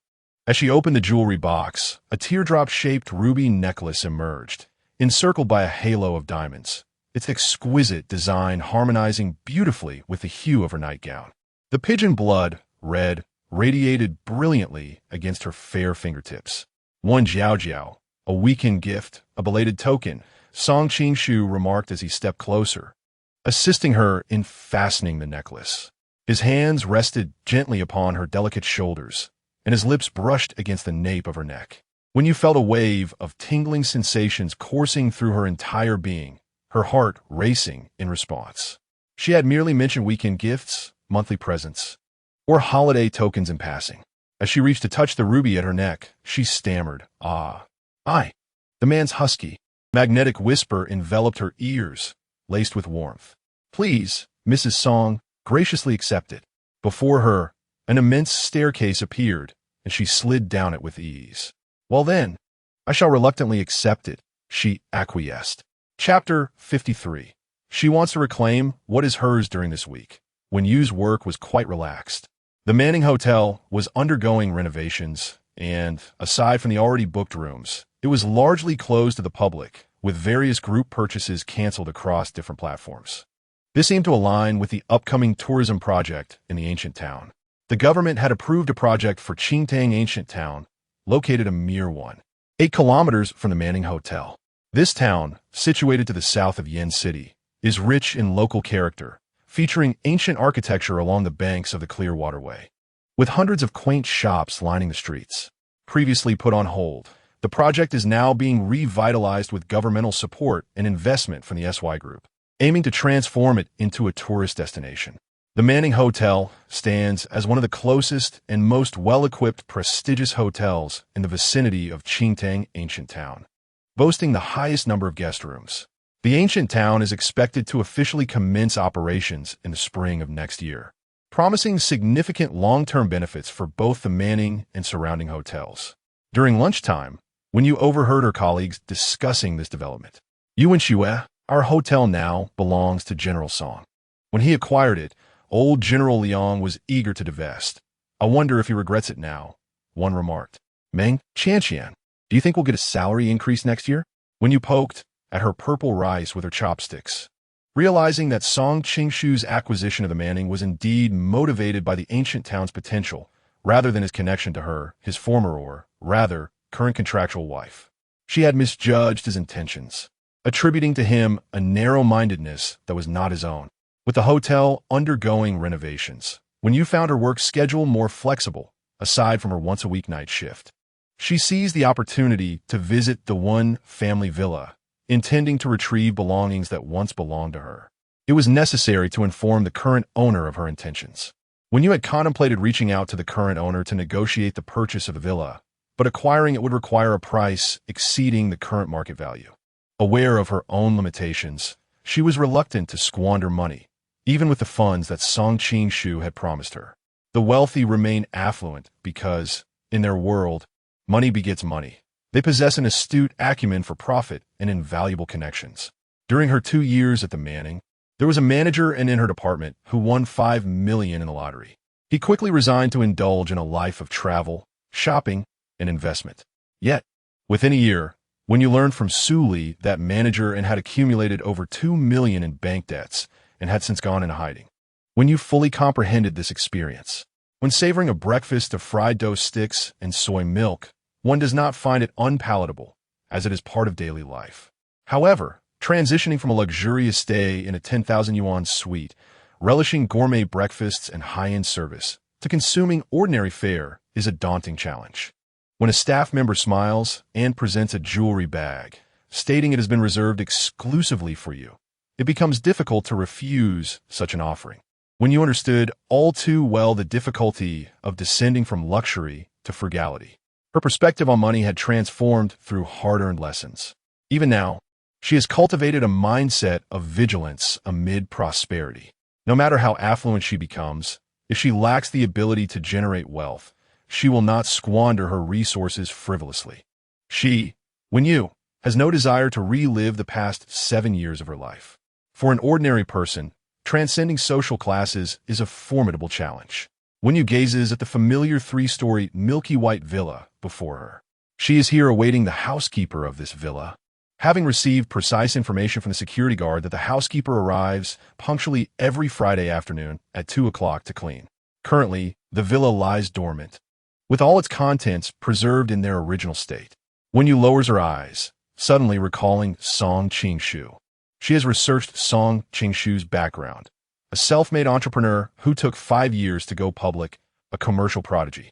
Sitting beneath the parasol tree outside the villa, she rests her chin on her hand, and the thought of Song Ching-shu stirs her emotions, compounded by the stillness and heat of the summer day, which heightens her restlessness. When you has always known that he is remarkable, the once impoverished boy, who wore shoes that cost no more than 30 yuan and faded jeans, has now ascended to heights unattainable by others. She feels like dust, waiting for his scorn, which, it seems, he does not offer. Sometimes, when you thinks it would be better if he mocked her, as it would be more comforting than his aloof kindness. To care for oneself means to maintain that care indefinitely. Who can guarantee permanence in life? Perhaps it is better to set a limit of 6 months. She has few relatives and no friends. Relying on Song Ching-shu is a daunting prospect. One Yu's greatest fear, the thing she most wishes to evade, is betrayal. Yet her character allows for no grain of sand. She desires an unequivocal love. Since childhood, she has been a cherished jewel, surrounded by benevolent individuals. The suitors from prestigious families and the flattery of her close friends transformed drastically when she fell from grace in Wenhua City. The young men who once pursued her now lewdly jest, asking her if she is for sale, offering exorbitant sums for the mere act of shedding a garment. Her so-called friends turn out to be superficial. During that tumultuous period, when you even experienced a form of psychological fracturing, waking from nightmares and tears, she recalls sitting outside the ICU, watching He Chiuan in her hospital bed, lacking even the funds for accommodation, sleeping on the floor alongside families of critically ill patients, haunted nightly by their wails of grief, witnessing the ebb and flow of life and death, with no one to support her. She persevered through the most harrowing times, emerging resilient without any assistance. She chose not to submit to the advances of those lewd young men. When money was scarce, she found ways to earn it. With her rare blood type, she has donated several times, even if it meant selling a kidney, when you would never share her bed with those who debase her. Her resolve is unyielding, and so is her dignity. Marrying Song Ching-shu is indeed unexpected, but it serves as a closure to a love that ended without resolution. At that moment, her phone chimed. When you glance down to see a call from Song Ching-shu. "Hello, what are you doing?" "I'm out shopping with friends." Song Ching-shu was aware that when Yu was not being truthful, for she had no friends to speak of. The only 2 colleagues with whom she had maintained a decent rapport were still at work. He had just received a message from He-won, stating that the housekeeper had gone to the one family villa for cleaning and discovered a woman standing at the entrance. The photo sent revealed it to be Wen-yu. In the sweltering summer heat, Wen-yu raised her hand to shield her eyes from the sun. Even beneath the shade of a tree, the temperature was oppressive. Sweat clung to her cheeks, and she found herself becoming increasingly irritable due to the heat. Suddenly, noticing someone inside the villa, she hastily ended the call and knocked on the door, unaware that the housekeeper had entered through a small rear gate. It was fortunate that she had waited outside for some time. Chapter 54. A significant meaning for her, the caretaker opened the door for Wen-yu, informing her that she could only contact the steward of the estate and not the elusive owner of the villa. This enigmatic proprietor had purchased the residence, but seldom visited. The structure remained untouched, as alterations were strictly prohibited. The steward required her to come once a week for cleaning, though the house was largely unoccupied, necessitating little more than a dusting, an effortless task. Upon learning that when you wish to retrieve belongings from the villa, the caretaker stated she would need to consult the owner. Even the most trivial items, down to a single needle, belonged to the proprietor. After the caretaker called the estate's steward, who in turn contacted he, permission was granted. But not until several minutes had passed. Standing at the gate, when you shielded herself from the sun with her bag, and, upon receiving a nod from the caretaker, approached with gratitude. The moment she stepped inside, a wave of warmth enveloped her. She beheld her familiar home, unchanged. When you found herself momentarily frozen in place, as all the furniture and decor mirrored her memories precisely. The caretaker handed her a pair of shoe covers, explaining that the owner had instructed not to touch anything. She had always cleaned with great care. As when you donned the shoe covers, tears welled in her eyes, and she discreetly wiped her cheek with her elbow. She proceeded to the storeroom, with the caretaker trailing closely behind, observing her familiarity with the space. The villa comprised 3 floors and a basement, containing numerous rooms. To access the basement, one could use the elevator or the small staircase beneath the balcony. When you chose the latter, the caretaker inquired, "Miss, did you live here before?" When you nodded in affirmation, she reached the storeroom on the basement level, which housed a fitness area and various items. Almost everything from her past was stored here. The caretaker recounted her years of cleaning this area, explaining how it had been sealed off, auctioned, and eventually sold to the present owner, who never resided there. The items had been organized by her and a few other caretakers. When you discovered calligraphy and paintings that He Chiu had practiced, along with several tea sets favored by He Hua Chung, yet she found no wind chimes. All she sought were the wind chimes. "Are they all here?" she asked, to which the caretaker affirmed, "Yes, they're all here." After searching once more, disappointment washed over her. "Miss, what are you looking for?" the caretaker asked, sensing her distress. "Wind chimes, a string of wind chimes," when you replied. The caretaker shook her head, having no recollection, dimming the light in Wen Yu's eyes. She ascended the stairs and pushed open her bedroom door. In that instant, dizziness struck her. Dust particles danced in the air, the room bearing an unfamiliar scent from years of neglect. When you grasped the doorframe, taking a moment to adjust, as the blinding light faded, she stepped inside. Opening the drawer, she rummaged through the depths of the 3rd compartment and retrieved a black velvet pouch, inside which lay a crystal ball, its hahua flower still fresh and unscathed. When you clutched it tightly in her palm, "Aunt, may I take this with me?" the nanny replied. "Did you not say you only wanted the clutter from the storage room? I must consult the master of the house regarding this item, as it is, after all, within the room." "Very well." When you opened her palm, allowing the nanny to take a photograph, the nanny made a phone call, and the butler informed her that she needed to wait for a moment while he inquired further. After 10 minutes, a call came through. The nanny answered, and a stranger's voice asked, "Could you inquire if this crystal ball holds any significance for her?" The nanny relayed the question to Wen Yu. With her gaze lowered, Wen Yu clutched the crystal ball tightly in her hand, affirming, "It is of great importance." The man on the other end probed further, "How important is it?" Although the nanny was perplexed, she conveyed Wen Yu's response honestly. "I am willing to purchase it at any cost. I must take it today. This item may hold no value for you, but it bears great significance for me." Wen Yu's tone was resolute. Song Qing-shu fell silent. His voice, now husky, urged the nanny, "Please ask her what significance it holds." The nanny inquired, but when you refrained from responding, she was reluctant to divulge her personal matters to a stranger. "Aunt, I can buy it, no matter the price. Please have the owner of this villa quote a figure."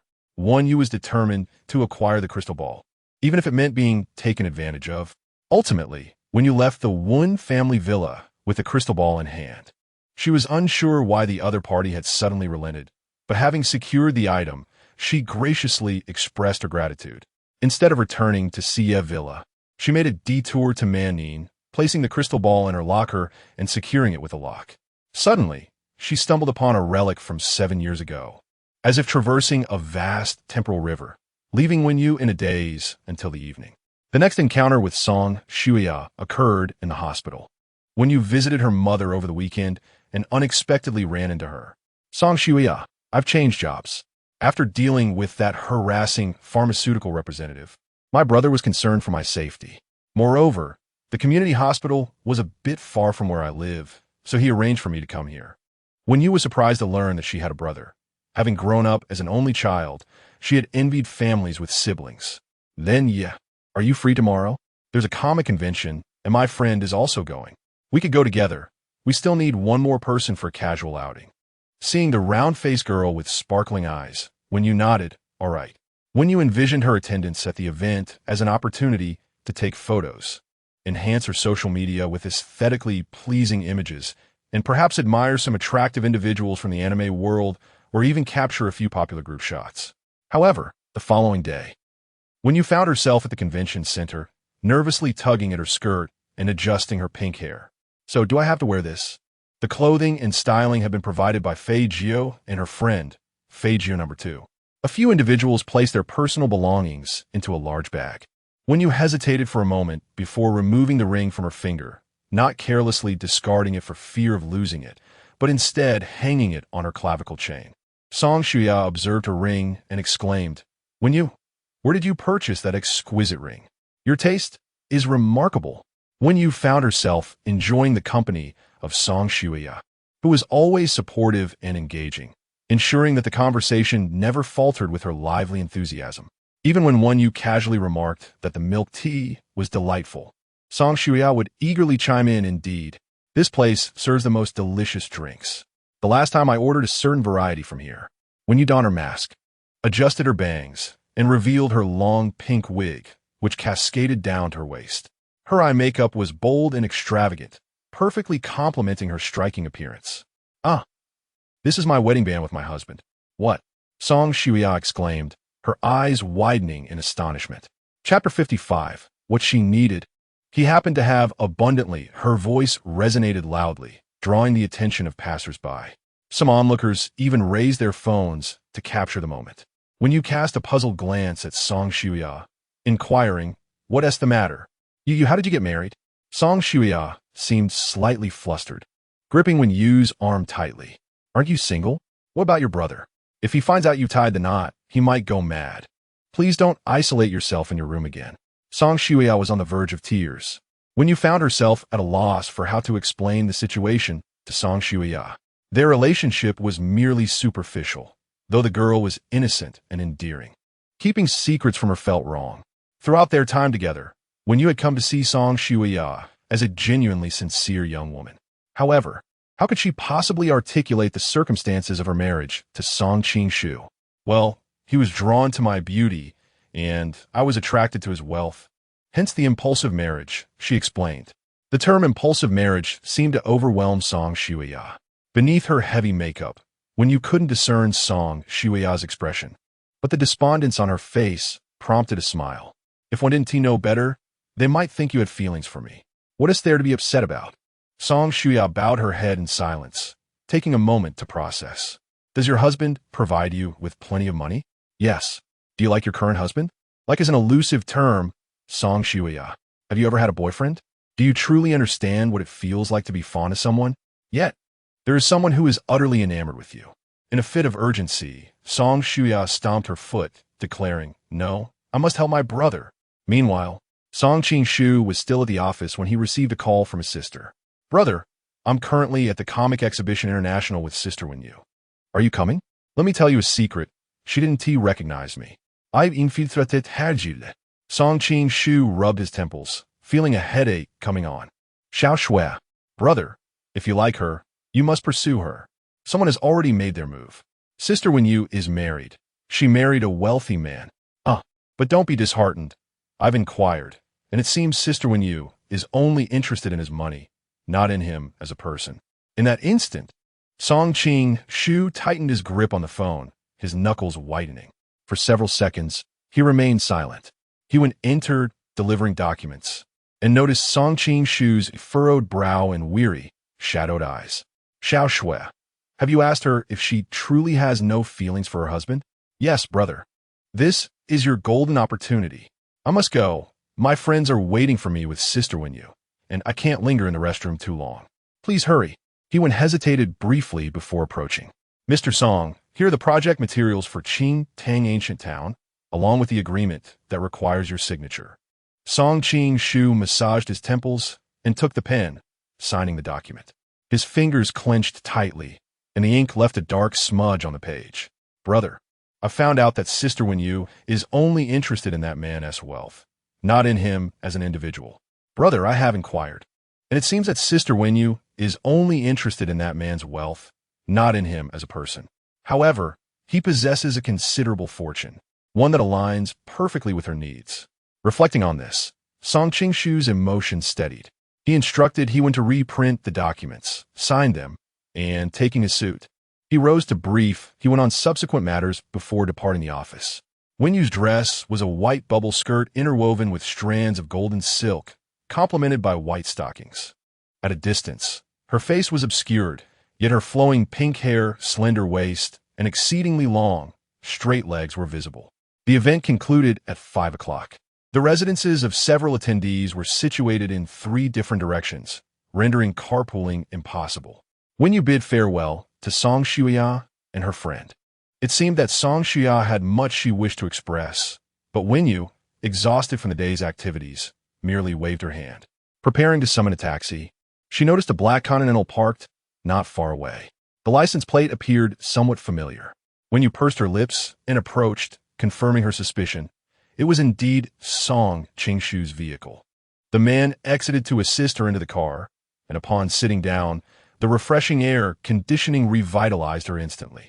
Noticing Song Qingshu's gaze fixed on her collarbone chain, Wenyu pointed to it, stating, "I'm afraid of losing it, so I wore it around my neck." He seemed so concerned about that ring. Song Qingshu nodded and began to drive. As they passed a shopping mall, he inquired if she would like to browse and purchase something she fancied. Normally, Wenyu would have relished the opportunity to shop, but at that moment, fatigue washed over her, and all she desired was to return home and surrender to her bed. Observing her weary demeanor, Song Qingshu drove straight home. At 9 o'clock that evening, after a refreshing shower, Wenyu applied moisturizer while perusing the numerous photos she had taken that day, selecting a few to embellish her social media circle. Emerging from the bathroom, Song Qingshu assisted her in applying lotion to her back. His fingertips felt akin to a gentle scrub, cool to the touch, causing Wenyu's back to shiver slightly at his caress. She lowered her long, luscious lashes, her fair skin tinged with a rosy hue. "I am so exhausted today," she murmured, leaning in for a lingering kiss. Song Qingshu lifted her and placed her gently onto the bed, their lips entwined in fervent kisses. His dark eyes were entranced by hers, compelling her to maintain their gaze. Her eyes, strikingly beautiful, bore a hint of dreamy mist. The corners of her peach blossom eyes flushed, her lashes like butterfly wings, and her long black hair sprawled across the deep gray sheets. He kissed her until words eluded her, leaving only soft murmurs escaping her lips. Irritated, Wenyu playfully struck his chest with her delicate fingers, releasing her frustration with a gentle pinch through his clothing. Song Qingshu released her, gazing at her flushed lips. He leaned down, his prominent nose brushing against her delicate nose. "I won't tire you, only bring you comfort," he assured, his hands encircling her knees as he bent lower. Wenyu closed her eyes, instinctively lifting her chin. Her graceful swan-like neck shimmered under the soft light, exuding an exquisite glow. As passion deepened, she reached out to grasp his hair, softly sighing in delight. Chapter 56. My husband is impressive at this moment. Wenyu found herself enveloped in a tranquil state of contemplation. Her scalp tingled slightly as she gazed at the ornate, white ceiling above. After a considerable pause, she propped herself up against the headboard, directing her attention towards Song Qingshu, steadying her breath. In certain respects, Wenyu still harbored a hint of shyness, particularly evident now as her cheeks flushed with warmth, her voice softening to a mere whisper. Despite her outer demeanor, she felt vulnerable, akin to a delicate flower. "And you, what will you do now?" Song Qingshu regarded her with a raised brow. Before he could utter a word, Wenyu interjected, her fingers clenched tightly. "You needn't think about it. I certainly will not comply." She pointed towards the bathroom, insisting, "You should take a cold shower yourself." She was determined to sever any burgeoning implications. "One Jiao Jiao, You are burning bridges as you cross them, Song Qingshu remarked. Rising to his feet, the deep gray of his bathrobe cinched securely at his waist.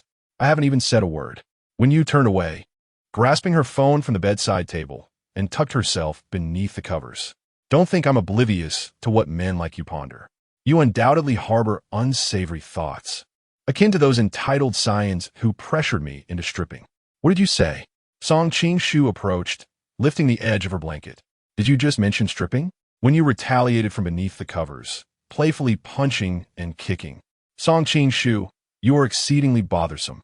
Clarify yourself, Wen Jiao, with a sudden burst. When you flung off the covers. If I tell you, what will you do? Laugh at me behind my back? I want to allow you that satisfaction. Knowing how miserable my past was will only delight you further. She recalled the emotional topics she had encountered in brief videos, where a woman's tragic story became fodder for her husband as casual remarks, as if to say, oh, so Miss One had such a dismal past. Speak plainly. Who are they? His tone was succinct, a hint of frigid resolve underlying his words. Song Qingshu grasped her face gently, directing her gaze to meet his. Her eyes shimmered with unshed tears, and his heart softened profoundly. When you tell me who those individuals are, what will you do if I tell you? When I, Song Qingshu, shall never force you into actions you despise. Except for one thing. Then release me and take your cold shower. He relinquished his hold, maintaining his penetrating gaze. Now tell me, who are they? Overwhelmed by the vortex of his eyes, when you succumbed. Closing her eyes and tightly pursing her lips as she reluctantly uttered 3 names. Jiang Haoyu, Zhao Qinmiao, He Xingqi. With the name secured, Song Qingshu departed. When you leaned against the headboard for a considerable time before gradually sliding down, cocooning herself within the blanket and softly muttering, Song Qingshu, you are truly insufferable. So irritating.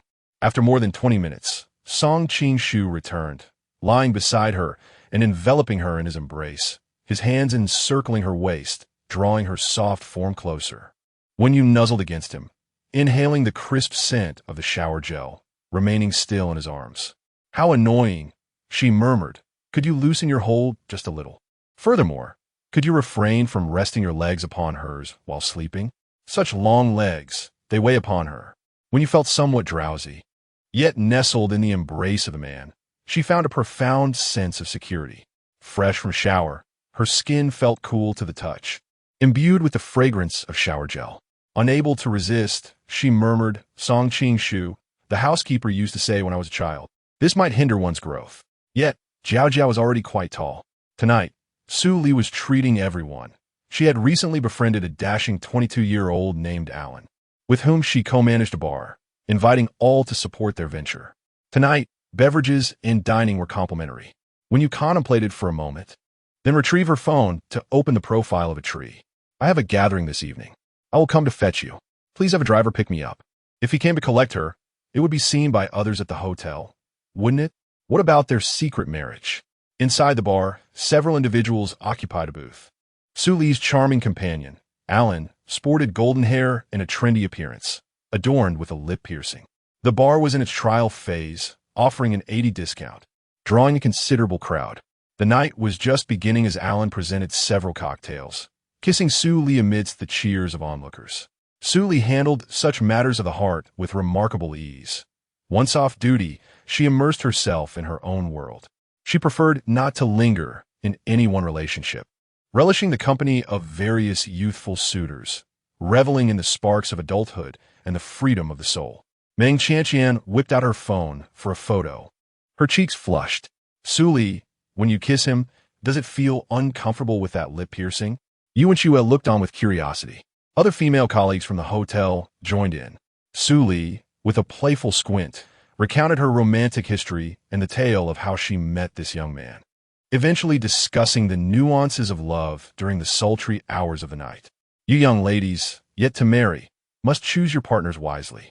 Seek those with prominent noses, pronounced Adam's apples, an unmistakable masculine allure. Alan, compared to my last one, falls short.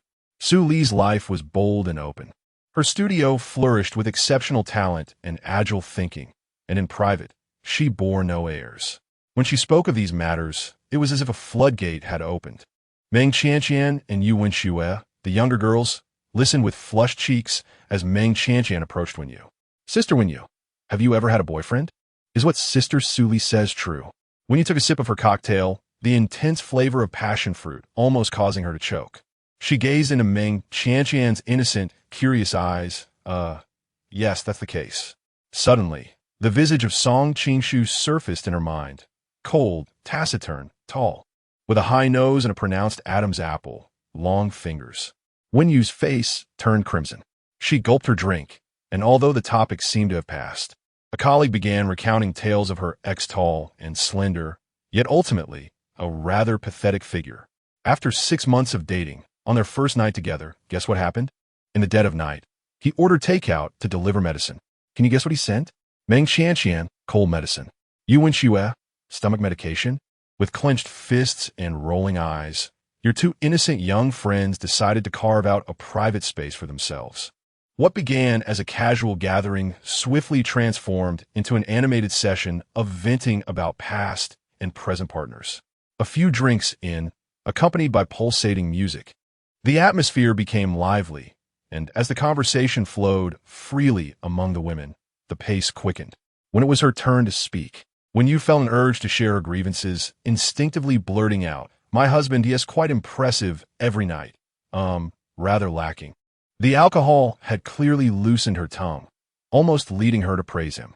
Her colleagues turned their attention towards her, and when you realized she had perhaps revealed too much. You're married? No way, they exclaimed, their surprise evident. At that moment, she held her glass, slightly tipsy, and the ring on her fourth finger caught their eyes. A lustrous platinum band adorned with sparkling diamonds, glimmering brilliantly in the dim light of the venue. Suli, equally astonished, questioned, you're married? How can that be? She was well aware of Wenyu's romantic entanglements. Countless suitors had pursued her, yet her heart remained solely devoted to her comatose mother, disregarding those who sought her affection. Meng Qianqian and Yu Wenxue flanked Wenyu on either side, leaving her no chance for an escape. With a resigned smile, she acknowledged the truth. There was no point in denying it. After all, they only knew she was married. They remained oblivious to the fact that she had entered into a whirlwind marriage with Song Qingshu. Yes, I am married, she finally admitted, shifting the focus of their gossip entirely onto her. You should let him treat you all to dinner, one suggested, their words vague enough to steer the conversation away from her personal life. Suli cast a probing glance at her, prompting Wenyu to send her a message. Let us discuss this in detail later. As the gathering came to an end, her phone buzzed. Song Qingshu's deep voice resonated in her ear, cutting through the raucous music with a soothing allure. I'm waiting for you outside. Chapter 57. Good or bad, Mr. Song, you have arrived, Mr. Song. Wasn't it arranged for the driver to pick me up? With colleagues surrounding her, Wenyu lowered her voice. I will step out with my colleagues shortly. Please park a distance away. Otherwise, we might be discovered. Are you so fearful of our relationship being exposed? We are husband and wife, not engaged in some illicit affair. We agreed on a secret marriage. If Man Ning's colleagues find out about my union with you, how can I continue to work? He remained silent. After a few seconds, as Wenyu was about to exit the bar, her wrist, holding the phone, began to ache, and she pondered how to communicate her thoughts to him. Song Qingshu replied, All right, I will wait for you at the intersection. He was always accommodating, with the exception of matters concerning their intimacy. In all other aspects, when she said no, he would invariably concede without boundaries. After hanging up, Wenyu waved at several colleagues at the bar's entrance. Suli greeted her before getting into a car with her boyfriend. They had reserved a romantic suite for the night. Wenyu prepared to locate Song Qingshu's vehicle, but realized she had forgotten to inquire about the car he was driving this evening. Glancing around, she staggered slightly, still feeling the effects of the alcohol. A bartender approached, a friend of Su Li's boyfriend, exuding a playful charm, and slipped his business card into Wenyu's hand. Sister, my WeChat ID and phone number are on there. Please add me. Wenyu raised her hand, shaking her finger playfully, her red lips parting. But what about the fact that I am married? She pinched the card, letting out a soft tsh. The evening breeze tousled her hair as the young bartender gazed at Wenyu's fair, delicate face, his cheeks flushing slightly. His heart raced as he thought. Marriage doesn't matter, We could meet when your husband isn't around as long as he doesn't find out. Yet, it seemed he was already aware. Wenyu's fingers sifted through her long hair, the dark curls cascading around her pale fingertips. She noticed the young man standing merely half a step away, slightly lifting her chin to signal him to look behind her. A black Bentley Continental stood silently across the street, merging seamlessly with the night, a quiet beast lurking in the shadows. At that moment, the window began to lower, revealing a man with cold, piercing dark eyes. Fixating on the young man, standing half a meter from Wenyu, exuding an icy aura. The bartender, just entering society, felt a chill run down his spine. After a brief glance, he instinctively lowered his head and retreated a few steps. Wenyu, with her fingertips gripping the business card, returned it to the bartender's pocket, lightly lifting her skirt as she turned, her steps airy as she crossed the street to approach the car. She rested one hand on the window, gazing at the man seated in the driver's seat. He inhaled the intoxicating mix of alcohol and feminine perfume that enveloped her, a sweet, heady scent. At that moment, Song Qing-shu, exuding a cold demeanor, reflected on the 10 days since their marriage, during which he rarely exhibited this frigid disposition. After a few drinks, she found his icy demeanor unexpectedly intriguing, akin to a fierce yet adorable little dog. When you reached out, her fingers playfully tracing his chin as she leaned down, her head slipping through the car window. "You're quite fierce," she teased, "but it's merely a young lad delivering a business card, which I've already declined. Are you feeling jealous, Song Qing-shu?"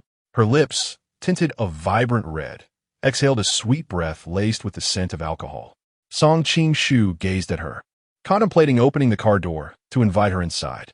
However, when you pressed against the door, her eyes shimmering with the intoxication of the evening, she regarded the face so close to hers, her fingers brushing along the bridge of the man's prominent nose before she lowered her head and boldly pressed her soft lips against his.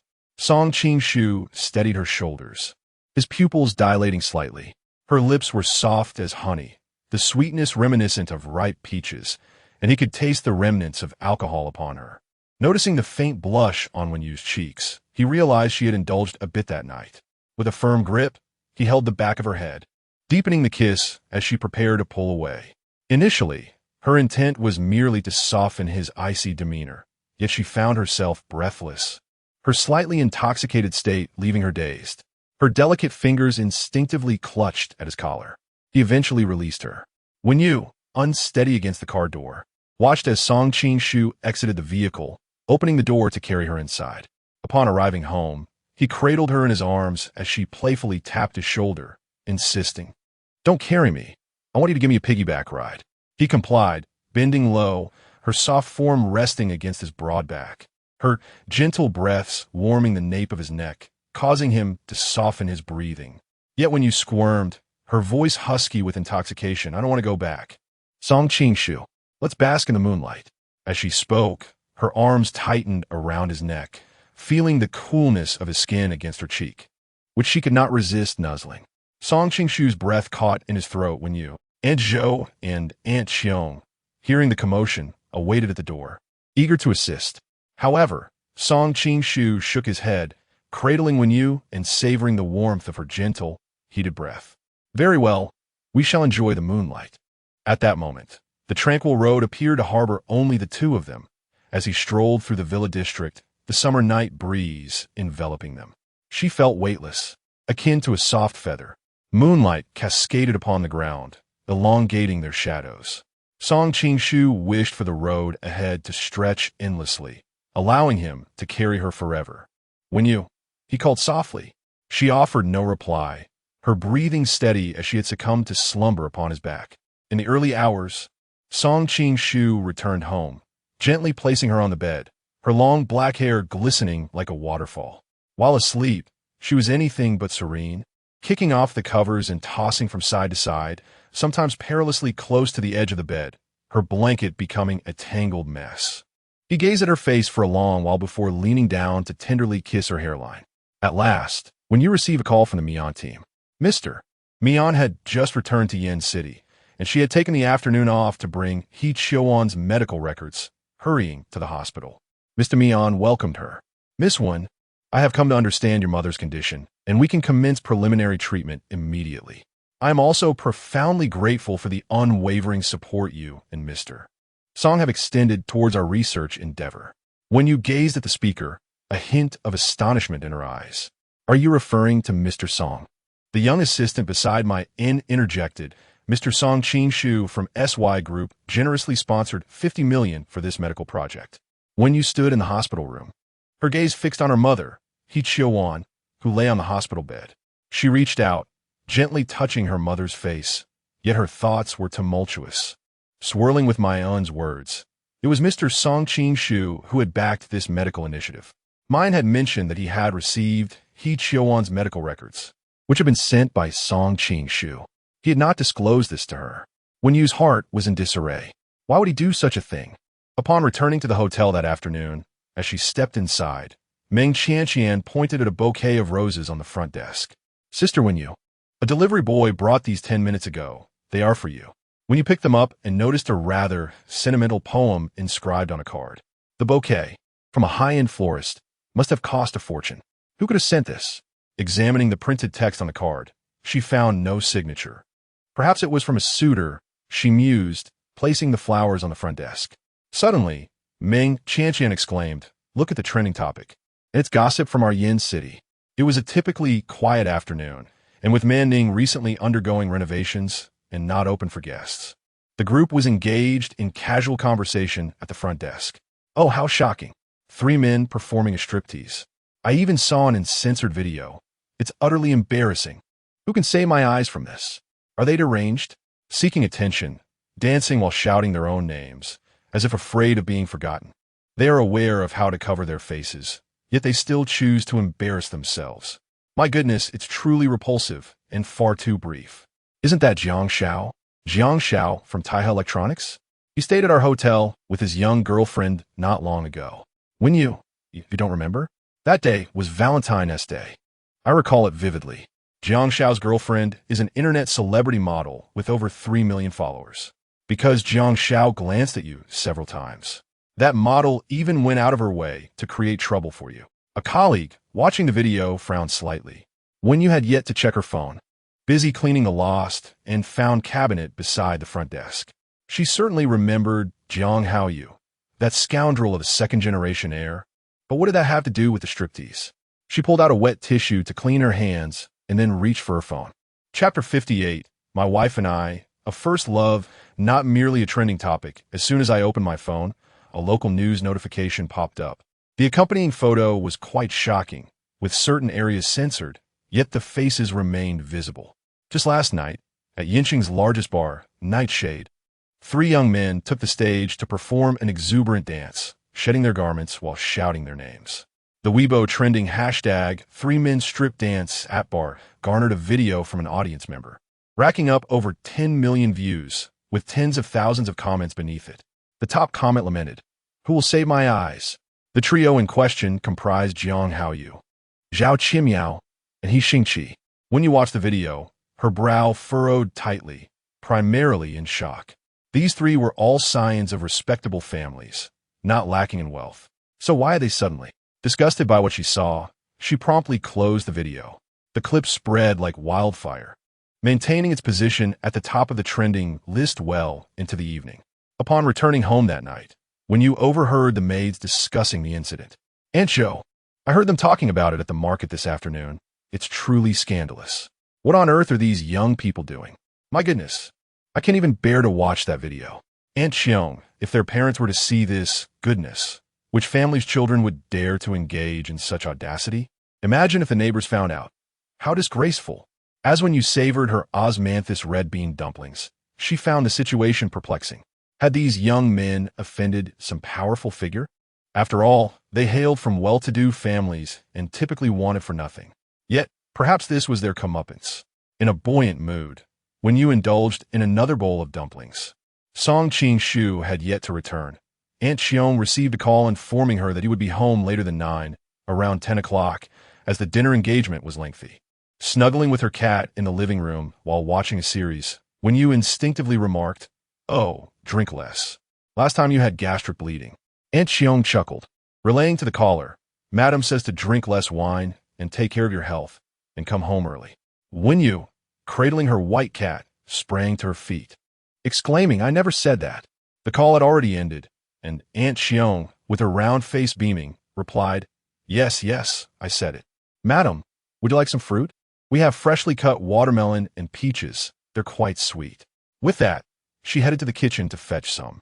Wenyu took a bite of watermelon and accelerated her viewing pace on the series.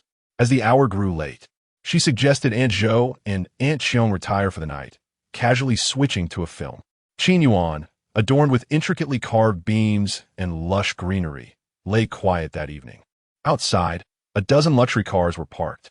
Within the semi-open garden private room, an exclusive banquet was underway. Among the guests was the mayor of Yinqing, Li Zhen, who had brought along his young daughter, Li Wanzhu, hoping to expose her to the world. However, she was relegated to the role of a secretary, waiting in the outer lounge alongside other assistants. Due to the rules set by the Qiu family, only individuals were permitted to attend, leaving Li Zhen with no choice but to console his daughter. The man seated at the head of the table is 63 years old, with graying hair at the temples, a refined countenance, and a gentle smile. He has a somewhat corpulent figure, adorned with a wrist of purple sandalwood beads and dressed in a Zhongshan suit. This individual is the host of the evening, Qiu Mingji, the eldest son of the Qiu family of Yinqing. The Qiu family has engaged in the shipping business for generations, and now monopolizes the logistics industry in Yinqing. Although they do not currently hold the title of the wealthiest in the city, their roots run deep. Having established themselves here for 5 generations, an unshakable foundation, especially with the elder Qiu still alive. Many present in this private room have benefited from his guidance and generosity. And the Qiu family frequently hosts private banquets, inviting various entrepreneurs of Yinqing, ensuring that respect is accorded to them. It is not that one dares not give respect. Rather, it is unthinkable not to. Qin Yuan, the establishment where they gather, also belongs to the Qiu family, renowned for its excellent privacy. After several rounds of drinks, Song Qingshu glanced at his watch. It was 9:10.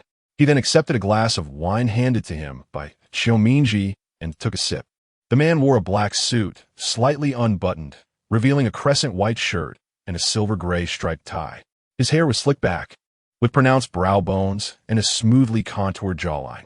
His expression was largely impassive, exuding an air of aloofness, seemingly out of place amidst the jovial banter of the social elite. Yet, he carried an innate aura of cold nobility, his thin lips lightly pressed, making him an undeniable presence, and notably, the youngest among them. When Song Qingshu checked his watch for the 3rd time, Qiu Mingji inquired with a smile, Do you have any plans for the evening? The elder Qiu held this young man in high regard, and Qiu Mingji was well aware of his father's sentiments. In Yinqing, the older enterprises and families tend to be stubbornly conservative, making a business prodigy like Song Qingshu quite rare.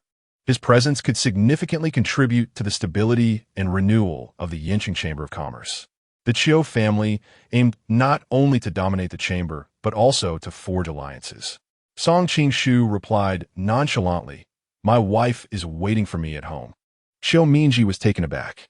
You're married? This was indeed surprising. Song Qingshu had established SY as a publicly listed company in Yinqing, and for years, there had been no woman by his side. Rumors circulated within his circle that he was gay, allergic to female attention. The Qiu family had previously considered a marriage alliance, given Song Qingshu's outstanding appearance and abilities. However, the whispers of his alleged homosexuality had deterred them, especially when Qiu Mingji's niece chose to go abroad upon hearing the news, unwilling to enter into a union with him. Nevertheless, there was a Miss Meng who had been seen beside Song Qingshu at several grand banquets, leading to speculation about their impending romance. Qiu Mingji asked, Is it Miss Meng? Song Qingshu responded, I am merely friends with Miss Meng. Now I am even more curious. Qiu Mingji remarked, What kind of woman could possibly captivate you? He handed over a glass of wine, and they clinked glasses. Song Qingshu's thoughts drifted to Wenyu, a smile gracing his lips, his dark eyes softening considerably. I have known my wife since high school. Qiu Mingji nodded, I understand now. According to the parlance of your generation, this is your first love. The man, with his long fingers grasping a glass, smiled and nodded, affirming, "Yes, it was my first love. How delightful it is that I'm only now discovering such a splendid matter." At the end of this month, the Chiu family will host a wine-tasting banquet at the Hilton Vineyard. Do remember to bring your beloved along. Song Qingshu nodded, poised to respond when a commotion erupted outside. Such disturbances at Qinyuan are indeed uncommon. Xiao Mingji furrowed his brow, unwilling to allow his private gathering to be marred by this unexpected disruption, for the Chiu family's reputation must not endure even the slightest doubt. Should outsiders learn of the Chiu family's private banquet at Qinyuan, they would undoubtedly keep their distance. Xiao Mingji's female assistant entered, whispering, "Sir, it is Zhao Wantai." She cast a glance at Song Qingshu, adding that Zhao Wantai requested your intervention. Upon hearing that name, Song Qingshu appeared to grasp the intention behind the visit. Zhao Qimiao's father. The man's handsome visage was devoid of warmth, his thin lips barely hinting at a smile, while his deep black eyes remained inscrutable. Xiao Mingji, displeased, instructed, "Let him in. There's no need for embarrassment outside." Chapter 59, with an assertive grip, she encircled the man's neck, compelling him to bow his head. Zhao Wanai entered the room. The man, in his 50s, was the founder of Wanamall. However, in recent years, his business had suffered greatly, with dozens of stores closing and profits dwindling. Customers had been largely siphoned away by competing malls, leaving him to rely on a few self-operated ventures for sustenance. He was not sufficiently esteemed to attend Chiu Mingji's private banquet, but his wife hailed from the Chiu family, albeit a distant relation, and formally addressed Chiu Mingji as brother. Zhao Wantai's expression shifted as he spotted Song Qingshu seated beside Chiu Mingji. He strode directly to Chiu Mingji, imploring, "Brother, you must intercede on my behalf. Lan Xiu has fallen ill out of anger over this matter. I am aware of your banquet tonight and felt compelled to come. If you do not advocate for me, where shall I place my face?" Chiu Mingji's brow furrowed in confusion as his female assistant approached, holding an iPad and presenting a video. Upon viewing it, Chiu Mingji could not suppress a sharp rap on the table. "This is utterly indecent." The footage depicted Jiang Haoyu, Zhao Qimiao, and He Xingqi performing a striptease in a nightclub. Moreover, the version Chiu Mingji watched was unedited. The other executives in the room turned their gazes towards him. Chiu Mingji waved his hand dismissively, addressing Wantai, "Is this the son you have raised? How utterly shameful, and you expect me to intervene?" With gritted teeth, Zhao Wantai pointed at Song Qingshu, exclaiming, "Is this not all his doing? What grievance has my son caused him to be coerced into such disgraceful acts with those two friends?" Despite our efforts with the He and Jiang families to remove the trending search, the video remains unaltered. Now the entire internet is aware of my son's scandalous performance at Wanamall. How am I to face others?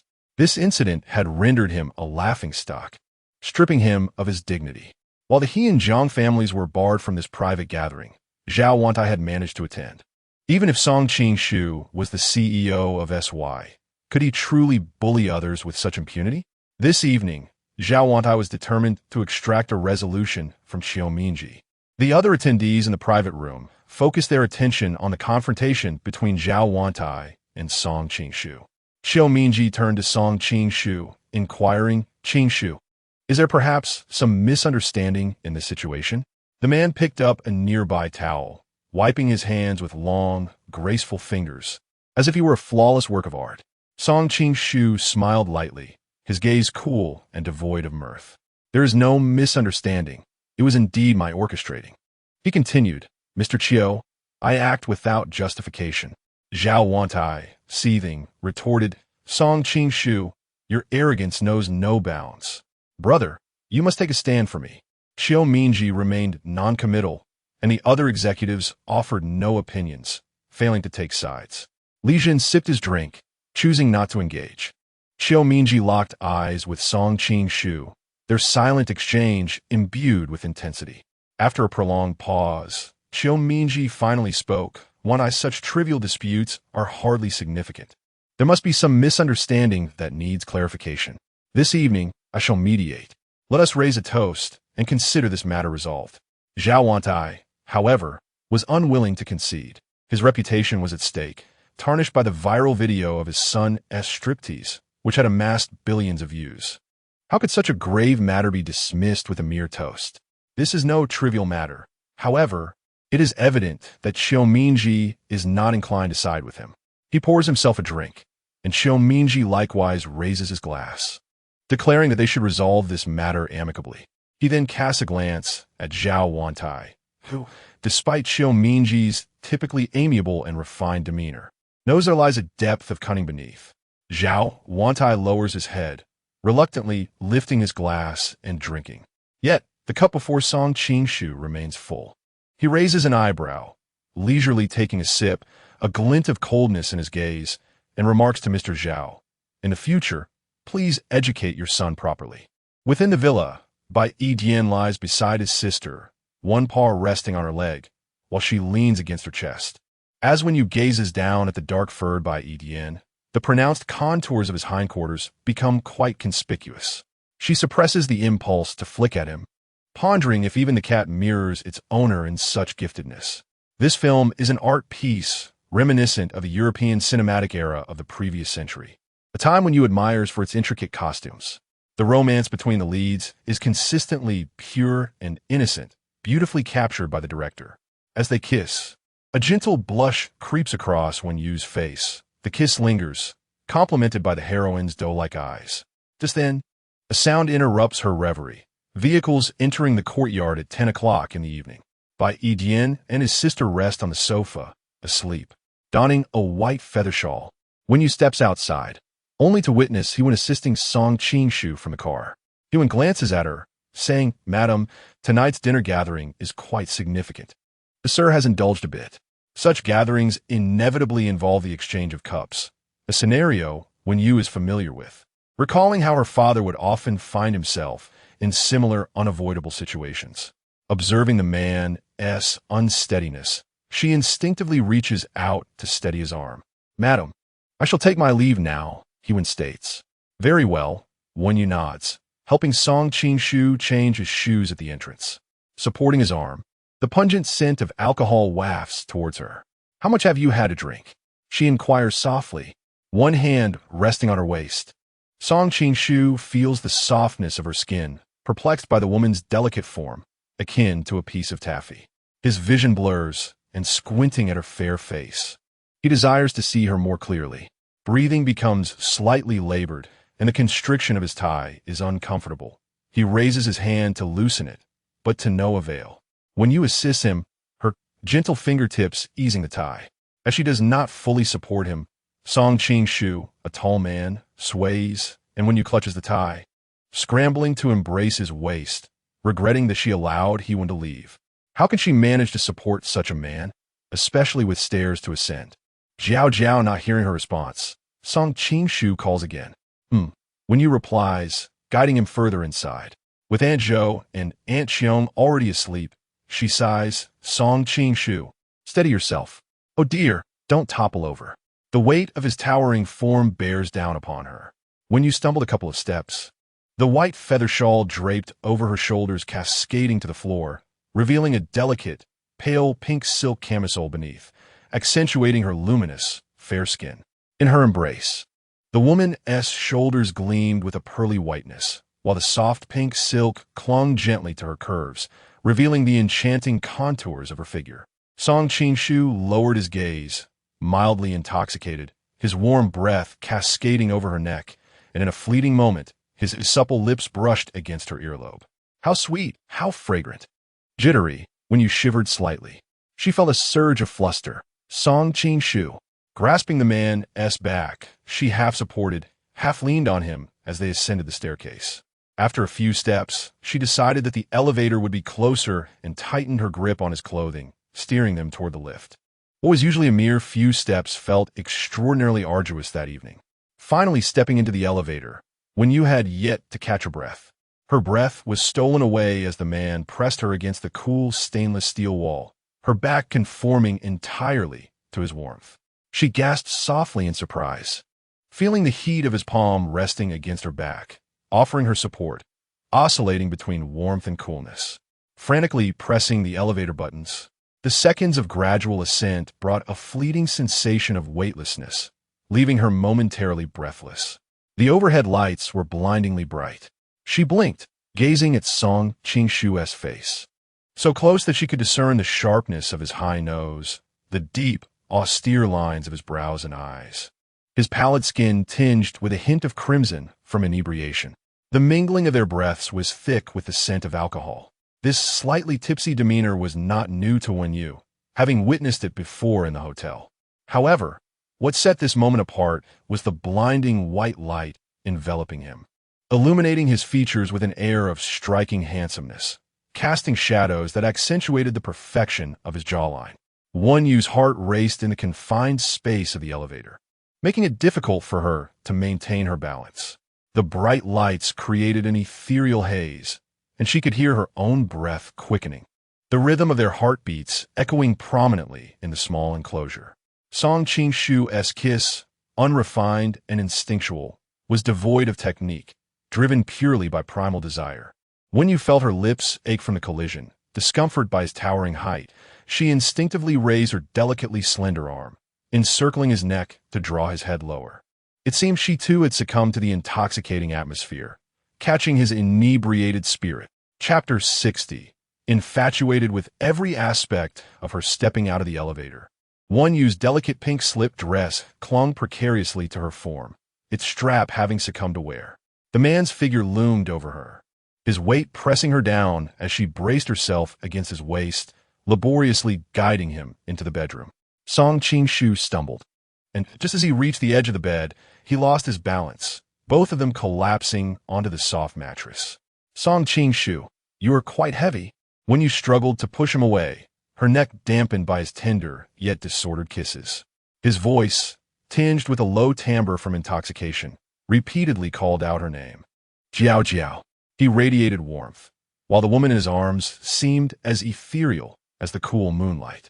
In the dimly lit bedroom, Song Qingshu grasped her hand to unfasten his shirt buttons, his other hand discarding her fragile pink slip onto the floor. His flushed, slightly intoxicated gaze fixated on her porcelain skin, which glimmered with a rosy hue. Wen Yu's eyelashes fluttered delicately, resembling the most exquisite pink peach blossom in spring. Vibrant yet pure, almost dripping with beauty.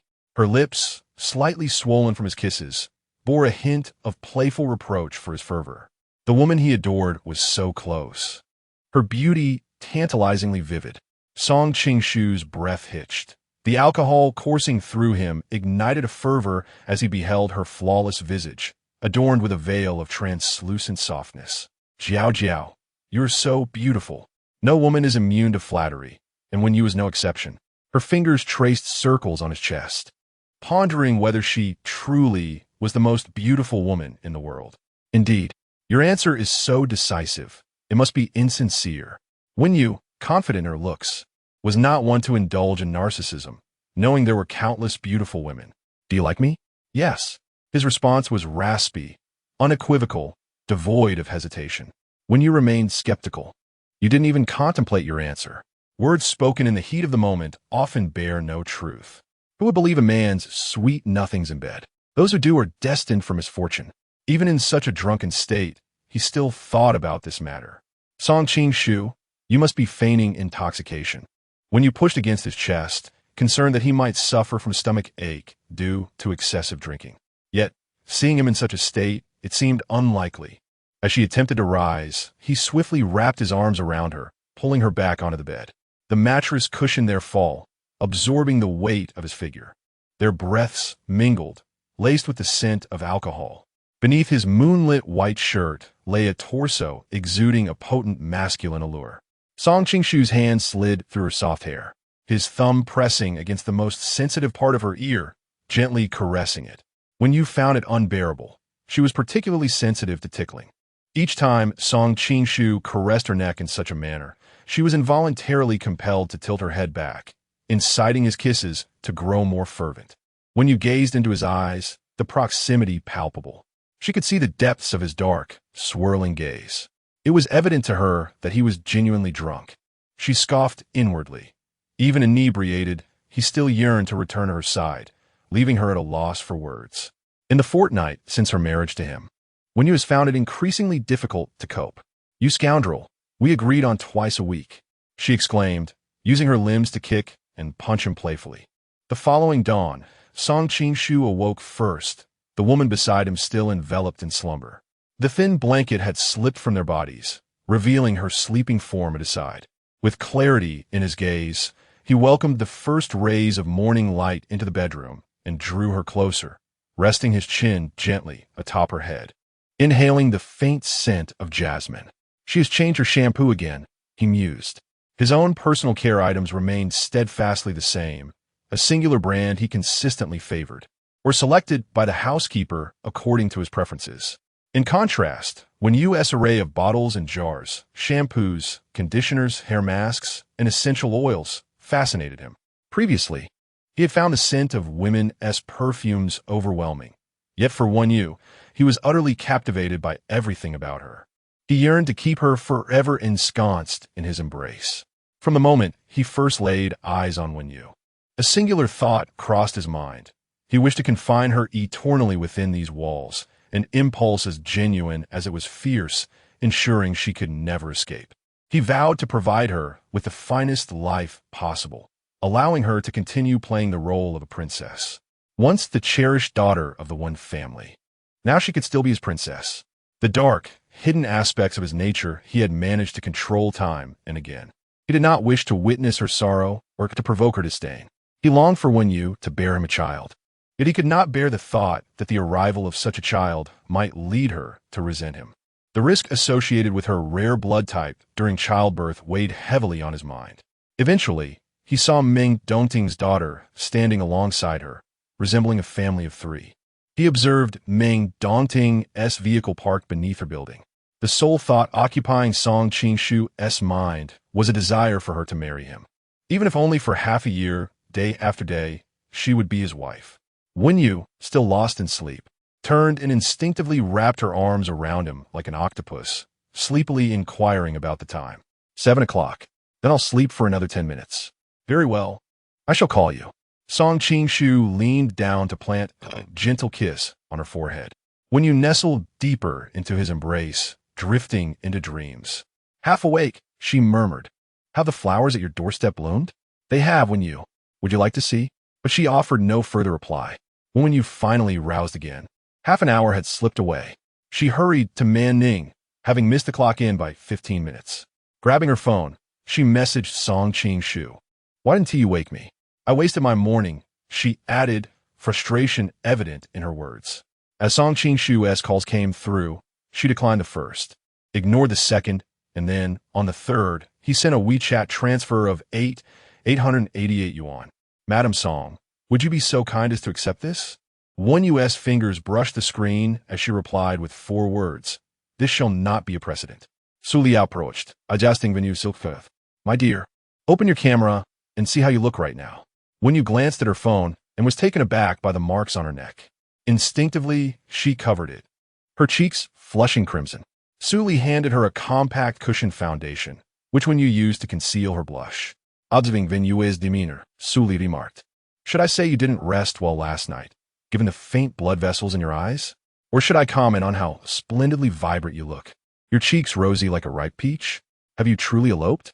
As she spoke, her gaze shifted to Wenyu's fingers, where she had been donning a platinum diamond ring. Initially, their colleagues had assumed it merely an accessory, but now it appeared that she had indeed married. Wenyu, perceiving the curiosity in Su Li's eyes, realized she could not keep it a secret any longer. Since Man Ning was not busy at the moment, she pulled Su Li into the corridor and confessed, "I had a whirlwind marriage." "Who?" Su Li asked, perplexed. Wenyu met her gaze and replied, "You won." Su Li took a moment to process the revelation, her eyes widening in astonishment. "What? President Song," she exclaimed, glancing around before covering her mouth and lowering her voice. "Are you saying you and President Song eloped?" "Surikalach harchist, a climbing. Goodness. I suspected President Song still harbored feelings for you, but I'm still taken aback by the news of your sudden marriage. Please do not share this with anyone." At that moment, when Yu's phone chimed, the voice of Meng Chanchian from the front desk came through. "Sister Wen, A florist is here to deliver flowers for you. One you felt a sense of intrigue. She had been receiving flowers almost daily for the past few days. Chapter 61. Punishment. She approached the front desk to receive the flowers. The florist only employed their own delivery staff, and when you inquired if he could disclose the identity of the sender, the delivery man replied, "Our shop prohibits revealing customers' personal information." Suli remarked, "But he is pursuing her. If you do not tell her, how will she know who he is?" The rule against disclosing customer information is rigid. Meng Qianqian added, Yes. If we knew who it was, we could express our gratitude. It is for Mr. S. Suli leaned closer to Wenyu's ear and whispered, S. Could it be Mr. Song? Wenyu glanced at the card that bore a romantic verse, feeling a twinge of jealousy. The words read, My heart shines as brightly as the moon, solely for you. This did not seem to align with Song Qing Shu's usual style. She took out her phone and stepped aside to call him. Song Qing Shu, who was in a meeting that morning, returned her call half an hour later. Did you send me flowers? He asked. Roses, peonies, or a combination. He gestured for him to come over, stating, I feared it would be inconvenient to deliver to the front desk, so I could send them to your home instead. When you gaze at the lavish bouquet of Ecuadorian red roses, their fragrance intoxicating. Was it not you who sent these? She questioned. Well, I have no further business with you. Oh wait, who left marks on my neck? My colleagues have been staring at me all day. Song Qing Shu retorted. If you keep this up, you might end up sleeping on the sofa tonight. The woman lowered her voice, resembling an agitated cat, and abruptly ended the call. Hewen stood beside Song Qing Shu, observing the man's brooding expression. Mr. Song, shall I order a bouquet of flowers? Find out who sent flowers to my wife today. And additionally, arrange for 999 bouquets of roses to be delivered to the front desk at Manning. One you had requested to keep their marriage a secret, ensuring that no one around them was aware. Song Qing Shu had previously feared her reaction, but he had not anticipated the number of admirers surrounding Wenyu, each sending flowers every few days. Had he ceased to exist in her world? Ordering 999 imported Ecuadorian pink roses required advance arrangement, which most florists could not accommodate. But under his extraordinary capabilities, nothing was impossible. That afternoon, an immense bouquet of pink roses was delivered to the Manning front desk, carried by 2 or 3 individuals. A young man in a suit asked Wenyu to sign for it, saying, Madam, these are from your husband. A vein in Wenyu's forehead throbbed uncontrollably. The crowd of onlookers grew increasingly larger. The bouquet was so large that it could not fit through the revolving door and had to be brought in through the side doors, placed outside the front desk. The enormous bouquet drew gasps of astonishment. You really are married, exclaimed one colleague. How blissful. Your husband must be wonderful. Another chimed in. That bouquet must be quite expensive. This brand of florist does not come cheap. Is your husband wealthy, Wenyu? You must introduce us. Introduce? What if he is a middle-aged man weighing 200 pounds, greasy and old enough to be your father? Suli interjected, when you could manage, but we could not. Chunjin and I, your words are rather harsh, another colleague remarked. Harsh? Is that so? The truth is often unpalatable. One cannot genuinely believe that a typical affluent and handsome man would take an interest in her.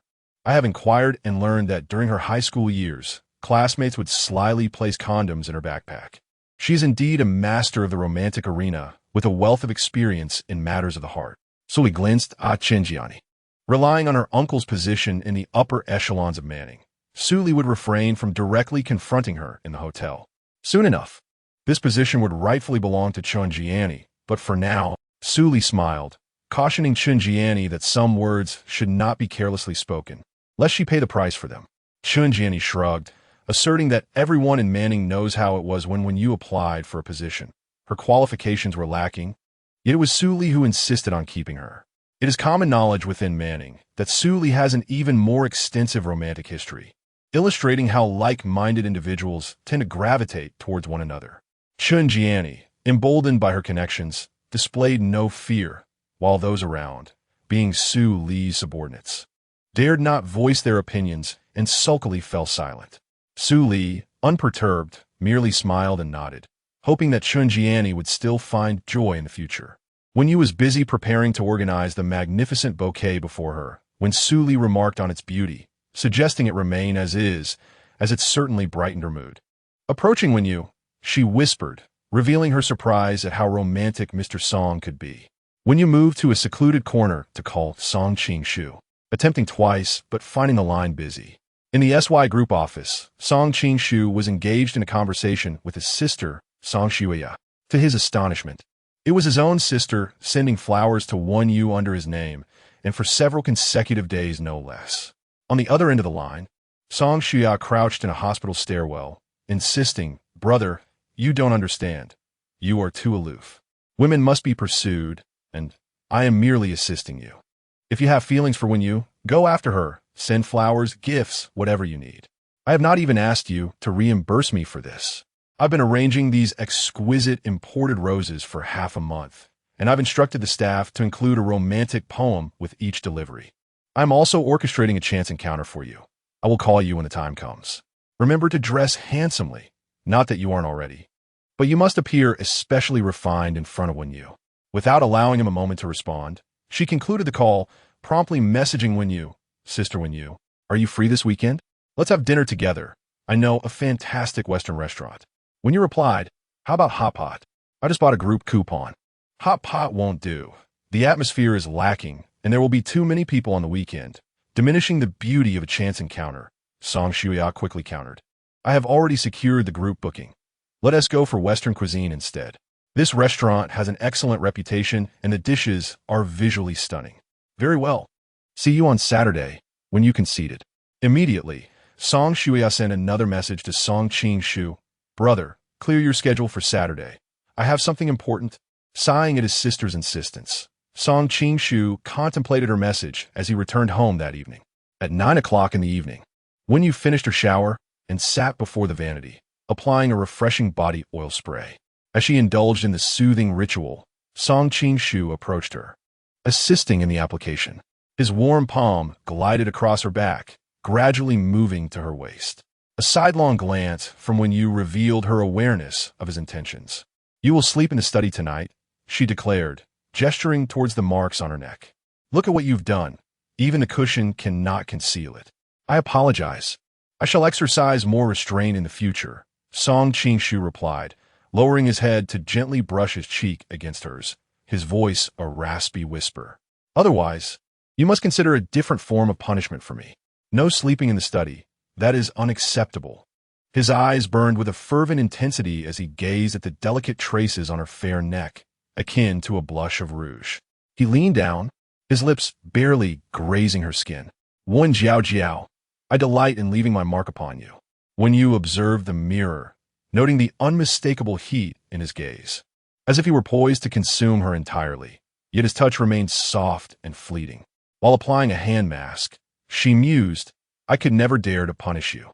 With a single knee on the carpet, he rested her foot upon his thigh, warming the enticingly fragrant oil in his palms before gliding it along her long, fair legs. His hands were fervent, his dark eyes fixating on her porcelain toes, breath hitching slightly in the heated atmosphere rich with the scent of lavender. As Wenyu prepared for her hand mask, she noticed her feet were the only parts that could move. Captivated by his gaze, she suddenly had an idea.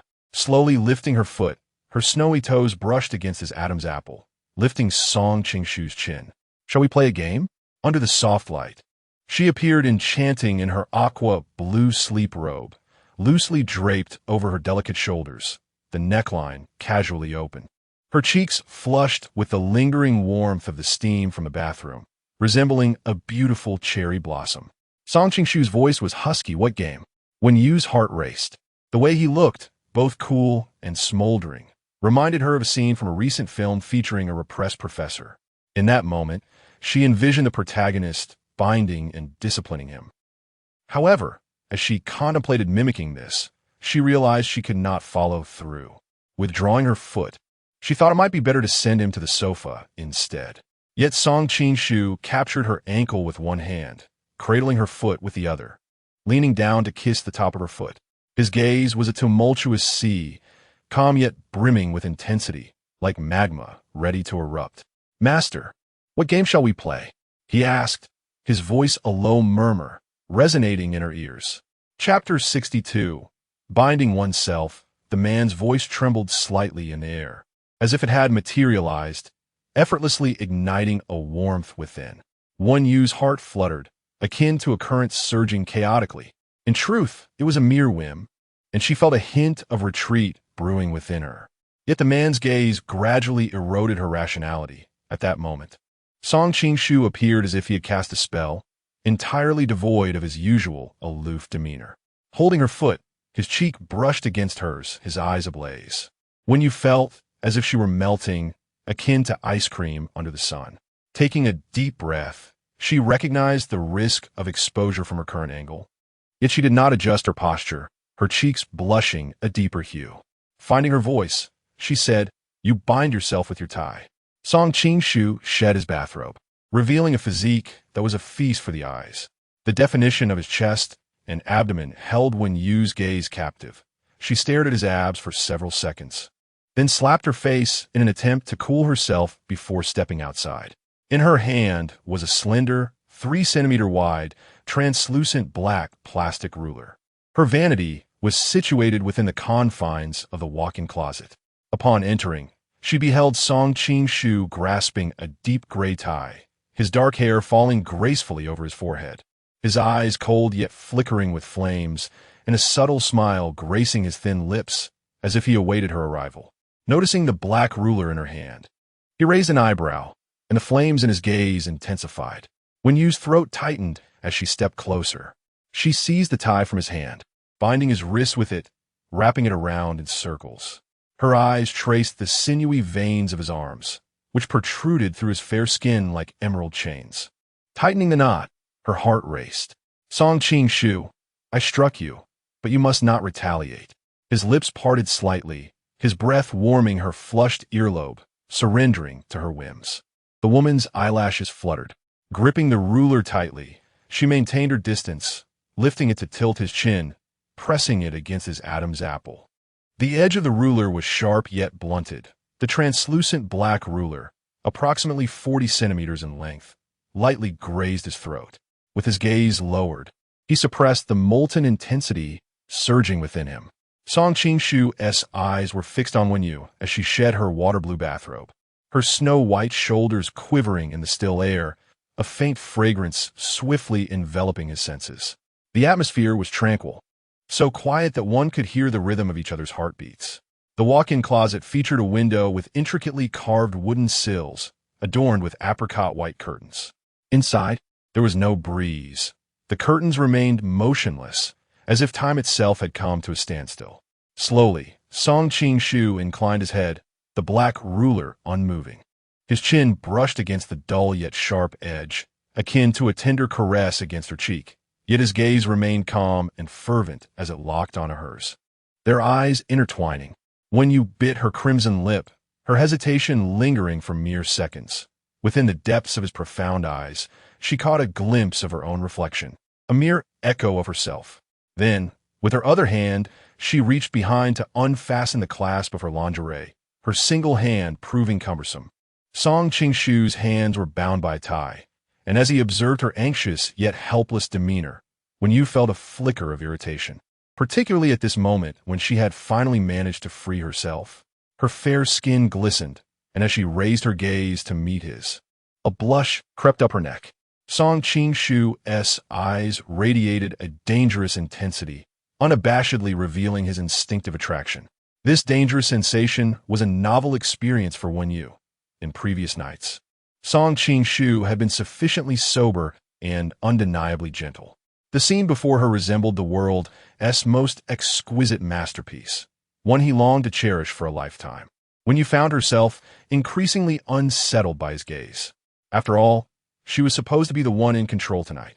Yet, under the weight of his stare, she felt like the prey of the evening. He was the hawk, and she a rabbit on the verdant grass, utterly exposed, or perhaps a little lamb in the jungle, where he, the most formidable predator concealed in the night, was poised to strike, admiring his beautiful quarry. She felt a twinge of discontent. As she pursed her crimson lips, she raised her hand and playfully struck him with a slender ruler. In the stillness of the room, the plastic ruler left a mark on his skin, causing his abdominal muscles to flush. Observing his expression, she noted his narrowed eyes and clenched jaw. It wasn't painful. Rather, Song Qing Shu. MMM. Master, kiss me, when you tilted her head back, declaring, at your command. The man leaned down, obscuring the light before her. After a few minutes, when you halted, Song Qing Shu lifted his head, his hands still bound behind him, the restricted circulation in his arms creating a tingling sensation that he found oddly pleasurable. The sheen of the woman's lips was captivating as her gaze fell. Is it permissible to strike here? Song Qing Shu was momentarily stunned. Before he could respond, an overwhelming rush of nerve sensations overtook his brain, tightening his muscles, and for a brief moment, his ears rang. For several seconds, Song Qing Shu remained silent, clenching his jaw, the tension in his forehead palpable, veins protruding, and the corners of his deeply set eyes trembled. Wen Yu, taken aback by his unexpected reaction, bent down and inquired, "Does it hurt terribly? This area is quite sensitive. You won't be incapacitated, will you?" She blinked, a hint of concern crossing her face. Seeing he remained unresponsive, she turned to untie the tie binding his wrists. Song Qing Shu, perhaps you should check yourself. In the next instant, Wen Yu found herself lifted off her feet. She gasped softly. Subsequently, items on the black vanity were swept aside. The vanity was large, adorned with an array of bottles and jars. She watched in dismay as her caviar cream tumbled to the ground. "Oh no, my caviar cream. Song Qing Shu, be careful," she lamented, her heart aching. Moreover, she was the one in control tonight. With one hand braced against the table and the other pushing him away, her fingers pressed against his taut abdominal muscles, now marked with a crimson hue.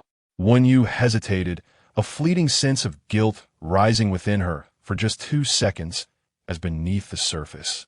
The area bore the signs of her earlier strikes, faint traces of blood surfacing. Song Qing Shu's skin was pale, his abs resembling a bruise. As when you gaze at his sculpted abs, she suddenly comprehended why men are often captivated by women with exquisite physiques. She found herself drawn to the perfection of his abdominal muscles, yearning to behold them a few moments longer. Moreover, the battle-worn abs appeared even more alluring. "Wen Yu, Song Qing Shu, you have crossed the line. Madam Song, I'll be the one to inspect. Perhaps you could assist me instead?" Song Qing Shu provided no opportunity for Wen Yu to resist. He had endured long enough, and any further restraint would drive him to madness. With one hand gripping her waist and the other gently clasping her wrist, he kneaded it softly. After striking himself a dozen times, his wrist turned crimson, and with that final blow, Wen Jiao truly dared to act. "Madam Song, should you wish to punish me, opportunities abound. However, at present, you must assist me with an inspection. Consider this carefully. We have already fulfilled our agreement of 2 meetings this week. If you dare to touch me tonight, you shall find yourself on the sofa next week." Song Qing Shu lowered his head and captured her lips, silencing all of Wen Yu's words. Chapter 63. Let him sleep in the study. After this incident, Wen Yu decided to let Song Qing Shu sleep in the study. Her study, to be precise. The master suite contained a study, which belonged solely to Wen Yu.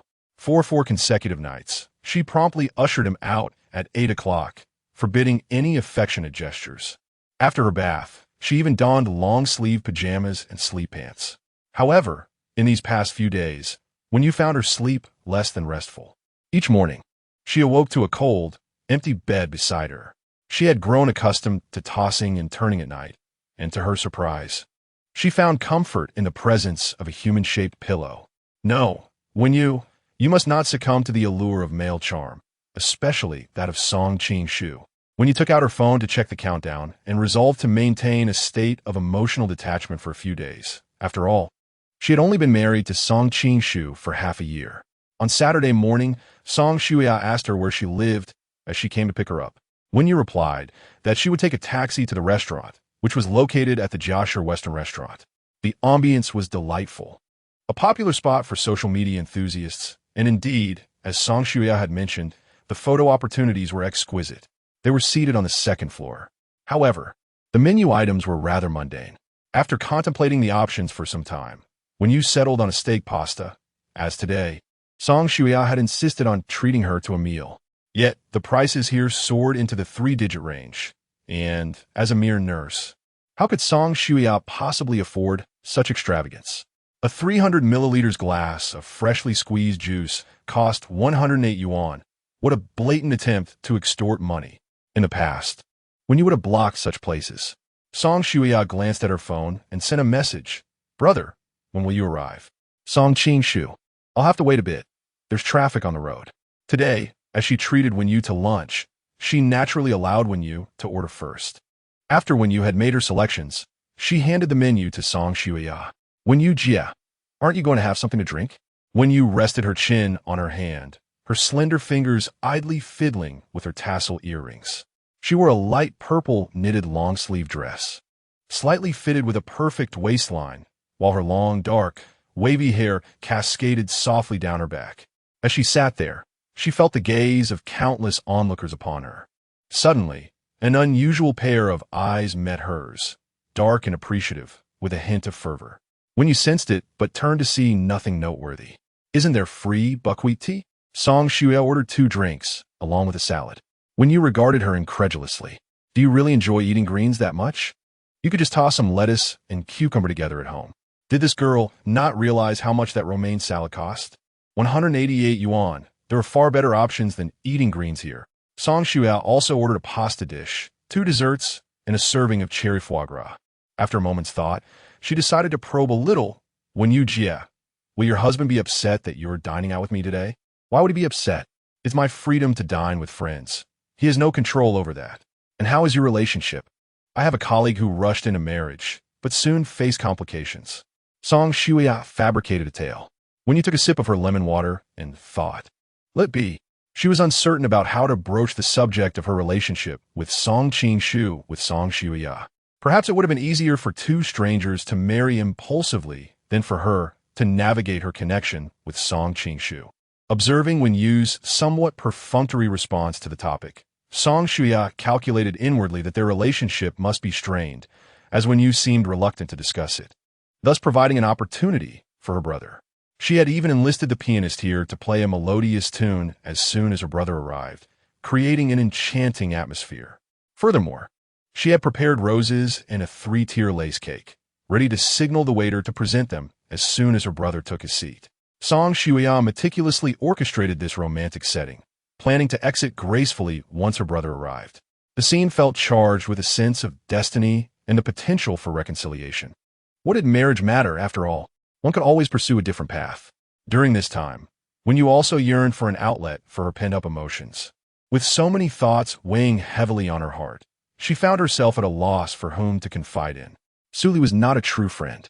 Within the complexities of their environment, any close relationship was fraught with entangled interests, which could quickly impose limitations, despite her gratitude towards Su Li.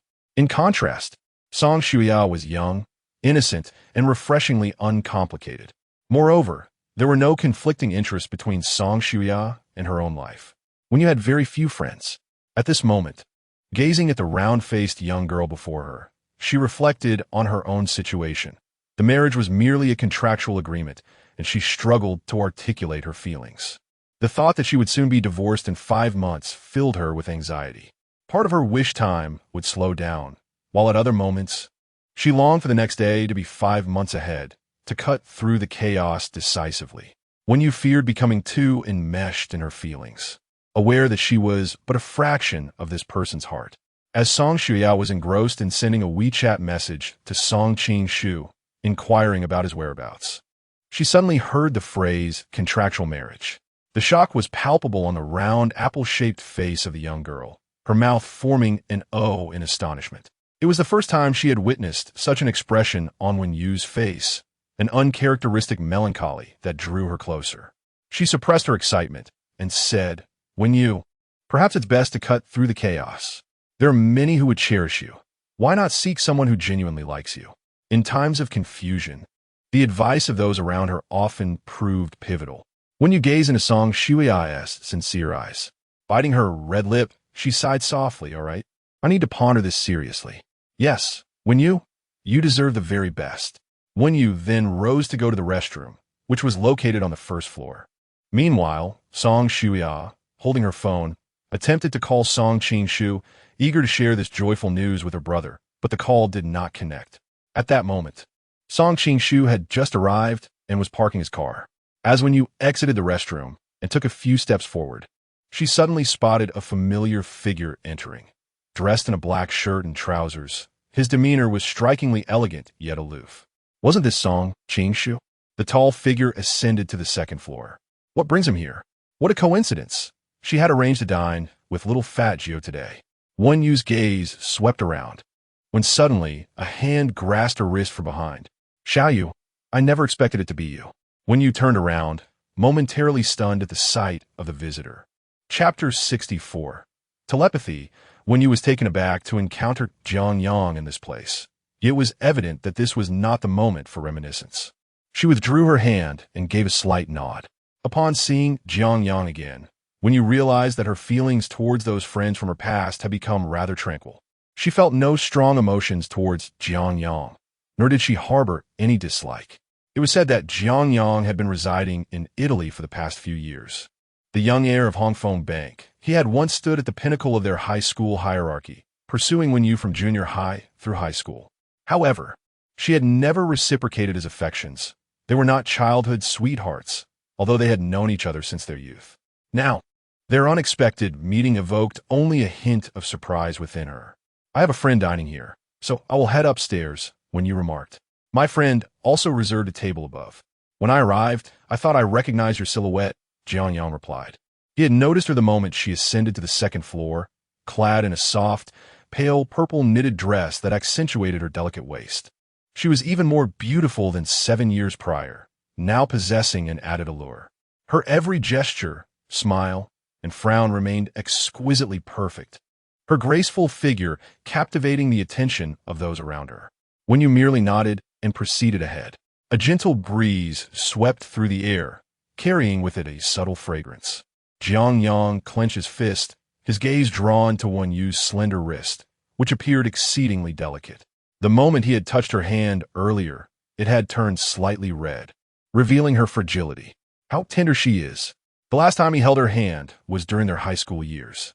Upon reaching the second floor, Wen Yu stood at the staircase, scanning the room for her table, only to find that Song Shuya was absent. Instead, she spotted Song Qing-shu seated at her table, accompanied by a man. This sight caused her to halt, unsure if she should approach. With Song Shuya missing and the dishes yet to arrive, had she perhaps taken a wrong seat? As she prepared to call Song Shuya, her phone barely out of her pocket, Jiang Yang spoke from behind her. Xiaoyu, why don't we dine together? It will just be the two of us, plus your friend, and I can treat you all. Suddenly, Song Qing-shu turned his head, as if sensing something. Wen Yu instinctively lowered her gaze, her mind racing faster than her reactions. She pulled Jiang Yang back a couple of steps and descended the stairs, her heart racing. Her reaction was instinctual. She feared being seen by Song Qing-shu. What would he see? Would he notice her with Jiang Yang? This chance encounter had surpassed her expectations. The thought of Song Qing-shu witnessing her with Jiang Yang, even if merely by coincidence, was too much for Wen Yu to bear. She had no desire to explain herself to him. Most importantly, during high school, Jiang Yang and Song Qing-shu had always been at odds. The 13th high school was divided by class distinction, and those who had gained admission through exceptional academic performance were regarded as eccentric by their peers, for their differences had been evident since their inception in the womb. Wen Yu playfully called Song Qing-shu a poor boy at times, a blend of teasing, irritation, and her own capricious temperament. However, she never looked down upon those students who achieved their status through hard work. In contrast, Jiang Yang harbored a genuine disdain for them, exhibiting an air of superiority and contempt for the less fortunate. Wen Yu was also aware that Jiang Yang's animosity towards Song Qing-shu stemmed, in part, from his own past infatuation with her during high school, as he himself held feelings for her. Yet, this was not the moment for such reflections. Suddenly, Wen Yu released her grip on Jiang Yang's hand, having acted impulsively in a moment of urgency. Now, feeling slightly awkward, she realized she could no longer ascend the stairs. The delightful meal with Song Shui you would have to wait for another occasion, and since the food hadn't been served yet, they should be able to cancel the order. Xiaoyu, why don't we find a place to sit for a while? If you don't want to go upstairs, we could head to the CAF across the street, he suggested. No, I have other matters to attend to. Wen Yu declined, turning to head downstairs while dialing Song Shuya. At that moment, Song Shuya was in the kitchen, dealing with a mishap where the staff mistakenly served the cake meant for her brother and Wen Yu to another table. She was negotiating with the manager, realizing that placing a last-minute order would be impossible. Just then, Wen Yu's call came through. Shuya, let's postpone today's meal. See if you can cancel the order. If not, just pack it up. I'll treat you another day. My husband just arrived, the one in the black shirt sitting at our table. I unexpectedly ran into an old friend. My husband and my old friend don't have the best relationship. All right, we can reschedule. Song Shuya stepped outside, only to find her reserved table occupied by a young, handsome man who seemed to be around her brother's age, clad in a black shirt. What? Could he be Wen Yu's husband? Sitting with my brother? To her astonishment, they appeared to be engaged in a casual conversation, suggesting a degree of comfort between them. The man was impeccably dressed, his wrist adorned with a limited edition watch, and his strikingly pale complexion lent him an almost ethereal beauty, albeit with a somewhat brooding aura. He must be a business partner of her brother, yet this was all too surreal. Song Shuya stood frozen, her mind entangled in confusion. Song Qing-shu glanced her way, beckoning. Shuya, come here. He introduced her to Qiu Yunyan, saying, This is my sister, Shuya. Qiu Yunyan raised an eyebrow, his voice smooth yet slightly husky. Sister, is it? Song Shuya found his tone rather flippant, and without voicing a response, she approached her brother, whispering urgently, Brother, do you know who he is? He asked Wen Yu's husband. This man stands as your greatest obstacle to winning Wen Yu's heart. Shuya, allow me to introduce you. This is Mr. Qiu Yunyan, a business associate of your brother. He is the son of Qiu Minji, the third son of the Qiu family. The individual appears to be quite charming and is often the subject of many romantic rumors. Yet these are merely a facade.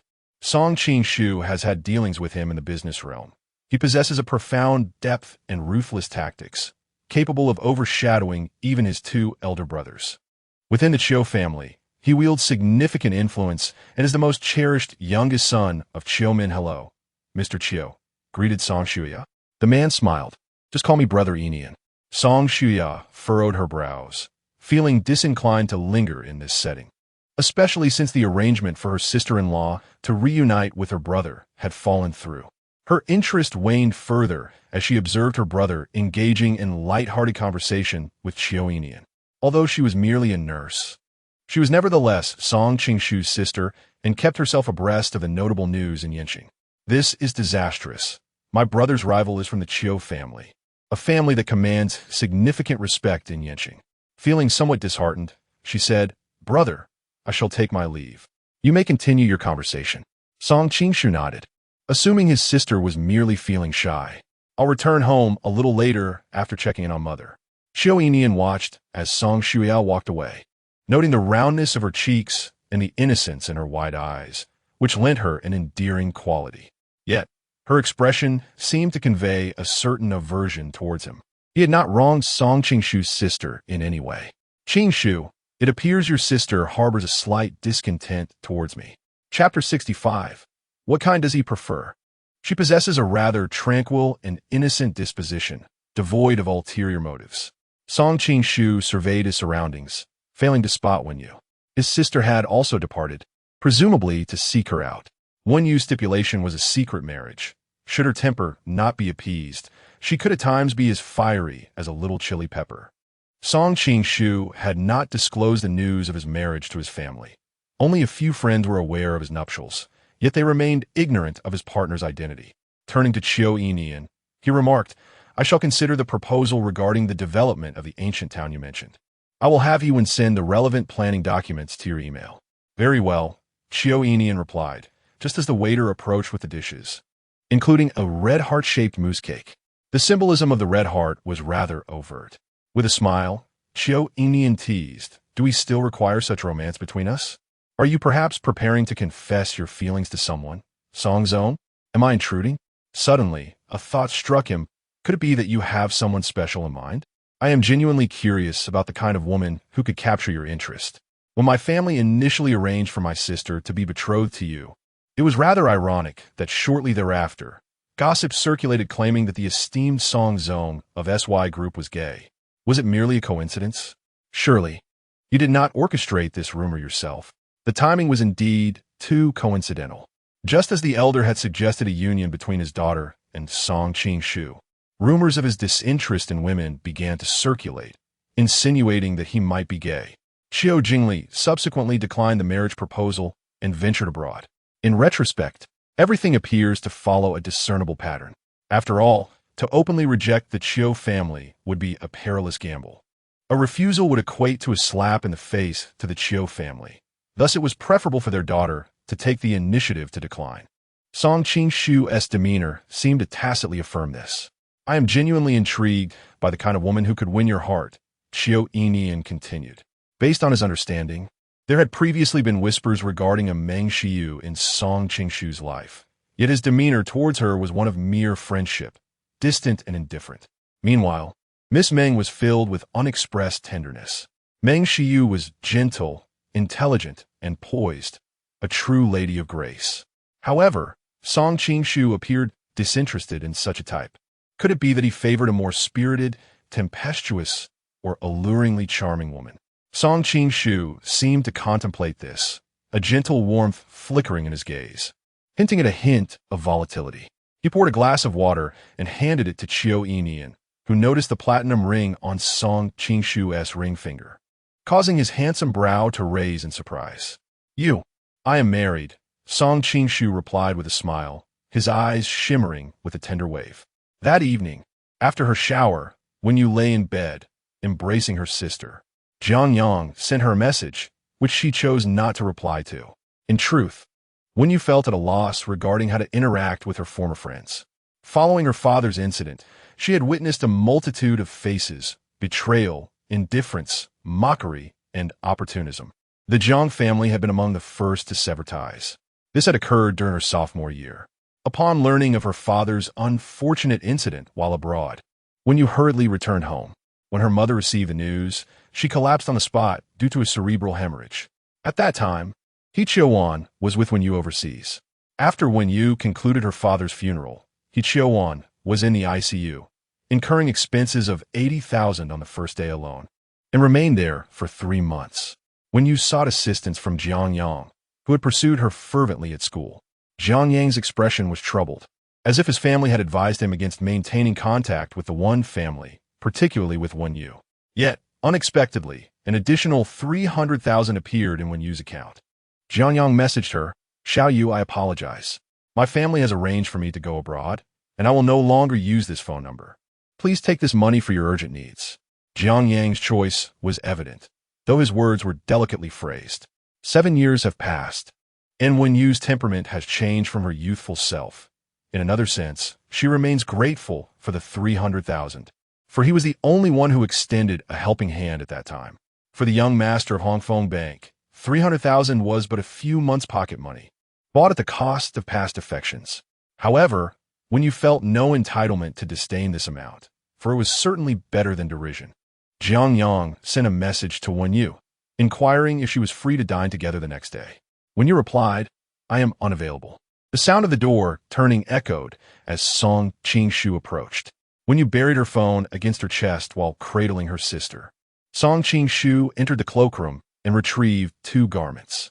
He gazed at the woman resting on the bed, clad in a delicate apricot lace nightgown. Her skin as refined as jade and cream. As she lay, the straps of her nightgown slipped from her shoulders. He approached, gently draping a thin blanket over her, and leaned down to kiss her forehead. I will be heading to Anqing tomorrow for about 5 days. If all goes well, I shall return next Saturday morning. 5 days marked Song Qing-shu's first business trip since their marriage. Understanding his implication, Wen Yu softly responded with an "oh," then carried the cat outside, placing her sister in the cat's nest. Upon returning to the bedroom, her slender fingers began to slide down the nightgown when she suddenly noticed the room's chill. The cloakroom and bathroom were empty. Song Qing-shu was absent, likely on a call. As she untied the waist ribbon, the nightgown glided down her fair skin, settling at her ankles. After a while, Song Qing-shu had yet to return. Feeling a tinge of boredom, Wen Yu lay on the bed. The room temperature was comfortable, yet the air against her skin made her pale shoulders shiver slightly. She clutched the thin blanket and after another 40 minutes had passed, her restlessness grew. What would he be doing? Would he return? Donning her nightgown once more. When you walked to the study door, listening to the sounds of a phone conversation within, her fingers tightened around the doorknob. Fine, you must be busy with work. She trudged back to the bedroom and lay down once more, preparing to watch a nighttime video to unwind and elevate my spirits. I find myself needing to enter the right mood beforehand. He has a flight at 9 tomorrow morning, which means he must awaken early. It would be prudent to save some time during the evening's prelude, especially since she has allowed him to sleep in the study for 4 consecutive nights. If he is away for 5 days, that would mean a total of 10 days upon his return. Tonight, she is certainly going to subject him to both physical and mental torment. How could she not get into the right mindset beforehand? She asked Suli for several links and, after numerous attempts to bypass restrictions, finally accessed one. 50 minutes later, when you rose, her fair complexion flushed, and her long hair disheveled from lying down for so long. Biting her lip, she donned a robe and walked to the study. She had waited for him for what felt like an eternity. Would he come or not? She had watched an entire film. What on earth was Song Qing-shu doing? She twisted the knob of the study door and pushed it open. Typically, Song Qing-shu's study was left unlocked. However, upon entering, she was momentarily taken aback. The darkness enveloped her, and there was no sign of him. As she approached the bed, she found Song Qing-shu already asleep. Her fingers gripped the doorknob tightly, frustration boiling within her. This insufferable man. While she had no particular addiction to this aspect, she had prepared herself so thoroughly, freshened up and waiting for him, only to find that he had fallen asleep. He truly refrained from indulging himself in the study. So obedient.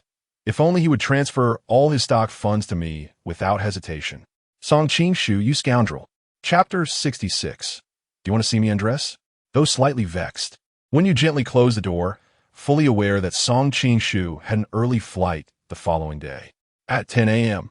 the next morning, the villa's steward arrived to replace the seasonal clothing and some daily necessities. The wall of the dressing room, lined with bags, was now filled to capacity. Additionally, the steward presented Wenyu with a blue jewelry box, stating, Madam Song, this is a weekend gift prepared by Mr. Song for you. Is there anything else you require for your wardrobe? Any preferred brands, styles, or designs? I can procure them immediately. No need, Wenyu replied, settling onto the sofa as she opened the box to reveal a ruby bracelet. Its vintage chain, adorned with delicate diamonds, accentuated a teardrop ruby. The design was striking and captivating, far from the ordinary jewels one might find in a typical jewelry cabinet. As the steward finished organizing the dressing room and approached her, he added, this was specially customized by Mr. Song. There is only one such piece. I hope you find it to your liking. She measured it against her wrist, only to suddenly realize that it resembled an anklet, draping the chain over her slender ankle. The skin as pale as snow, the ruby glimmered with a beguiling allure. Gazing at her ankle, reminiscent of the setting sun's crimson hue, Wenyu felt her spirit flutter. The warmth radiating from the ruby against her skin was intoxicating. Soon, a message from Song Qing-shu arrived. Did you like your weekend gift? The audacity of this man gifting her an anklet was laden with a distinct and ambiguous meaning, diverging from the significance of necklaces or bracelets, tinged with an almost forbidden allure. When you placed her feet on an antique deep blue velvet footstool, her knees gently touching, she reclined in a chair before the floor-to-ceiling window, the pink silk robe barely clinging to her satin skin, revealing her nearly flawless, elongated legs. Although not particularly tall, her proportions were epitomized in those legs. As she contemplated Song Qing-shu's message, Wenyu took a snapshot with her phone and sent it back to him as a response. Her skin was flawless, with the delicate ankle appearing as though it were bound by the chain, the tips of her toes a soft pink, and the ruby, a drop of blood steeped in fate, rested against her skin. High above the clouds, Song Qing-shu gazed at the image with deep contemplation. The anklet-s designer, a Western individual with avant-garde ideas, had acquired the unique piece at an auction, inspired by a design principle that read, I wish to lock you away, to confine you, to ensure you remain solely by my side. On Wednesday, when you invited Song Shui out to lunch, this time treating her, yet Song Shuya appear to be in less than splendid spirits. The two dined at a quaint street-side eatery specializing in beef noodles, a place when you found delightfully vibrant. They ordered 2 bowls of noodles, and, as when you went to fetch drinks from the cooler, Song Shua instructed the owner, 1 bowl with cilantro, 1 without, and a portion of hand-sliced beef, but no cilantro or scallions on the beef. When you picked up 2 bottles of Sprite, pausing momentarily as she admired Song Shua's soft, delicate round face. She paused for a brief moment, then walked over to take a seat, listening to Song Shuya discuss her recent work. Song Shua even imitated a patient's voice, exclaiming, "Vitor, could I have another bottle of glucose, please?" This establishment had a long-standing reputation, having been in operation for over a decade. The aged air conditioning hummed softly as the evening unfolded, with numerous patrons enjoying their noodles, filling nearly a dozen tables. Yu and Song Shuya occupied a small table by the window, perfectly suited for the two of them. The proprietress called out an order, and Song Shuya raised her hand, signaling here. 2 bowls of steaming beef noodles were served. The one without cilantro or scallions was placed in front of Yu, while the other was set before Song Shuya. The aromatic steam rose from the bowls, and Song Shuya, evidently famished, blew on her noodles several times before indulging, her brow glistening with sweat, yet her expression one of utter contentment. "This is delicious. I never anticipated this place would be so good. The noodles are wonderfully chewy, and the beef is seasoned to perfection. Sister Yu, how did you discover such a delightful eatery?" Song Shuya was one who never dampened the mood, exuding warmth and charm. It was as if she had been cherished since childhood, preserving a character that was both innocent and optimistic. At least, this was Yu's impression after their time together. In that moment, Yu lowered her gaze, stirring her noodles with chopsticks, but not yet taking a bite. Her thoughts seemed distant. Her long, thick eyelashes cast shadows over her eyes, concealing the emotions hidden within her peach blossom gaze. Yu was a sensitive soul. She fixated on the bowl of noodles, the rich aroma enticing her, yet she remained motionless. Song Shuya noticed her distraction. "Sister Yu, what are you thinking about? Why haven't you started eating?" Yu smiled lightly and finally took a bite, dismissing her earlier thoughts as mere illusions. She preferred to perceive Song Shuya as a pure-hearted, kind-hearted little sister, unwilling to entertain any notions of ulterior motives. For the laughter in Song Shuya's eyes was undeniably innocent and radiant. However, they had only known each other for 2 months. How could Song Shuya possibly know that Yu disliked cilantro and scallions? Lacking a circle of friends, Yu cherished Song Shuya's naive exuberance and gradually felt inclined to share some of her own experiences. She yearned for a companion with whom she could confide her grievances and joys. Yet, deep within her heart, there lay a malady of sorts. A fear of deception and betrayal, a hypersensitivity born from past traumas. Perhaps she was merely being overly suspicious. After finishing their meal, Yu and Song Shuya strolled through the nearby night market, stopping at a stall selling silver accessories. Song Shuya purchased 2 bracelets, crafted from ancient silver and pearls with braided designs. "Sister Yu, this one is for you." Song Shuya handed her a bracelet, assisting Yu in fastening it around her wrist. "Wow, it's so beautiful. Sister Yu, your wrist is so slender and fair. Are you a natural performer, Song Shuya? Can you be any more exaggerated?" Yu couldn't help but chuckle at Song Shuya's dramatic demeanor. "I'm being serious."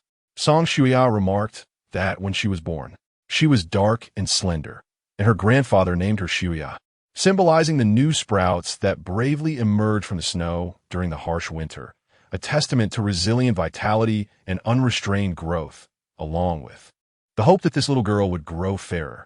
During her middle school years, her classmates even nicknamed her Black Coal Ball. However, as time passed, she blossomed and learned to care for her skin, gradually becoming fairer.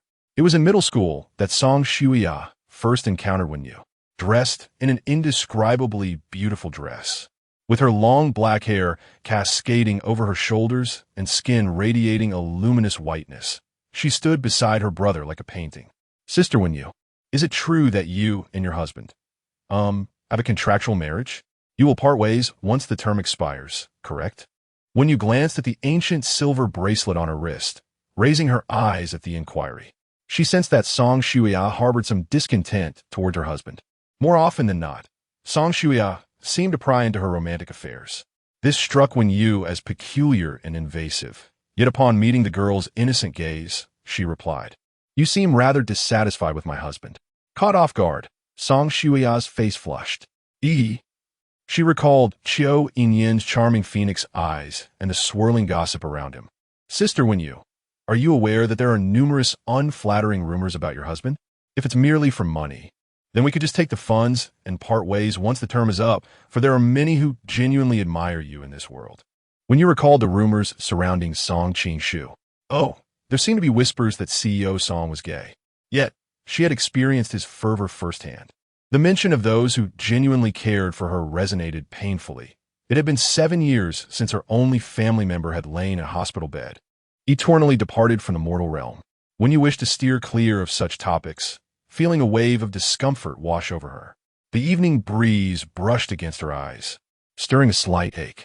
She shied away from discussions of her past, the time when she was cherished like a star, now left with an empty void behind her. She nodded perfunctorily at Song Shuya before bidding farewell and returning home. In the living room, Aunt Yu and Aunt Xiong were busy knitting little sweaters for Bai Yidian and her sister, gesturing animatedly. Upon seeing Wen Yu return, they exclaimed, "Madam is back." Meanwhile, a golden retriever lay sprawled on the carpet. The dog stood up, trotting over to Wen Yu, its big eyes meeting hers. It exhibited no signs of aggression. Instead, it grinned broadly, sniffing her curiously. Wen Yu felt a bit stiff, haunted by a childhood incident where she was chased by a dog, leaving her with a lingering shadow. Yet, the smiling golden retriever evoked a smile from her as well. Aunt Xiong explained, "This dog was sent by Aunt Li. She informed us that Madame Chun has been experiencing allergies these days, and the shedding fur was causing her breathing difficulties, nearly triggering asthma. So we thought it best to bring the dog here for now." When you understood, it was the golden retriever raised by Song Qingshu's mother, Chen Yanjun. She nodded, for after all, the villa was quite spacious, and a small golden retriever was no burden. Unable to resist, she bent down to stroke the dog and thought, "Well, it can stay here for now. What shall we call it? Let's name it Mao Mao." As Wen Yu ascended the stairs, Mao Mao followed. Gazing up at her from the stairway, Aunt Xiong hurried over and gently patted the golden retriever's head, saying, "You can't go upstairs. Come here. I'll give you some chicken breast jerky." The addition of a dog to the household brought a touch of amusement to her otherwise tranquil life. During her work week, Wen Yu tended to rise early. On that Friday morning, she awoke half an hour ahead of schedule, took Mao Mao for a walk, and even bought the dog a basket of soup dumplings. Wen Yu discovered that Mao Mao possessed remarkable intelligence. She would confide in Mao her grievances about Song Qingshu, calling him a scoundrel, and remarkably, Mao Mao seemed to comprehend, responding with whimpers as if to defend his owner. "How dare you bark at me after enjoying the soup dumplings I bought for you?" In the evening, as when you strolled through the villa district with Mao Mao, her phone vibrated. It was Song Qingshu. "I heard from Aunt Xiong that you were out walking with Mao Mao." "Yes," Wen Yu replied, sending a photograph of the verdant lawn under the night sky.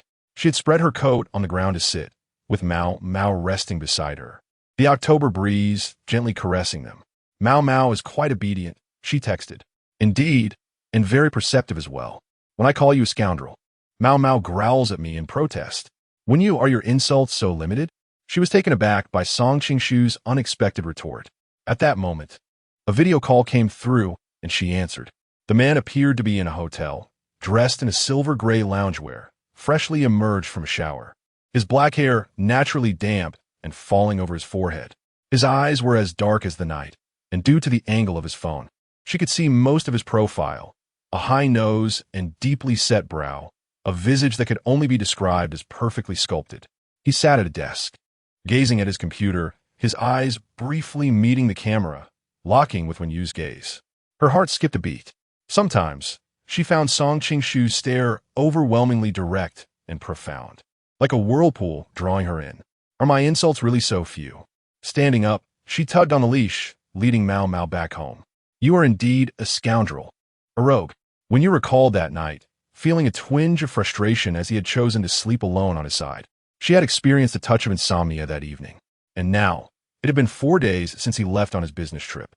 As the cool October night deepened, when you donned her trench coat and walked back with the dog, the wide, empty street echoed her voice, accompanied by Mau Mau's soft barks. You still defend him. After I treated you to dozens of soup dumplings, you ungrateful creature. The man chuckled softly, his voice low and husky. Yes, continue. Through the video lens, he admired her porcelain face, tinged with a subtle blush, watching her lips move with an edge of irritation, finding her both endearing and genuine. What a weirdo. Is there more? As when you reach her door, she dropped the leash, observing his relaxed demeanor, biting her lips slightly. So boring. She ascended the staircase, casually tossing her phone onto the bed. After changing into a delicate nightgown, she noticed that the video call had not yet ended. I'm going to take a bath now. I won't chat with you any longer. The deep, resonant voice of Song Qing-shu echoed clearly. The bathtub was filled with water, infused with jasmine bath balls, while a cup of rose fruit floral tea rested on the small table, and her phone was propped up on a stand. The silk nightgown slipped onto the carpet, revealing her porcelain skin and delicate butterfly bones along her spine. When you gathered her hair and submerged herself in the warm water, black strands clinging to her neck and cascading along her collarbone. Thick bubbles and flower petals collected on her fair chest, with a few rose petals adhering to her exquisite skin, rising and falling with her breath, exuding an enchanting allure. After this, she shifted the phone camera to meet the gaze of the man on the other end. Steam enveloped the air, tinting her cheeks a rosy hue. It seemed as if, in a trance, she had acquiesced to Song Qingshu's request. Yet, when her eyes locked with his piercing gaze hidden within his dark irises, when you felt her breath falter, a wave of awkward tension coursing through her. Sharing a bed was one thing, drifting into slumber side by side, but bathing was an entirely different matter. Her heart raced. Wen Jiao Jiao. Your face is so red. Is it? It's too hot in the bathroom. After a brief pause, when you retorted with a light scoff, you're the one turning red. No way. When you regained a semblance of confidence. I've already undressed. Why haven tea you? That's not fair. You want to see me undress? Who knows if you've been dining out every day lately? Or if you've stopped exercising? If your abs have vanished, I'm not fond of men without abs. A man without abs is like a discounted dish. I would even take it for half price. Oh no, not even if it were given to me for free. Feeling somewhat parched, when you lifted the cup to her lips and took a couple of sips, her gaze fell upon the video, where Song Qingshu had risen, his elegant fingers deftly unbuttoning his shirt one by one. As he reached the last 2 buttons, the veins beneath his skin tensed, and with a swift motion, he tore them open, sending buttons flying towards the camera. With each breath, the veins beneath his abdominal muscles intertwined, as if infused with vitality, saturating the screen with raw, primal desire. The camera focused on the man's sculpted abs, obscuring his face from view. All she could hear was his voice, laced with a husky laughter. Jiao Jiao. Are you still satisfied? Chapter 67. The address is too intimate. The man's voice was calm, laced with a subtle, husky amusement. It resonated through her ear like a rich melody. The high-resolution pixelation of the phone illuminated his figure, revealing the intricate contours of his toned abdomen, neither frail nor exaggerated, but precisely balanced. He adjusted the angle of the camera for a clear view. As body sank slightly into the water, bubbles enveloped her chest, and delicate pink petals clung to her glistening collarbone. He did not call her by her full name, but rather simply as, a term so affectionate that it sent a rush of warmth to her cheeks, flushed by the steam of the bathroom. Was her childhood name, one only her close family, and had ever used. Her hair, once neatly tied up, had loosened and cascaded onto her shoulders and down her chest. S' breath became uneven as she glanced at the phone screen. It will have to suffice. Your abs are not nearly as appealing as those of my Douyin favorites. I shall not continue this video call. I must hang up. If this persists, she would be unable to bathe, and moreover, felt an intense warmth, a heat radiating from within, as she observed the man squinting his dark eyes, blinked her lashes, and hastily ended the call, reassured by the distance of over 1,000 kilometers between them.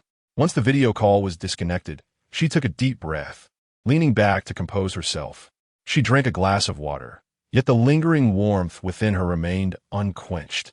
Surely, this evening was ill-suited for a bath. Or perhaps the bath ball had been tainted. Such must be the case. After showering, she casually draped a black silk robe over her shoulders. Her hair half-dried and cascading down her back. Approaching her vanity, she intended to apply a face mask, desiring not only to care for her skin, but also to soothe the heat beneath it with a mask's cool sensation. Raising her gaze to the mirror, she was startled by her own flushed visage. She rubbed her face, exclaiming inwardly how ridiculous it was. Had she never seen a man's abs before? Just a glimpse of physique, and her cheeks were aflame. Taking a couple of deep breaths still failed to calm her. After applying her mask, she picked up her phone, scrolling through videos of abs, yet her mind was consumed by the vivid image of cool, strikingly defined abdomen, the surge of hormones palpable, veins pulsating in rhythm. In the air lingered a faint scent, a delicate aroma of ash and dust intertwined with a hint of bittersweetness. Even as she spritzed herself with a luxurious floral mist, it could not mask this scent. In the mirror, the black, loose robe slipped from her alabaster shoulders, creating a striking contrast. Setting down the mist, she lowered her gaze to the robe enveloping her. This was garment. The rich, fragrant floral notes mingled with the essence of the man's clothing, amplifying the already scorching heat of her skin, as if her very blood were ignited.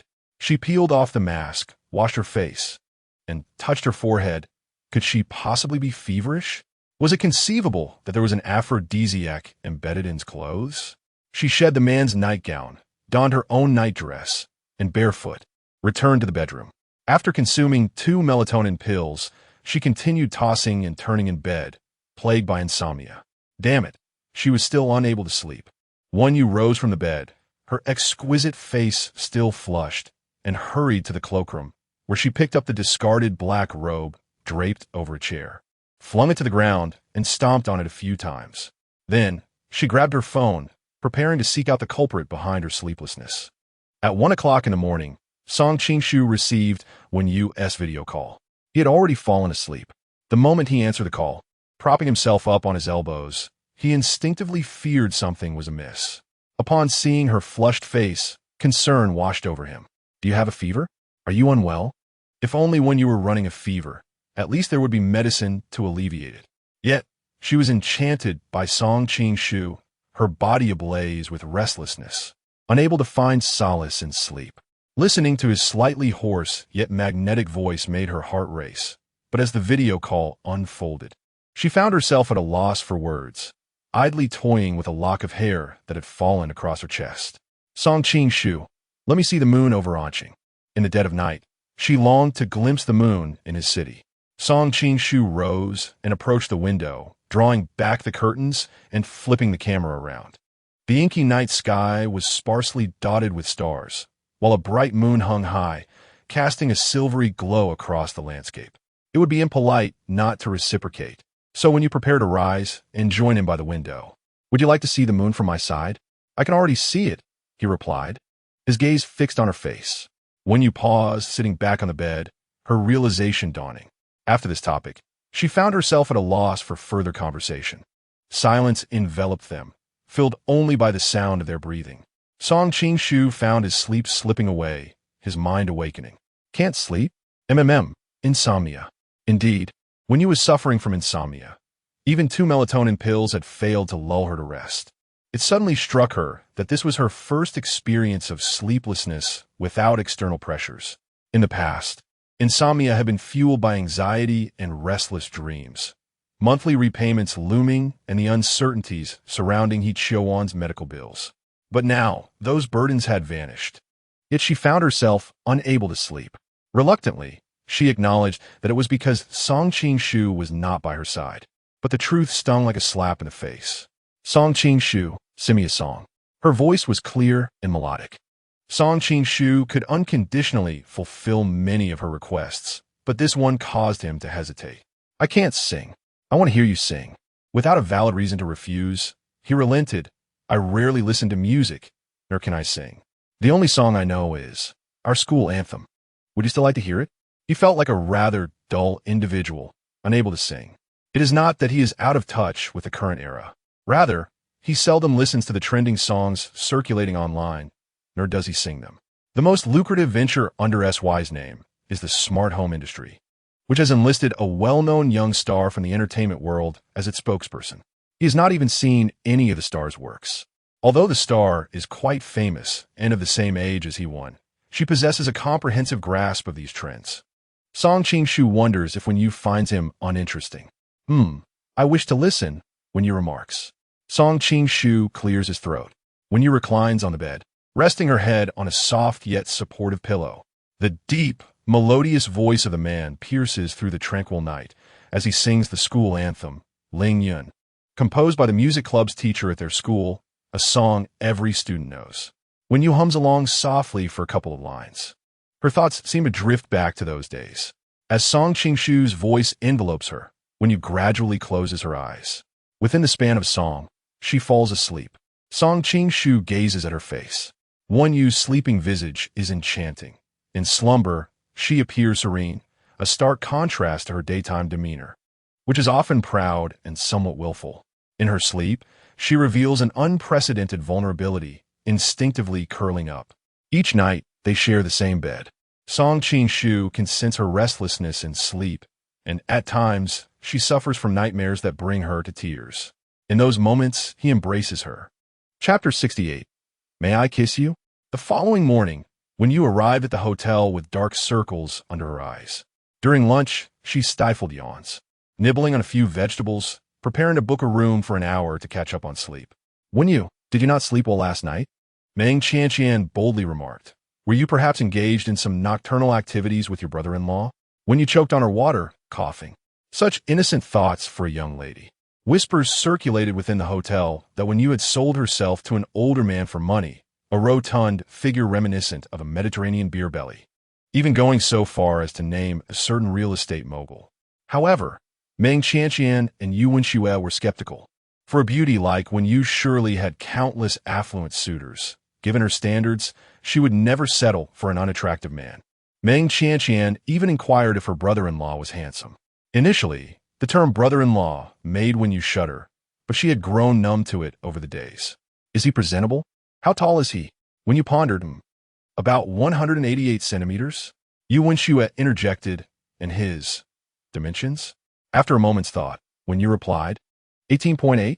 Cough, cough. Clutching her water cup, she felt that as a married young lady, she was far more innocent than these two girls. Oh, Wen-yu, do share. You're the only one among us who is married.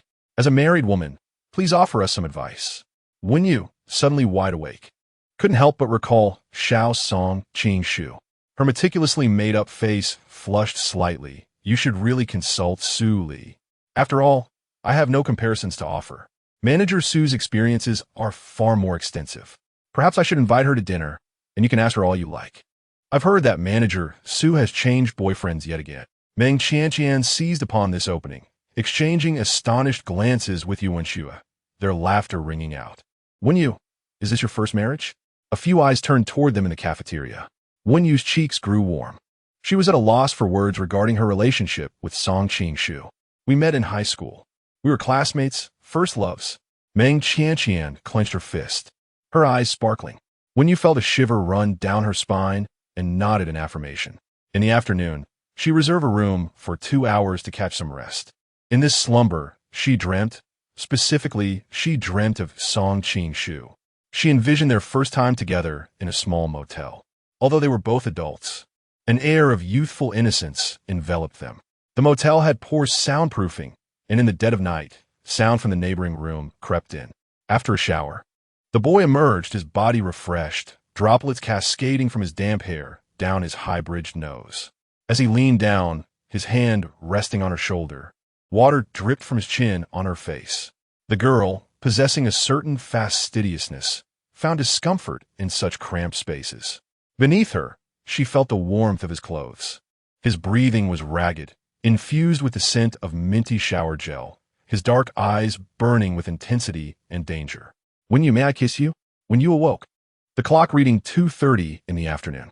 The woman was momentarily taken aback, instinctively touching her lips, realizing she had dreamt, indeed, a dream of an intimate nature with Song Qing-shu. Time was of the essence.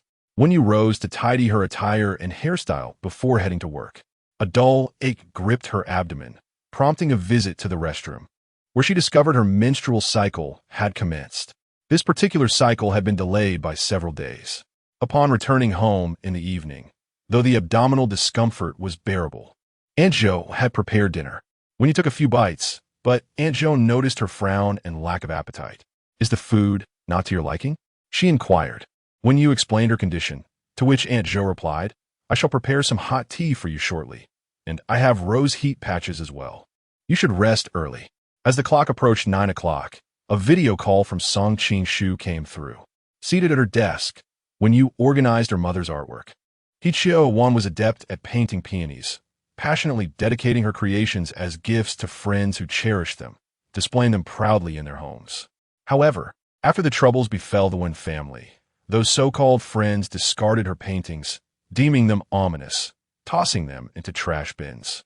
A few pieces were salvaged by Wan Yu from the refuse in affluent neighborhoods, while others remained in her mother's ancestral home in Liqing, alongside some personal manuscripts that Wan Yu had preserved diligently.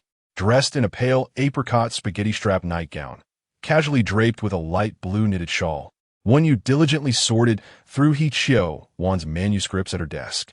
After long storage in a tube, she sought to rent a gallery space to frame and display her mother's paintings, treasures bequeathed to her. "Is your stomach still pained?" he inquired. When you suspected that Aunt Jo had informed him, she shook her head. The last bout of pain had been severe due to her poor constitution and anemia.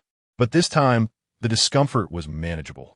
Song Qing-shu beheld her profile, the elegant curve of her swan-like neck, a few strands of hair cascading over her collarbone, while the light blue shawl slipped carelessly to the floor, revealing her alabaster shoulder.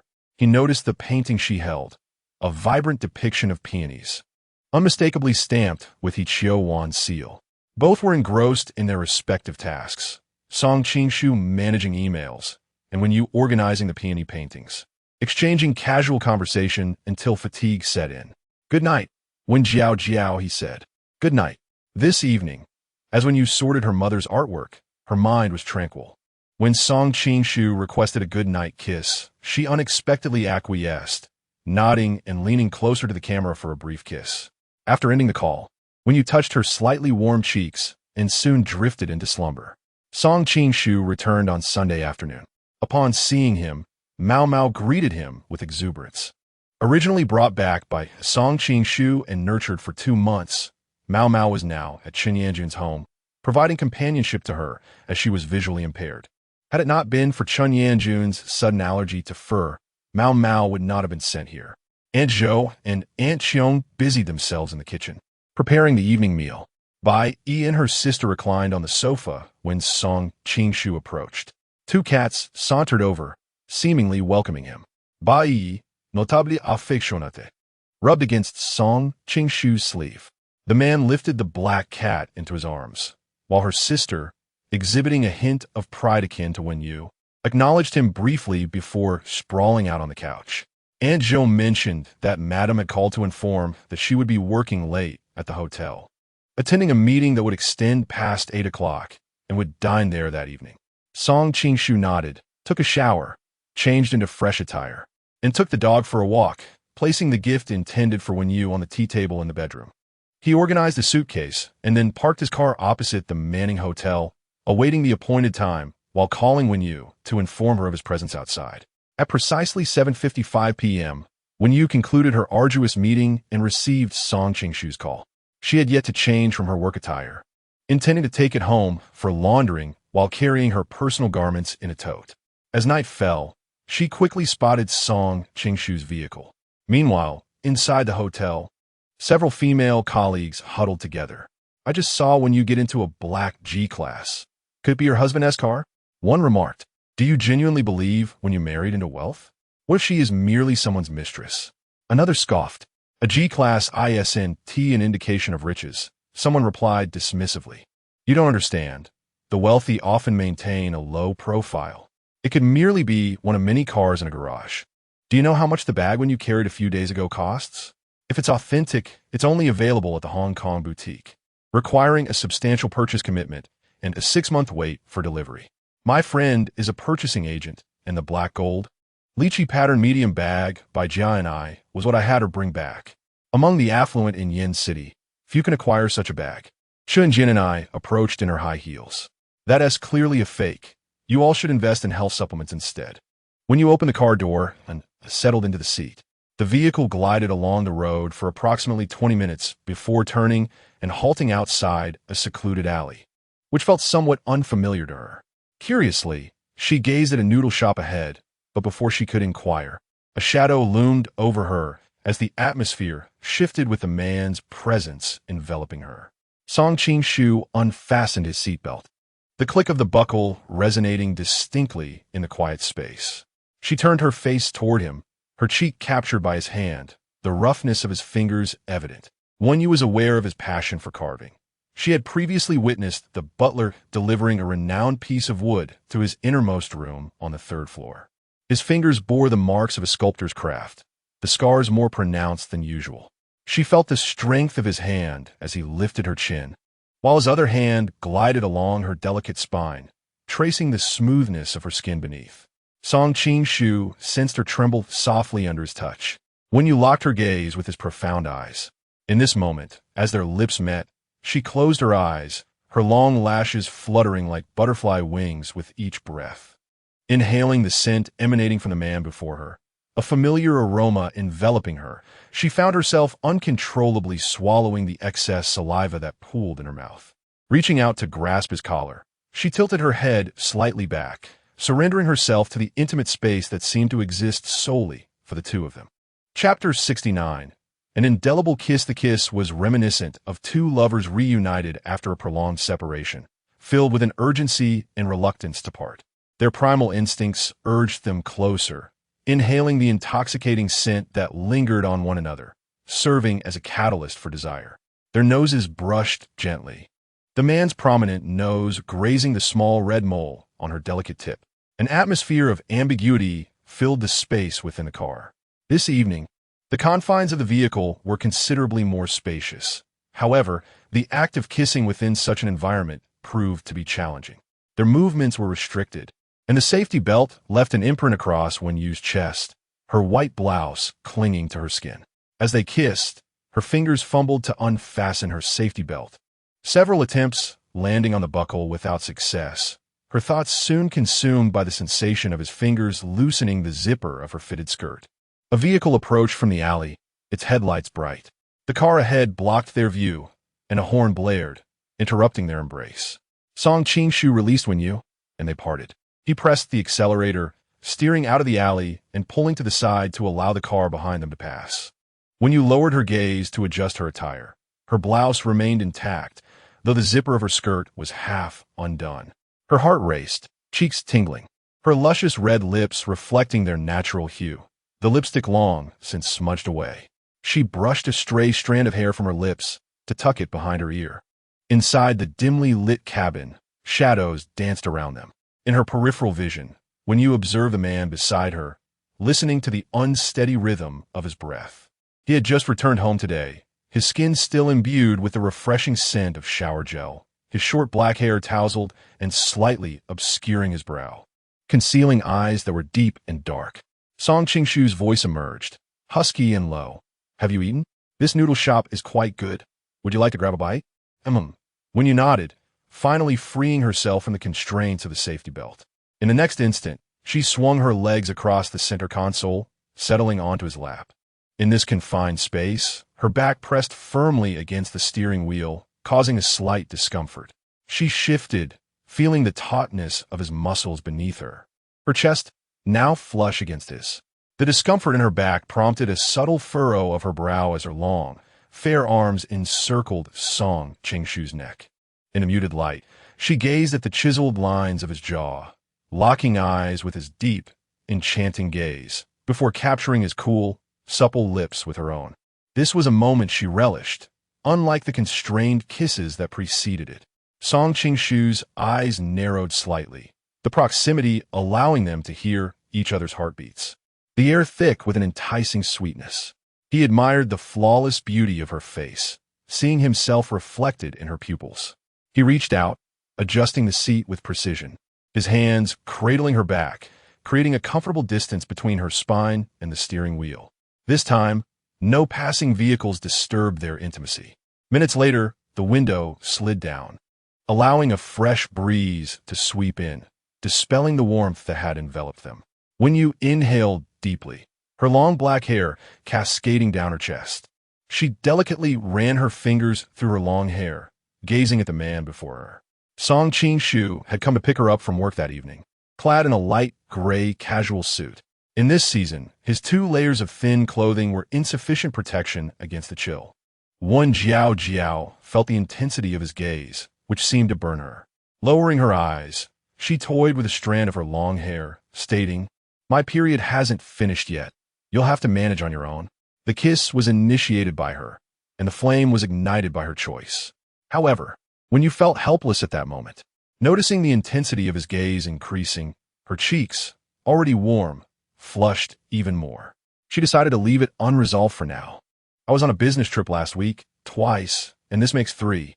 She shrugged. Her period still had 2 days to go. Licking her slightly swollen and dry lips, she returned to the passenger seat, took out a mirror, and applied lip balm, feeling a slight tingling sensation. When you adjusted her clothing, letting the cool breeze refresh her, the warmth on her face finally subsided. "Shall we still go out to eat?" she inquired, glancing at Song Qing-shu, who had returned to his usual composed demeanor, embodying the essence of a refined and self-disciplined man. His self-control was remarkable, especially after the earlier incident. She observed his face and found the situation rather unfair. While her lips were swollen, Song Qing-shu appeared completely unaffected. Retrieving a wet wipe from her bag, she handed it to him. His thin lips bore a hint of her lipstick, lending him an oddly striking look. The restaurant specialized in fish soup noodles, offering a cozy atmosphere with warm, dim yellow lighting that evoked a sense of a private, intimate kitchen. At that hour, there were still 5 or 6 diners present, seeking a late-night meal. The price list was prominently displayed on the wall, easily visible upon entry. Wen Yu and Song Qing-shu settled at a table. Upon seeing the owner for the first time, Wen Yu felt a sense of familiarity. He was a jovial, plump uncle in his 50s, with a flat top and a slight limp. "Mr. Song, welcome. What would you like to eat? The signature noodles, perhaps?" The owner greeted with a warm smile. It seemed that Song Qing-shu was a regular here, as both the owner and his wife recognized him. Nodding, Song Qing-shu inquired about Wen Yu's preference and introduced her, saying, "This is my wife, Xiao Wen." Wen Yu felt as if she had been singled out, a sense of awkwardness washing over her. She ceased fiddling with her phone and sat up straight, nodding in acknowledgement. Under the table, she playfully kicked Song Qing-shu's leg, then mustered the politeness to say, Hello." Having worked at the hotel front desk for 2 years, she was accustomed to providing friendly service. Yet now she felt an unexpected embarrassment in front of someone familiar, as though she had half opened a game without knowing how to proceed. Next time, she thought, she would introduce him to someone as her husband, Xiao Song, and let him experience the discomfort. But then again, weren't they supposed to be in a secret marriage? Beneath the table, she playfully nudged Song Qing-shu's leg once more. The proprietor, holding a small notebook, stood aside. In an era where ordering via QR codes has become a norm, this establishment clung to the traditional model. Yet it boasted a loyal clientele, thriving on the reputation of its culinary craftsmanship. "Would you care for coriander? What about Sichuan pepper or chili? Please add more fish slices and extra broth." Song Qing-shu replied, "I would like that." She prefers no coriander and just a hint of Sichuan pepper and chili. "Thank you, Uncle Chun." Once Uncle Chen departed, Wen Yu gazed at Song Qing-shu, who poured her a cup of warm water infused with honey and lemon. She took a sip, relishing the refreshing citrus flavor. "Song Qing-shu, I feel like the owner of that restaurant looks somewhat familiar." "Ah," Song Qing-shu responded. He was the gentleman at the breakfast noodle stall in the cafeteria of the 13th high school. The year we graduated, he had an accident that injured his left leg. Subsequently, he left the cafeteria and opened this small establishment. Back in high school, Chun-Lai would often add an extra boiled egg to Song Qing-shu's noodles. The affluent students of the 13th High did not favor it, yet the boiled egg was a daily staple. Lide would generously provide this slender youth with a little extra noodles and an additional egg. When Song Qing-shu offered to pay, Lide declined. His son worked as a driver for Vice President Jiang Hung at SY, and Song Qing-shu frequently patronized this noodle shop. The atmosphere here was serene, and the fish soup noodles were comforting.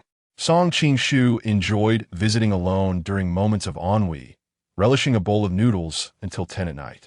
Long after the other patrons had departed, listening to Uncle Chun recount amusing tales from the restaurant. Before long, 2 bowls of noodles were swiftly prepared and delivered, generously topped with slices of black fish. Following Uncle Chun, a small head peeked out curiously. Chapter 70. Her phone stored his photograph. Uncle Chun chuckled, introducing his niece, a third grader named Yuan Yuan. Yuan Yuan appeared to recognize Song Qing-shu. Brother, you haven't been here for quite some time. Who is this sister? Is she a girlfriend? When you greeted the little girl, Song Qing-shu smiled.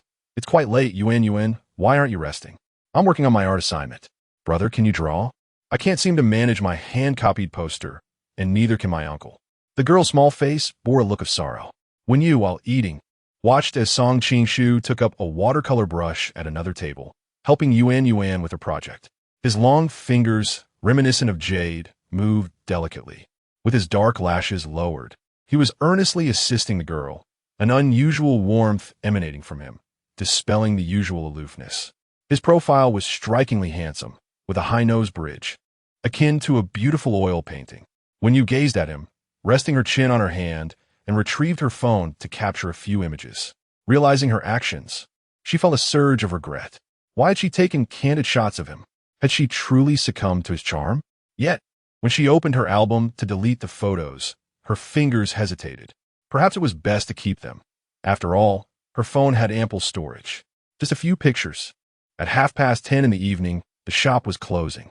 Yuan Yuan handed Wenyu a lychee-flavored candy. Sister, try this. It's very sweet and delicious. My mother sent it to me. Wenyu smiled and thanked her, wishing to reciprocate with a gift from her bag, but all she had was lipstick and cushion powder. She gently ruffled the girl's hair and said, Goodbye, Yuan Yuan. Next time I come, I'll bring you something tasty. Uncle Chun escorted them outside, presenting Song Qing-shu with 2 boxes of fresh fish slices. Mr. Song, Mrs. Song, these are today's fresh fish slices, boneless and perfect for hot pot. Song Qing-shu expressed his gratitude, accepting the gift with one hand while holding Wenyu's hand with the other. They strolled down the alley together. Wenyu tasted the candy Yuan Yuan had given her. It was sweet. She suggested to Song Qing-shu that they should buy Yuan Yuan some clothes or stationery to bring next time. Speaking of Yuan Yuan, Song Qing-shu revealed, her mother has been gone for many years. Uncle Chun told her that her mother is working abroad as a housekeeper and cannot return. Yuan Yuan has been living with Uncle Chun all this time. Wenyu fell silent, her gaze lowering. A sudden wave of melancholy washed over her. The alley was dark and deep, illuminated only by the faint glow of the noodle shop sign behind them. There were no streetlights on either side, and the darkness loomed ahead. Unconsciously, she withdrew her hand, leaving Song Qing-shu momentarily startled, feeling the emptiness in his palm. He pressed his lips together, a flicker of disappointment veiled by the night, as his hand gradually formed a fist. In the next moment, the woman's soft body pressed against him. As when you wrapped her arms around his. Song Qing-shu paused, a flicker of surprise crossing his gaze. Noticing that he had stopped, Wenyu looked around at the darkness, eager to leave the place. Their car was parked at the other end of the alley, yet they remained still. A faint, sweet fragrance lingered in the air. Song Qing-shu lowered his gaze, taking in her delicate, fair face. She clung tightly to his arm, her skin warm and soft. The man raised his hand, encircling her waist, gently kneading the flesh at her sides, sensing her unease in the darkness. In such dim surroundings, when you couldn't help but think of murder cases and ghost stories. When she lived alone in her small attic, she had felt fear as well. On nights when she returned home, she would carry a folding knife and pepper spray in her bag. Feeling the warmth of his palm on her waist enveloped her in a long-lost sense of security. As they walked through the alley, the silence was punctuated only by the sounds of their footsteps and the rustle of fabric. The heat radiating from Song Qing-shu's hand was palpable, and when Yu found herself unable to ignore it, she tilted her head back to gaze at the starry night sky, the gentle moonlight, and the striking profile of the man beside her. Upon reaching the car, Song Qing-shu opened the door for her. The road back was wide, and when Yu began to feel drowsy, she reclined her seat slightly, seeking a comfortable position, and closed her eyes. When she opened them again, the car had arrived at the villa and had come to a stop, with the passenger door now ajar. Rubbing her eyes, she asked, "Are we home?" "Yes," he replied. She felt exhausted. "Song Qing-shu, carry me upstairs." He bent down and lifted her effortlessly, though she was not yet asleep. Her head rested on his sturdy arm as she slightly squinted, gazing at the starry sky from this angle. The view was breathtaking, the moon was lovely, and Song Qing-shu's face was remarkably handsome. The next encounter with Yuan Yuan happened when she took Song Shuya to a noodle shop for dinner. After work, the two had arranged to meet. Song Shuya spent an hour sharing amusing anecdotes from her week in urology, including an argument with a colleague who insisted on carpooling with her. Song Shua didn't mind occasionally giving her a ride, but the daily routine had become irksome. Having grown up in poverty, Song Shuya had never developed a habit of spending money. She understood the hardships her brother faced in starting his business and had endured the pain of losing loved ones. Now that she had financial stability with shares in SY, she remained dedicated to her work, resisting the urge to purchase expensive handbags. The gifts from her brother were meticulously stored in her wardrobe. The bag she carried was a graffiti canvas purchased from a street vendor for 80 yuan, adorned with a small rabbit charm that cost just 10 yuan. She cherished her down-to-earth lifestyle. As when you slurp her noodles, she asked, "What car do you drive?" She had taken the subway, walking a few minutes to the station near Manning, which brought her directly here. Song Shuya, it's that little corn-colored car outside. This was purchased with her own money. The white A8 that Song Qing-shu gifted her, yet Song Shuya dared not drive it. Yuan Yuan approached with a plate of fried pork, as her uncle announced that he was treating them to extra food. "Thank you, Yuan Yuan," Song Shuya expressed gratefully. When you had bought Yuan Yuan a complete set of stationery and a pink backpack. After finishing their meal, she and Song Shuya planned to stroll through the night market. Although when you could drive, neither of the two young ladies had ever done so before. She attempted to give it a try. "Song Shuya, do you take the subway to work every day? Doesn't he, your husband, allow the driver to pick you up?" Xiao Yinian was indeed surprising. "Letting when you squeeze onto the subway. I fear it might attract too much attention.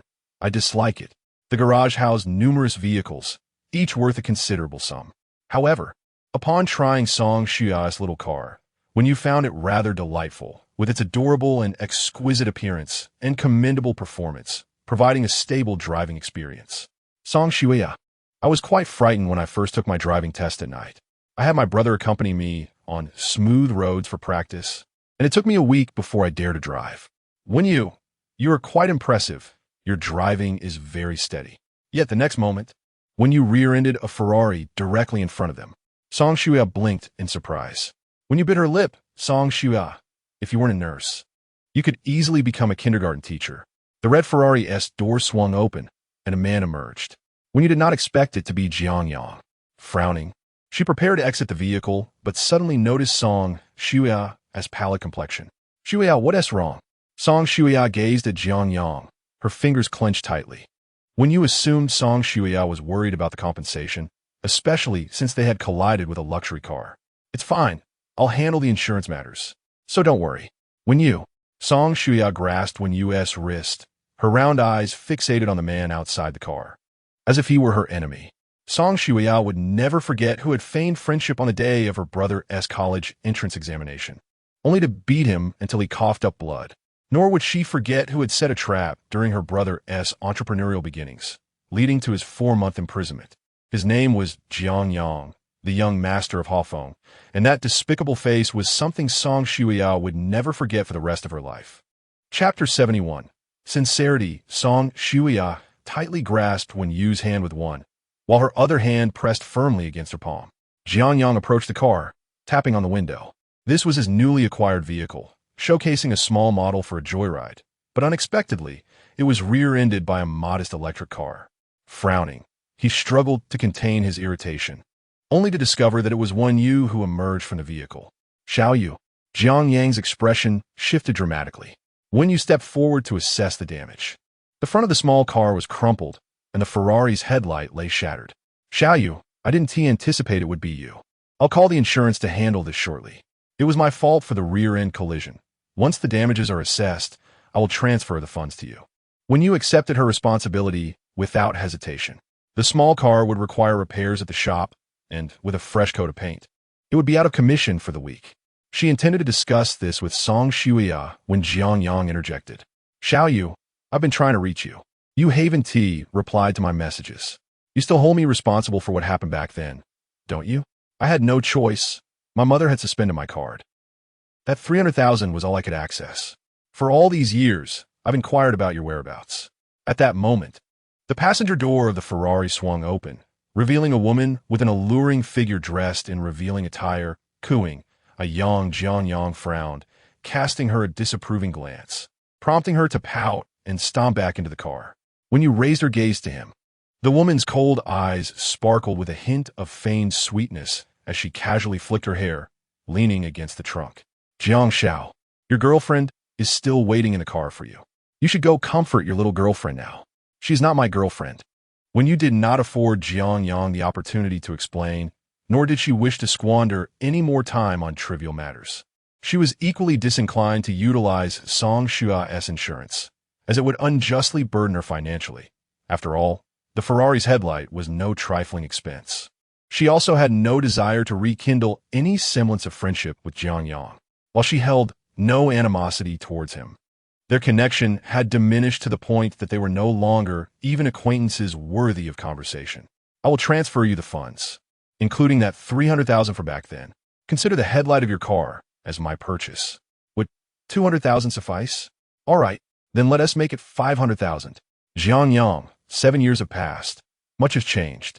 When you smiled, her expression radiant, yet her eyes remained distant and polite. She entered her vehicle, started the engine, and drove away. Jiang Yang watched her retreating figure, gritting his teeth. At that moment, his phone rang, revealing calls from his rowdy friends, inviting him to a night out at Zui, reserving a private room for an all-night gathering. The young model in the passenger seat chimed in with a soft voice. Yang, who was that just now? She seems so pathetic driving such a cheap car. Do you think you are worthy of being compared to her? Jiang Yang, youthful and arrogant, hailed from privilege, born with a silver spoon in his mouth. The only one beyond reach is the daughter of Mayor One. My affection is genuine, yet with Wen Huaqing's downfall, the Wen family has lost its pillar. Jiang Yang can no longer indulge in the attentions of an ordinary person devoid of a prestigious background. After all, when Wen Huaqing took his own life, everyone connected to him hastily severed ties. The 30,000 he could offer was already a great mercy. Wen Yu is exceptionally beautiful. Throughout the years, he has been surrounded by countless women, yet none have lingered in his thoughts quite like her. Inside the private room, a group of young gentlemen gathered, each accompanied by a girlfriend. Jiang Xiao, I heard from Lulu that you were rear-ended by a car, and the driver was a beautiful woman. Surely that was intentional. Having meticulously gathered intel on your whereabouts to attract your attention, one of the young men remarked, his words dripping with flattery. Jiang Yang reclined on the dark red leather sofa, requesting accurate information about a woman. Who could possibly catch Jiang Xiao's eye? Wen Yu. The young gentleman paused, taken aback. You mean the daughter of the former mayor? At that moment, a man approached. Chen Jie, also present in the room, had received reliable information that Jiang Xiao would be here tonight and was eager to engage in conversation. Upon hearing the name Wen Yu, Chen Jie quickly interjected. Wen Yu is currently working at a hotel reception, barely earning a living. I've heard her mother is in a vegetative state, and rumor has it, she is quite affordable, a few hundred for a night. You must remember her, Jiang Xiao. She likely would have come to you, offering herself on a platter. Jiang Yang narrowed his eyes. Chen Jie? Chen Jie wiped the sweat from his brow, bowing even lower. I didn't expect you to remember my name. We were classmates. Jiang Yang harbored disdain for those of lesser means, having gained admission to the prestigious number 13 high school through hard work, particularly looking down upon Song Qingshu. Upon returning to the country, his father, Jiang Zhenghan, had urged him to avoid conflict with Song Qingshu and to seek reconciliation. especially considering the incident 5 years prior when he had orchestrated Song Qing-shu's imprisonment. Who would have thought that the poor soul would rise again, not only escaping, but also retaliating? Fortunately, a young gentleman had taken the blame for him, allowing Jiang Yang to safely travel abroad. Yet, 5 years later, he discovered that Song Qing-shu had not only grown closer to the Chiu family, but had also established SY. Fate is indeed capricious. He had survived prison unscathed. Tian Ye, pledge your allegiance to me. Where is your sincerity? Are you not a friend of Song Qing-shu? If you wish for my assistance in securing investment, I must first ascertain your sincerity and worth. Chun Jie gritted his teeth. I understand. When you transferred 30,000 to Song Shuya, purchasing her a small electric scooter. As she drove Song Shuya home, she observed the girl's pallor and wondered if she felt unwell. Sister, when you, that person earlier. Song Shuya hesitated, recalling Jiang Yang's demeanor, trembling at the memory. He was my high school classmate. There's nothing to worry about tonight. Song Shuya hesitated for a moment and asked, Sister, when you, do you like Jiang Yang? When you nearly slammed on the brakes, utterly taken aback. How could that even be possible?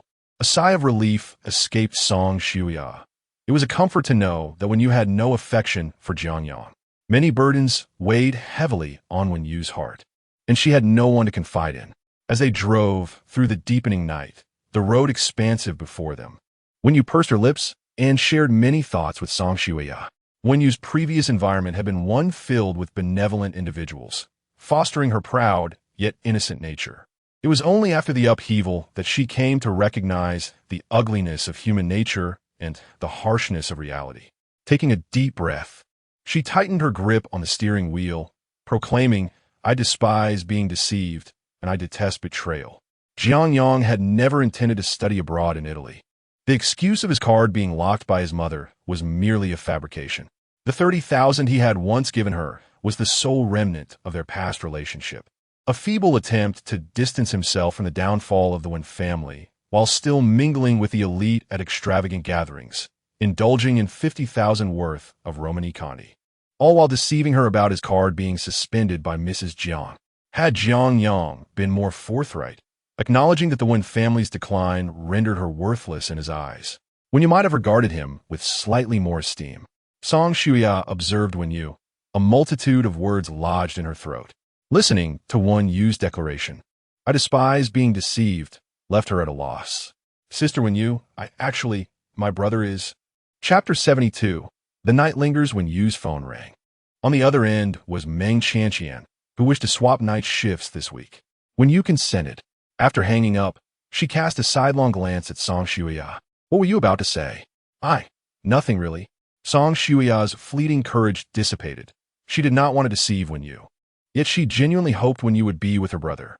Torn between her desire for Wen Yu's freedom to choose whom to love and her sympathy for her brother, Song Shuya resolved to remain a silent quail for the time being. Upon reaching the entrance of the community, Song Shuya alighted from the car and waved goodbye to Wen Yu. Wen Yu had seen this neighborhood's listings with a hefty price tag, despite its age. The absence of shared spaces, the well-designed units, and the lush greenery contributed to its charm. The small villas had a commendable reputation for property management, with a limited turnover of rentals, primarily occupied by local residents. The location boasted convenient transportation, with a subway station, a hospital, and schools all within the vicinity. Many professors from Yin University and government officials resided here, a testament to the affluence of Song Shuya's family.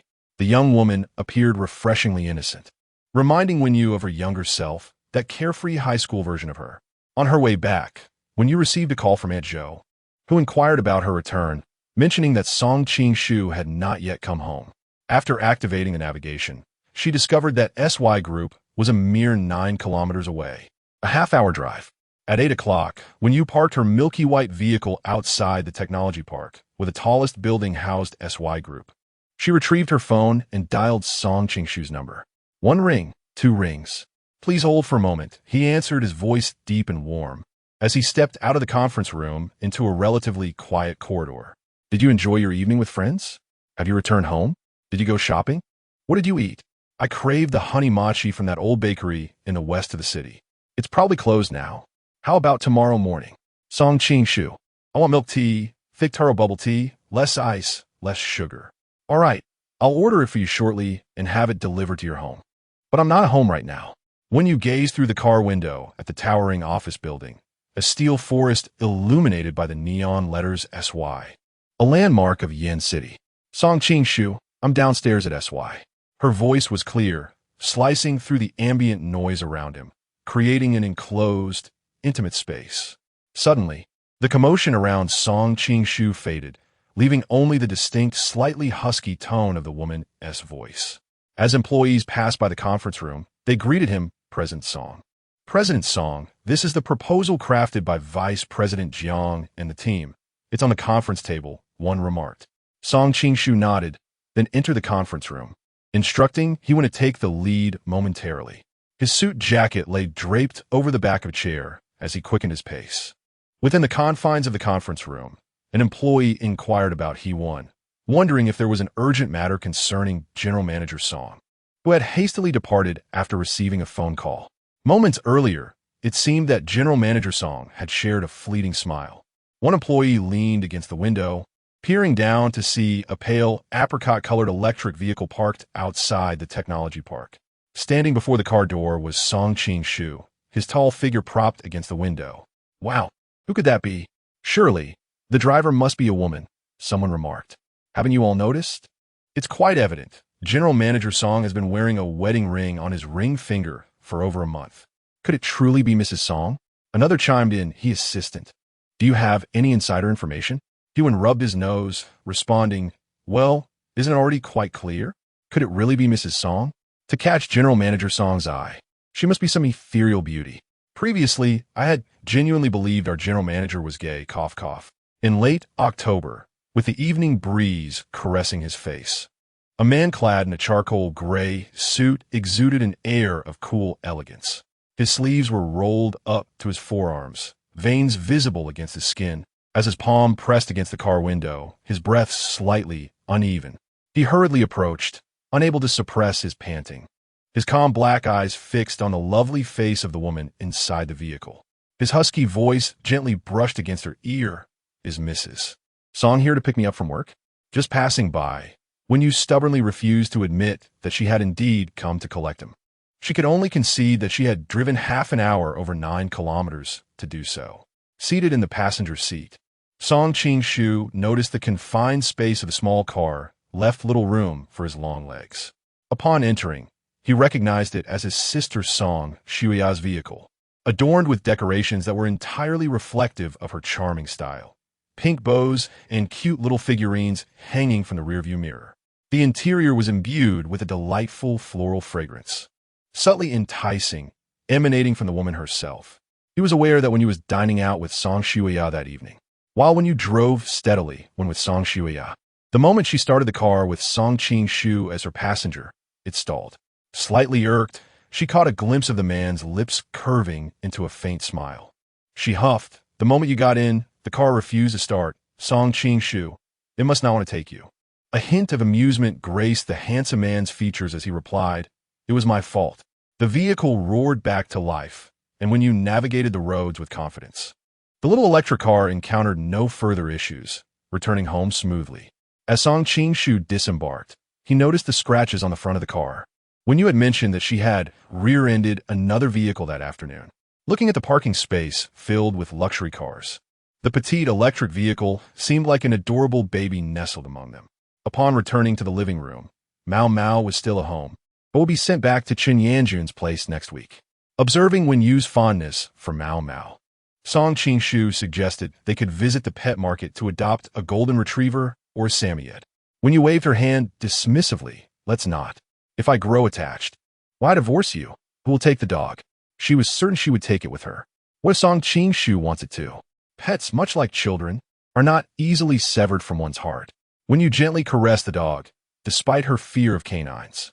Yet, the dog, Mao Mao, wore a foolish grin, embodying the notion that people can indeed change, just as she had never imagined reuniting with Song Ching Shu, let alone marrying him. Having left work early, Song Ching Shu received a call from the vice president of the group regarding a project proposal sent to his WeChat. He retreated to his study, while when you returned to her bedroom for a shower. As the clock struck 10:30, sleep eluded her.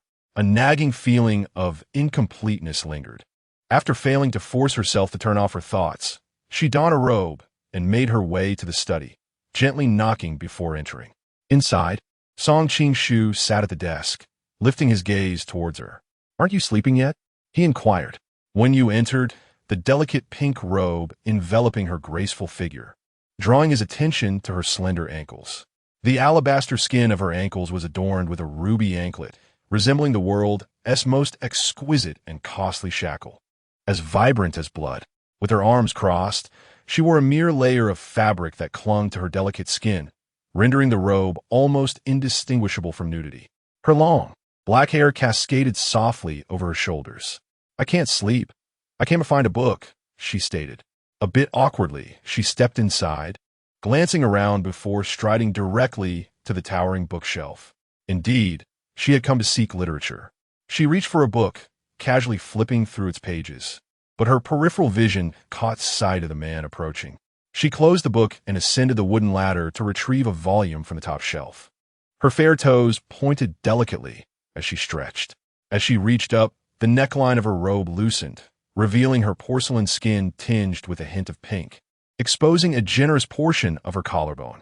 The robe barely covered her hips, and her long legs resembled exquisite sculptures. Her skin exuded an alluring fragrance. Song Qing-shu stood beside her, one hand resting on the ladder to steady it for her. Looking up, his gaze naturally fell upon her legs, lingering for a few moments, unencumbered by any fabric. Realizing her proximity, he paused, instinctively redirecting his gaze, lips pressed tightly together. Yet, recalling that this woman was his beloved wife, he tightened his grip on the ladder. He then lifted his eyes to witness her hand reaching for the topmost book on Western economics. When you raised the book she had selected, "I want to read this." She was utterly clueless about it. Standing elevated on the ladder, she met Song Qing-shu's gaze for a few seconds before casually returning the book to the shelf. Then, standing atop the ladder, she fixed her eyes on his face. "Song Qing-shu, catch me," when you declared, leaping down from the third rung. Simultaneously, Song Qing-shu extended his arms, enveloping her in a warm embrace. The momentum caused him to stagger back a couple of steps, while her legs wrapped around his slender waist, her hands resting naturally on his shoulders. In his arms, she exuded a soft, enchanting fragrance. Song Qing-shu held her waist with one hand while the other cradled her delicately, their fingers entwined. Their gazes collided, his eyes profound as the midnight sky. When you felt a blush creeping to her ears, though it was she who had entered his study. Now it was she who felt a pang of shyness. If they were to proceed, let it be so. His unwavering gaze set her heart racing. Had her menstrual cycle ended? His broad palm gently squeezed her slender waist. Her long hair cascaded down her chest, her breath rising and falling, and the fingers that clung to his shoulders tingled slightly, tightening instinctively around the fabric of his shirt. Their breaths intertwined. Song Qing-shu carried her to the drawer, opening it with one hand while still holding her securely. With the other, he retrieved a box from within, and then, still cradling her, they descended to the basement level, to the audiovisual area. This was a private screening room, though Song Qing-shu seldom visited. When you had resided here for just over a month, and had scarcely come twice, he activated the ventilation and air conditioning. The screen displayed a Hong Kong art film, its exquisite visuals accompanied by a melodic score. The film depicted the male and female leads in traditional attire, him in a Zhongshan suit and her in a qipao, embodying both gentlemanly elegance and delicate grace. Their lips met, bodies explored, a dance of intimacy amid the rustle of fabric as they confided in each other. Beyond the film, the audiovisual area offered a vast expanse, reminiscent of a first-class lounge, with a massage viewing bed. His fingers rested at the back of her head, gliding through her satin-like hair. They too shared a kiss, engulfing one another's breaths in a reverent embrace, as the night of passion stretched on endlessly. Chapter 73. The Playful Excess. Song Qing-shu cherished Wenyu, relishing every facet of her being, particularly the enchanting version of her that existed in this very moment. Her fragrant ebony tresses cascaded chaotically, reminiscent of dark roses unfurling in the night. Her porcelain skin glowed, the corners of her eyes tinged with a rosy hue, and her delicate lashes, dampened by physiological tears, trembled gently. Her slightly swollen lips parted, brows furrowed, and her slender swan-like neck arched gracefully. Fingers clenched tightly into his hair brought him a thrill of sensation, a tingling and slightly painful pleasure that devoured his self-control. Her nails left marks upon his broad back. She was breathtaking, possessing a beauty that could ensnare souls like a siren. Such were Song Qingshu's thoughts. As he clasped her slender waist and leaned down, a bead of sweat trickled from his brow onto her cheek. His voice, trembling yet tender, called out, "When you look at me."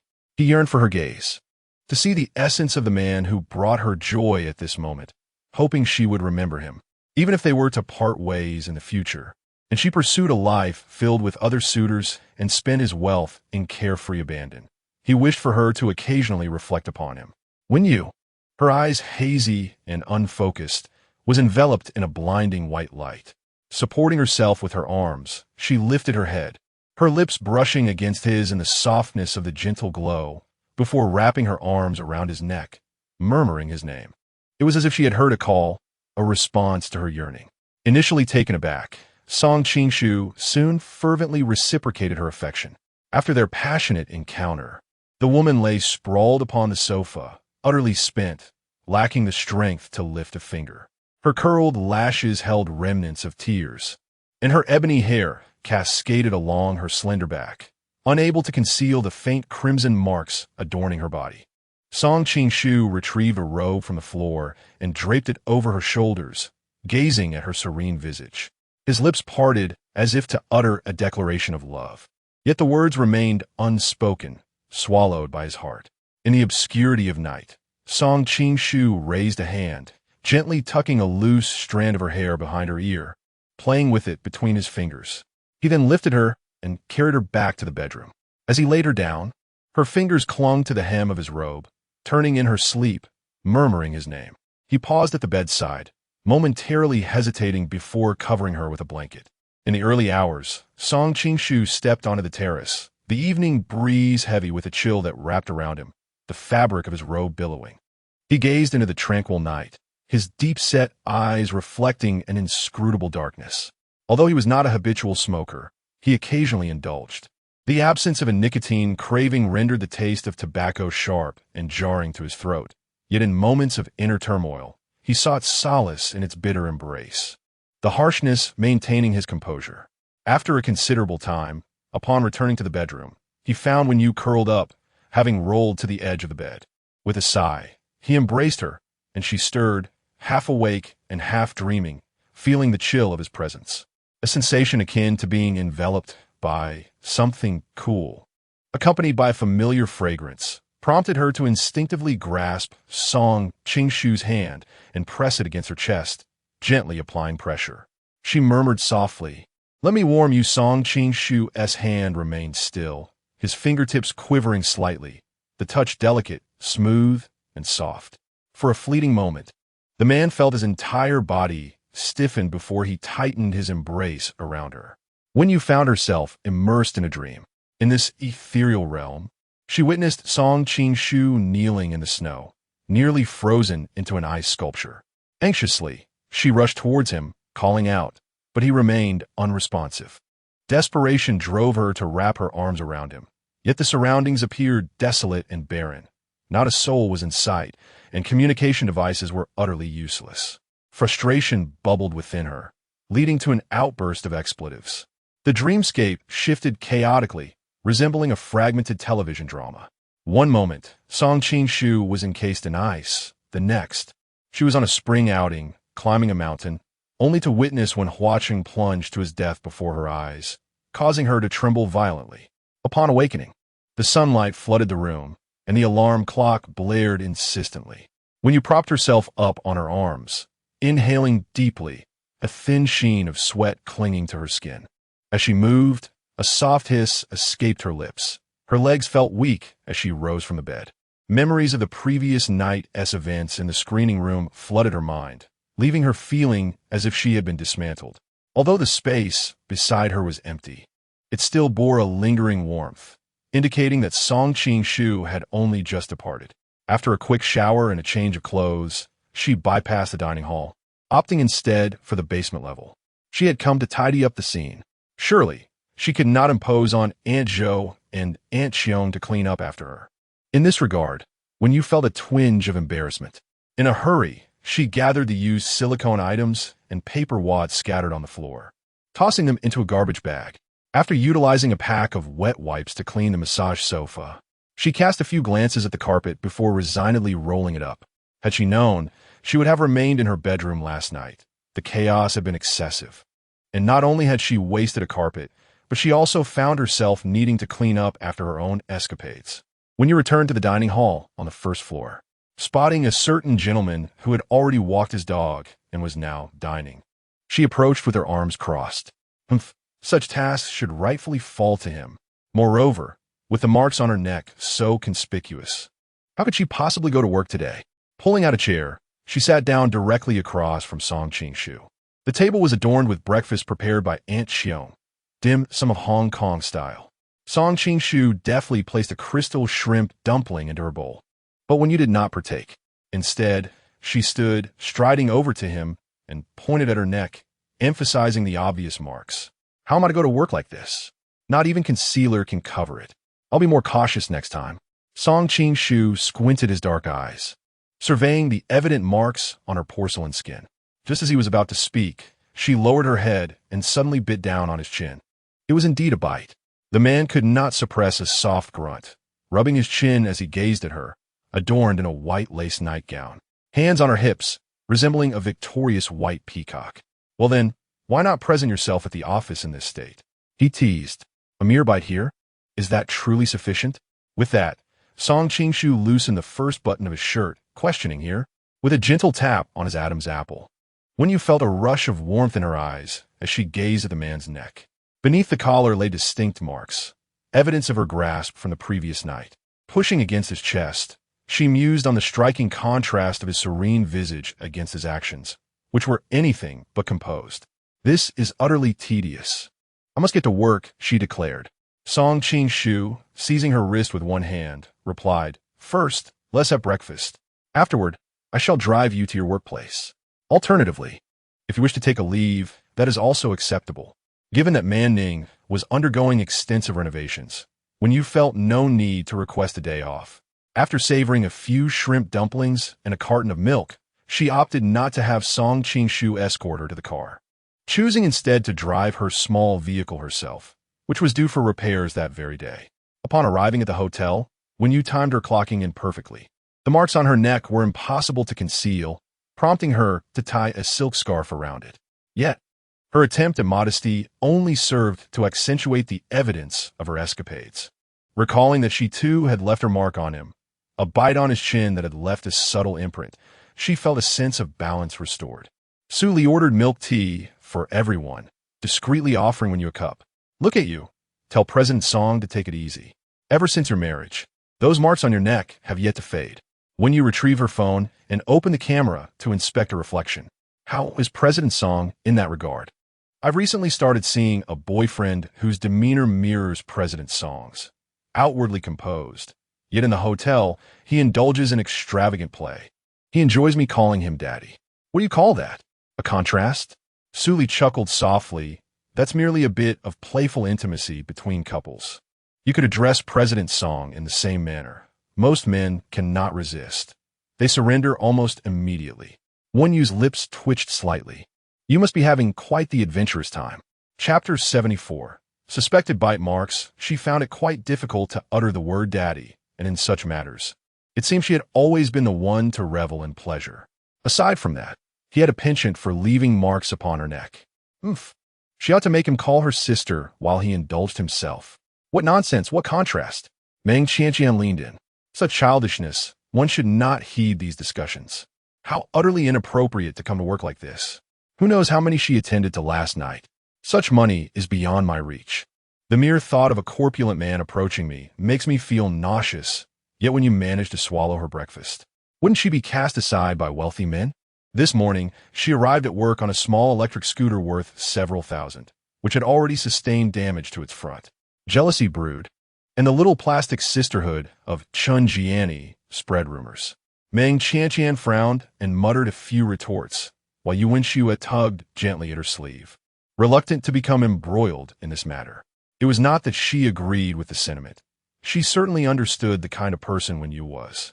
However, Chun Jiani's uncle was a high-ranking executive at the hotel, and with the company undergoing renovations, there had been a reshuffling of management, leaving only a few old guards. While the rest were SY personnel, Chun Jiani's uncle remained, and one could only wonder if he might be subjected to underhanded tactics. Securing a suitable job anew was not a simple endeavor. It was wiser to remain uninvolved or feign ignorance. It was only when Suli cleared her throat that the group fell silent. Wen Yu herself could not comprehend how she had offended Chun Jiani. Apart from her disinterest in attending Chun Jiani's gatherings with her friends, there was also the matter of last year's birthday celebration. She had been preoccupied with side jobs and unable to attend. Furthermore, they were not particularly close, although they worked in the same hotel and saw each other daily. It did not necessitate attendance at one another's birthday celebrations or the exchange of gifts.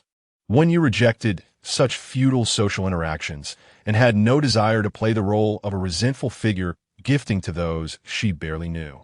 Could it be that her absence from Chun Jiani's birthday had led to this grudge?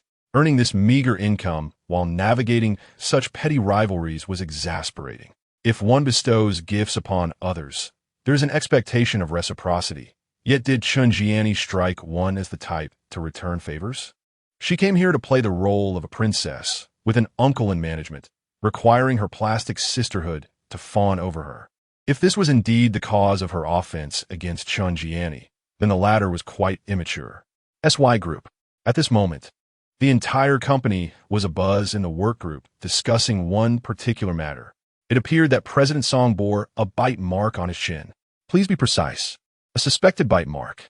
Last night, colleagues from various departments spotted Mrs. Song arriving to pick up President Song after work. How sweet. Mrs. Song drove an adorable little electric scooter. Is that true? Who would have thought that overtime could yield such juicy gossip? It's hard to imagine that the seemingly aloof and reserved President Song would come to work sporting a kiss mark. Mind your language. It is a bite mark. Who dares to snap a photo of President Song? The bite mark is too conspicuous. I suspect this is not an ordinary position from which one could bite. It must have taken considerable effort. How extravagant. Do you not find that this appearance makes President Song even more intriguing? A hint of worldly taboo lingered in the air. Usually aloof and indifferent, his strikingly handsome face now bore an unexpected mark, a subtle bite that hinted at an encounter with an enchanting yet perilous being. As if a once revered monk had succumbed to temptation. But enough of this. Your primary task now is to uninstall the Tomato novel app. Ewan glanced at the group chat on his phone, beads of sweat forming on his forehead. In the office, he rummaged through the medicine cabinet. President Song, shall we attend to the wound on your chin? It appears to be quite raw. Indeed, it seems you indulge a bit too much. The assistant of President Gu informed me that he will arrive in 10 minutes. Song Qing-shu touched his chin, offering a wry smile as he tilted his head back to take a selfie and send it to Wen Yu. Miss Wen, have you calmed down? At 10:45 a.m., Gu Shiyu stepped into the president's office and immediately noticed the mark on Song Qing-shu's chin. Oh, let me see. This is truly a rarity. He swiftly took a photo and sent it to Duan Chongfeng. Just then, the secretary entered with a cup of coffee. Gu Shiyu had no desire for coffee. Resting his hands on the desk. Wait, is that a cat scratch? Did you bump into the edge of the desk? Or could it possibly be a woman's bite? Suddenly, a realization struck Gu Shiyu, and he slammed his hand on the table. Last time you mentioned you were getting married. Were you serious? Initially, he thought it was a jest. After all, this was Song Qing-shu, the man he had come to know at the negotiation table. Over the years, he had come to understand Song Qing-shu's character. Women, rumors were non-existent. There had been whispers in their circle that Song Qing-shu was gay, and the elder Gu, fearing his grandson might be the same, had even sought potential brides for him. With a twinkle of amusement in his eyes, Song Qing-shu replied, Yes, it was my wife who left that mark. Gu Shiyu paused for 2 seconds, then took out his phone and dialed Duan Chongfeng's number. This was bad. Song Qingshu had indeed been ensnared by a bewitching woman, and he had fallen from grace, losing his former innocence. Song Qingshu rubbed his temples in mild exasperation. Gu Shiyu hung up the phone. Bring your enchanting woman out to meet us. Let us behold the one who has captivated you enough to rush into marriage. You know her. Gu Shiyu was momentarily taken aback. You mean the one who cast you aside? Song Qingshu rose from his seat, his phone vibrating with a message from Wenyu, a cute cat emoji rolling its eyes. He found it endearing and saved it before turning to Gu Shiyu. You just returned to Yin City today. Tonight, Duan and I will host a welcome dinner for you. Meanwhile, when you had contemplated resigning and pondered her future, in the past, she had never considered what her future might hold. Now, however, she began to reflect on it. The turning point in her life had been marrying Song Qingshu. Aside from He Qiuan, he seemed to be the most significant upheaval in her life in recent years. Another Saturday arrived, bringing a sharp drop in temperature. The unpredictable weather of late October loomed. Inside the wardrobe, the latest seasonal collection dazzled. And when you selected a light coffee-colored trench coat, paired with a pale blue shirt and jeans. Her long hair was casually tied back, exuding an effortless elegance and intellectual beauty. Upon arriving at the hospital, the clock read 10:15 in the morning. In the first hospital, the urology department's inpatient area, when you knocked and entered the ward. It was a 6-bedroom, yet there was a 7th spot, a supplementary bed positioned beside the restroom. The sole advantage of this arrangement was the abundant sunlight streaming through the window, bathing the middle-aged woman in its warmth. The chair beside her was vacant, but the bedside table held fruits and a meal box, suggesting that family members had visited, yet could not stay due to work commitments. The large ward was bustling with noise. The other beds were occupied, and one particular bed was surrounded by relatives, some even cradling children. In stark contrast, only Zhao Meishu occupied her bed. When you approached, Entchun, the middle-aged woman lying in bed momentarily froze, then propped herself up on her arms, her voice trembling with excitement. Miss, is that really you? Yes, when you replied, her gaze falling on the woman's white hair, the wrinkles at the corners of her eyes, the marks of time etched into her gaunt, sickly visage. A wave of discomfort washed over her, and her eyes began to sting as she grasped Zhao Meishu's hand. How are you now? Is the lady doing well? Chapter 75. An unexpected encounter. I am faring well, and my mother remains as she always has been. Zhao Meishu was once the housekeeper for the one family, serving them for 15 years, and she can be considered as an aunt who watched when you grow up. However, after a sudden upheaval in the one household, everything changed. During Wenyu's most challenging times, Zhao Meishu generously gifted her 10,000 yuan. Since then until now, Wenyu had only encountered Zhao Meishu once by chance. She heard that Zhao Meishu no longer worked as a housekeeper, that her health was failing, and that her daughter had married and was now caring for her grandson at home. Wenyu had made several inquiries to return the 10,000 yuan, but was unable to gather any information.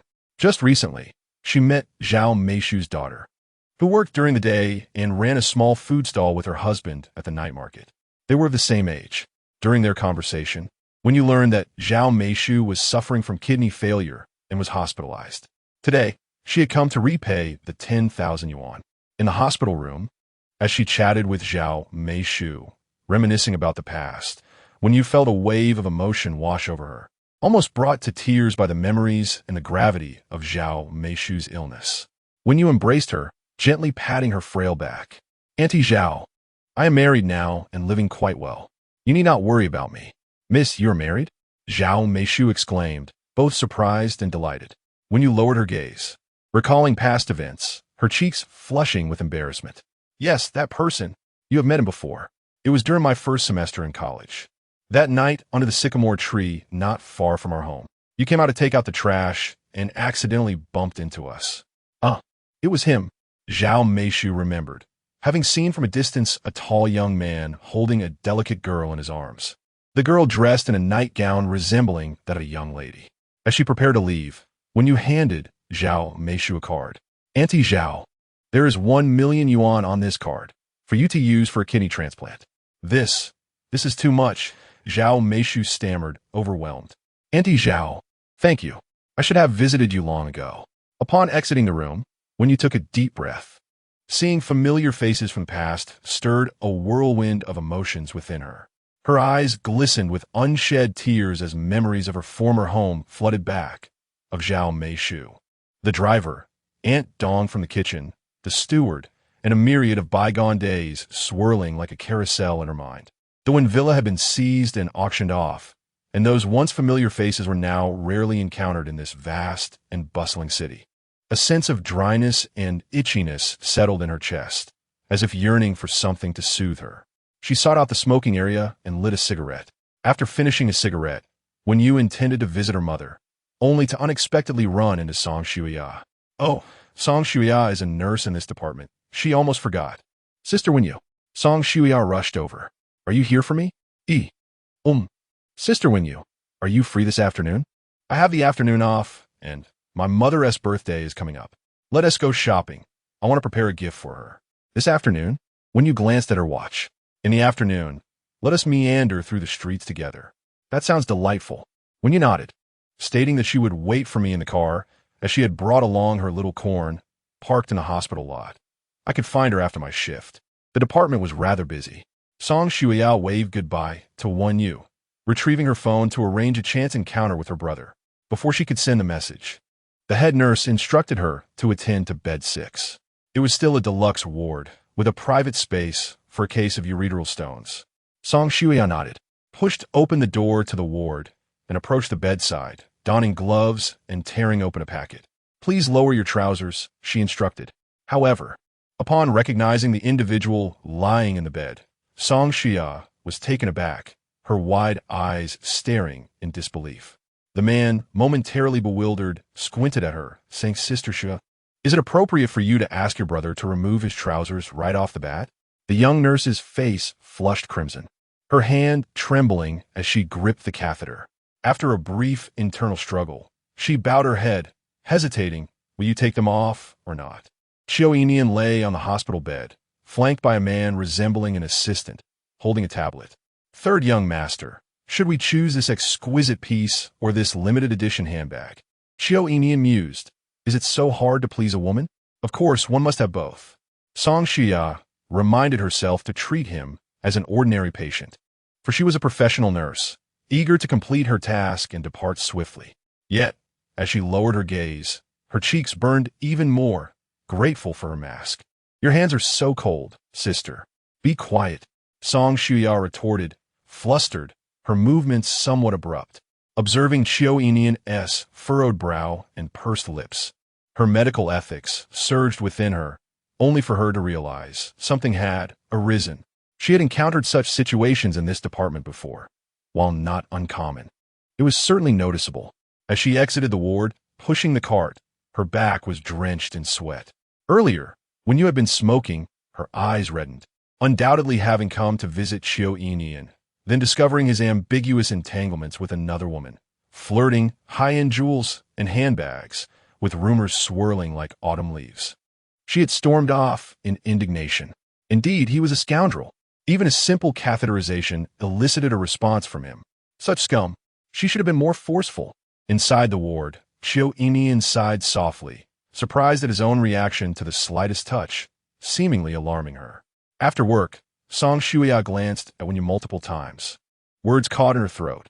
She noted Wen Yu's still reddened eyes, mentally cursing Xiao Inian for his disgraceful behavior. After a leisurely afternoon, the two ventured into a DIY ceramic shop, where they spent an hour crafting 2 hand-painted mugs. The high-temperature firing would require time, and after settling the payment, they proceeded to explore more shops. When is your mother's birthday? What does she usually enjoy? Wen Yu was uncertain about what gifts to present to elders. In the past, for He Qiuan's birthday, Wen Yu would offer jewelry, necklaces, and handbags, and even prepare a bowl of noodles herself. In about 10 days, I believe my mother will be pleased with whatever I choose for her. Song Shuya smiled as she linked arms with Wen Yu, expressing her desire to gift her numerous treasures, clothes, necklaces, all of which she yearned to purchase. In the afternoon, they strolled through various shops, exploring a myriad of places. One particular street was lined with an array of peculiar little DIY stalls. When you paused in front of a handmade wind chime booth, where the young proprietress warmly welcomed guests, offering customizations in any style, adorned with beloved charms and elements of choice. I desire this design. Can you replicate it exactly? When you inquired, retrieving her phone to show a picture briefly. Shells, feathers, pearl chains, and weaving were indeed common, yet the craftsmanship of these shells seemed exceptional. This appears to be a black and white shell. While an exact replica may be elusive, a similar aesthetic can certainly be achieved. After paying a deposit, when you made her selection as well, and the shopkeeper suggested leaving an address and contact information, assuring them that the production would take approximately 2 weeks, with local shipping for added convenience. Chapter 76. May I come in? After sharing an evening meal, when you accompanied Song Shuya back home. Upon arriving at the entrance of the Four Seasons Garden community, Song Shuya presented Wen Yu with a delicate glass sunflower ornament. Wen Yu Jia, this is for you. May it bring you joy. Earlier that day, she had noticed Wen Yu with reddened eyes, smoking, and she wondered if it was related to that scoundrel Chiu Yunian. The glass sunflower, purchased during their afternoon shopping excursion, captivated her with its beauty. She believed that gazing upon it would uplift one's spirits. It could adorn a desk, showcasing exquisite craftsmanship and a transparent elegance. When you regarded Song Shuya's pure and radiant smile, her lips gently pursed before accepting the gift. Thank you. As they passed by the glass stall in the afternoon, when you had little desire to purchase anything, her purpose was to accompany Song Shuya in selecting a gift for her mother. She felt detached from the allure of such charming trinkets, sensing that she had outgrown their appeal. Life felt monotonous, and she lacked enthusiasm for her surroundings. Yet, observing Song Shuya as she haggled at one stall and posed for photos at another, when you found the girl to be quite intriguing, bursting with vitality. Perhaps she ought to be called Song Taiyang, the son when you was surprised that the girl had noticed her tearful eyes earlier that day. A rare moment of warmth igniting a forgotten kindness within her. With a soft sigh, she rolled down the car window, watching as Song Shuya's figure gradually faded into the distance. Upon returning home, when you placed the palm-sized glass sunflower on her desk, alongside her mother's painting. While organizing her mother's peony artwork, she occasionally lifted her gaze to the glass sunflower. Oh dear, could it be that she was about to gain a friend? How troublesome. She had grown accustomed to solitude and was unsure how to navigate friendships. She grasped a lock of her long, curly hair, her porcelain fingers entwining it, her gaze fixed on a glass sunflower. Finally, she bit her lip and summoned the villa's housekeeper, instructing them to order a diamond-studded Bulgari bracelet from a boutique. When Song Qing-shu returned home at 9:30, he carried with him the chill of the night air and the scent of alcohol, appearing slightly tipsy. His handsome face bore a faint blush from the drink. He entered the master bedroom, holding his suit in one hand while loosening his tie with the other. The blue and silver striped tie hung loosely, and the collar of his black shirt was undone. His breathing was somewhat labored, though his eyes did not reveal significant intoxication. When you emerged from the bathroom, clad in a delicate lavender lace nightgown, the spaghetti strap design accentuated her graceful shoulders and fair skin. She approached Song Qing-shu, drawing closer to catch the scent of alcohol on him. His skin was pale and cool, revealing the effects of drinking. His neck flushed a soft red, and the thinness of his skin allowed the warmth of the liquor to seep through, creating an inexplicable allure. Despite his unsteady gait, he managed to maintain his balance, suggesting he had not consumed excessively and retained a degree of clarity. As Song Qing-shu approached, he instinctively embraced Wen Yu, as if triggered by an ingrained response, a programmed reaction that activated upon seeing her. He yearned to kiss the woman in his arms, his lips descending to brush against her cheek, gently nibbling her earlobe, his tongue teasingly entwining with it. Wen Yu instinctively recoiled, the intoxicating scent of alcohol enveloping her, threatening to dissolve her resolve. With his mouth still on her earlobe, a wave of sensations washed over her, sharp yet numbing, while the heady aroma of his liquor-laden breath overwhelmed her senses. She pushed against his chest, attempting to break free, declaring firmly, "No bathing, no bed." Her voice rang out, fierce and resolute.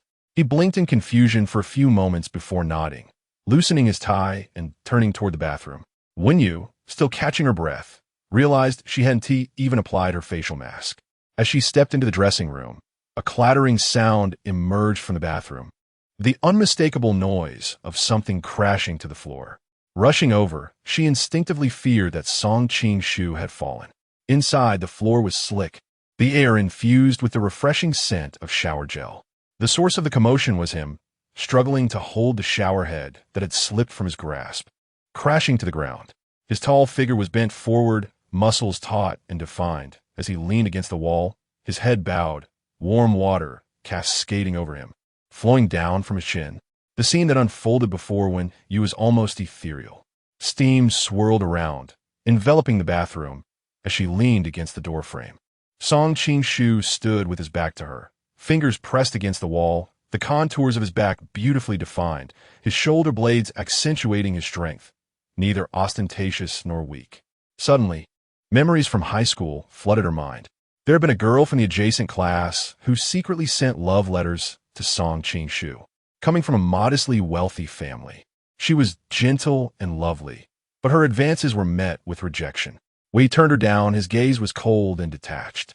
Clad in the most inexpensive attire, his worn-out shoes hardly diminished his commanding presence, as if he were a deity looking down, neither subservient nor arrogant. The affluent girl had run away in tears. Later, she claimed that Song Qing-shu had harassed her during physical education classes. Classes for the 12th and 13th grades occurred every Tuesday afternoon. Those who could not attain what they desired often resorted to slander, a disheartening yet common occurrence. Song Qing-shu's acceptance into the 13th middle school was solely based on his academic achievements. However, that did not imply that the school's administration valued students who were merely academically inclined. The scales of justice in this world are perpetually tipped, favoring those with power and influence. At that time, Song Qing-shu had only recently arrived at the 13th middle school. Almost all the school leaders believed the girl's claims. As she tearfully recounted her story, "Why would I pursue him? My fountain pen costs more than his annual living expenses, and he touched my shoulder strap. I didn't know what to do." No one believed that a girl from a wealthy family would pursue a boy from humble beginnings. The very notion was met with ridicule. What could possibly be her motive? They were more inclined to believe that the impoverished youth was harassing the swan. Despite Song Qing-shu's handsome appearance, his solitary and aloof demeanor set him apart. He shunned friendships and did not seek to ingratiate himself with the affluent elite, unlike others who would eagerly play the role of sycophant. This peculiar disposition led to no one standing up for him. All fingers pointed towards him. At that moment, Song Qing-shu merely uttered, "I did not," and thereafter lapsed into silence. His slender back stood straight, like a pine tree, as pure as fresh snow. The principal and school committee members pacified the parents of the girl involved, and while they did not expel Song Qing-shu, they rescinded his tuition funding for the next semester. The expenses at the 13th school were considerable. Reflecting on this, when Yu recalls that later, one Saturday in the following semester, she encountered Chen Yanjun outside the school, sweeping fallen leaves, when suddenly he collapsed. It was she who took Chen Yanjun to the hospital. By the time Song Qing-shu arrived, his eyes were bloodshot, his pant legs covered in dirt and dust, his hands coarse and calloused, fingertips bloodied from hard labor. She had no idea what part-time job he was doing. She withdrew 30,000 in cash and slipped it beneath Chen Yanjun's pillow. At that time, her pursuit of Song Qing-shu had ended in failure. The impoverished boy averted his gaze from her. Oh, that was indeed the moment. There were still others at school who mocked her, saying she could not win over a student from a poor background, which irked her greatly. She lost a bet and ended up buying a bag for Li Wanzhu and Song Shishir. Online forums buzzed with comments questioning Wen Yu's sanity for pursuing a poor student. Wasn't he the one who had sexually harassed Yu Yinxiao before? What could a wealthy girl like her possibly see in him? Was it his poverty or the sight of his mother sweeping the street by the school gate? At this moment, when Yu leaned against the bathroom door, lost in thought, when suddenly a refreshing scent of men's lemon mint shower gel wafted towards her, mingling with the rising steam.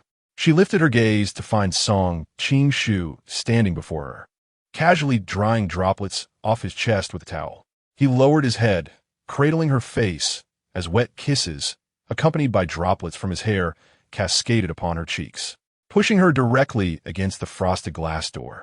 In that instant, when you thought how, when he was drunk, his kisses were always fervent, devoid of the usual tenderness. And he favored deep kisses. She parted her red lips, allowing him to entwine with her. After a while, his hands began to wander restlessly. She grasped his chin, breaking their kiss, regaining her breath. When you licked her lip, still tasting the lingering flavor of alcohol from him, she gazed into his eyes, yearning to continue. It was evident that Song Qing-shu was consumed by desire. When he nodded through clenched teeth, the veins on his forehead bulged. "Call me sister," he urged. The woman's lips parted. "Call me sister." When he was a year younger than Song Qing-shu, both celebrated their birthdays in December.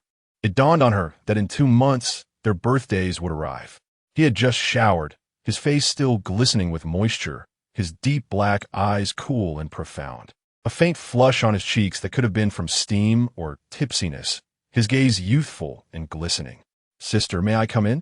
he asked, his head bowed, his lips brushing against her earlobe, sending a shiver down her spine, a tingling sensation cascading over her. She nearly forgot that in such matters, Song Qing-shu was shameless, utterly unrestrained. What sense of morality, what icy chastity exists? Don't even mention calling her sister. If she were to ask him to call her great-grandmother, he would likely hesitate only momentarily. Of course, great-grandmother is not an appropriate term when you truly wish to capture his shameless demeanor on film. Yet, she understood that even when he was sober, he would maintain an impassive countenance. After all, during their marriage registration, he had stipulated a requirement of twice a week. When she married him, having accepted his money and lying in his bed, she felt a sense of discomfort in those initial days. It felt as though she were selling herself, with someone admiring her beautiful face, yet it was the benefactor who was serving her. She was reluctant to cooperate, her temper flaring, feeling as if she had received money while simultaneously being catered to by the benefactor. She was also expected to have him call her sister. As these thoughts raced through her mind, when you found herself in Song Qing-shu's embrace, instinctively wrapping her arms around his neck, her fingers tangling in his damp short hair, the robe she wore also becoming wet. She intended to rid him of his wicked habit of nibbling on her neck, yet delicate kisses continued to descend beneath her collarbone. Throughout the night, her thoughts remained scattered, intermittently flashing back to high school memories. Perhaps it was due to her daydreaming that, in an abrupt moment, she bit her lip and let out a soft ouch. It hurt quite a bit. "Song Qing-shu, are you a dog? You nearly bit me to death. Why don't you bite yourself? It hurts." She clutched her chest and glared at him. Song Qing-shu gazed at her, captivated by her dazed, beautiful eyes, unaware of what thoughts occupied her mind. His expression grew somewhat melancholic. What were you just thinking?" "I was thinking of you," when you replied, exasperated. He paused, momentarily taken aback, seemingly at a loss and unable to believe her words. "You were thinking of me?" Chapter 77. He prefers bad women. Do you remember you, Xiao? Song Qing-shu seemed to ponder seriously for 2 seconds before shaking his head. Lowering his gaze, he pressed his lips against hers, still carrying the scent of alcohol. He did not wish to contemplate an unfamiliar name. At this moment, all he desired was to kiss her. With her lips held captive, he aimed to silence her words, urging her to focus solely on their connection. It was during the first semester of their senior year, the time when rumors circulated that you had touched her strap. When you felt the man's soft lips brush against the skin of her neck, sending a tingling sensation through her. Unable to resist, she cupped his face, playfully caressing it as one would a puppy. "Hey, do you remember?" This incident was certainly etched in Song Qing-shu's memory. Yet in this moment, it was evident that his thoughts were consumed by other desires. He murmured once more. Wen Yu's mind, however, wandered back to their high school days. Unable to reach her lips, the man resorted to caressing other places. Her breath instantly became erratic, yet her thoughts remained fixated on the past. She gazed at the man before her, her fingers tracing the bridge of his prominent nose. "Song Qing-shu, I saw you Xiao delivering a love letter to you. That day, I had just returned from the piano practice room and caught sight of her sneaking to your seat, slipping something into your desk. A letter, a pale pink missive. Although this was not the opportune moment to discuss such matters, given the charged atmosphere enveloping them, the memory lodged itself in her mind like a stubborn nail. She had almost forgotten it until it resurfaced, impossible to ignore. At that time, no one had come forth to vouch for him. Had anyone testified to the school committee that they witnessed Yu Ingxiao delivering a love letter to Song Qingshu, he would not have faced disciplinary action, nor would his tuition for the following semester have been deducted. The fees at the prestigious number 13 high school were exorbitant, a burden beyond the means of someone from his background. Students like him, who gained admission through merit, were originally exempt from such costs. Hadn't you been able to provide testimony back then, perhaps the outcome would have been entirely different. It was not that she had been unwilling. She had not feared offending Yu Ingxiao, a mere Yu Ingxiao, who should have feared crossing her instead. However, during that week, she had been struck down by a severe flu, confined to her home.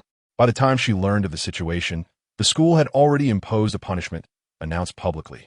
She had only learned the full details through a few plastic friends. Rumor had it that, following a previous incident where a senior student had tragically jumped from a building due to overwhelming psychological pressure, the school administration sought to avoid further scandal. With the school anniversary approaching, they intended to have Song Qingshu write an apology to Yu Ingxiao to put the matter to rest. Yet, Song Qingshu refused to apologize. Eventually, the school administration resorted to punishment.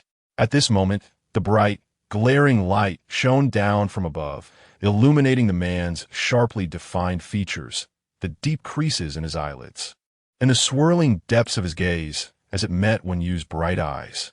He looked at the woman in his arms, his fingers gliding down her cheek, brushing through her hair. Song Qingshu recalled that incident, gazing at her enchanting visage. When you, that matter is now in the past. Do you harbor resentment towards me now, knowing that I failed to testify on your behalf?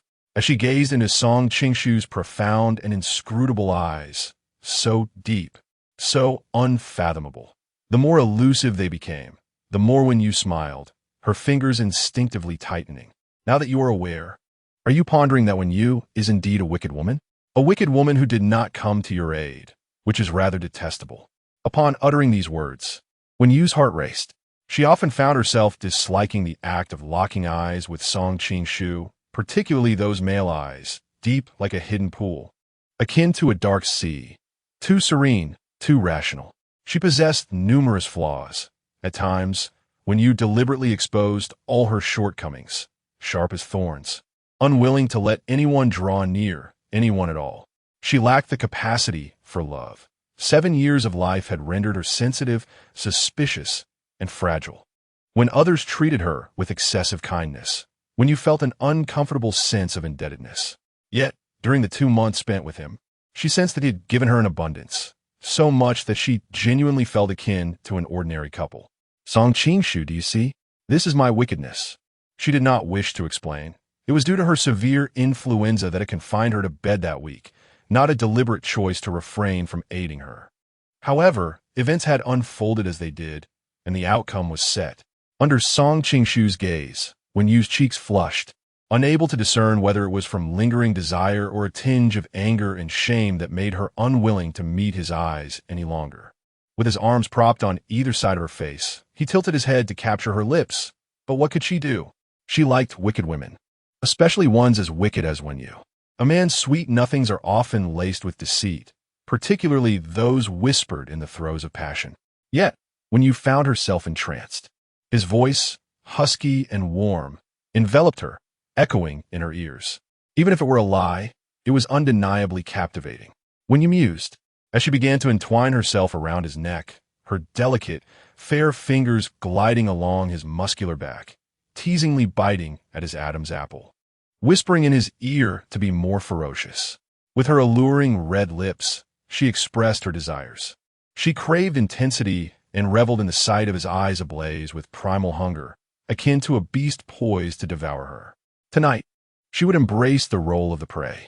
In early November, the rains poured incessantly. The butler came to refresh the wardrobe in the dressing room.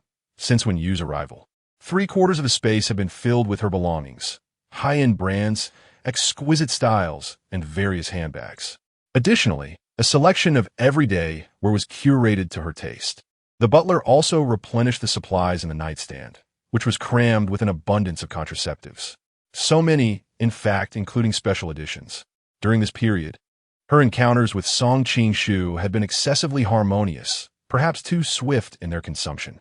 Today, when you had the day off, and took by E to the veterinary clinic, as the pet had been experiencing urinary issues. Upon returning in the afternoon, she bathed her sister, and by evening, Song Qing-shu called to inform her that he had a private dinner and would return late. When you instinctively remarked, "Do not drink too much, your stomach is not well." After uttering those words, she bit her lip.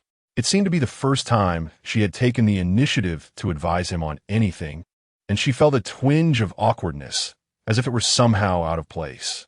The man on the other end fell silent for a few seconds before responding with a hint of amusement. "All right. I shall heed my lady's advice and refrain from drinking." When you nearly bit her tongue in response, "That is not what I meant. I did not intend to express concern for your well-being. Do as you wish." The more she tried to clarify, the more she felt her words were misconstrued.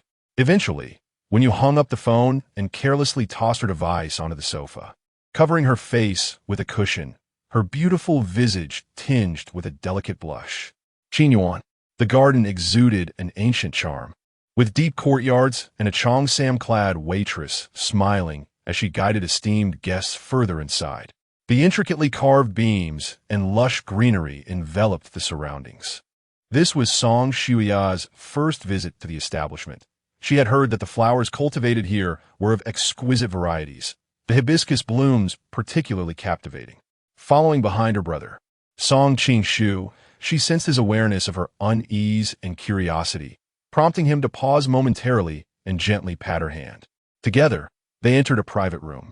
Song Shuya gazed at the Wang Wali chaise long positioned by the window, her admiration evident. The paintings adorning the walls were of considerable value. A round table with 4 seats was set, the remaining chairs removed. A middle-aged man seated at the head of the table greeted them with a smile. "Welcome. Please take your seats. Yun Yan will attend to the guests." Beside him, a handsome young man with striking phoenix-like eyes beckoned. "Qing-shu sister, this way, please." "Chapter 78. No, you haven't washed your hands." Qiu Yinian graciously pulled out chairs for the two, his expression warm with a smile. Song Xia bit her lip slightly, casting a glance at him, her mind uncontrollably recalling the intimate moments they shared. It had been nearly 10 days since she had assisted him with a catheter, and despite his discharge from the hospital, that memory lingered in her thoughts like an indelible mark. It was her first encounter with a man's. She felt a tumultuous mix of sorrow and guilt, particularly towards Wenyu, for Qiu Yinian was her husband. Even if Wenyu had entered into this union for financial gain, they were indeed together now, making it all the more perplexing that her thoughts could so easily drift to her sister's husband. Song Qing-shu addressed Qiu Minji, introducing his sister, Shuya.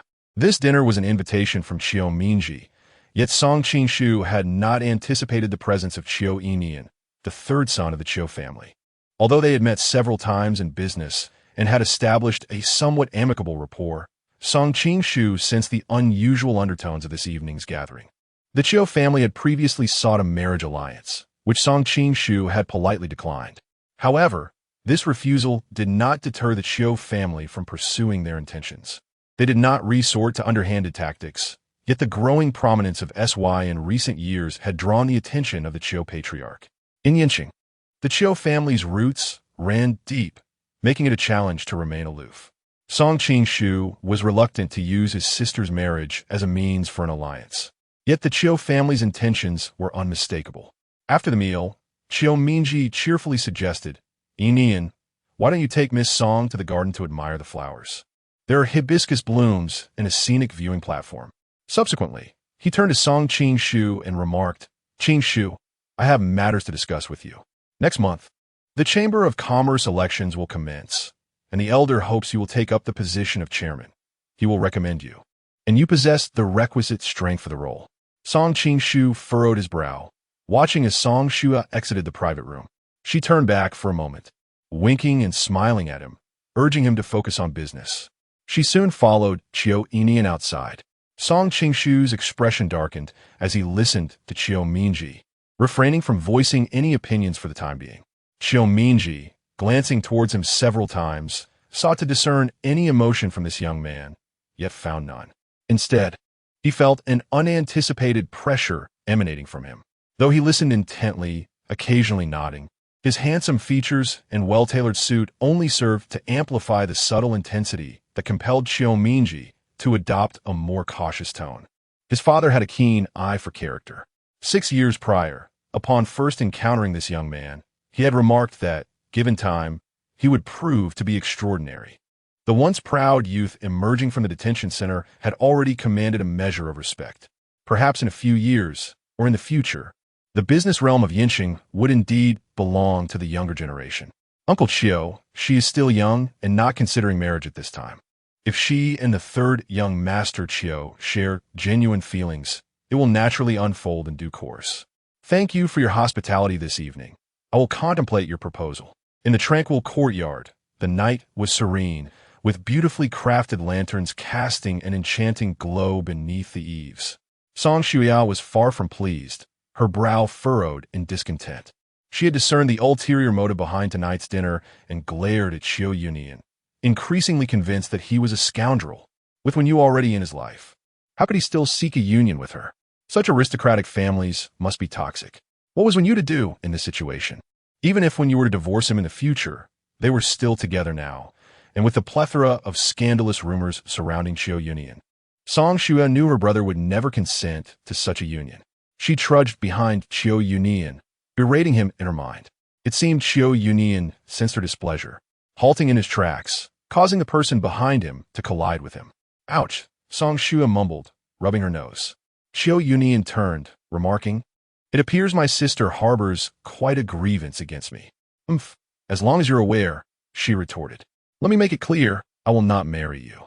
I have no affection for a fickle man like you. Moreover, bigamy is a crime. You are already married and ought to treat your wife with respect rather than pursuing a union for power and profit at your father's behest. You display no sense of responsibility. You are not a man."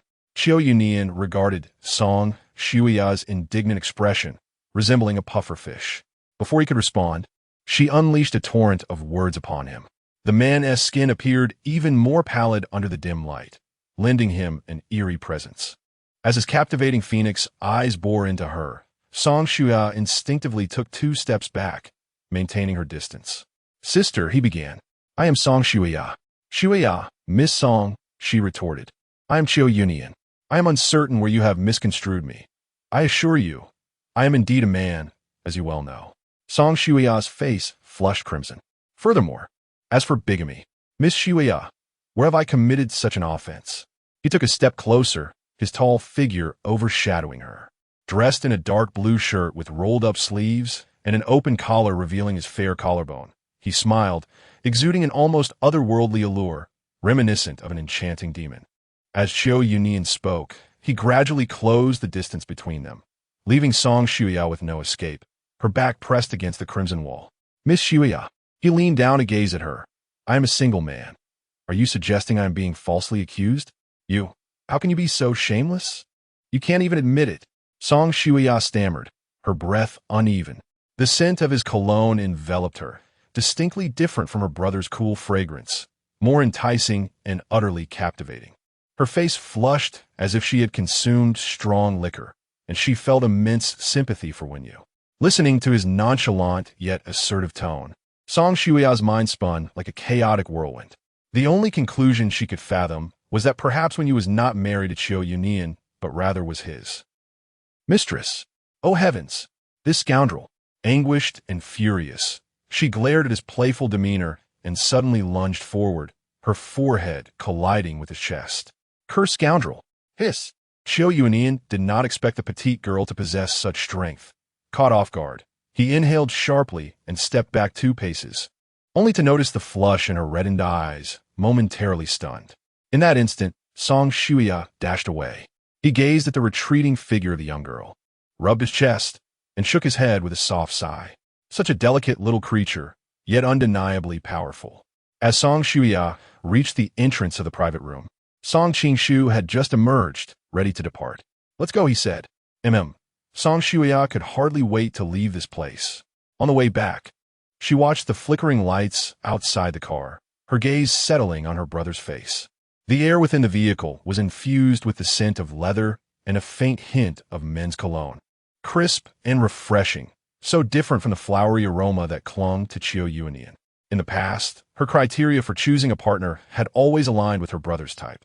Handsome, emotionally stable, and possessing a strong sense of responsibility. Eloquent in speech and graceful in action, though ideally, he should not be as aloof as her brother. A touch of humor and charm would have been delightful. Having had minimal interaction with the opposite sex throughout her childhood, her father, her brother, and a few ordinary classmates, Song Shuya found her mind racing during the journey. She recalled Wenyu, feeling embarrassed about continuing their friendship. How could she ever consider a union with someone like Chiyo Yuanian? It was utterly unthinkable. If her brother were to learn of Wenyu's connection with Chiyo Yuanian, he would surely be heartbroken. Her mind may not be vast, yet it was burdened with so many thoughts, leaving her feeling weary. Upon returning home that evening, Song Qingshu spent a few moments in the living room with Chun Yanjun before preparing to leave. "Have you been very busy with work lately?" she inquired. "You haven't been home in a while." In the past, Song Qingshu would frequently stay for a couple of nights, with a bedroom reserved for him. "Just a bit busy," he replied. Song Shuya presented him with a palm-sized glass ornament, saying, "Brother, please be happy. This is for you, a small lotus made of glass. It can adorn your desk or your car. May you have good fortune," she added when you pick this out, remarking on how beautiful the lotus is while we were at the glass stall. "All right," Song Qingshu said, affectionately ruffling her hair. "I must be off now." Upon returning to Sia Villa, when you had finished her shower and was applying lotion to her delicate, fair skin, which appeared almost luminescent from a distance, Song Qingshu casually placed the lovely pink glass lotus on the cabinet by the wall, changed his clothes, and approached her from behind, naturally taking the lotion from her hands. "Let me help you."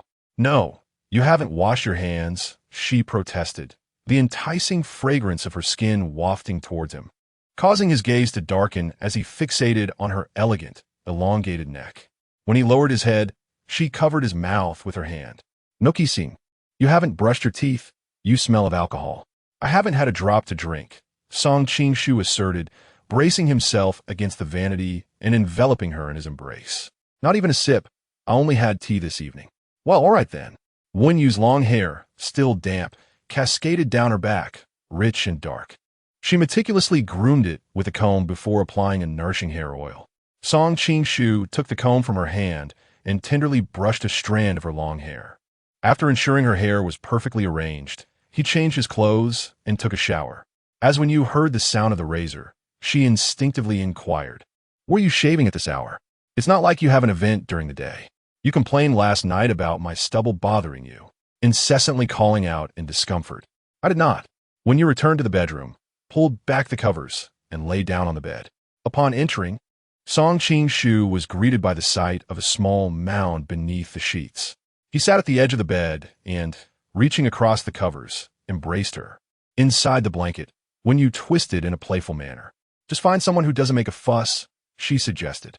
"I rather enjoy your fussing. Let's try again tonight." "I promise it won't be prickly this time," Song Qingshu replied, lifting the covers and gently restraining her fidgeting legs, his palm caressing her knee and guiding her apart. Once they finished, Song Qingshu carried her to the bathroom for a shower. A thought crossed his mind, and he hesitated, contemplating whether to share it with her. Chapter 79, Longing for You and You. This Saturday is my mother's birthday. Wenyu felt exhausted and weary, nuzzling against him like a koala. Song Qingshu was aware that Wenyu would not attend, setting aside the matter of their secret marriage. He also knew that his mother had no desire to meet anyone from the Wen family. His expression grew slightly somber as he pondered for a few moments, gently caressing the smooth curve of her back before leaning down to place a tender kiss on her head, cradling her as he stepped outside. Every year on his mother's birthday, Song Qingshu meticulously prepared in advance, and he would relax the schedule a week prior, as was customary this time as well. On Wednesday morning, he accompanied his mother for a medical examination. Chun Yanjun had been blind for years, undergoing various treatments. Both traditional and Western medicine had been explored, but the risks of surgery were considerable, and the doctors advised against it, opting instead for conservative treatment. Song Qing-shu had contemplated numerous solutions. Upon reviewing his mother's examination report, he noted that while other indicators were normal, her blood lipids were somewhat elevated due to age, and there were plaques in her carotid arteries. However, there was no significant cause for alarm. After receiving the medication, he sighed with slight relief and instructed Antley to maintain a light diet for his mother. Since his father's passing, his mother had been in low spirits. In the earlier years, he had been preoccupied with his entrepreneurial endeavors, unable to often be by Chun Yanjun's side. Only 2 years ago, once circumstances stabilized, he had brought Chun Yanjun back to Yinqing, visiting frequently and tirelessly seeking renowned physicians, hoping that even if her vision could not be completely restored, she might at least perceive a glimmer of light. Returning to the Four Seasons garden, they stayed for lunch, and Mao Mao was also brought over. Chun Yanjun stroked Mao Mao's head, delighted to see her after some time. Mao Mao wagged her tail excitedly, showing affection, having been raised by Chun Yanjun since she was a mere 3 to 4 months old, when Song Qing-shu had chosen the most gentle one from the litter. Good child, it's been so long since I've seen you. Ah, my allergies aren't so severe after all. Does Mao Mao miss her grandmother? Mao Mao displayed exuberance, her tail spinning like a propeller. During lunch, Chun Yanjun remarked, "You are not so young anymore, Qing-shu. You are already 28 years old, and your company is thriving. It is time for your personal life to stabilize as well." Song Qing-shu served his mother a bowl of old duck soup, placing it before her and gently placing a white porcelain spoon in her hand. "Mom, let's discuss this matter later. First, enjoy your soup." "What later? This is a significant matter," Chun Yanjun replied.